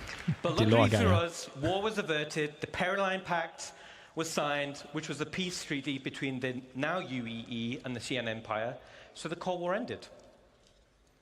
The systems of the Perry-Line were divided up between humans and Xi'an, and fast forward back to present day, humans and the Xi'an enjoy a more prosperous relations, and everyone's cool. So, the fourth system will be Endlich Aliens, wa? Castra. Das heißt, UPE, Fraktionsgrind, Kriegszeug gegen Aliens wahrscheinlich. So wie sie es gerade schon andeuten. Over, so let's jump in and find out a little bit more. First we have Castra 1. Here it is. Ja, der Castra sieht cool 1 aus, ja. is a dead, coreless planet because it's too close to the sun to be terraformed for human habitation. Also So super instead, heiß. the UEE Navy Target used practice. Castra 1 for target practice, giving it the nickname of Bullseye. Einfach mal Atombomben raufgeschossen, scheißegal. All the weapon testing throughout the Mesa era Das has left Artwork ist Bullseye cool. covered in craters. And as you can see, it's super toxic, meaning ground exploration will require high-end environment suits. Mhm. And as you saw in the weather demo, raging storms will create difficulty of access, mit diesem giving risk Wettersystem and dann. rewards for adventurers seeking unique minables and other items. Okay, then we have Castra 2. The second planet from the sun is called Cascom. And this was the location of the military's staging area. Since the system was opened up to non-military settlement, it has since become a center of trade and tourism, but is still considered an Earth-centric traditionalist system, which prizes citizenship above all else. Let's head down to the surface and check it out. Breaking through the clouds, you'll find a landscape full of Great Lakes and lush crimson forests. And as you saw in the CTG presentation, Sieht sehr cool you aus, can ja. see how we're going to make these worlds with the new technology. High up on the Man mountain kann sich's range, vorstellen, ne? here at the highest peak, we can just make out the landing zone called Sherman. Sehr geil. So in den Wolken, aber in einem riesigen Felsen. Nicht schlecht, Mann. Which is fondly known by its residents as the island in the sky. Sherman is currently in pre-production, but I wanted to take the opportunity to show at least a sneak peek. Let's take a look. Oh, krass.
Ja, ich werde mich jetzt nur noch für die Umwelt einsetzen, einfach damit der Planet noch lange genug durchhält, damit wir Star Citizen noch in seiner Gänze spielen können. In seinem Prime. Ja, das hat echt was, Alter.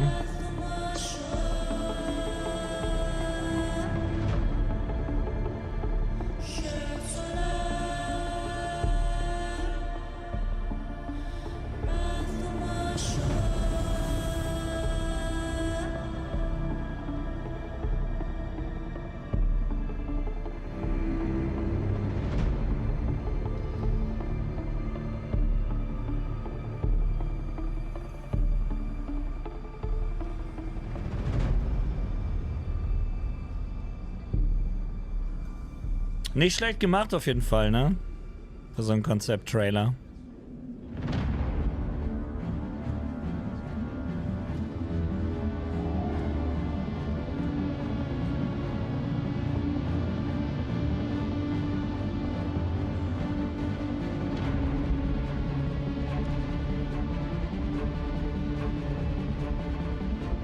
Das dauert noch richtig lange, bis das kommt, ja.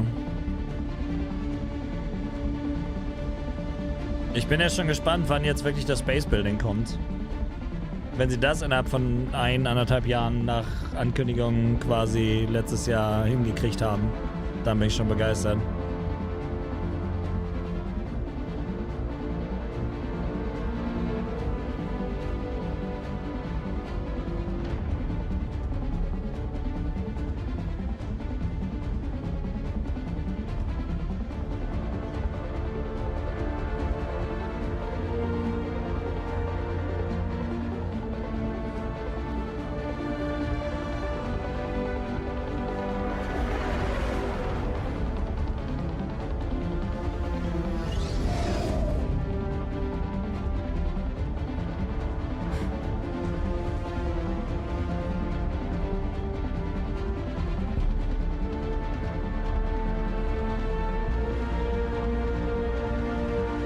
Nee, die hatten auch letztes Jahr schon so viel zu zeigen. Also war natürlich irgendwie noch halbe dreiviertel Stunde Pre-Show irgendwie, aber das morgen auch nochmal.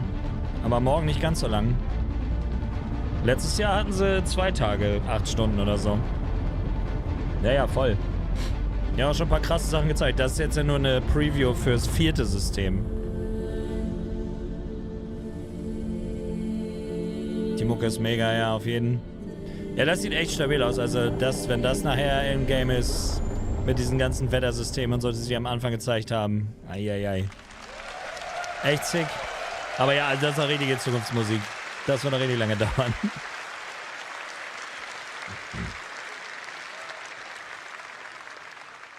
Awesome. Let me take you through some of the areas of Sherman you just saw. The dominant landmark you see in the center is Spaceport Ulysses, named after the mountain Sherman is sitting on. This is where they staged the bombers that were on active rotation, waiting on any sign of any aggression. But now it's mostly a commercial spaceport. The Navy still has an airbase here, but it's a great place to see some big ships of the UEE. Commercial hangars are located inside the main trench, and even though this is a converted from a naval base, it still has an impressive military flavor. And speaking of military flavor, the original AOV-9s, anti-orbital cannons, are still present around the defensive walls, with most of them being decommissioned once it became a civilian city. Ich hätte jetzt gedacht, das ist schon das Redacted Ding. Spaceport is the Sparrows Industrial Park, home to the Aber gut, sprawling theoretisch ist es noch cargo Beyond Pyro, ne? yards and manufacturing plants. The Sparrows has evolved from its days as a military supply and munitions depot into a bustling and modern industrial park. To the right side of the spaceport is Fort Riggs, which originally used to house the army when Sherman was used as a staging point for a potential ground assault of the Xi'an Empire. Since the area was Das sieht decommissioned, absolut cool it has aus, now Mann. been turned into a business park and is the governmental center Auch der, of ne, unten diese with the Säulen und Governor's so. Council headquarters located here. As this base was built during the Mesa era, as humans were expanding their borders, Da sind sogar this Kanonen dran introduces in a den new Gebäuden. architectural style for humans. Between the First Travarian War on one front and the Xi'an Cold War on the other, a new style called Henoism arose. With an emphasis on prefabrication and fortification, the designs were robust, durable against warfare and harsh enemies and harsh environments. And from all the locations we just saw, high up on the upper wall, you can see the commercial district, and specifically the Ansel shopping complex. Situated high above the sprawling main base below, the Ansel area originally served as the command center to Sherman's military operations. Man kann sich richtig vorstellen, dass es im Spiel nachher auch richtig krass aussehen wird, wenn du dir zum Beispiel einfach Orson anguckst, wie cool das schon teilweise aussieht. Which was converted from the old officers' lounge. You'll also find Eckhart Security Headquarters, and you'll find the Mercenary Guild Headquarters. The other areas in the commercial district include the OPA towers for habitation. That's the building on the left. And on the right, it's the Imperial Sherman Infirmary. Diese There's fetten also Kanonen. the Reeves Military Museum, where you can experience the history of humanity's military and the role that Aber Castro cool, has played einfach ein in keeping Ingame-Museum the dann. empire safe. Ich finde sowas auch nice. And finally, Ich mag we ja auch have die Overlook Ingame-Conventions immer, die sie which machen. is the name of the vantage point and park situated Das sieht in echt front sehr of cool Central aus, ja. Command, which has the best view overlooking the landing zone. So that's a quick overview of some of the key areas of Sherman. I think it's devastatingly beautiful, with a rich history and unique mood and vibe. Heiß.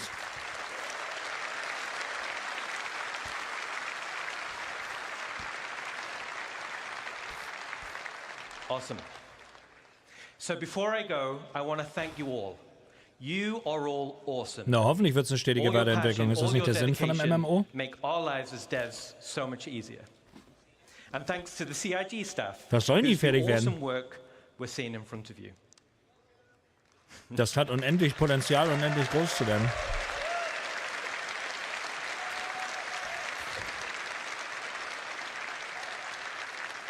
Der Online-Part war nie geplant, fertig zu werden. You are all amazing, passionate, and enabling us to dream big. Enjoy the rest of your show. Also, die meisten Leute sagen, Star Citizen wird nie fertig und meinen das negativ. Wenn ich sage, Star Citizen wird nie fertig, dann meine ich das im positiven Sinne. Okay. We're just about at that time. Before we get there, I do have a couple announcements. Now, this time last year, I did a couple announcements and it made a couple people upset. Ne, 4.0 haben sie noch keinen Release-Datum I used this angekündigt. opportunity to call out a couple people who bothered me. Mostly, I just want to say the ground floor and the first floor can be the same floor. No, we actually do have some actual honest-to-goodness announcements. Two of our partners, Scan Computer and VKB Joysticks, are doing giveaways for the people here exclusively. Now, there are numbers on the challenge coin that was in your swag bag. VKBs habe ich auch. Die I'm sind gut. getting this data as I'm here, so bear with me. So everybody should pull out your coins. Yeah. And I'm going to call out some numbers. And if your coin matches this number, you're going to find Dan. He's that guy over there with the bouncing thing. There we go. And he's going to give you your prize. So the first prize is for a set of VKB joysticks. The number we're looking for is 2272. 2272. Anybody? All right, well, pass it along if you find 2272 VKB joysticks. A second set of VKB joysticks, 3404. 3404, you can head on over there and pick up your VKB joysticks. Imagine. And the grand prize is a computer from Scan Computer, they're a vendor here, built into a Kovalex shipping box. Right. So I'm going to give you 2 more seconds to pull out your challenge coins here. The winner of a Kovalex computer is challenge coin 413. 413? What? You get it? All right. Find Dan over there. If you don't claim your coins, hey, I'm just doing the thing. It just says the thing right there. I'm just reading the thing. All right, guys, it is approximately 5 o'clock. If you check your CitizenCon schedules that were handed to you inside your gift bags, at 5:30 is our special redacted portion of the show. That gives us approximately 30 minutes. So 30 minutes to stretch your legs, to get something to eat, to buy your last piece of swag, to check your challenge coins and go and collect your swag. Jetzt machen sie es nochmal spannend, wa? And at 5:30, I said it before, I'll say it again. Don't let any force on this earth stop you from being in these seats. We'll see you at 5:30, everybody.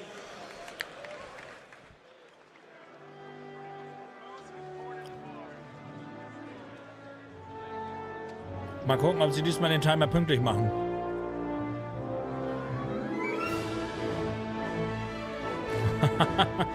Jo, Diplo.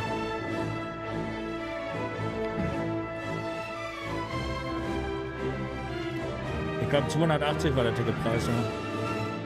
Für beide Tage. Ihr könntet jetzt mein Video von heute schauen, ja. Ich werde hier gleich mit euch sitzen und den Countdown-artig abwarten. Aber vorher muss ich, glaube ich, einmal Pipi machen. Kaffee drückt so hart heute.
Aber stell dir mal vor, du fährst in so einer Con, gewinnst einen fetten PC und kannst ja gar nicht mittragen, weil du irgendwie mit dem Zug unterwegs bist oder so. Aber ich gehe mal davon aus, die werden den zuschicken.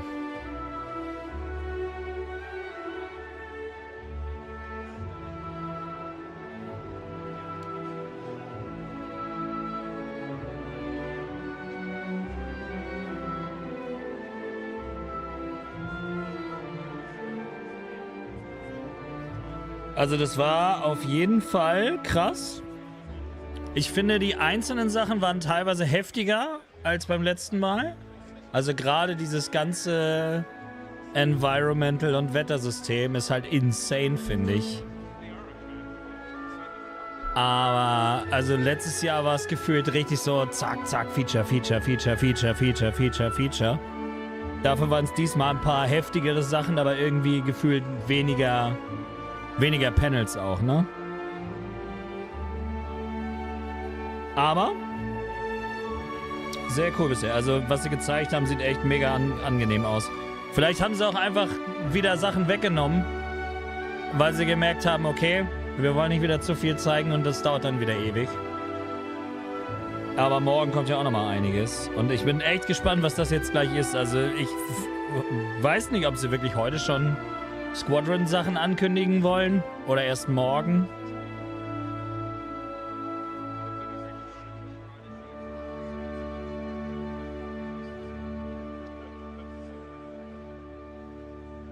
So, hat sich der Shit jetzt hier ein bisschen gefangen oder was? Nee, das war vergessen, Digga. Das Video ist einfach komplett wegverreckt, Alter. Scheiße. Ja, das sah cool aus, aber das ist halt, wie gesagt, so weit hin noch.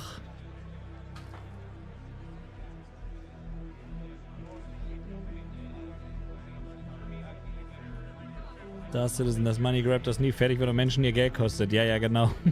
Genau.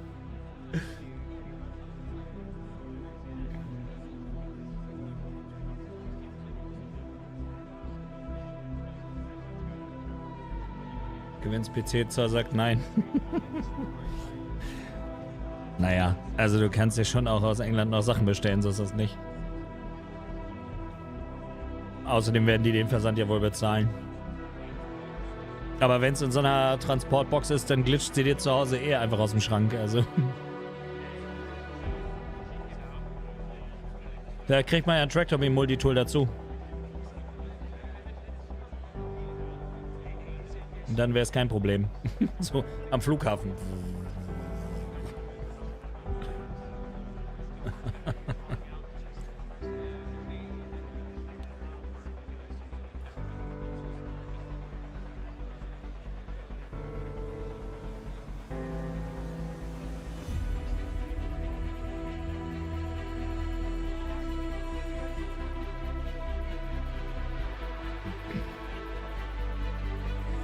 Nee, das könnte gefährlich werden, Alter. Was hat die Menschheit noch vor der EU gemacht? Keine Ahnung. Aber trotzdem saudämlich aus der EU auszutreten, ganz ehrlich. Also, überall wächst die Welt zusammen. Und die so, nee.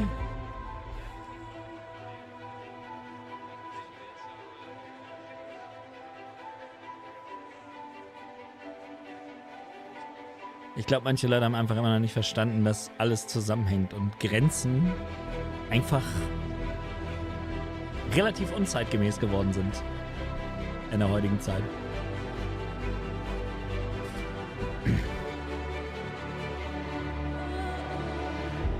A, ist sowieso alles mittlerweile durcheinander.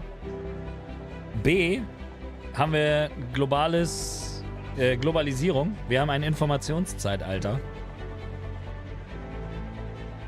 Meiner Meinung nach ist dieses ganze Grenzendenken sowieso völlig dämlich. Und dann hast du so eine Leute, die wollen das alles wieder zurück und am liebsten alles abschließen und niemanden reinlassen. Als ob es nicht überall Verbrecher gibt, die hier auch geboren werden können. Also aus Angst vor so ein paar Leuten. Das ist einfach total irrational, finde ich. Aber gut, das Thema wollen wir lieber nicht vertiefen. Sonst kommen hier wieder Leute, die ihre Meinung öffentlich sagen und sagen, man kann seine Meinung nicht öffentlich sagen.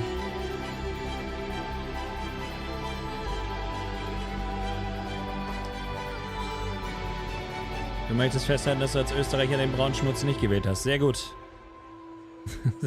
Habe ich aber eigentlich tatsächlich vorausgesetzt, also dass man das nicht wählt.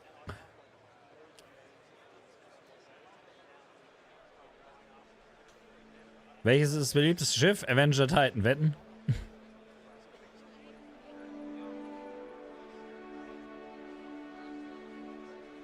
Ja, kommt noch dazu. Die ganzen Rentner, die das mitbestimmt haben, da den Brexit, die wahrscheinlich kurz vorm Himmelstor eh schon. Ja, scheißegal. Fuck die Jugend, Alter.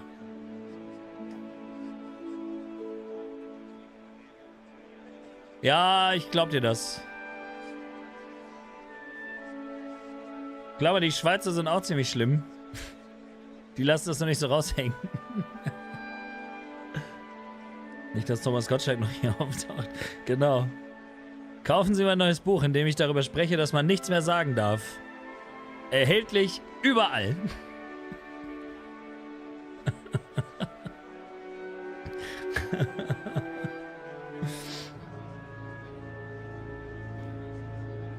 Jetzt frontest du uns Schweizer. Nicht alle.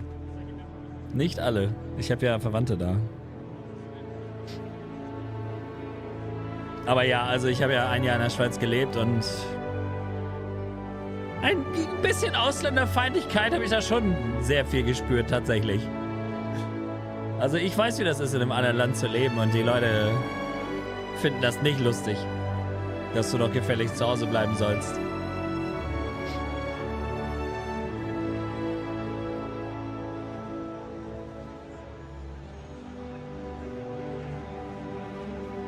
Urlaub darf man da machen, das ist kein Problem. Schweizer gegen Deutsche, natürlich. Was denkst du denn?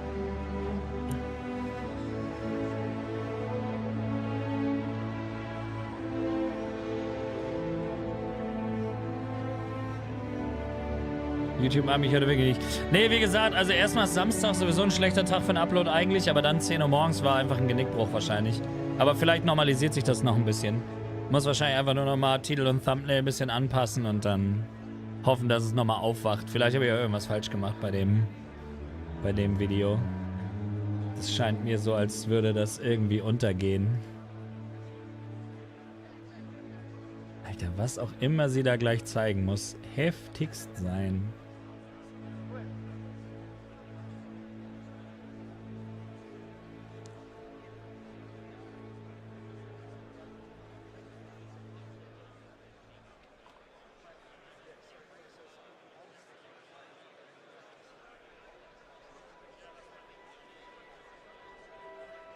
Also wenn ich diesen Henderson-Artikel schon den ersten Absatz lese, dann werde ich am liebsten schon wieder gleich durchdrehen.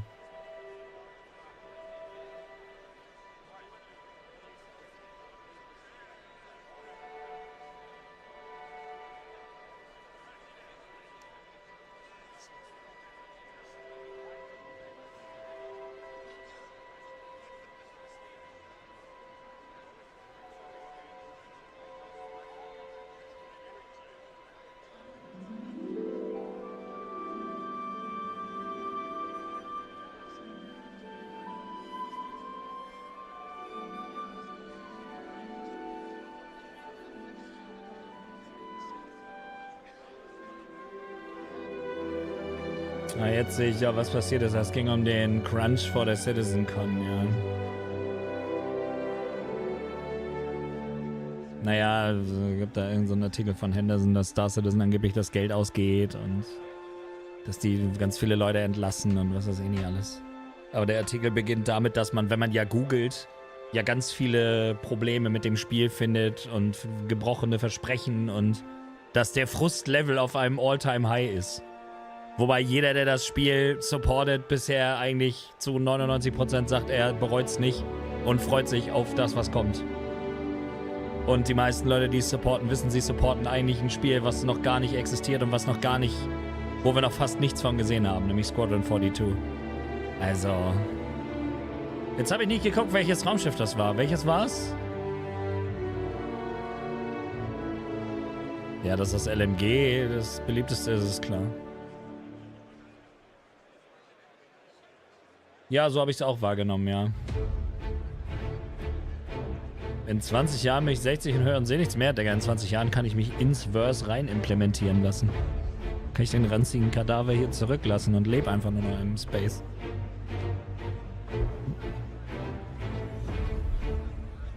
Dazu habe ich einen großen Teil beigetragen. LMG Beste. Ja, Mann. Ich weiß auch nicht, also was heißt gebrochene Versprechen? Wie viele gebrochene Versprechen denn? Wahrscheinlich ist auf Nummer 1 Liste der scheiß Sandwurm, der jetzt im Spiel ist. Den sie gezeigt haben, den sie in einem Bild von letzter Woche gespielt und aufgenommen haben.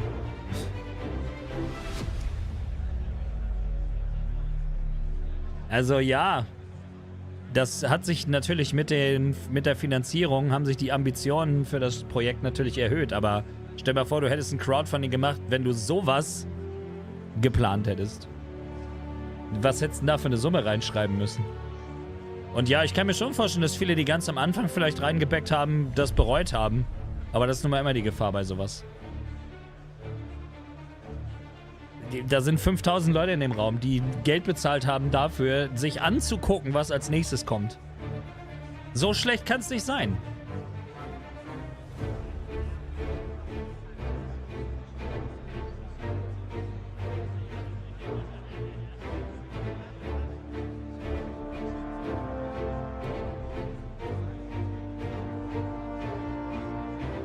Und ja, das Game frustet schon ab und zu, ohne Frage. Es gibt auch Tage, da macht man es am besten einfach aus und lässt es.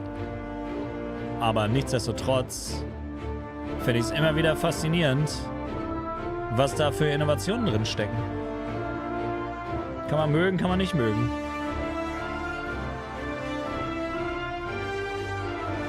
Naja, eine Demo ist es ja nicht. Es ist eine Alpha tatsächlich. Also, es ist keine Demo. Das ist ein Playtest. Du bist Bäcker und Playtester. Du sollst helfen, dass das Spiel Realität wird. Das ist der Sinn von einem Playtest. Das hat nichts mit einer Demo zu tun, für die man 1000 Euro bezahlt hat oder so. Die supporten einen Indie-Dev, der kein Publisher ist mit viel Geld im Genick oder irgendwas. Der keine Investoren und Aktionäre hat, die den reinquatschen. Und dafür darfst du dann bezahlen? Ja, nennt sich Crowdfunding.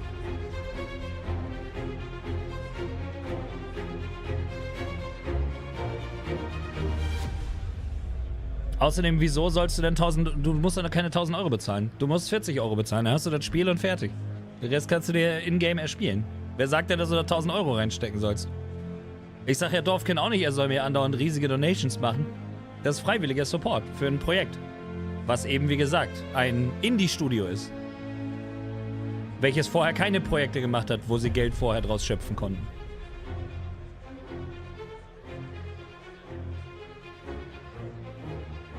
Ja, ein Starterpaket reicht völlig aus. Und wie gesagt, der Sinn ist nicht, dass man ein Spiel jetzt schon hat. Der Sinn ist, man ist Playtester, ja. Man hilft mit, das Spiel zu formen. Das ist quasi der ultimative Early Access.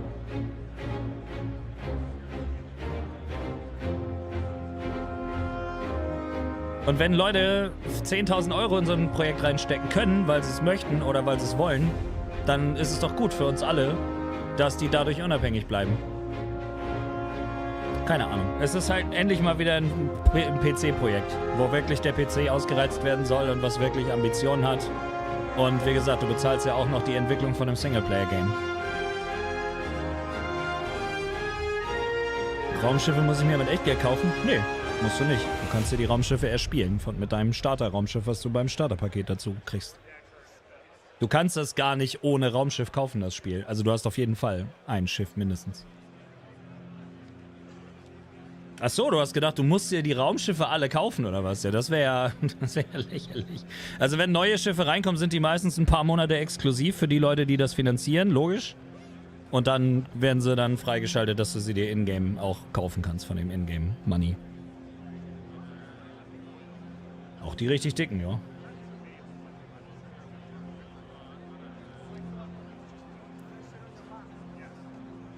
Ja, 3 Monate exklusiv auf dem Papier. Manchmal dauert es ein bisschen länger, wenn sie wieder mal zufällig ein paar Schiffe vergessen haben. Aber dafür hat man dann ja die Community, dass sie einen dran erinnert, ne?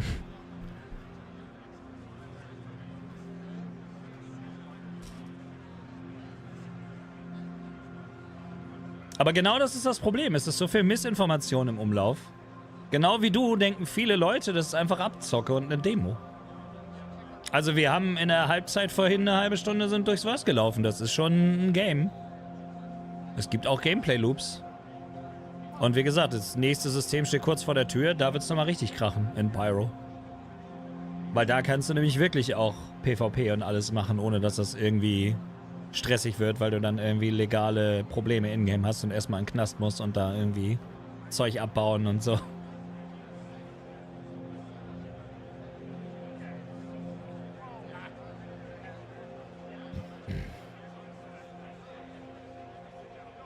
Spezialschiffe für Concierge? Welche Spezialschiffe für Concierge? Also es gibt ein paar, die kannst du dir nicht erspielen, richtig. Zum Beispiel die F7A kannst du dir nicht erspielen, wobei ich weiß nicht, ob das noch kommt. Es gibt so ein paar exklusive Schiffe, die du nicht immer kaufen kannst zum Beispiel. Das ist natürlich schon ein bisschen so FOMO-Zeug. Aber auf der anderen Seite, wenn Leute dein Game so supporten, warum sollen die nicht auch mal was Spezielles haben? Ich finde nicht, dass jeder alles haben muss. Generell einfach eine schlechte Mentalität, dass man irgendwie jedem alles immer geben muss. Wenn es keinen Vorteil bietet oder so. Das ist natürlich dann immer die Frage. Theoretisch ist natürlich die Alpha schon Pay to Win. Aber es ist mir bei einer Alpha einfach auch egal. Es geht ja um nichts. Es gab auch ewig lange immer Wipes. Also was soll ich mir da Stress machen? Und von daher, also keine Ahnung. Mir fällt keine andere Art ein, wie man das hätte vernünftig monetarisieren können, dass man solche Summen erzielt, um so ein Projekt zu machen. Aber wenn du jetzt heute zum Beispiel die Präsentation mitgekriegt hättest, was die alles an Technik da reingebaut haben und was gerade in Entwicklung ist, an Technik nur, dann weißt du auch, wo das Geld geblieben ist. Also was wir vorhin hier gesehen haben, habe ich noch nie in einem Spiel in irgendeiner Art und Weise vergleichbar gesehen. Und erst recht nicht in einem MMO. Jetzt kommt ein Geheimpanel. Keiner weiß, was kommt. Die Corsair. Krass. Ist aber auch cool. Ja, aber solche Artikel, wie den wir da gesehen haben, steuern halt dazu bei, dass Leute immer mehr Unsinn über dieses Spiel aufschnappen und eigentlich keine Ahnung haben, was es eigentlich ist. Weil, wie gesagt, die vergleichen das dann mit so normalen Gaming-Releases so. Aber normale Publisher, große Publisher, die solche Summen verdienen, die haben auch Geld und Investoren. Das wird nicht nur von den Playern finanziert. Aber hier finanzierst du, wie gesagt, ein Indie-Projekt. Also das heißt komplett unabhängig. Den quatscht niemand rein. Chris Roberts kann komplett entscheiden, was es sein soll. Und der Typ hat Wing Commander gemacht, der hat Freelancer gemacht, also... Ich vermute, der wird wohl ein paar gute Ideen haben.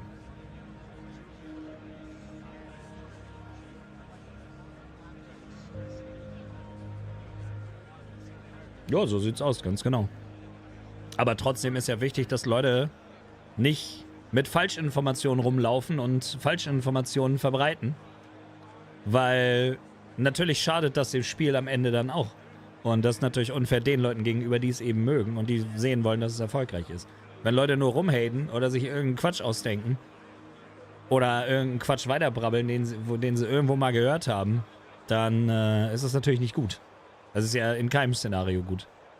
Nicht nur jetzt auf das Spiel bezogen. Anvil F8C Lightning Executive Edition, das ist nur ein Paint. Die F8C konnte jeder kaufen, der das Event mitgemacht hat. Und die Origin ist auch, das sind einfach nur Paints. Das ist die ganz normale 600i und eine ganz normale F8C. Wobei die F8C, wie gesagt, eins von den Schiffen ist, die exklusiv nur waren. Da musste man Event mitspielen und dann durfte man sie kaufen. Was weird klingt, aber das macht sie halt auch wieder dann zu was Besonderem. In welchem Jahr soll das Game fertig sein? Wie gesagt, das Game ist Squadron 42. Das ist nicht Star Citizen. Star Citizen ist nicht das Game, was fertig werden soll. Star Citizen wird nie fertig. Das wird immer weiterentwickelt. Hoffe ich zumindest. Das ist halt ein richtiges MMO, wo das Universum immer weiter erweitert werden soll. Und was mit Squadron ist, weiß man halt noch nicht. Letztes Jahr war es Feature Complete und man rechnet natürlich damit, dass sie jetzt dieses Jahr ein Release-Datum vielleicht haben, aber das weiß man halt nicht. Ist fertig, wenn es fertig ist. Man liest viel, ja. Nee, offiziell ist gar nichts. Es gibt kein offizielles Release-Datum für Squadron 42. Aber wie gesagt, du kannst es ja jetzt schon spielen. Star Citizen an sich jetzt. Und, also wie gesagt, ich hoffe nicht, dass das fertig wird. Was soll da fertig werden? Das muss immer weitergehen. Das muss immer mehr Features und Welten und Sternensysteme bekommen und Schiffe und Gameplay-Loops und so weiter. Es ist ein MMO. Das ist, als ob du fragst, wann ist World of Warcraft fertig? Ist auch nie fertig.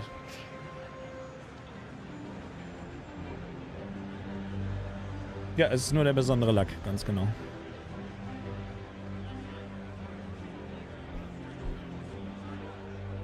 Die Concierge-Editionen sind keine Special-Schiffe oder so. Das ist einfach nur ein Paint.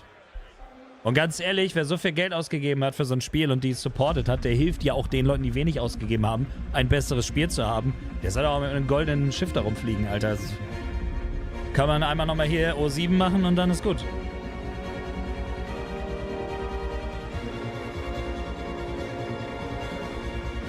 In der Ship-Matrix ist sie ein Standalone. Es ist einfach nur eine 600i und es ist einfach nur eine FAC. Sie hat keinerlei Vorteile. Und es ist einfach nur ein Schiff mit einem speziellen Paint, der da einfach drauf ist. Also die Grundfarbe ist dann einfach golden.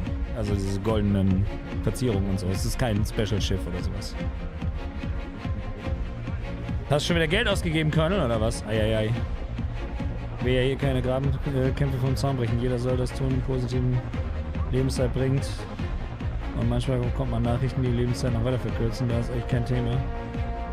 Du hast das ja angefangen. Also du hast ja gesagt, das Game, was hast du geschrieben, warte?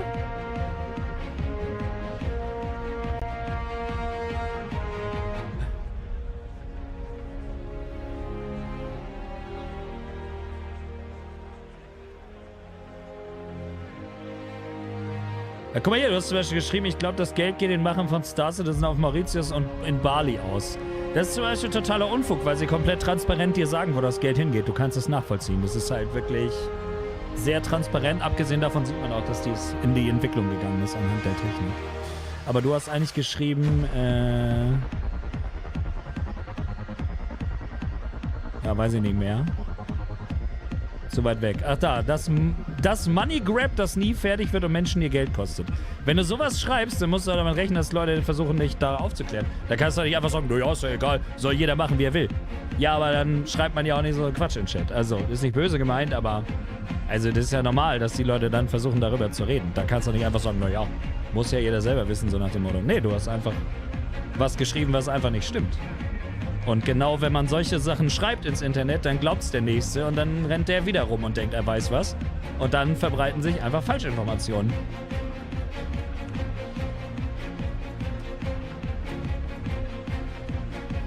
Das ist deine Meinung? Nein, das ist keine Meinung. Das ist einfach falsch, was du sagst. Ein falscher Fakt ist keine Meinung. Also meine ich nicht böse, aber das ist halt, das geht mir auf den Sack. Du kannst sagen, es ist nichts für mich, das ist eine Meinung. Du kannst sagen, mir gefällt das Spiel nicht, das ist eine Meinung. Zu sagen, das ist ein Money Grab, der nie fertig wird und Leute einfach nur Geld kostet, ist einfach falsch. Du supportest das Spiel nicht, du wusstest nicht mal, dass man die Schiffe erspielen kann. Und Leute, die es supporten, sagen, sie sind happy damit. Dann ist das keine Meinung. Das ist einfach nur Blödsinn dann. Also, wie gesagt, ist ja nicht schlimm, ist ja auch nicht böse gemeint, aber ich kann das nicht ab, wenn Leute irgendwas schreiben, was nicht stimmt und dann sagen, ist so du meine Meinung. Nein, zu Fakten kann man keine Meinung haben. Dir kann das Spiel gefallen oder nicht, das ist eine Meinung. Das ist schon wichtig.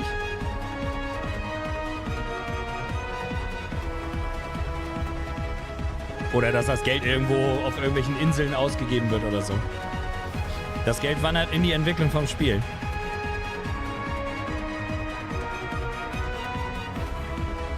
Deswegen haben sie auch etwas, was bisher noch niemand anders geschafft hat. Es gibt auch etliche Menschen, die das Game nicht geil finden und die Art, wie ihr Geld gemacht wird, das ist was völlig anderes. Das ist nicht, was du gerade geschrieben hast.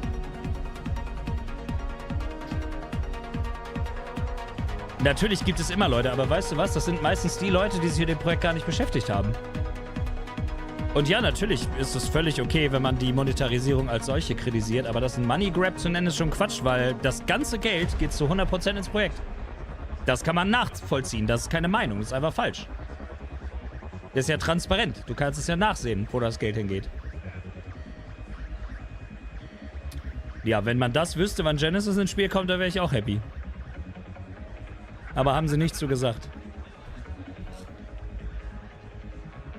Natürlich kann man kritisieren, wie die ihre Firma managen. Da kann man eine Meinung zu haben, ohne Frage. Wenn man damit nicht happy ist, muss man es ja nicht supporten. Das ist halt, ich mag das nicht, dass es immer so viele Leute immer irgendwelche falschen Informationen einfach überall hinschreiben und dann andere Leute das wieder glauben und das auch machen. So verbreitet sich halt Unfug. Und Unfug haben wir schon mehr als genug. Müssen wir nicht noch mehr Unfug erfinden. Und es ist leider wirklich immer so. Es sind die Leute, die sich mit diesem Projekt nie wirklich beschäftigt haben, die sowas schreiben. Das ist in den meisten Fällen so. So, jetzt wollen wir mal gucken, was hier kommt. Also die Diskussion ist ja sowieso schwachsinnig. Aber ich würde dir empfehlen, dich doch etwas mehr mit dem Projekt beschäftigen, bevor du sowas schreibst, weil du wirst dann natürlich von den Leuten, die es supporten, eine Reaktion davon bekommen, weil das kennt man halt als Star Citizen-Spieler schon. Dass Leute, die das gar nicht kennen, dir was über das Spiel erzählen wollen und du merkst, sie haben keine Ahnung.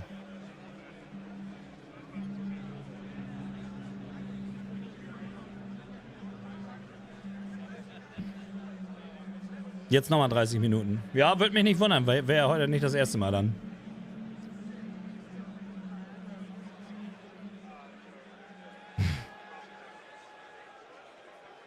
Meint ihr, es kommt jetzt was zu Squadron? Ich glaube, das kommt erst morgen. Aber es wäre cool, wenn es jetzt auch schon käme, ja.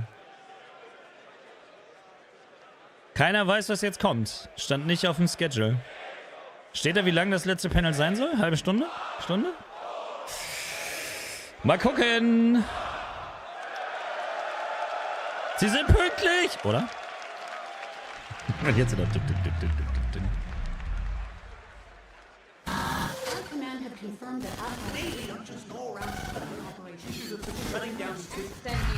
This is an SSN news flash, delivering the news you need. A statement issued by the Naval High Command Oh, das sieht wirklich nach Squadron aus. Oder ist es ein Citizen-Event? Wow, okay, hätte ich nicht mit gerechnet. Dass da was kommt. Das ist ein gutes Zeichen, ne?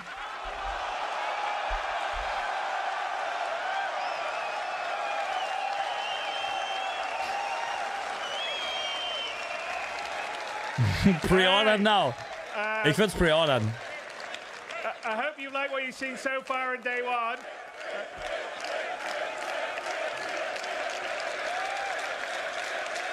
Ich meine, er hat eine Industrie den Rücken gekehrt, die ihm immer wieder gesagt hat, das darfst du nicht, das kannst du nicht, das ist zu viel, da musst du Abstriche machen und hat seine eigene Firma gegründet. Thank you very much. Anyway, so I hope you have liked what you've seen so far in day one of CitizenCon 2954. I think the future of Star Citizen is incredibly bright. We have a few more things to show and tell you about tomorrow.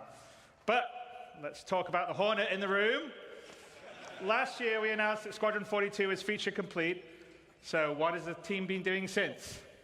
Given the scale and ambition of Squadron, our teams have been focused on polishing and optimizing to ensure the game meets the high standards that I have, the team has, and you guys have.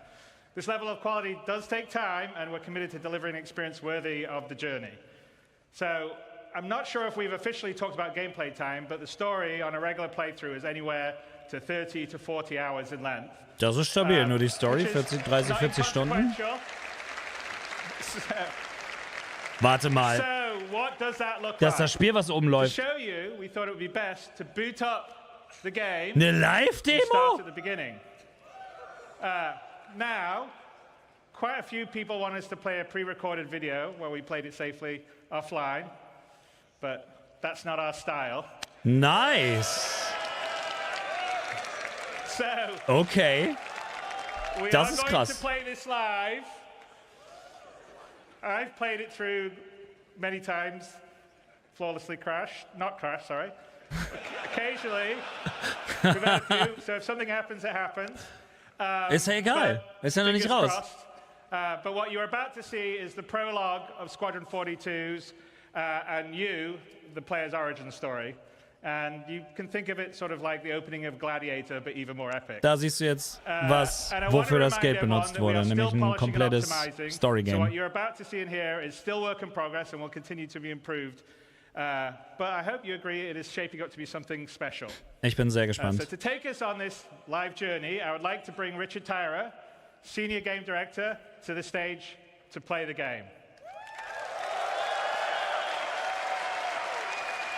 Das ist ja fucking krank, Alter. Heftig, dass sie einfach eine Live-Präsentation machen. Damit hätte ich echt nicht gerechnet. Hello, CitizenCon. So, my name's Rich Tyra, and I'm the Senior Game Director for Squadron 42. Das ist eine Ansage, das live zu machen, ja. And I think we've got a little bit to play, so who wants to start? Should we go? Okay. So as Chris says, this is going to be playing it as Ach cool, das ist das Hauptmenü. With hopefully we don't run into any issues, but we'll go from there. Fettes Screen Tearing auf jeden Fall. What you're seeing here is the Combat Pilot Training application form that we're going to submit for your application. But once we get into the game, I'll kind of be quiet Ja, Mann, and just Wing let the Commander game mäßig. speak for itself. Aber gut, ist keine Überraschung, ne?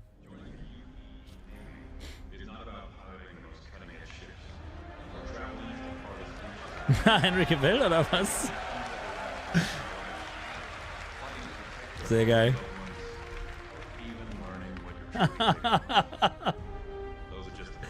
Wie stabil ist das denn?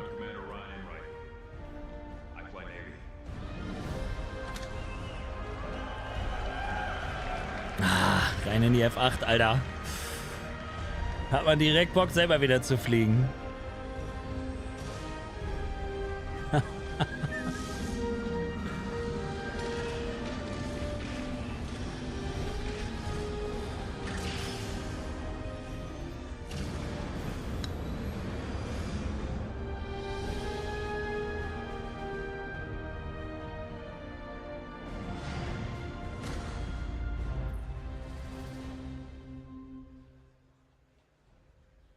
Training, sehr cool. Also das ist ja auch wichtig bei so einem Game.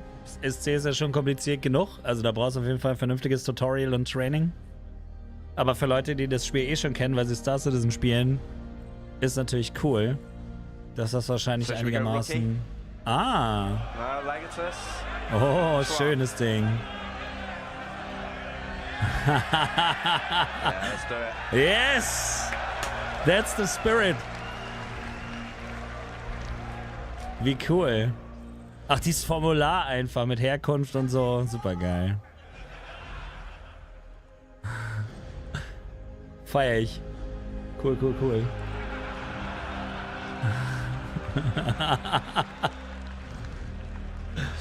Ah.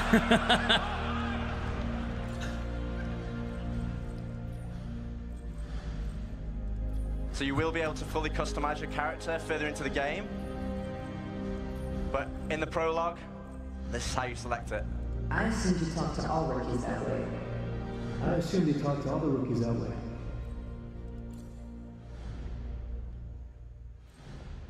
Das bedeutet, sie haben da auch nicht mit KI an der Stimme rumgeschnibbelt oder so. Wenn sie für die Story halt genau 2 Sprecher haben, dann das bedeutet, dein Charakter spricht und alles ist eingesprochen wahrscheinlich.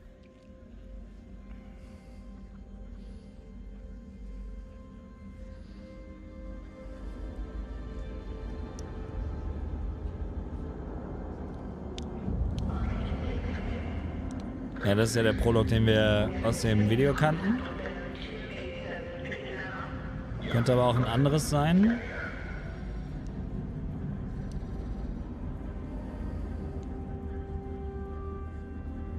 Ah, die Dinger sehen so cool aus, Mann.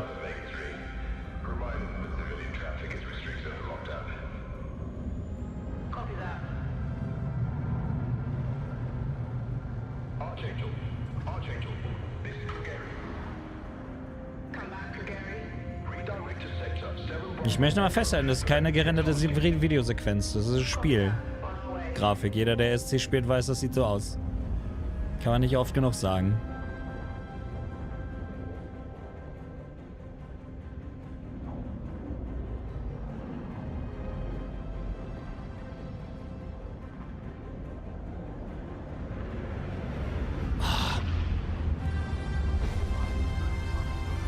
Kriegt direkt nochmal Gänsehaut, ne? Ich meine, kennt man ja schon. Das ist genau die Szene von diesem Trailer vom letzten Jahr. Aber da war es ja kein Gameplay direkt.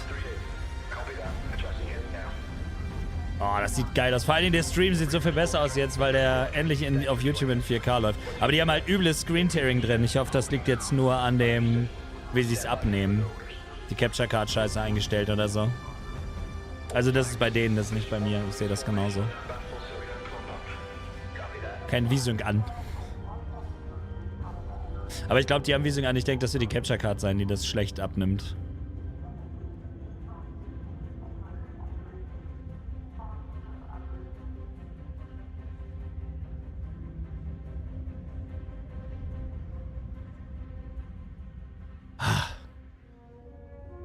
Genau, jetzt kommt ja nochmal die Customization. Also bis dahin kennt man es schon. Das heißt, sie haben sich hoffentlich Zeit genommen für die Präsentation.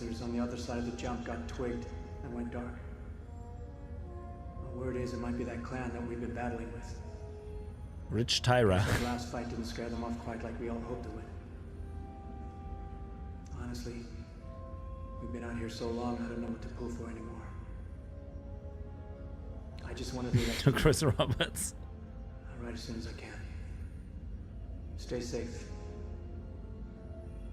Zu gut. Genau, jetzt kommt Scully ohne Mulder. Mulder. Moldawien. Da sieht man es heftig, ne?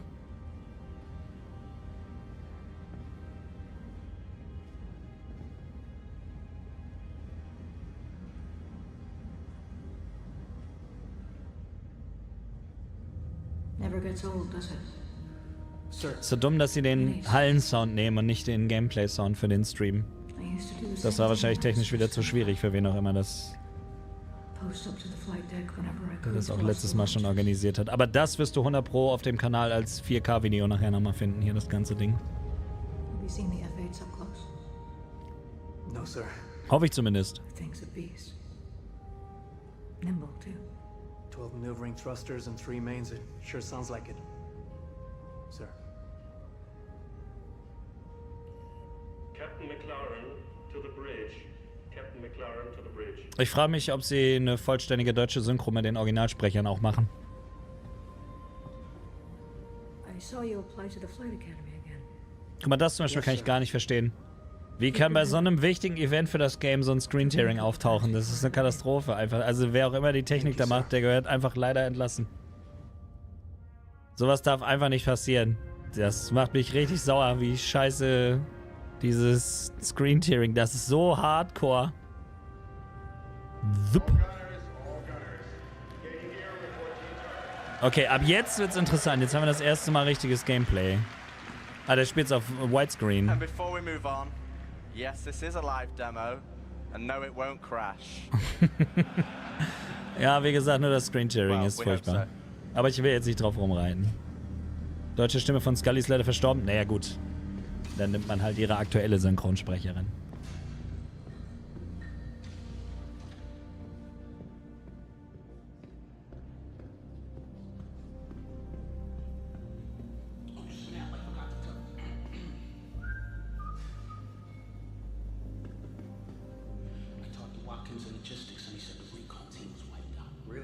Why are we sitting here?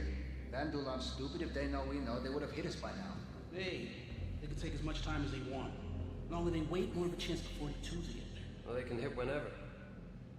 Hey, there you are. Hey. Where's your helmet? Can't gun without it. Zu blöd, seinen Helm mitzunehmen. Rookie mistake. I gotta get to my turret. Got to go up.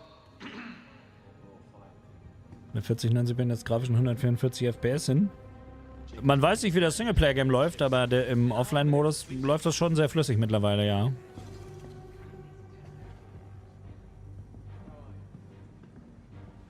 Wie das läuft, wird man erst wissen, wenn es raus ist, weil wir kennen ja nur den Counterpart Star Citizen und das hängt beim Optimieren immer hinterher, weil der Fokus auf dem Spiel liegt.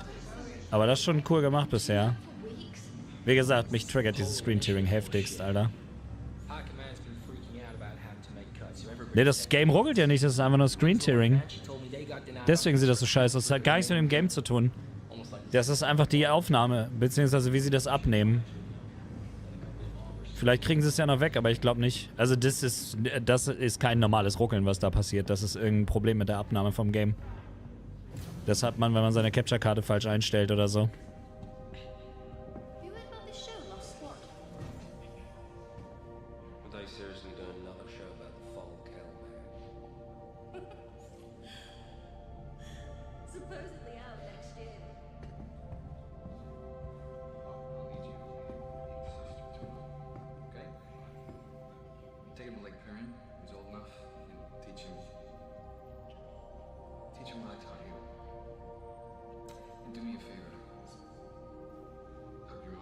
Das ist aber nicht freundlich, da die Leute zu belauschen.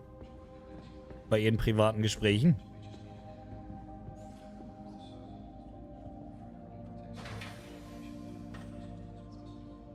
Das ist ja nicht nur der Helm, der gefehlt hat, ne? Ist das denn ein offizieller Pilotenanzug? Reduziert er denn auch die G-Forces und so, wie wir vorhin gelernt haben? Ui, oh, okay. Cool. Auch nicht selbstverständlich.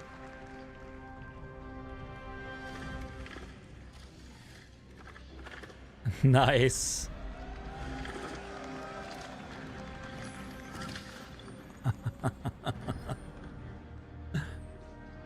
Ich frage mich, ob er jetzt auf Third Person umgeschaltet hat oder ob er das von alleine gemacht hat.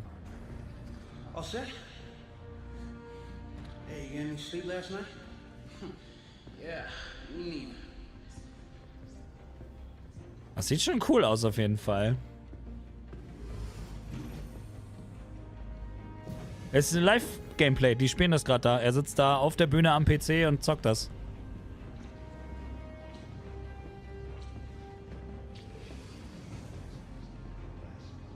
Ja, das mit dem Screen-Tearing ist mir ein Rätsel, Alter. Das ist einfach eine Katastrophe, dass das ausgerechnet bei sowas dann passiert.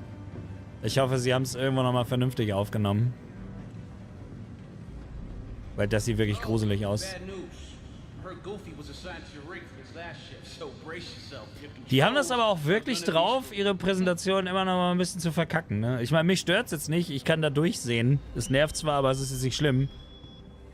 Ich meine, man sieht ja, wie gut es aussieht und man sieht auch, es läuft flüssig, ne? Aber das ist für mich ganz schlimm, sowas. Das Screen-Tearing kommt 100% nicht vom Game. So sieht kein Screen-Tearing der Welt aus bei Rucklern. Ernsthaft nicht. Das muss am Capture liegen. You got it.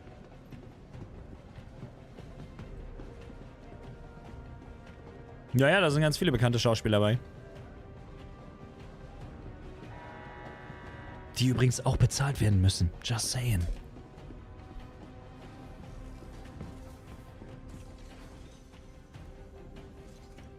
God damn it, Goofy, get the hell out of there.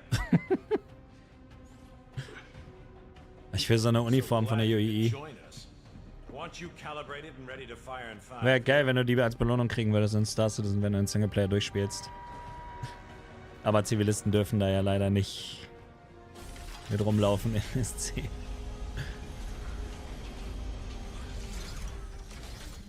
Oh, okay, man startet direkt draußen. Was ist das für ein Schiff?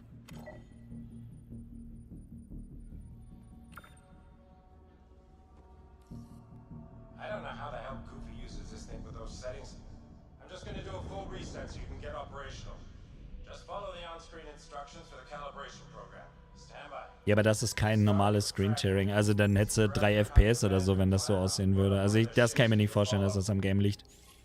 Das sieht mir aus wie ein Problem mit dem Capture. Ach, das ist eine Simulation. Ach, er sitzt im Turret. Ich dachte gerade schon, was ist das für ein Schiff? Nevermind. Alright. Should be all set for controlling your turret. Next up, we'll test your firing mechanics. The system projects simulated rounds, so don't worry about friendly fire.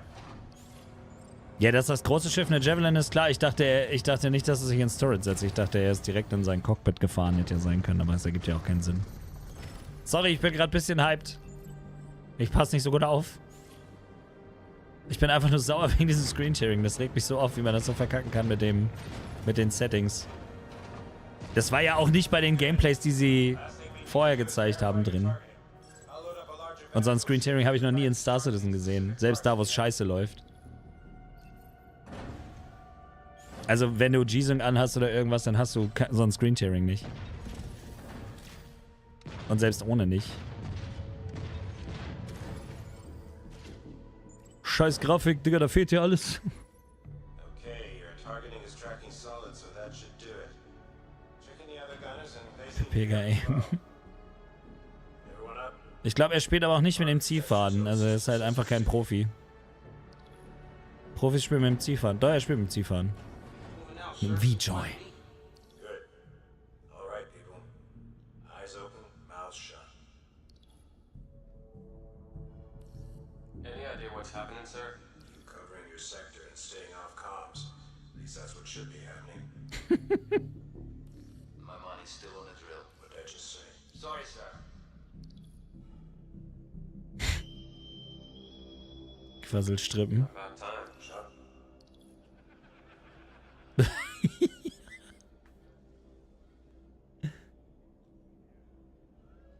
Attention, Second Fleet.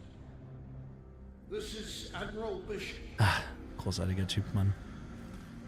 For 6 months now, we have faced an elusive enemy determined to see the Empire burn and every human with it. There have been battles. There have been losses. Each and every one of you has proven yourself time and again, but today I must ask for more. Today, we fight one last battle. Find's eigentlich geil, dass du wahrscheinlich gleich so eine fette Schlacht im Turret machst. Advanced recon indicates the entire Vandal fleet has just entered the system. This means a king ship is headed our way. Live demo.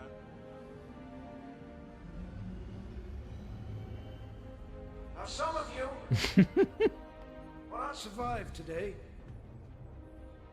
but there will be no time for sorrow. We will have to grieve for them later. Because 2 billion souls in this system hang in the balance. There should be no illusions about what we were up against. Guck mal, du siehst ja, dass das flüssig läuft. Also, das Tearing ergibt keinen Sinn. Cool. Siege of Tiber, the fall of Caliban. But we are the Second Fleet. History will remember us differently. We will not have to worry about it being kind. Und wir haben Luke Skywalker noch nicht mal gesehen. We will define ourselves through our actions. Die Time to Die Ansprache, ja. We will not lose the system.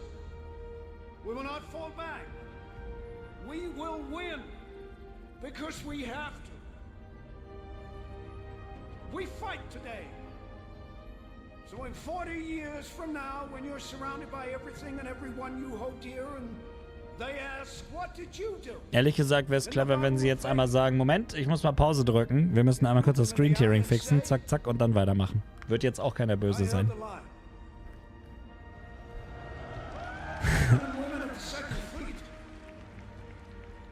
We have the line, guys. War Mark im Hintergrund zu sehen? Habe ich nicht drauf geachtet.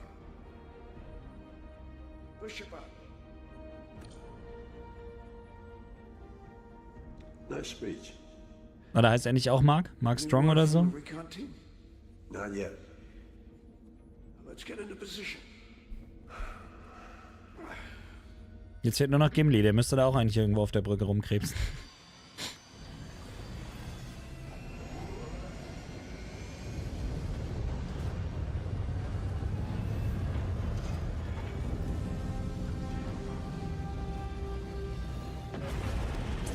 Ah, die werden damit abgeschossen mit solchen... Ah, cool.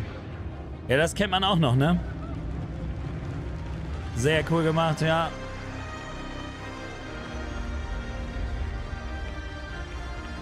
Da, du siehst ja, also ne, das ruckelt nicht. Das ist einfach nur Screen-Tearing des Hasses. Sorry, ich rede da zu viel drüber, ich weiß, aber das triggert mich einfach. Das ist so schade, dass das so darunter leiden muss jetzt. Mark Strong, ne? Ja.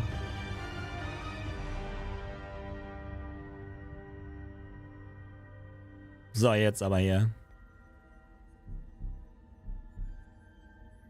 Der Soundtrack ist nice.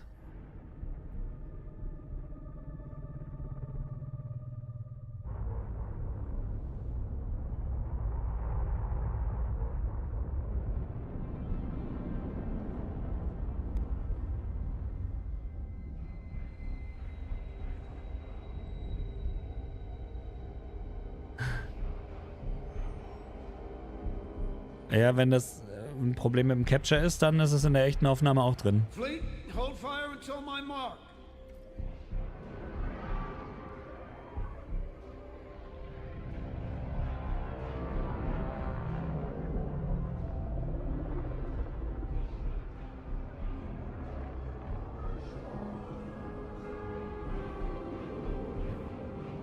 Der Soundtrack, Alter.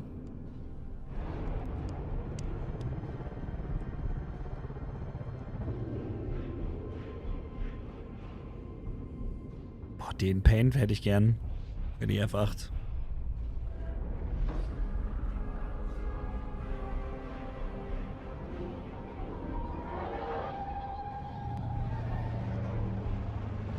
Hammer. Sehen wir jetzt endlich mal ein paar Vendel oder was? In-game?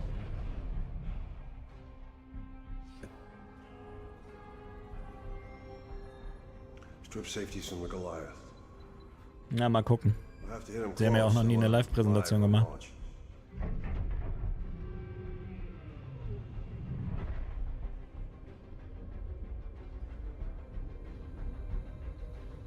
Was machen die nur mit diesem ganzen Geld, Digga? Ich weiß es nicht.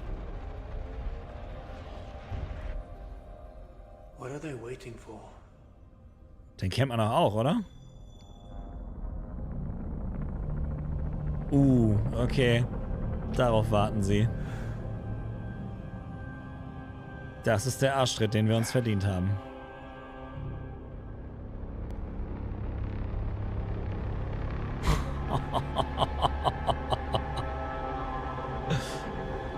Ja, lassen Sie mal die Technik-Eier baumeln, Alter.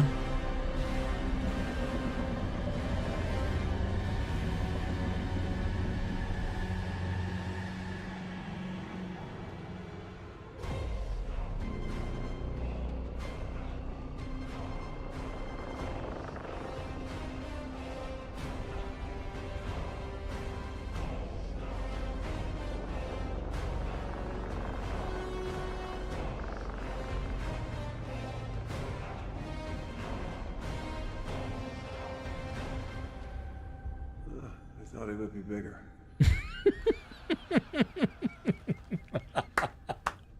Ich liebe den Typen.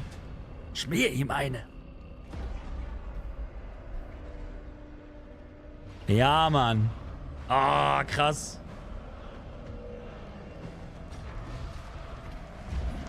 Geil.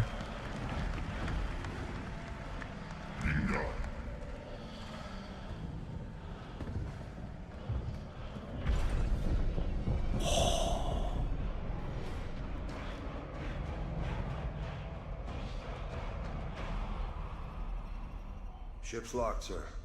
Fleet's ready. Stand by.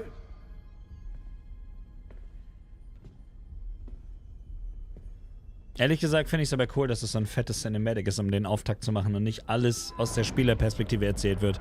Weil so kannst du an verschiedenen Orten sein und bist nicht so gelockt an deine Position, wo du als Spieler gerade bist. Oh, da kommen die Blades, Alter.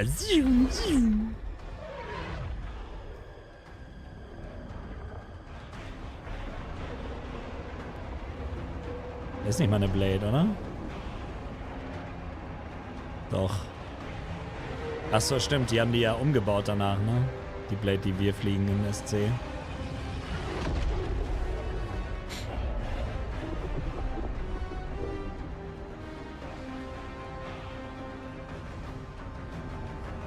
Auch mit dem Cockpit vorne so? Nee, das Cockpit sieht doch anders aus.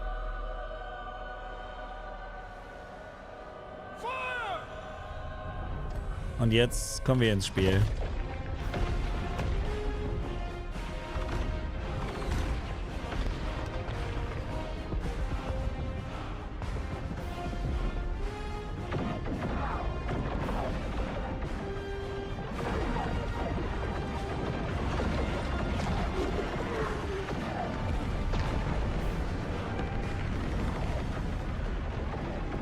geht's ab, Alter.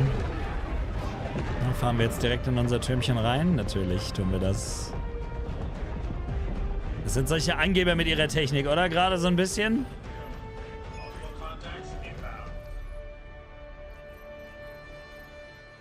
Got one! I got one! Good kill. Come on, people, keep up the pressure. Other way. Yeah, I see it.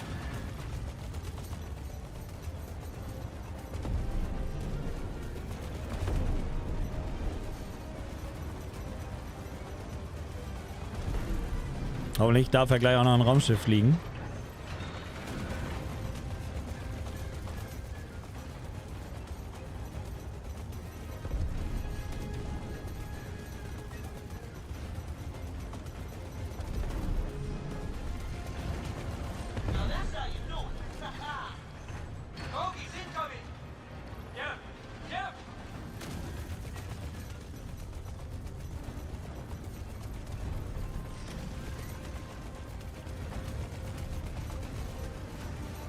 Das ist das, was die Mates immer machen müssen, wenn man fliegt.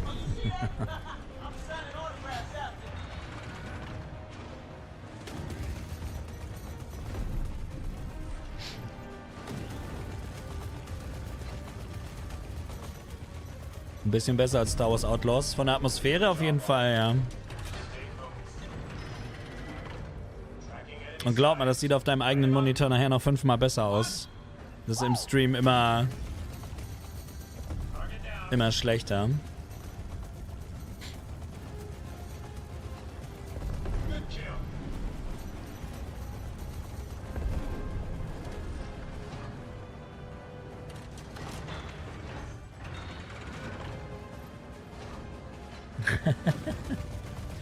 Chris hat bestimmt Todd Howard einfach so ein CitizenCon-Ticket geschenkt.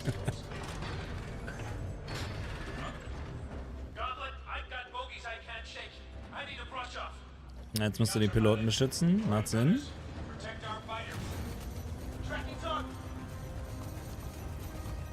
Das sind Glaives.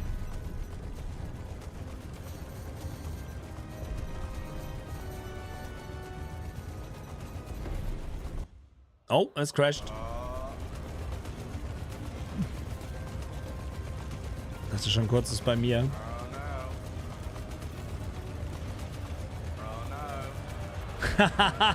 Scheiße. Ja, aber ey, sie waren mutig und haben es live gemacht. Das musst du auch erstmal bringen. Da können sie jetzt das Screen Tearing fixen.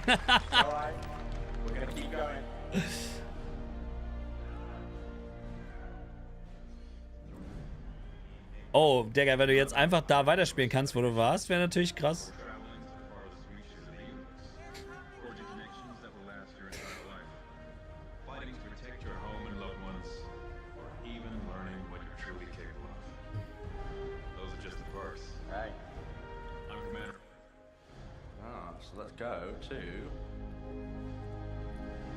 Na, der hackt. In the game. Das ist natürlich ärgerlich, ne?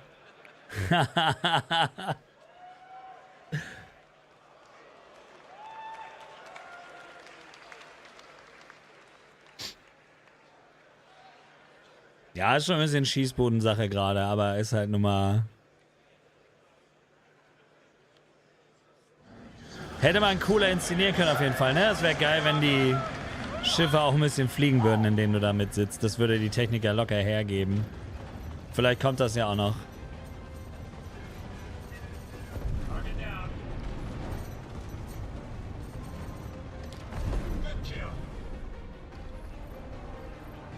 Aber episch ist es schon.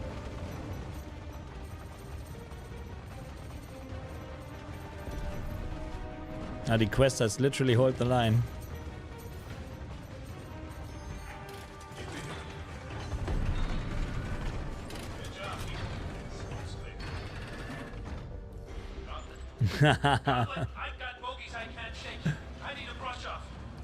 Halt sie das selber.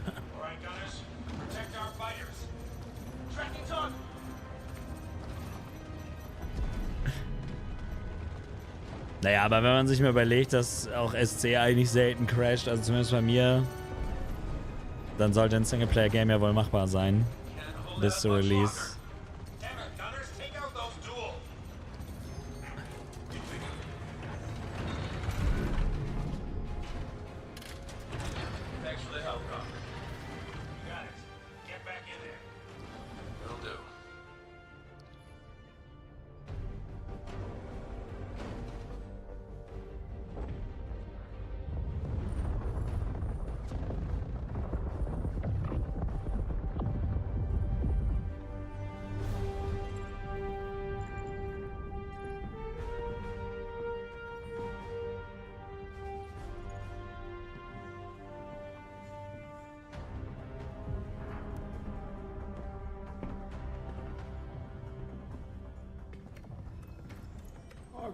Shift your position back and drift 8 degrees off X-axis. That should bring that Moiler into your field of fire. Corvers, redirect to fill the gap and take those gunboats up. Wie cool auch das gemacht ist.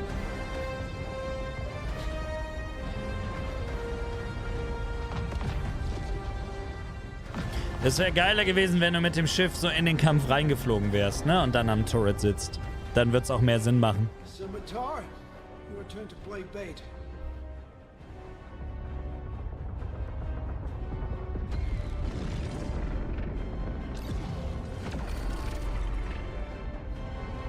Jetzt kommen die Torpedos.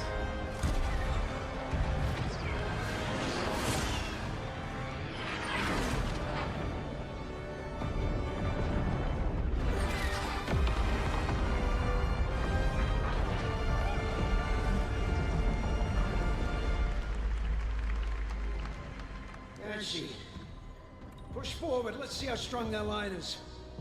Raiden, you're their support. Aber ja, so Turret-Gameplay feiere ich persönlich auch nicht so doll. Aber die Inszenierung ist strong auf jeden Fall.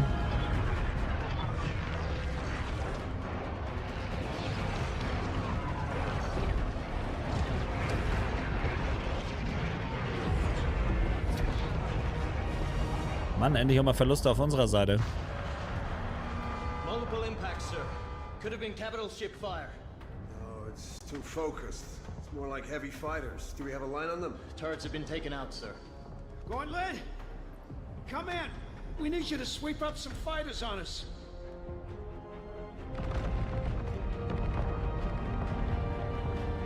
On it, sir. Get us in close. Aye, sir. You're up, turret gunners. We're guarding Bishop here. Mendax, danke für den Sub.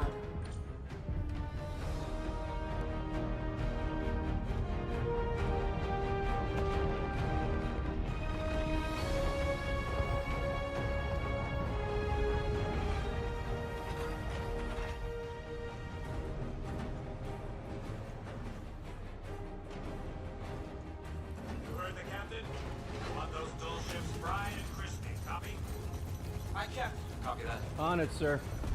Dual ships.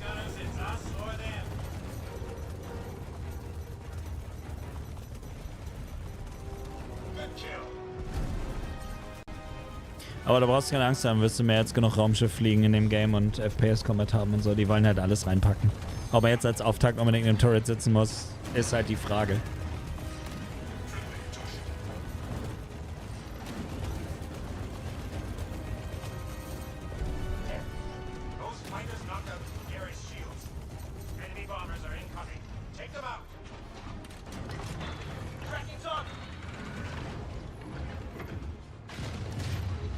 Der ist ja smart.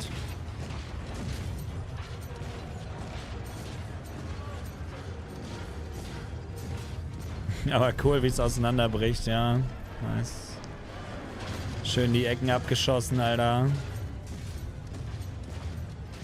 Subtargets.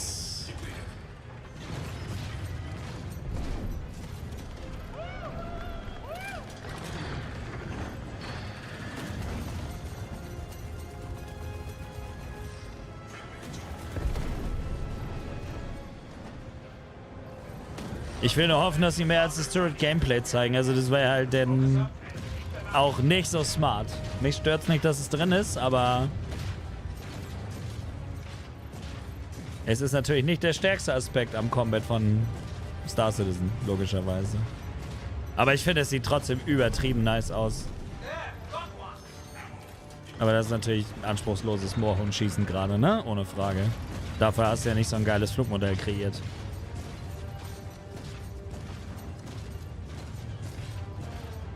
Ja, ich denke auch, das ist ja quasi das Tutorial. Also du sollst ja die Basics vom Spiel lernen und dazu gehört natürlich die Waffensysteme zu verwenden und so. Darf man auch nicht vergessen, dass wir natürlich vielleicht so ein bisschen Veteranenpiloten dann denken, so Turret-Gameplay, aber es soll dich ja rein easen ins Game. Und das ist natürlich cool, dass du so trotzdem mit einer fetten Schlacht anfangen kannst. Aber da können mir die Leute auch gerne mal ihre Meinung dazu dann sagen, was sie davon halten, so.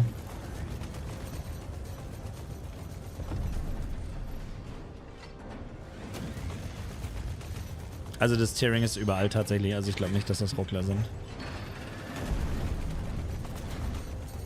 Das sieht mir ansonsten eigentlich ziemlich rundlaufend aus.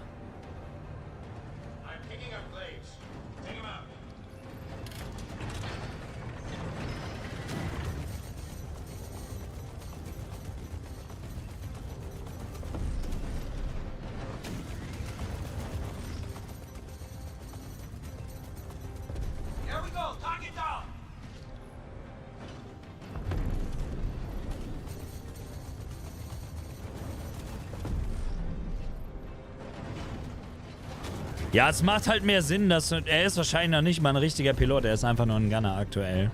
Das wird schon seinen Sinn haben. Okay. Alter, lol. Die haben ihn einfach in der Mitte durchgelasert.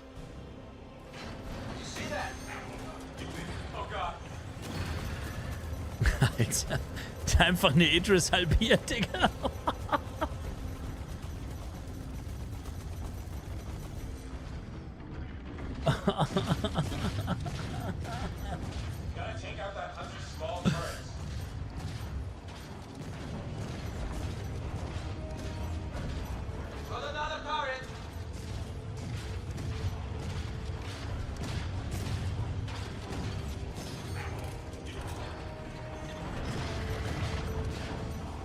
Das macht jetzt schon eher Sinn, ne? Wenn die großen Schiffe dann so dazukommen. Ach, so schlimm ist das gar nicht. Das ist vielleicht einfach nur, weil man jetzt so hyped drauf war, dass man sofort irgendwie drauf losfliegen kann.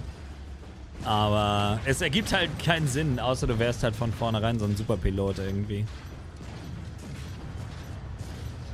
Wenn sie es gut in die Story einbauen. Digga, die Kanone ist ja auch voll im Arsch. Guck dir das mal an. Die eigene Kanone ist total zerschossen schon.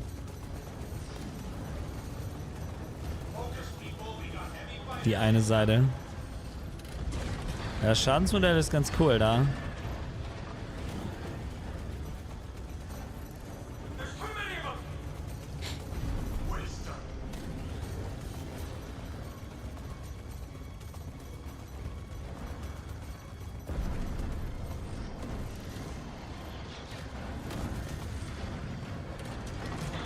Ja, das ist frech, Rex.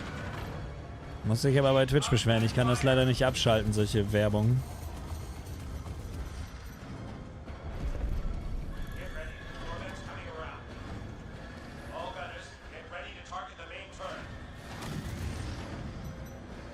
Naja, aber die fliegen schon rein jetzt mit ihrem Schiff da, ne? Oh no.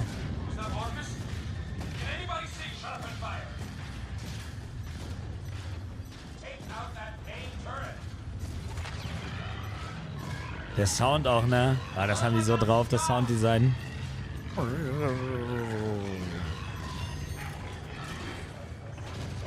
Und die anderen schießen auch drauf. Also man ist zumindest nicht der Einzige, der da drauf feuert. Wobei die anderen ein bisschen langsamer schießen.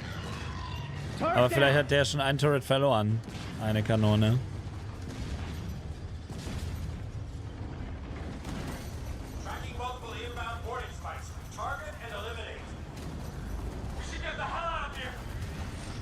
Ach, jetzt kommen so Torpedos oder so oder Boarding-Kapseln. Das wäre krass, wenn die jetzt das Schiff überfallen und du musst dann im FPS-Combat gegen die fighten an Bord vom Schiff.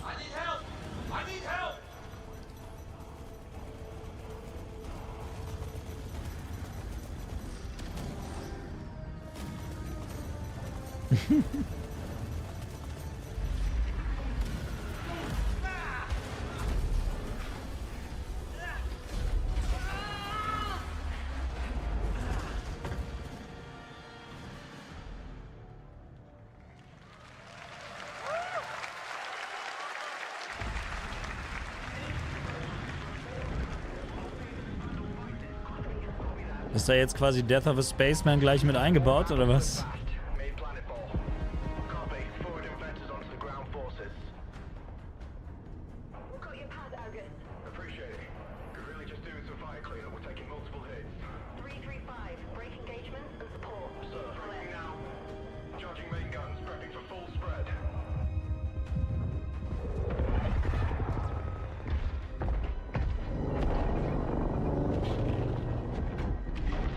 Oh oh.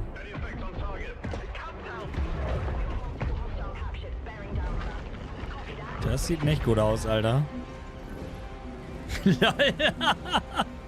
Allein diese Aufnahmen.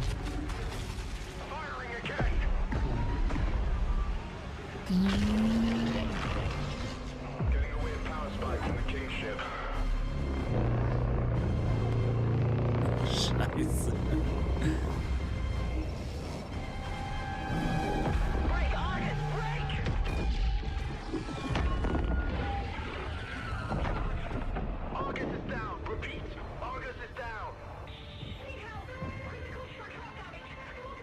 Flight ops. Scramble any available support ships to pick up survivors. This thing is chewing us up, sir. Break engagement with this destroyer. Align for a run on the King ship. Weapons.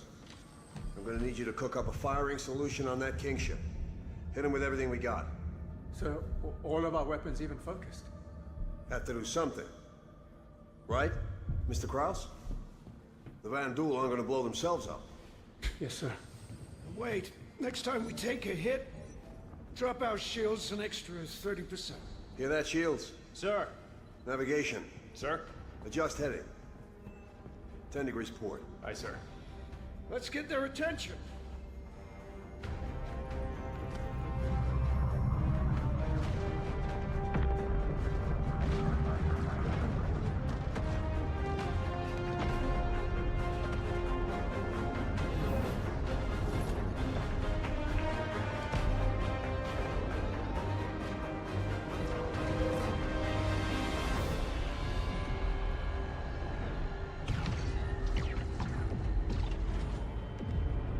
Super viel Cinematics und so. Finde ich aber geil für so ein Story-Game. Wird vielleicht nicht jedem gefallen, aber es ist wirklich ein halber Spielfilm.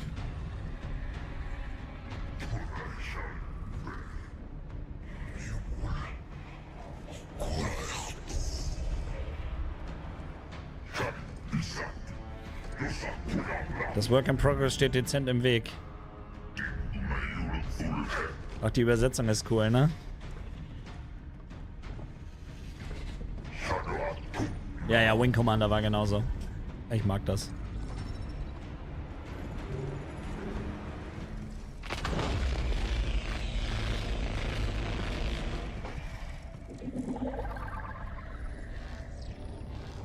Diese Sounds.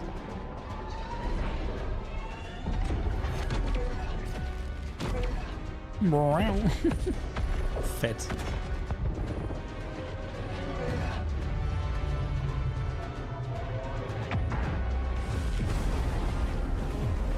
Second shield generator is down, sir. Starboard 4 exposed.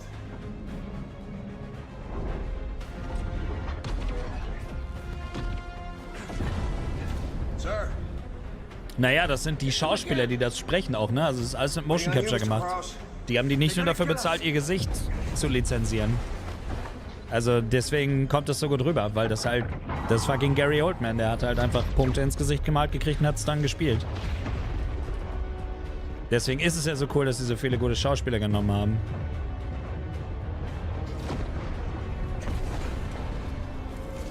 Kingship im Pledge Store. Muss einen Kredit aufnehmen.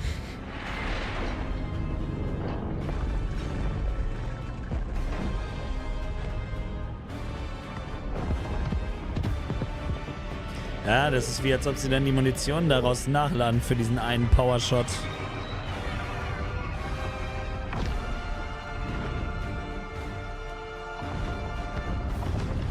Alter.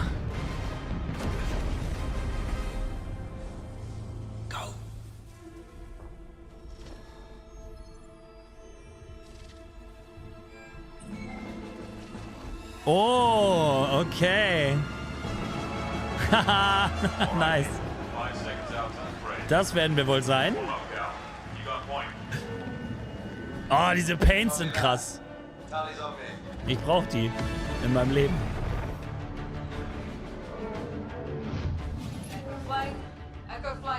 Oh, eine Retaliator. Das war's, Digga. Die macht das Ding über Alleingang. Ein Mini-Quantum-Jump.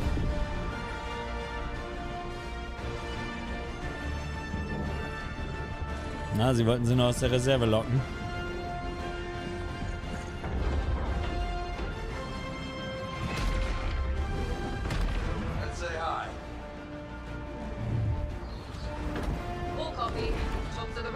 Size 9 Torpedo, ready to launch.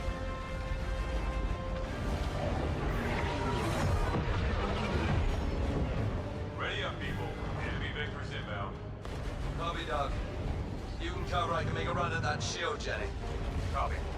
Penny, Rover, take Charlie and Delta and screen up those fighters. Needle, Mug, you're in main. If you run a double switchback. Copy that. Charlie's maintain vector. I'll clear you a shot. Got it. All echoes, stay on the ball. Light him up.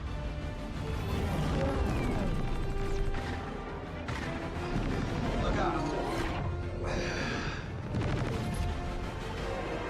Und Crash. Oh nein! Ah, das ist so übel.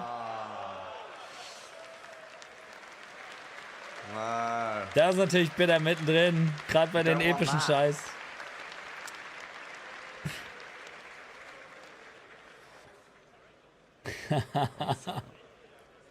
Ja, aber nur, ich meine, wie gesagt, es ist ja cool, dass sie es live machen. Das ist ja schon mal confident und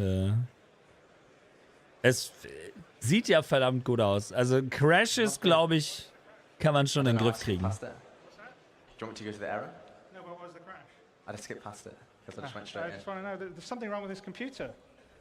It's literally, I literally played this last night full. Our QA played it, like 10 QA today played this. Glaube ich ihm auch, weil wenn das andauernd crashen würde, hätten sie es nicht live gemacht. Glaube ich einfach nicht. Keine Ahnung, das ergibt keinen Sinn. So annoying. Well, should we go to we need to play the replay the battle game. You got to play it. You know the gonna story. go again. We're gonna keep going. Ja, drauf geschissen, hau an. I'm not doing that again. That is so freaking annoying. Das kann ich mir vorstellen, wenn es, die haben das vorher bestimmt 100 Mal getestet, ob es auch läuft.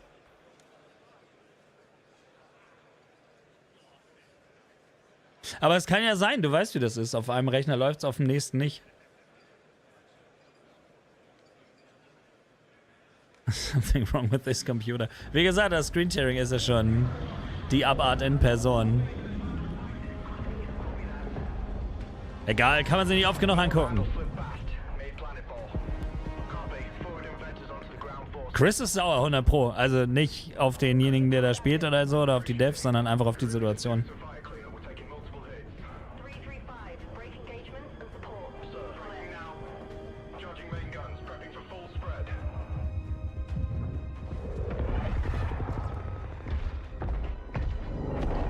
Er hätte den PC neu starten sollen, das wäre vielleicht eine Idee gewesen, ja. Aber weißt du, was das Schlimme ist? Das ist halt wieder Futter für die Hater, ne? Die werden nicht das Gute hier sehen und wie gut es eigentlich hier aussieht und wie gut es eigentlich funktioniert. Die werden sich auf die Crashes fokussieren und sagen, die gönnen nicht. Ist leider echt traurig. Also, wenn man manche Leute so reden hört über das Spiel. Die wussten nicht mehr, dass ein Singleplayer-Game kommt, vorletzten Jahr wahrscheinlich. Ja, echt, ich kenne das Problem mit den Technikproblemen. Ich habe denen mein altes Mainboard gegeben, sorry. Imagine. Ah, ist halt so wild. Also ich sehe das echt nicht als ein Riesenproblem jetzt gerade an. Also ich finde, man sieht, dass es ein Spiel ist. Es läuft, wie gesagt, auch flüssig. Das Screensharing ist super nervig, aber das hat nichts mit Ruckland zu tun. Es läuft ja flüssig.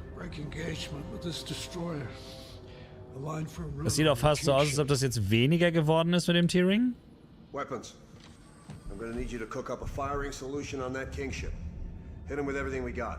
Ups, das war ich, All of our sorry. weapons even focused. Have to do something. Right, Mr. Krause? The Van Duel aren't gonna blow themselves up. Yes, sir. Wait, next time we take a hit, drop Die würden our auch, hätten uns shields keinen an Crash extra gegeben, hätte ich 30%. absolut. Hear that, Shields? Sir. Navigation. Sir. Ich finde es einfach cool, dass sie es einfach in der Live-Präsentation machen. Das zeigt, dass sie Get their attention. überzeugt davon sind, dass ihr Spiel in einem Zustand ist, in dem man das machen kann. Dass dann der Rechner da 3-4 Mal crasht, ist halt ärgerlich. Aber also für mich persönlich ist es jetzt kein Downer. Mir gefällt, was ich sehe. Und ich hoffe, wir sehen auch noch ein bisschen Flug-Gameplay gleich.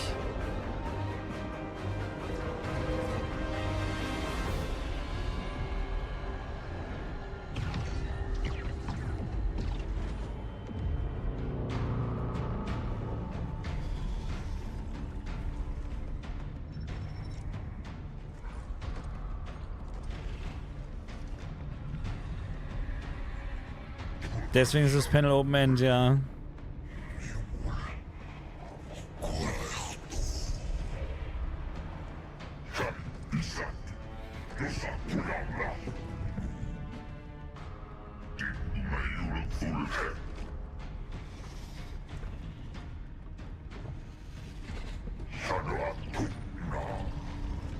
Das sehe ich ja jetzt, als wie die Kugel so ganz lässig blind so greift.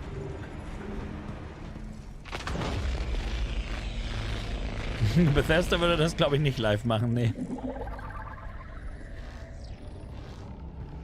Naja, also man kann jetzt aber sagen, was man will. Man sieht auf jeden Fall, dass da auf jeden Fall ein Spiel gemacht wurde. Das kann man jetzt also wirklich nicht mehr irgendwie als Fake oder sonst was hinstellen.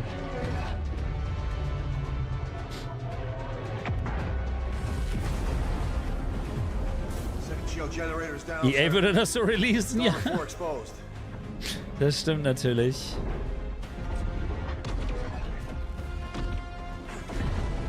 Sir. Hit them again. Waiting on you, Mr. Krause. They're gonna kill us.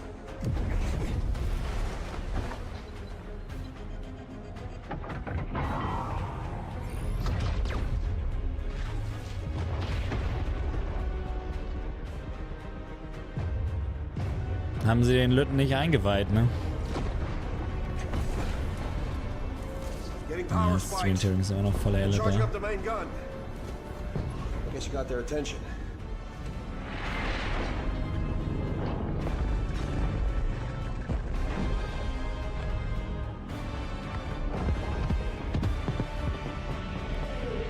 Das sieht so sick aus, Junge.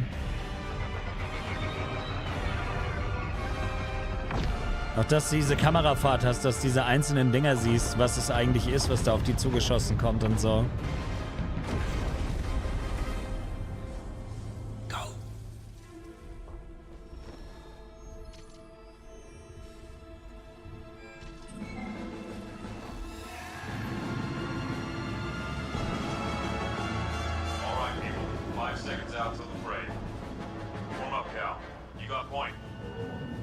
Eine Handvoll Fighter wird schon richten. Du, das ist eine Flotte von Retaliatern, aber macht nichts. Außerdem ist es ja der Squadron. Flight, Echo Flight, prep for boost. Guck mal, wie viele Retaliator da jetzt gleich zu sehen sind, Alter. Das ist Feuerkraft ohne Ende. Siehst du, wie viele das sind? Das sind mehr als nur ein paar Fighter. Das waren mehr als 6. Eben. Die ganzen gelben Dinger waren alles Retaliator, oder? Außerdem ist Henry Cavill, Digga, der schießt einfach viel kräftiger, wenn er abdrückt.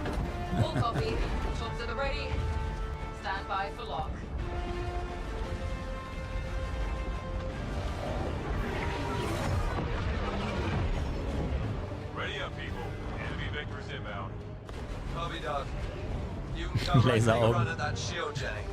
Copy. Penny, Rover, take Charlie and Delta and screen up those fighters. Beetle, Mug, you're with me. If you run a double switchback. Copy that. Charlie's maintain vector. I'll clear your shot. Got it. All Echoes, stay on the ball. Light him up.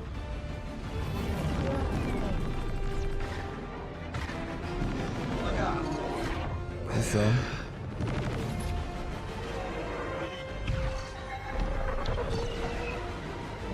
Die Raumschiffe sehen so geil aus in dem Game, ne? Cal, I don't think a ship got the firepower to take that emitter out. You might be right.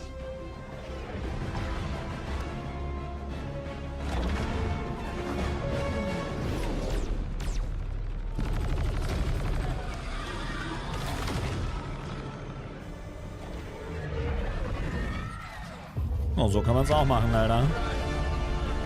Was für ein verkackter Held.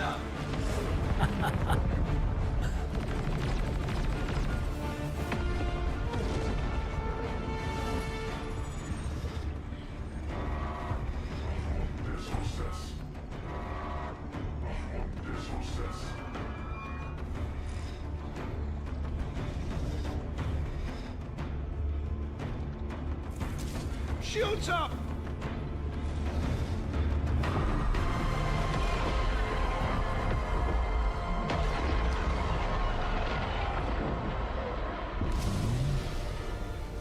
Ah, die haben den nur ein Triebwerk weggeschossen, ein Glück. Report! Shields are holding, barely. That shot took out our main thrusters. No, not us, them. The Kingship shields are down. Yes. Na dann mal alle Mann Feuer frei. Until they're dead. Es ist so, ich liebe Gary Oldman, ne? Ich mochte den früher schon immer. Selbst als Dracula schon war er cool.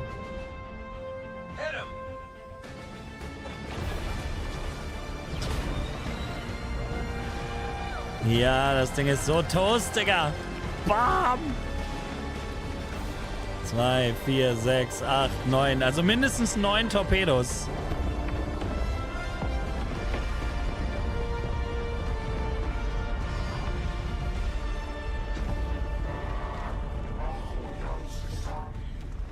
Stimmt, eine FC mit Doppeltrick-Recktaste. Das muss noch irgendeine andere Version sein. Leon der Profi war auch super, ja.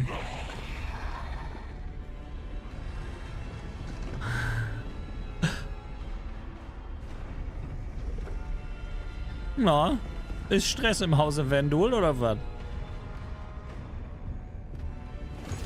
Super Hornet MK2 könnte sein, ja. Hoffentlich nicht. Oh oh, was kommt jetzt?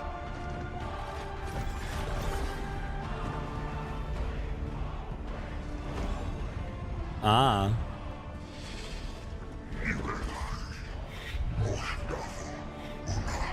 Er gibt das Zepter ab, weil er versagt hat.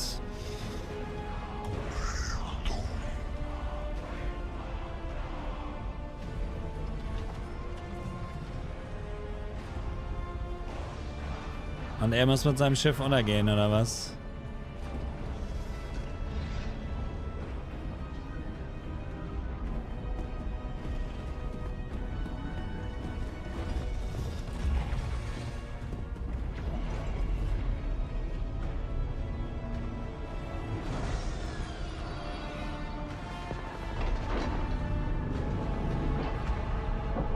Alter, was hat er denn da?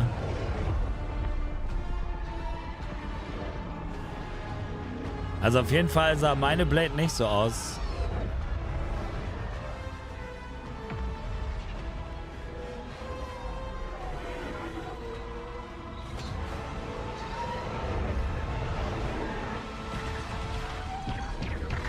Den haben die nicht gesehen? Nee, nee. So schnell schaltet man die mit der Blade nicht aus. Ich hab's probiert. Die Dinger sind mega tanky.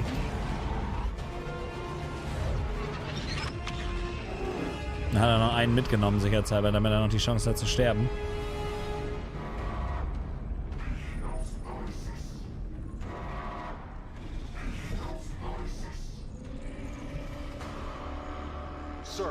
Cooler Übergang.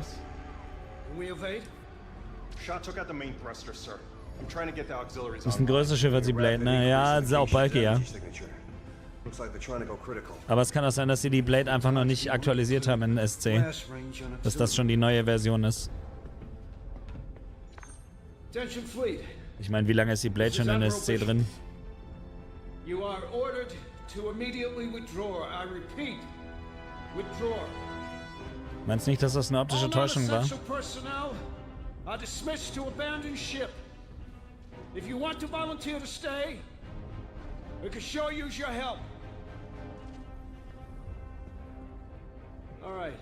Ich weiß, dass die Blade ein leichter Jäger ist. Ist auch jetzt scheißegal, Alter. Diskutieren wir jetzt über ein scheiß Raumschiff. Ist irgendwas auf jeden Fall. Yes, sir. Logistics. I want every ounce of juice pumped into those guns. If we don't need it to breathe or shoot, I don't want it.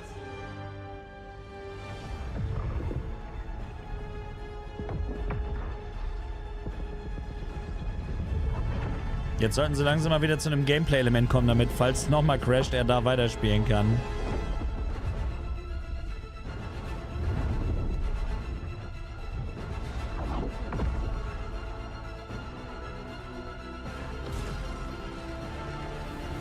Jetzt wäre es geil, wie gesagt, an Bord kämpfen.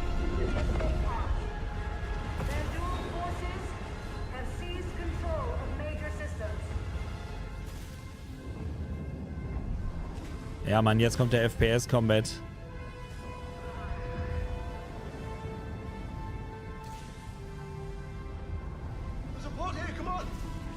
Ja, da wird mehr als genug Gameplay in dem Spiel schon drin sein. Wie gesagt, das ist der Prolog, inklusive Tutorial.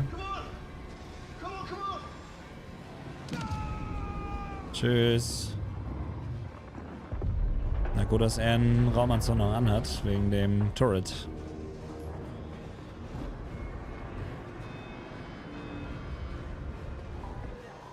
Was er braucht, ist eine Waffe auf jeden Fall, falls da Vendel an Bord sind.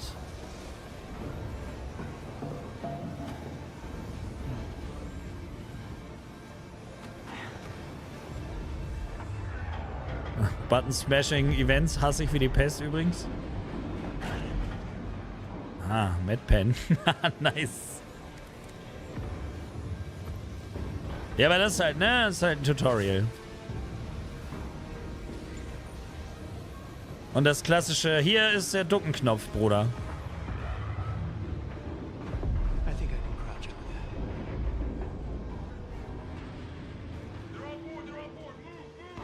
Geil, aber jetzt gegen Vendel fighten in FPS Combat ist super cool. Da krieg ich ja direkt Unreal Vibes.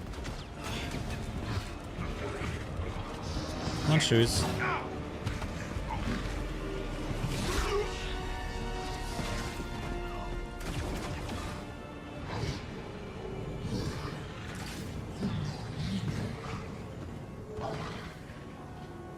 Geil, auch die Dreadlocks.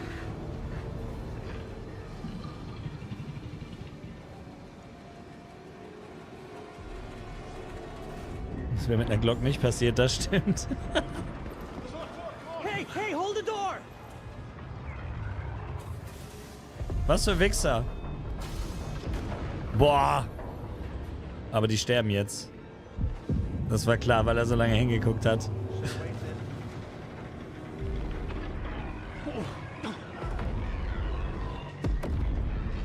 Auch geil, die schicken ihre Soldaten an Bord und bombardieren das Ding trotzdem noch zu Tode, Alter.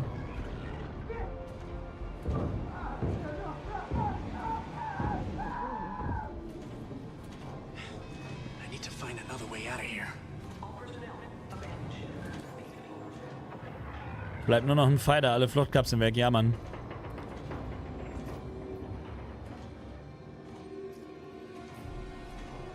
Ja, kriegst du noch gleich ein Tutorial für die Map, das wirst du auf den Planeten nachher sicherlich brauchen.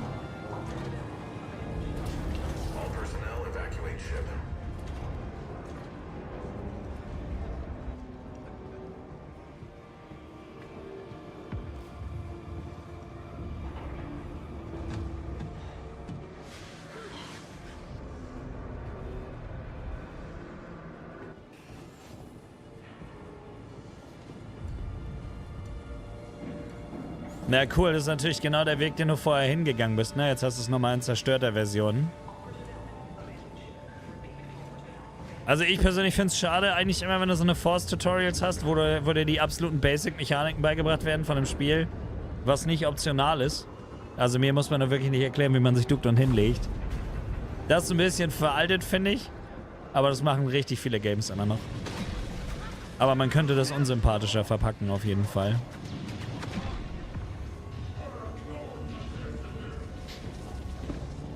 Third Person wäre nicht schlecht. Müsste es eigentlich als Option geben. Gibt es ja in SC auch.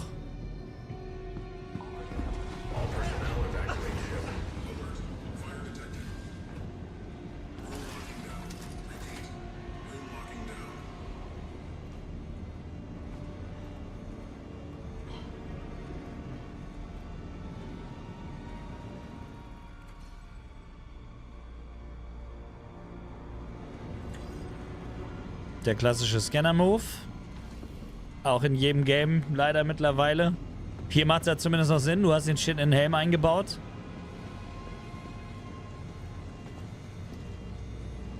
Aber gut, das hat man ja vorher auch alles schon gesehen, dass das kommt.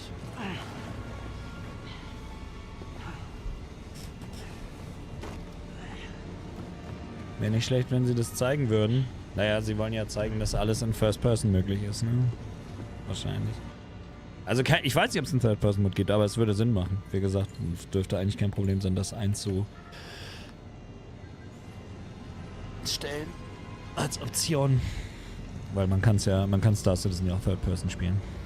Obwohl das natürlich auch nicht super optimal zum Kämpfen wahrscheinlich ist. Aber selbst wenn nicht, es ist halt ein First-Person-Game. Das ist mir persönlich Latte. Wäre auch okay, wenn es ein reines Third-Person-Game wäre von mir aus.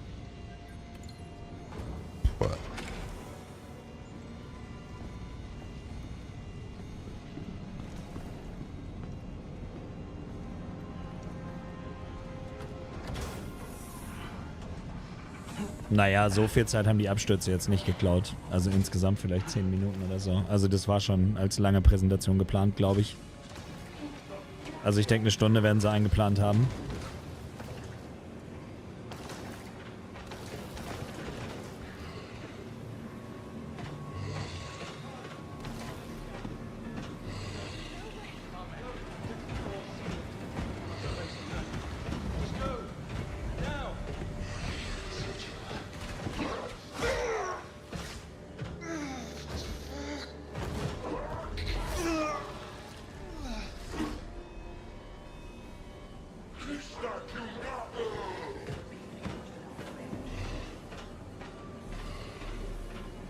Ich denke auch.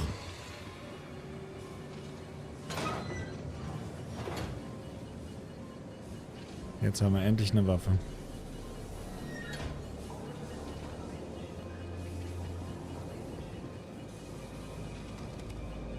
Mit 20 Schuss. Aber er sagt ja schon, looten.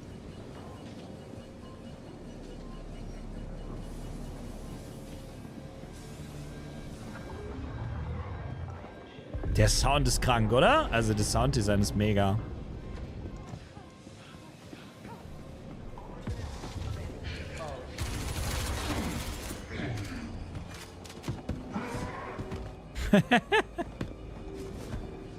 Ah, okay. Oh, mit Dodge.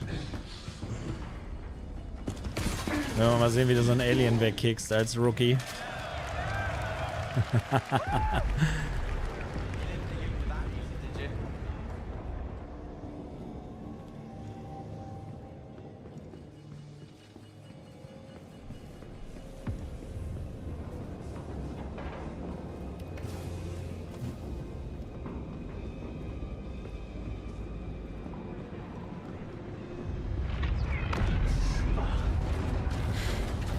Wow. Wow, cool.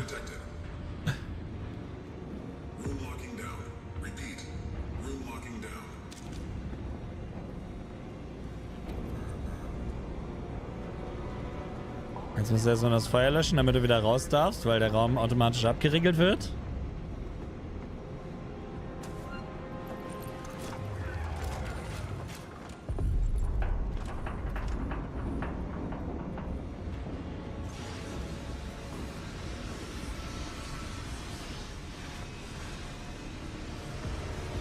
Was willst du mit dem Alienstab? Also der nützt dir ja nichts. Willst du in einen Nahkampf mit so einem Viech gehen? Also ich nicht.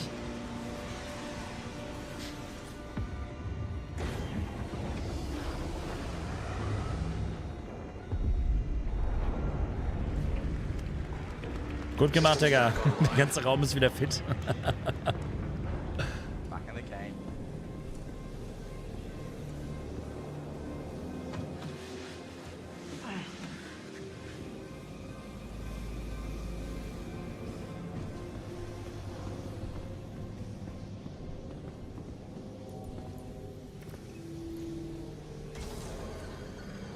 Ah, Fahrstühle funktionieren nie in Star Citizen. Oh, cool.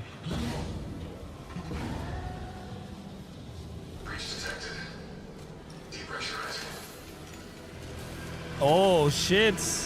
Aber er hat ja einen Anzug an. Oh, cool gemacht.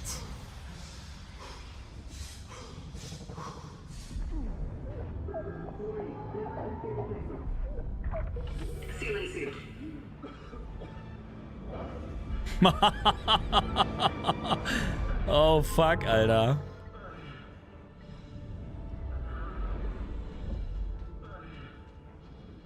Und dann keine Thruster am Anzug. Scheiße.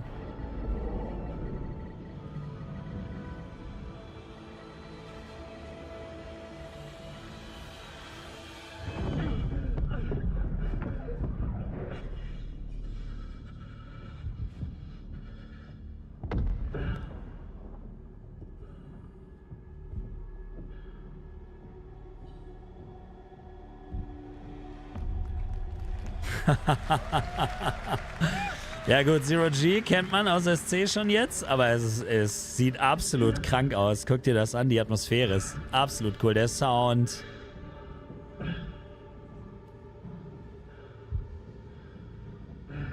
So kann das aussehen, wenn man mal ein Spiel wirklich nur für den PC macht. Es ist kein Hate gegen Konsolenspieler. Ich finde es gut, dass es Konsolen gibt und so, aber es muss aber einfach mal PC-Games nochmal geben.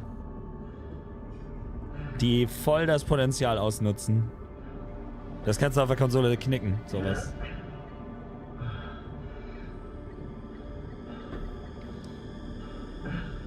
Der Helm hat sich geschlossen, ja.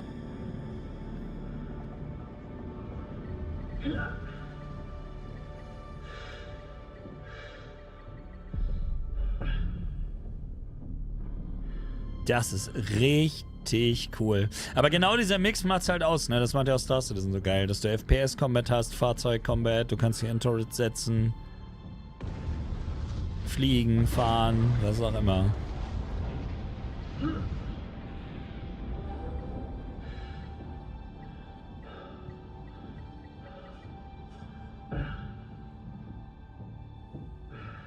Das ganze Ding dreht sich, ne? Guck dir das mal an.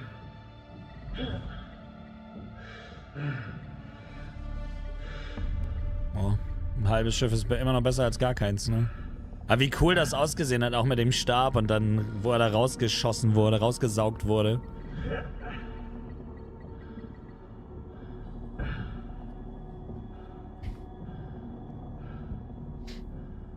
Hoffentlich gibt's Quicksave, Alter. Nicht, dass gleich nochmal crasht.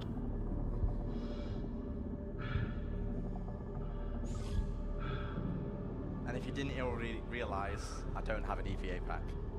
Nee, man muss, das habe ich mir gedacht. Also er muss schon die richtige Richtung nehmen, sonst driftet er sonst wohin. Also er kann nicht steuern, er kann nur einmal den richtigen Punkt anvisieren und dann driftet er geradeaus.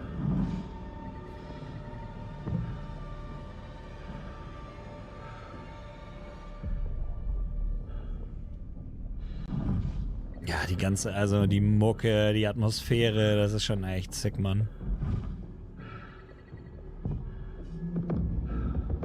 Da hat man gerade gesehen, dass er dann schon die Animation nimmt, da wo du vorher anvisiert hast, ne? So ein bisschen so ein Snap-on, aber nicht viel. Und auch nur da bisher.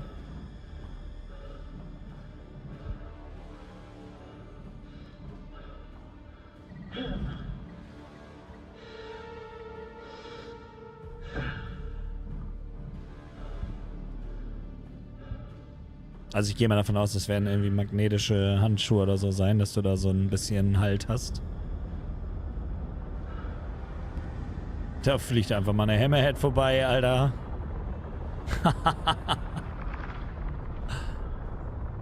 Very cool.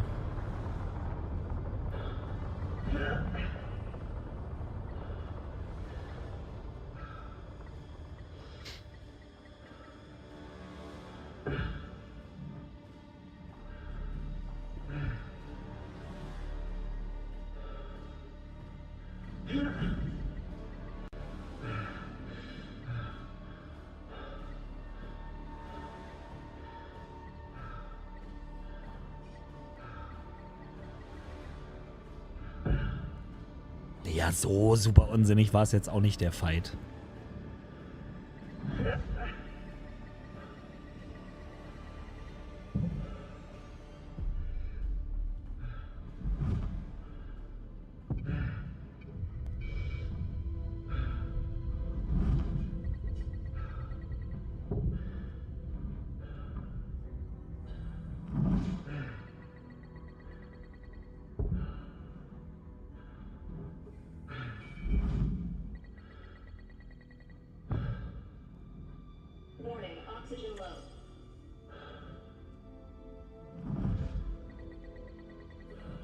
Da füllt sich wieder auf. Pressurizing.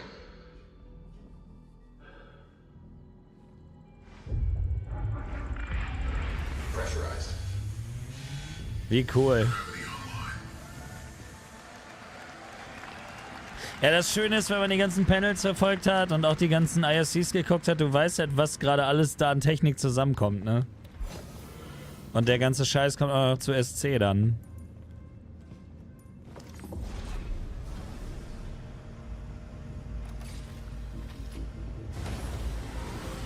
Squadron ist ein komplettes Standalone-Game, ja.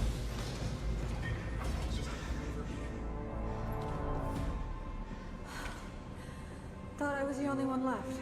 So did I. Look, I need your help with something. Follow me. We're running low on power, so we have to reroute our energy from our shields to our thrusters to change direction. Take a seat. Du spielst bestimmt nachher seinen Sohn oder sowas. Diese Death of a Spaceman Nummer ist doch 100 Pro ein Gameplay-Aspekt dann. Alter, lol. Fuck.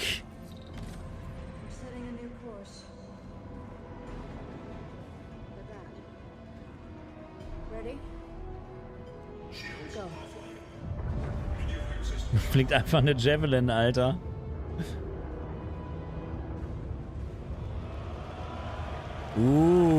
Okay. Capital Ship Steering.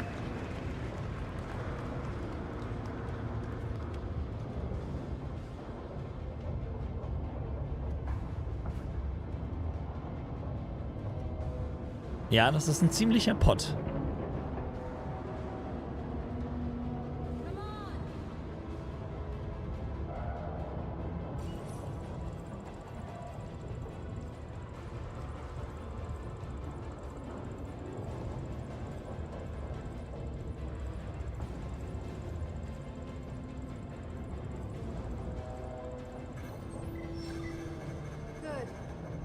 Good. Hold that. Shifting power back to shields. Der Aegis-Computer, ey. Classic. Engaging autopilot. Cordless! I ordered you to fall back! Can't do that. You're dead in the water and we can help. The situation's under control. You order reverse! You can't kill it. Not before it takes you out. We are boarded and burning. This is the only way. Well, off your course. Get off that thing. Both of you clear? Aye, aye. Rachel. I will.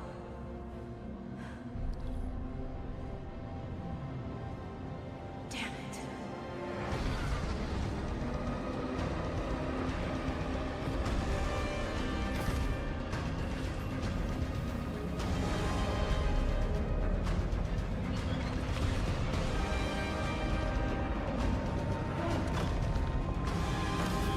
Ja, das sind Boarding-Kapseln. Ah, daher kam das.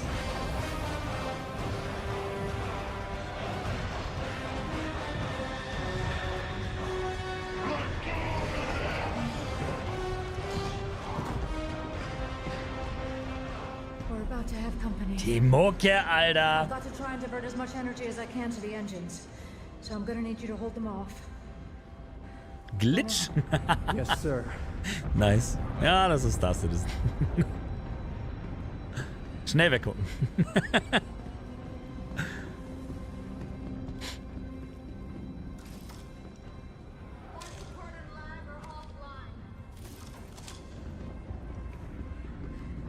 disabling safeties on the reactor to give us some extra juice. Here they come!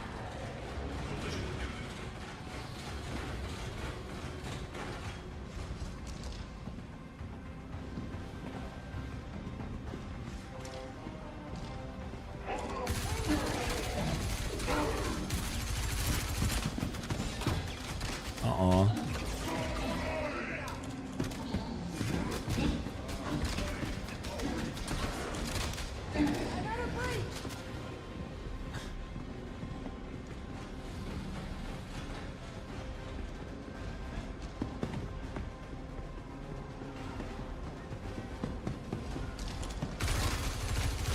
Der Prolog ist krass auf jeden. Aber unser Dude muss mal seine Mausrede einstellen. Headshots könnten helfen. Das Gunplay ist nämlich eigentlich ziemlich gut. Merkt man im Arena Commander immer.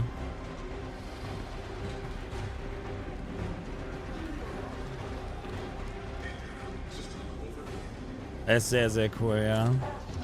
Und wenn du dir mal überlegst, dass du später solche Fights auf Schiffen im Multiplayer hast, wo du vielleicht wirklich mal an so eine Brücke gegen Piraten kämpfst.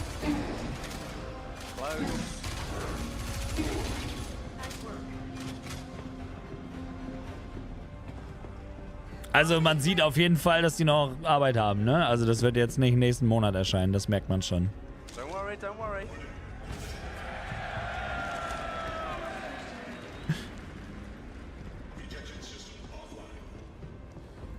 The escape pod door is jacked. I need you to manually override the door. Aber overall muss man sagen, sah es doch bisher ziemlich gut aus. Also klar, die Visual Bugs da gerade und das Pathfinding.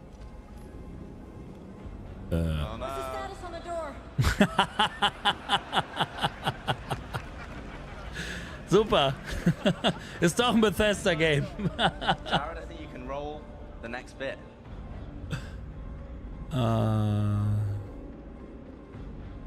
Das war ein Fall für die X-Files, ja.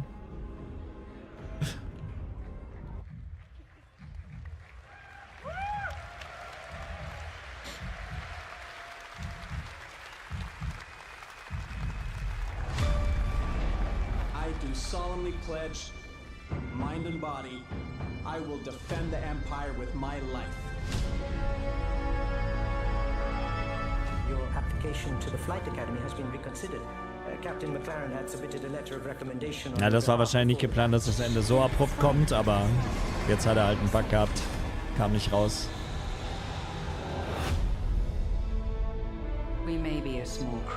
Mit so einem Trailer hätte ich eher überhaupt erstmal gerechnet hier. Welcome to the Stanton. I'm Eugene Morrow. I'm Petty Officer Webster, Chief Mechanic. This will be your new home. Dass kein Fighter-Gameplay war, finde ich auch ein bisschen schade, ja. Aber was soll's.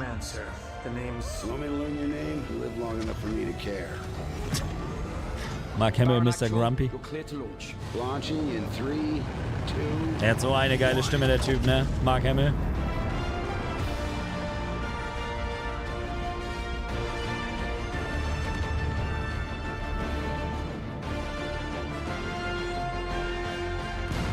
Naja, sie wollten ja den Prolog zeigen. Dann hast du auch die Spoiler nicht und so. Gibt jetzt Schlimmeres.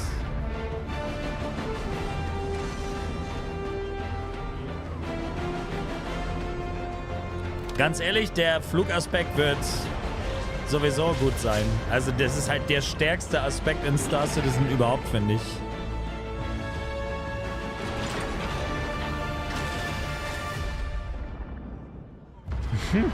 Cool.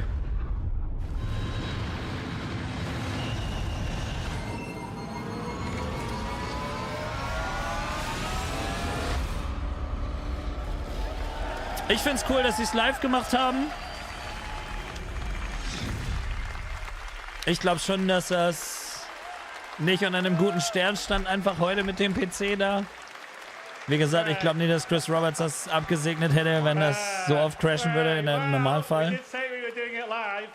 Risking the demo gods, and they brought their raft down on us. Yeah. I think Rich has to be our unluckiest playtester because I didn't die, though. You didn't die, that's true. Release Date im Logo, ja, 2042, ne? Bug where she doesn't give you the gun at the end. This let me down, not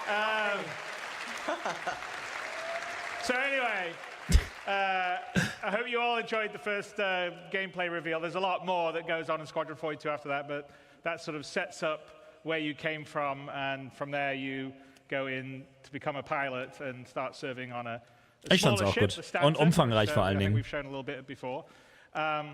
But you know, there's a lot more in the game than we were just showing there, and it also, I think, has been a lot more stable for me when I was playing these last few weeks. But you know, as I said at the start, we have 30 to 40 hours of gameplay, and you know, we're confident we can bring the quality of the game up to the level we've just shown and more without crashes.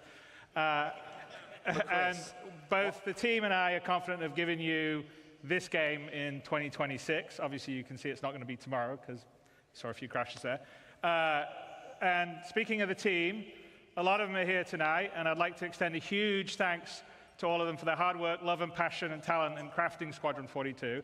So a lot of what you saw is all their love and passion. So thank you guys. Besser ist, Alter, wenn die so viel arbeiten mussten noch die letzten Wochen. And you know, thank you for supporting us and allowing us to build such a ambitious game. I mean, crashes aside, there's probably not another game that has a prologue that has that much action. I mean, mostly there aren't movies that have that much action in the. I mean, Gladiator has 3 minutes of Prolog battle auf and 8 jeden minutes Fall, of ja. prologue. This was like an hour of crazy stuff. So, but thank you for allowing us to build something so amazing. Ja, langweilig war es wirklich nicht, das muss man sagen. Obwohl wir einen großen Part davon zweimal sehen mussten, ne? Also so ein Key-Moment. And with that, I'll bid you good night, and we'll see you tomorrow to talk about the future of Für the so ein verse. Spiel sind 13 Jahre wirklich nicht so viel tatsächlich. That Rich and the team are going to show that are going to blow you away, and we're going to talk about how we're bringing Star Citizen home, as well as Squadron 42. But the one thing that is good about the crashes, now we don't have to convince anybody that it definitely was live. Yeah. Also, but I am listening to Tyler and Jared next time, and we'll have a gameplay video. All right, thank you all, and good night.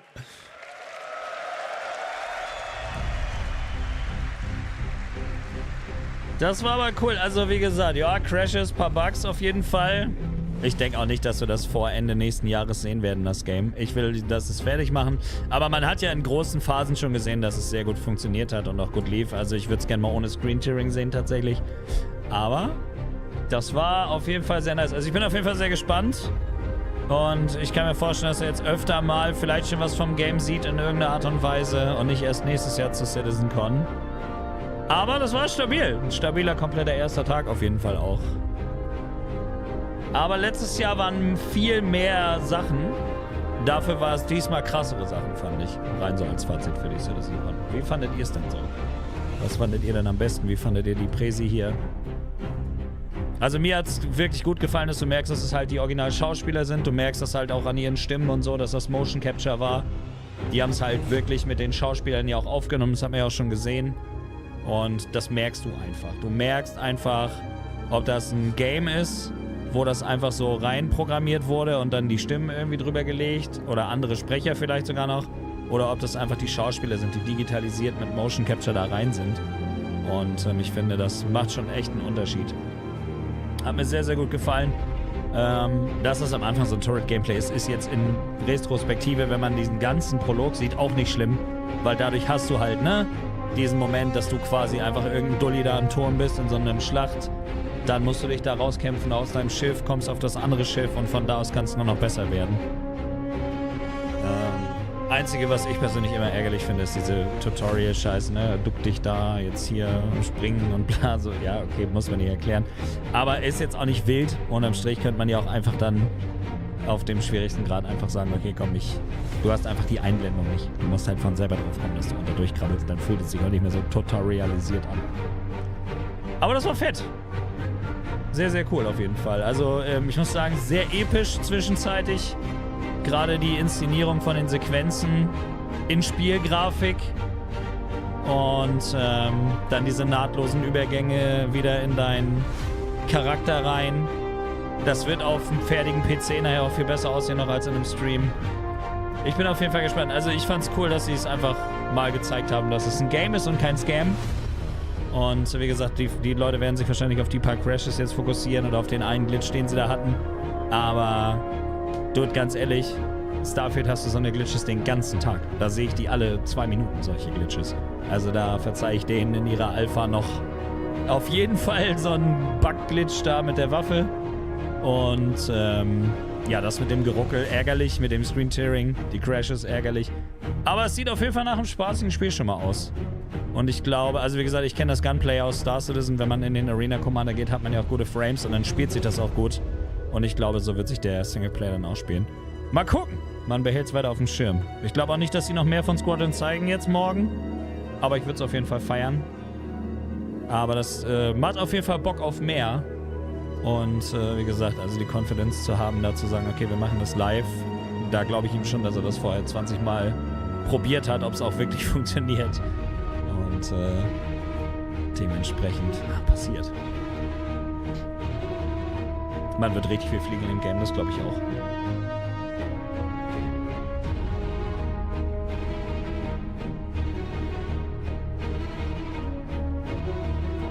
Ich glaube, das wird gut. Ich denke schon.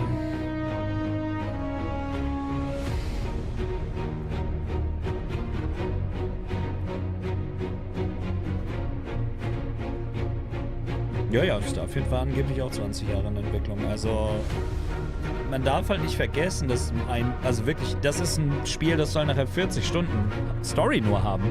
Und da sind nicht mal die ganzen Nebenmissionen und Nebentätigkeiten drin. So ein Story-Game ist aufwendig ohne Ende. Story-Games sind viel aufwendiger als Singleplayer-Games. Guck dir doch allein nur den Prolog an. Was meinst du, wie viel Arbeit das war, so einen Prolog zu machen? Das ist ja der Punkt. Ob morgen wieder Gameplay ist, keine Ahnung. Achso, du meinst, ob ich morgen wieder zwischendurch spiele? Das weiß ich noch nicht. Ich glaube, es geht morgen eine Stunde später los. Was bedeutet, das erste Panel ist wahrscheinlich nach unserer Zeit um 12. Könnte aber auch 11 sein, muss ich nochmal genau gucken. Ich denke mal so halbe Stunde vorher gehen wir live. Dann können wir noch ein bisschen quatschen. Ja, ich fand wirklich, das war heftig. Also am krassesten fand ich halt das hier. Warte, wo ist es? Ich muss es einfach nochmal anklicken. Wobei, vielleicht haben die mittlerweile sogar, obwohl glaube ich nicht, ich kann mir nicht vorstellen, dass sie es jetzt schon haben. Wo ist es? Da. Ja, das hat mich am meisten umgehauen hier.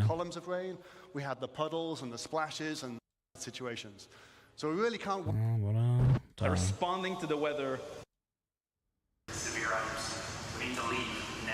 Also das hat mich am allermeisten abgeholt hier, diese ganze Wettersache mit dem Gewitter und dann den Raumschiffen und so. Das fand ich persönlich halt ein absolutes Highlight für Star Citizen. Man sieht, dass sie die ganze Zeit nicht nur Geld gezählt haben. Nee, absolut. Also ich finde schon, man sieht, dass es halt aufwendig war, den Scheiß zu machen. Gerade bei Squadron 42. Die haben 2 Games entwickelt. Als Indie-Studio. Wie gesagt, ist schon eine Leistung. Und das nicht eben auf Unreal Engine, sondern auf ihrer eigenen. Diese Eröffnungsszene alleine, wie gesagt, ist schon, finde ich, zeigt, wie viel Liebe im Detail oder wie viel Liebe zum Detail da drin steckt im Singleplayer.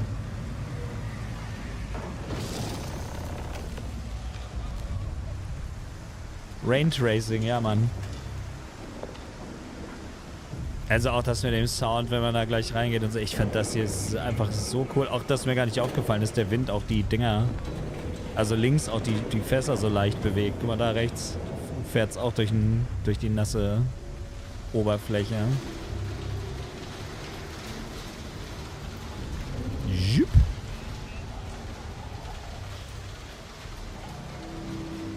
Aber tatsächlich scheinen die generell einfach Probleme mit ihrem Stream oder dem Capture gehabt zu haben. Das sieht alles irgendwie übel screen-tierig aus.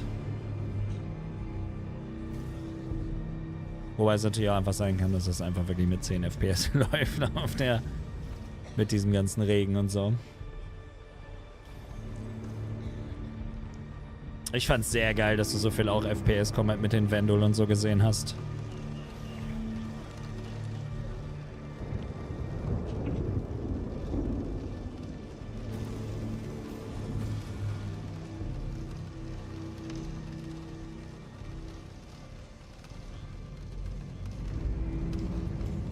Das heißt wieder mal, es ist ja von vorhin.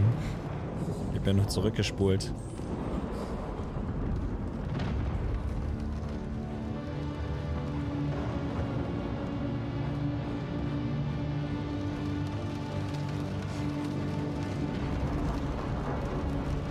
Das sieht einfach so cool aus. Und das sieht selbst im Stream cool aus. Das wird noch viel cooler aussehen,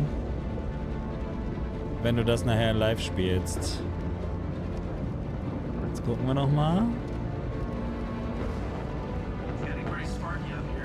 Noch ist sein Schiff nämlich komplett heil, die Zeus.